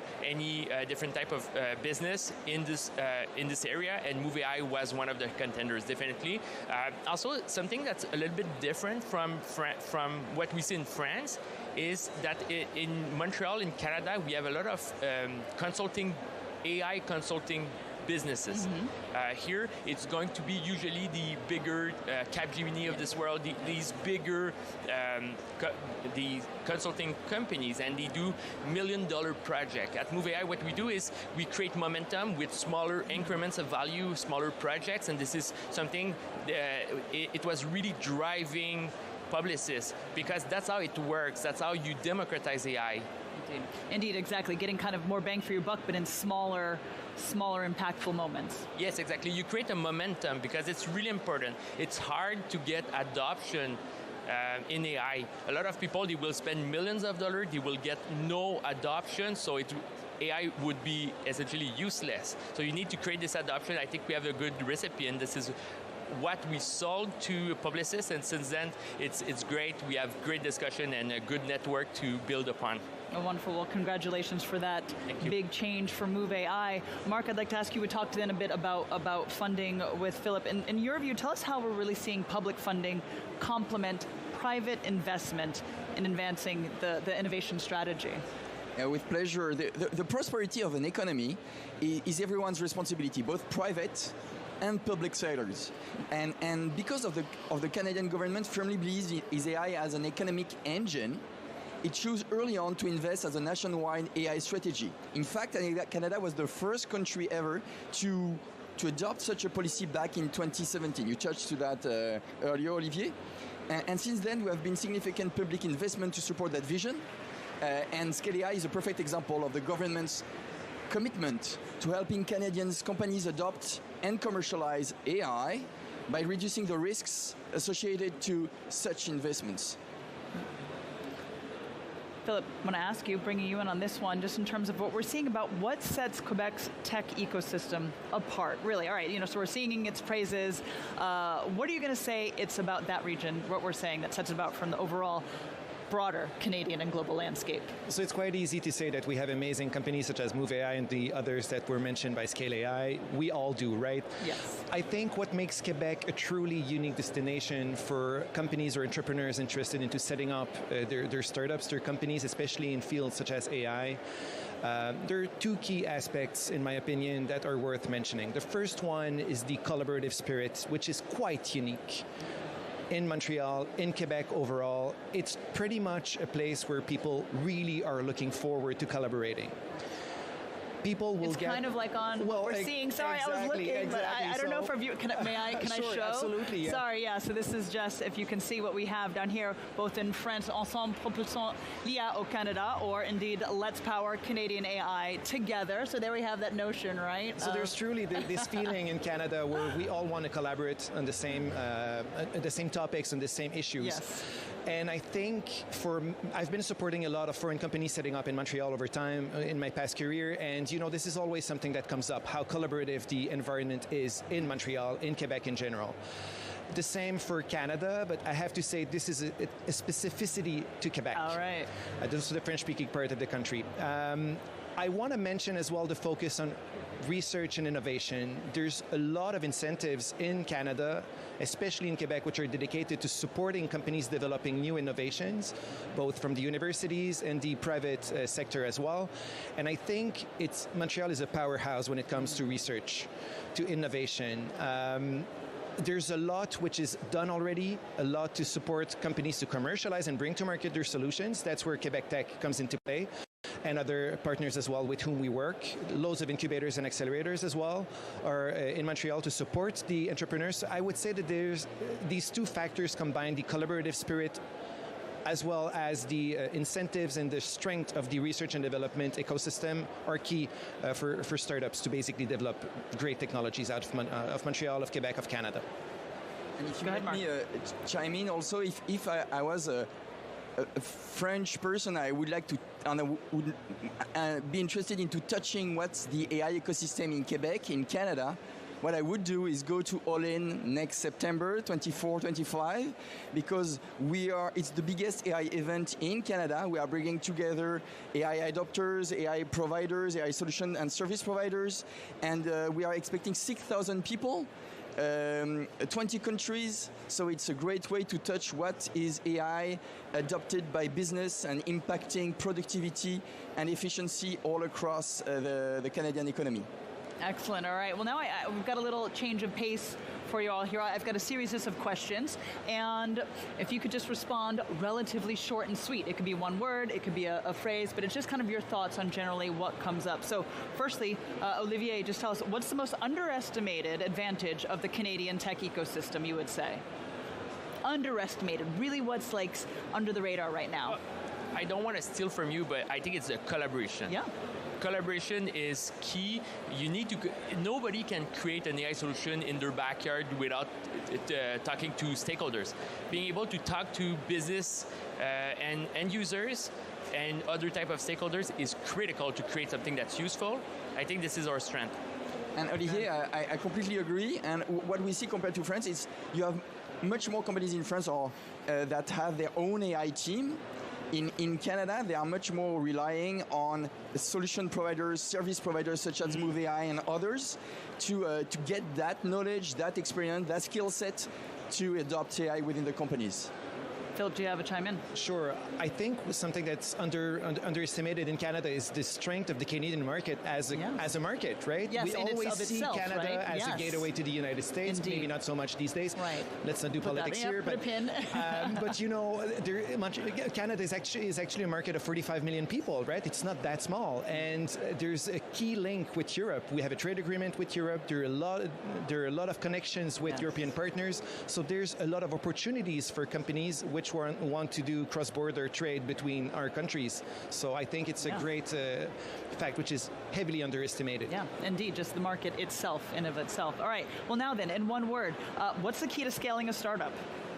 One word. Of course, we know there's multiple things in a recipe. If you guys had to create a recipe, each of you gets to put in one ingredient. Well, sorry, one sentence? Oh, okay, all right, fine, if you have to. I heard once, if you're not ashamed the first time you show your product, you waited too long. Oh, yes, indeed. All right, so the notion of get it out there. Yeah. It's not perfect right in the beginning, but it's okay, right? Because that's how you grow. Okay, excellent. Olivier? Yeah, I like this one, but I'll take another one. Focus. There's so much happening right now. It's really important to focus and deliver something out the door, because you can be easily distracted by what's happening out there. It's a key fact which people very often overlook is to adapt to other cultures and to make sure that your solution and your team is actually aware of cultural differences, because that's a key aspect of having success when you want to go abroad, when you go international. Excellent. All right, well then, what would we, excuse me, getting my words mumbled. What would we say is the biggest myth about AI in business today? It's all about Gen AI. Great. All right. Yeah, let me tell you, I've already said that word plenty of times today, let me tell you, and I know that's our audience has certainly been hearing it, because of course it is everywhere. Okay, interesting. That's a good take on that. Anyone else? The agents cannot do anything and everything. It needs to be, we need to work on it. It's not perfect. Yes. But a lot of people, they say, agentic, these agents, they can do anything. That's not true. You need to work on them. Yeah, I think, the AI buzzword has been overused a little bit. So sometimes focusing back on what AI actually is will help companies basically explain a bit better how they implement AI. One small addition, it's all about the business use case. True. Yeah, okay. All right, well then, let's see. If you could give one Canadian startup, I know everyone's, in different fields, but one to watch, really, that you would like to kind of highlight and bring up if you can. If not, no worries. Also, I understand, Move AI? No, I know, that's what I was trying to say. I was like, okay, present company. Maybe I'd like to talk about Cohere. Cohere is a great generative AI company, a great LLM company based in Toronto. Yes. They're a company to watch. They're progressing, they're advancing quite quickly. Okay, excellent. I support a lot of AI companies, so I won't provide any specific names, but there are two organizations in Quebec which can support companies developing AI solutions, and they're called Ivado and Mila. They're both research institutes connecting directly with private companies to basically support them in innovation projects. So these are key stakeholders within the ecosystem to support companies. I'd like to mention maybe one poster child that went through our NextAI, our Canadian our AI incubator, then CDL, our Creative Destruction Lab, its Montreal-based accelerator, and then Scale AI, which is R&D. It's a successful company also to look at. All right. Again, I understood, of course, Besides present company. That's what I was going to say. Present company, of course, excluded. Just silly, expanding the spotlight then again on the thriving ecosystem. Gentlemen, thank you very much for joining me here. Olivier Blais, Marc Vaucher, and Philip Valentine. I appreciate you guys coming here to discuss Canada. Thank you. Thank you very much. Merci beaucoup. Merci. All right. Well, the news continues here, but we are going to take a quick break. You're watching VivaTech News. All right. That was excellent.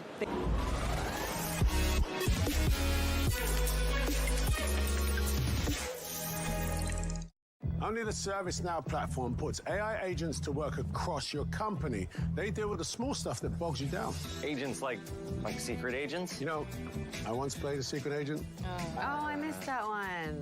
I heard you were great. I was great.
KeySaid, we support startup growth with commercialization programs and entrepreneurship education for young and aspiring founders. We support global entrepreneurship, helping startups go abroad. And we provide the essential infrastructure to bring ideas to life. Where imagination meets reality, this is KeySaid. New frontiers of innovation at VivaTech. Witness the tech breakthroughs redefining what's possible. Scale faster, partner smarter, and see what's next for your business. Explore the innovations reshaping global politics. And champion sustainability, ethics, and inclusion. All at VivaTech 2025.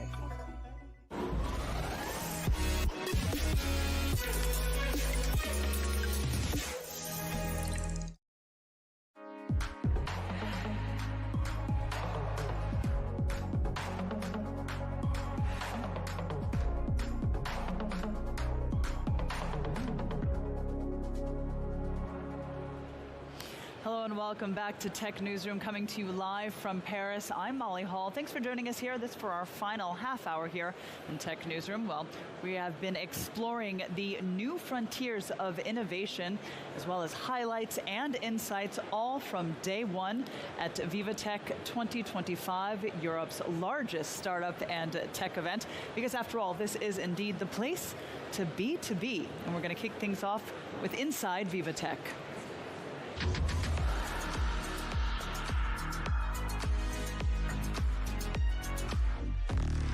All right, inside VivaTech now, and we're going to hand things over to Will Hildebrandt, who I see is standing by with what it looks like is not one, but two, but I believe three guests standing by. Will, go ahead, take it away. That's right, Molly. Now, one of the things we say is you have to earn trust, you can't buy it, but what if you could scan it? Now, that's the innovative technology of the Vray AI technology. It deals with trying to find counterfeit goods, whatever they may be. I'm joining with the co-founders of Vray AI technology. We're going to begin with you, Hugo. Tell us a little bit about why you started this. So the three of us lived in China for the past 10 years, so we know how terrible the problem can be. And in particular, I have a very close relative whose mother took a counterfeit medicine. Now I can speak freely about it because she has no sequels anymore. But back then it was really terrible. And that was really the wake-up call for us that something had to be done about it. Yeah, this is life-saving technology, potentially. Totally, yeah. Okay. Thilo, can you give us a demonstration of how it works? Sure. So the web is very simple. It is a web app, and you just open an app, everybody can download it, and you take a photo of the product. Here we can demonstrate it on Lacoste polo shirts. So I take a photo.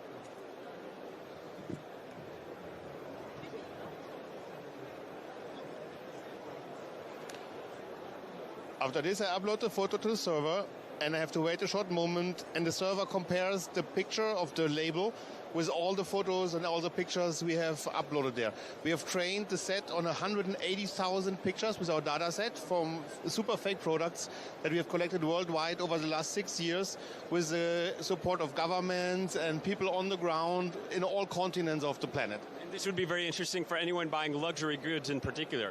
Yes, and you see now the picture, like the picture has been uploaded, our AI has compared it to the data set, and it has genuinely verified it, so this one is a genuine one.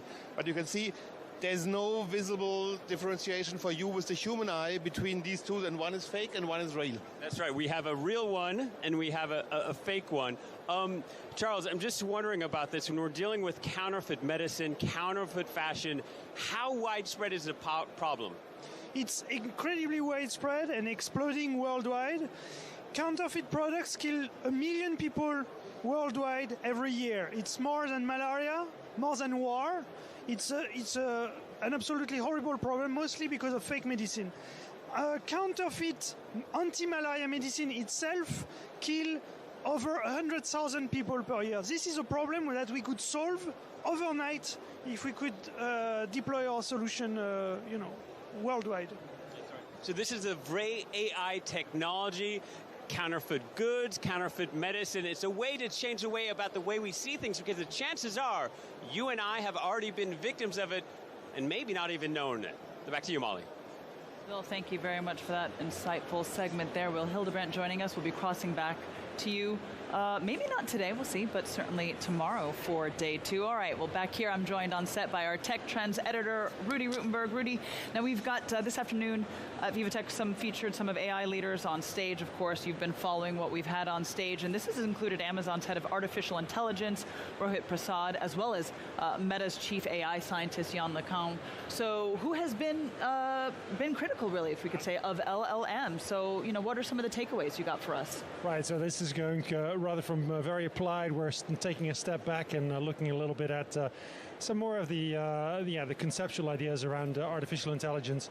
Now, Rohit Prasad has been hired, or he's put in his position to put together an LLM. So an interesting comparison to LeCun, who's been critical, or at least he sees uses for LLMs, so large language models, but thinks they might be a dead end.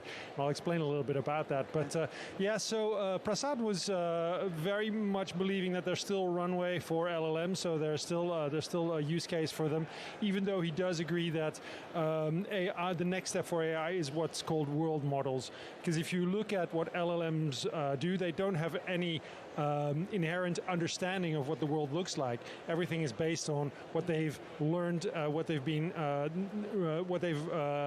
sort of absorbed in terms of learning material, and then what LeCun says, somewhat disrespectfully possibly, is they regurgitate it. So they cannot provide you an answer to what they haven't seen. They can't produce what they haven't seen. And the idea of what, for example, Meta is doing with what's called JEPA, that's their model, which is based on producing a model that actually understands what the world is like, rather than being told what the world is like. How does that understanding and comprehension come about? They train differently. So, for example, they say it's been trained on about 1 million videos, where they, for example, blank out a part of the video, or part of the video sequence has been removed, and then they leave it up to the AI to fill it in. And that's how the AI is learning. So very different. So the idea is, for example, that if rather than programming a robot arm to grab something in a factory, on a factory floor, the robot will understand what it means what it is to grab something, and then without being specifically trained, will inherently understand how to grab something. So a very different model. He thinks that within about 3 years, Meta will know whether they're on the right track with this, and that within 5 years, if all goes well, if the planets align, we'll see the first tangible results of this very different world model AI, as it's called. Indeed. Well, I mean, as we see each time, it is shifting sands constantly with seeing how to advance in all of this sector. Definitely. I mean, spatial AI is AI that is placed within space rather than within just the text models. That's definitely a trend. We're seeing some of that this year. Excellent. All right, Rudy. Well, thank you very much for that. I appreciate that analysis there. All right, we're going to cross now to our reporter, Karine de Bach, who's standing by for us on the exhibit floor. Karine, go ahead, take things away. What do you got for us? Experiment, okay? And thanks to Otman Shihab from ABS. So what is ABS? One question, right? I mean, that was good. Okay, good. Specialized in decoding brainwave for 3 main industries: mobility, cybersecurity, and neuromarketing. See you tomorrow. And here at VivaTech, we are unveiling our neurocognitive AI called Sensora, making you decoding and measuring emotions in real time by unveiling what we call a neuromarkers. So stop talking. What I suggest you is to show you what it looks like to measure your emotion with this experience we have created in collaboration with La Durée. So what I suggest you is to have a seat and enjoy this moment. Okay, I give you the mic then. Let's do so. So now, what we will do? So you are sitting, and my colleague here will equip you with a Neoxa. So what is Neoxa? Is our brainwave sensor allowing you to collect your brainwave and also reveal some emotions that we have created on this. So the exercise, it's going to be something really hard to do for you. Just telling you, you will have to breathe, to chill, and to eat a macaron on this. So it's quite complicated. So here you have a list of macarons. Which one would you like between chocolate, vanille, and Antoine and Marie Antoinette? The chocolate. Okay. So I'll let you, my colleague, give you the macaron. And once I will tell you start eating, you will start eating. So just wait just 2 seconds while we make sure that the sensors are well connected with you. And after that, you will just have to bite it and enjoy the moments. And in live, we will be able, in real time, to measure and reveal the emotions generated. So now, you can eat it.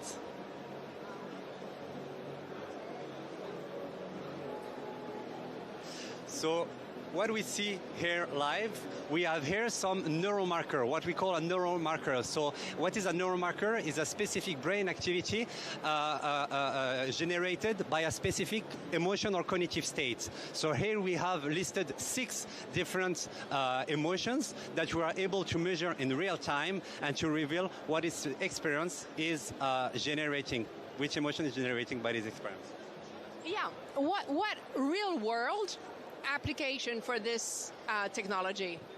Different one from different industry, but today what is generating a lot of demand is in the luxury on a retail brand. Why? Any brand launching a product on the market, we need to do a beta testing, right? So you need to, and this beta testing, so you ask people to express what are they feeling when they have tested this product, this perfume or something else. But this testing can be I would say, filtered by memory, shaped by politeness, but also twisted by what people thought they should feel. So here is a solution that is complementary what is existing and revealing some emotion that you are not really able to express by yourself. So all the brands that are launching a product on the market have an interest to make sure that that the product that is generated is in line with the emotion that they wanted to generate. And because we all know that people don't buy products, they buy emotion, and here we have a tool able to measure this emotion.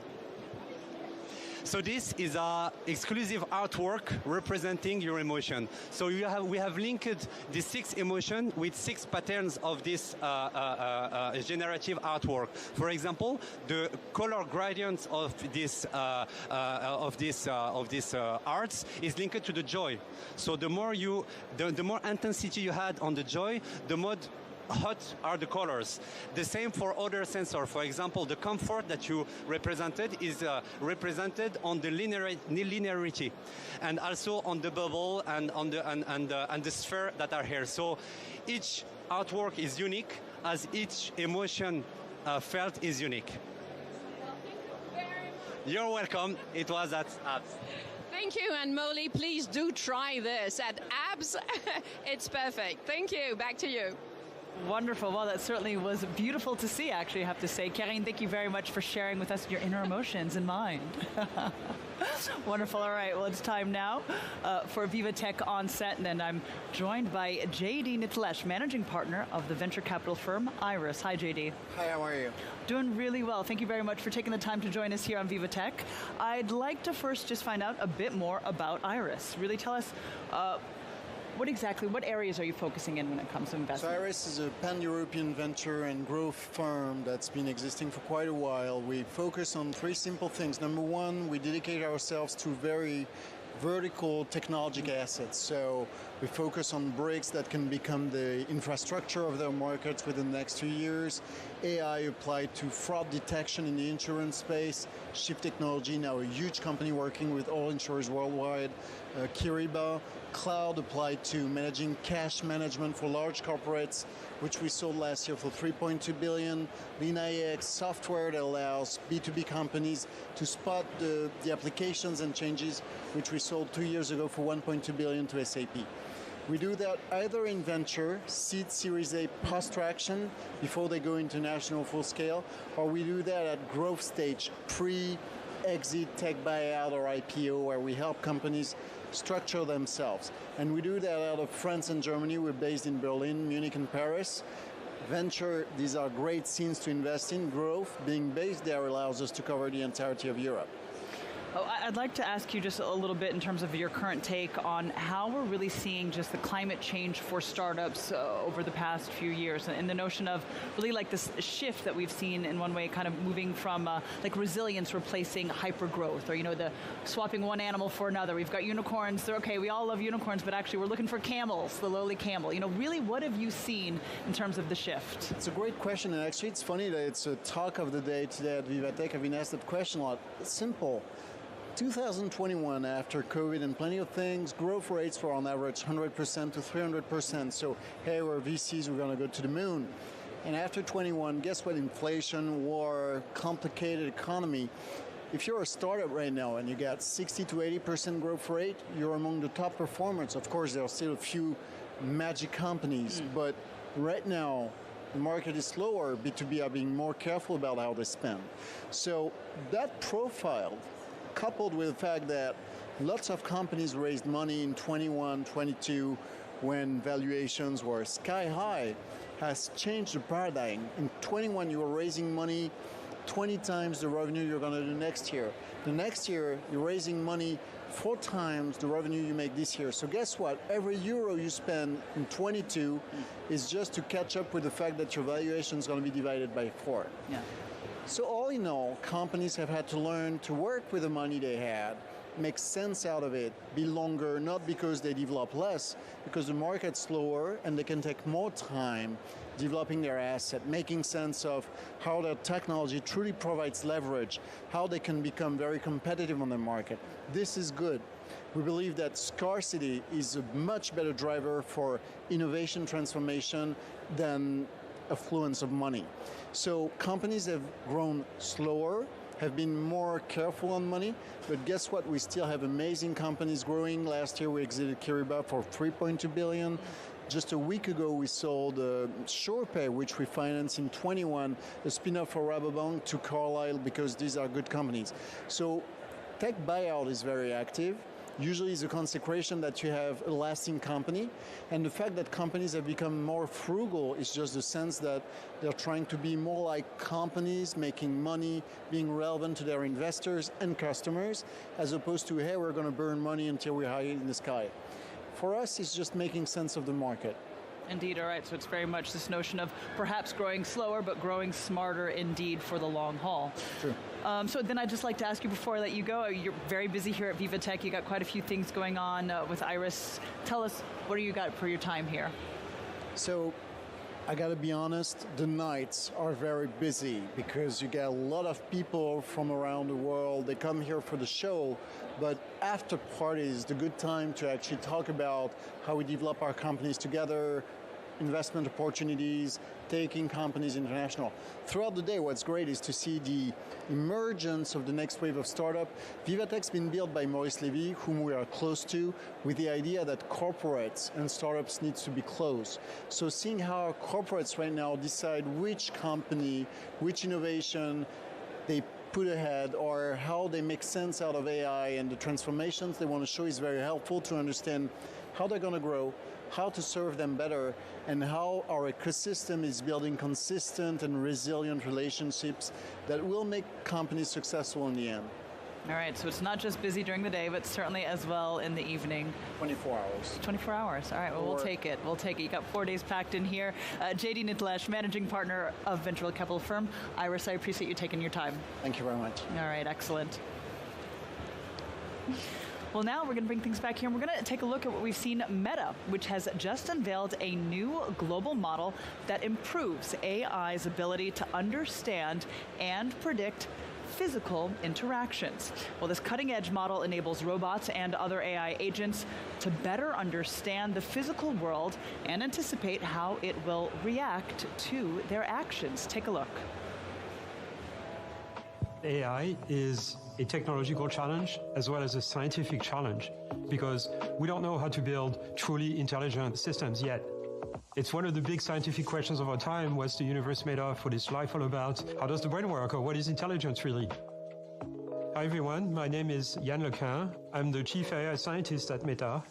As humans, we think that language is very important for intelligence. But in fact, it's not the case. Imagine a cube floating in the air in front of you, and imagine rotating that cube at 90 degrees. You can sort of picture this in your mind, and this has nothing to do with language. Humans and animals navigate the world by building mental models of reality. What if AI could develop this kind of common sense? An ability to make predictions of what's going to happen in some sort of abstract representation space. We call this concept a world model. Allowing machines to understand the physical world is very different from allowing to understand language. A world model is like an abstract digital twin of reality that an AI can reference to understand the world and predict consequences of its action, and therefore it would be able to plan a course of action to accomplish a given task. It does not need millions of trials to learn something new because the world model provides a fundamental understanding of how the world works. The impact of AI that can reason and plan using world models would be vast. Imagine assistive technology that helps people with visual impairment. AI agents in mixed reality could provide guidance through complex tasks, making education more personalized. Imagine an AI coding agent that can actually understand how a new line of code will change the state of the variable of the program, the effect on the external world in the context of existing code. And of course, world models are essential for autonomous systems like self-driving cars and robots. In fact, we believe world models will usher a new era for robotics, enabling real-world AI agents to help with chores and physical tasks without needing astronomical amounts of robotic training data. This is a very exciting time for AI research and a captivating set of scientific questions in front of us. We want to understand intelligence itself, as well as learning, reasoning, understanding the physical world, so we can build systems that can help billions in their daily lives. We're excited to announce the release of Video JEPA version 2, the next step in this journey. Stay with us as we continue exploring the possibilities of world models and push the boundaries of AI research. All right, well, that was a look at Meta unveiling its new global model that indeed looks to improve AI's ability to understand and predict physical interactions. That unveiling taking place earlier here today on opening day of VivaTech 2025. Well, as artificial intelligence accelerates, the industry is indeed entering a new era, defined not just by powerful foundation models, but by collaborative tools that can reason, adapt, and assist across every domain. Well, this issue is at heart with Rohit Prasad's work. Now, he is the SVP and head scientist for artificial general intelligence at Amazon. And in his opinion, one big AI model is being replaced by many little models specialized in particular areas. Let's take a listen to what he had to say today. One thing about AGI to me is definitely we will have a more general purpose model. And I think general purpose is also open to interpretation. They are really multi-purpose. They are out of the box, good at multiple things. However, it's very much like us going to universities and learning many different skills. And then we go specialize in every domain as a student. And then essentially you became an excellent journalist. Someone else has become an excellent scientist. Someone has become the world-class mathematician. I do think that we'll be living in this era where there will be a more general purpose or multi-purpose model, but that's spawning many specialist models or specialist agents, which are very skilled at their domain. They can run very efficiently in that domain. They can also spawn a personal agent for myself. I want my Noah, right? So that's the way we can think of, like, in terms of the future, is really going to be many millions and millions of agents. Some are just your own, some are working at an enterprise scale for your own enterprise. And some are these massive consumer agents like Alexa, which can help every customer in the world. So that's the world I think we're going to live in, and there is a place for very specialized agents. All right, well, that was Rohit Prasad speaking earlier today, this on opening day of VivaTech, really giving his opinion on how we're seeing the latest shifts in AI models. Well, preparations really are underway. This for a special session that's going to take place shortly here at the Dome, and it really is quite a juggernaut session. It's going to bring together French President Emmanuel Macron as well as Jensen Huang, the founder and CEO of NVIDIA, as well as Arthur Mensch, the CEO of Mistral AI. Well, the three will be discussing major opportunities for Europe, this with the rise of artificial intelligence. This at a time when Europe, well, its economic competitiveness, technological sovereignty, and democratic values, well, they are all in the spotlight. Now, this session, it's going to consider pathways that can help to increase investment, that can help adapt regulatory environment, and deal with the fragmentation of the European market. And certainly, of course, it's not just Europe that will be the focal point. Of course, French President Emmanuel Macron will want to center it as much as possible on France. And I do believe, indeed, that we can cross over. I believe we're getting some live images, at least of the Dome, where we can see as things are setting up over there. If we can dip in, let's see if we can dip in for a moment. Indeed, we've got, of course, the event hosted and moderated by the president of VivaTech, founder of VivaTech, Maurice Levy, welcoming everyone to sit in. Let's see if we can dip in for some sound. He's in the trenches. He's in the booth and making it. All right, we're going to see if we can bring that connection back up in just a moment. I'll see if our production team can bring it up. But of course, indeed, AI, as we mentioned, really is, as has been the case for the past few editions of VivaTech, on everyone's minds and certainly at the center of attention. But it's continuing to shift in really how we're seeing industries impacted and areas grow. We're going to take a look at this report real quick. How to serve humanity's best interests in a world where technology is advancing at such a blistering pace. It's one of the most pressing issues of our age, and political decision makers and regulators face extraordinary challenges in their response to it. So far, efforts have focused on attempts to balance tech progress with governance and regional innovation.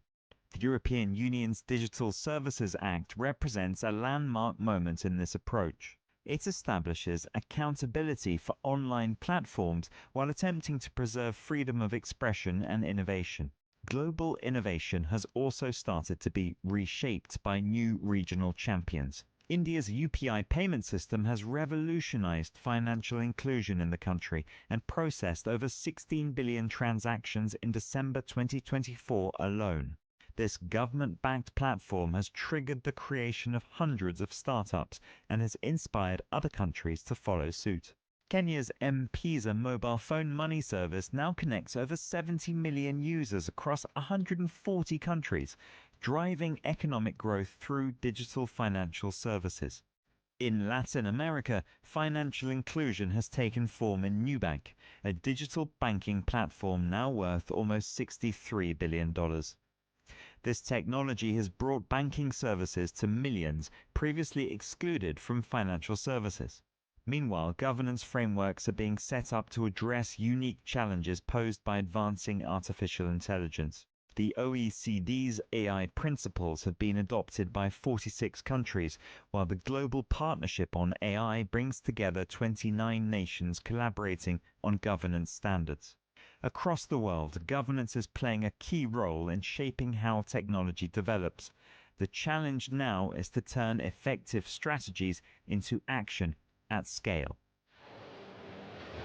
All right, excellent. And with that report, well, we're going to wrap things up here. This from opening day of Viva Technology 2025.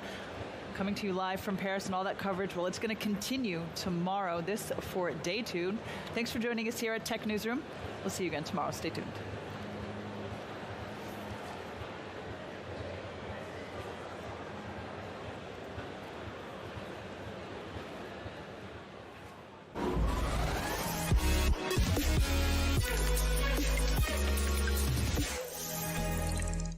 If you're neurodivergent, the internet can feel overwhelming. So we created the TD Accessibility Adapter, a free tool for all. It's nice to know that TD cares about something like this because it makes me feel like they care about me. Our focus is helping you focus. TD, ready for you. The automotive industry is going through an unprecedented period of change. We have been searching for a strategic partnership with a bank which would also support us in new projects. We've assembled people from both organizations, and we've worked with a true joint venture spirit, and that across 9 countries.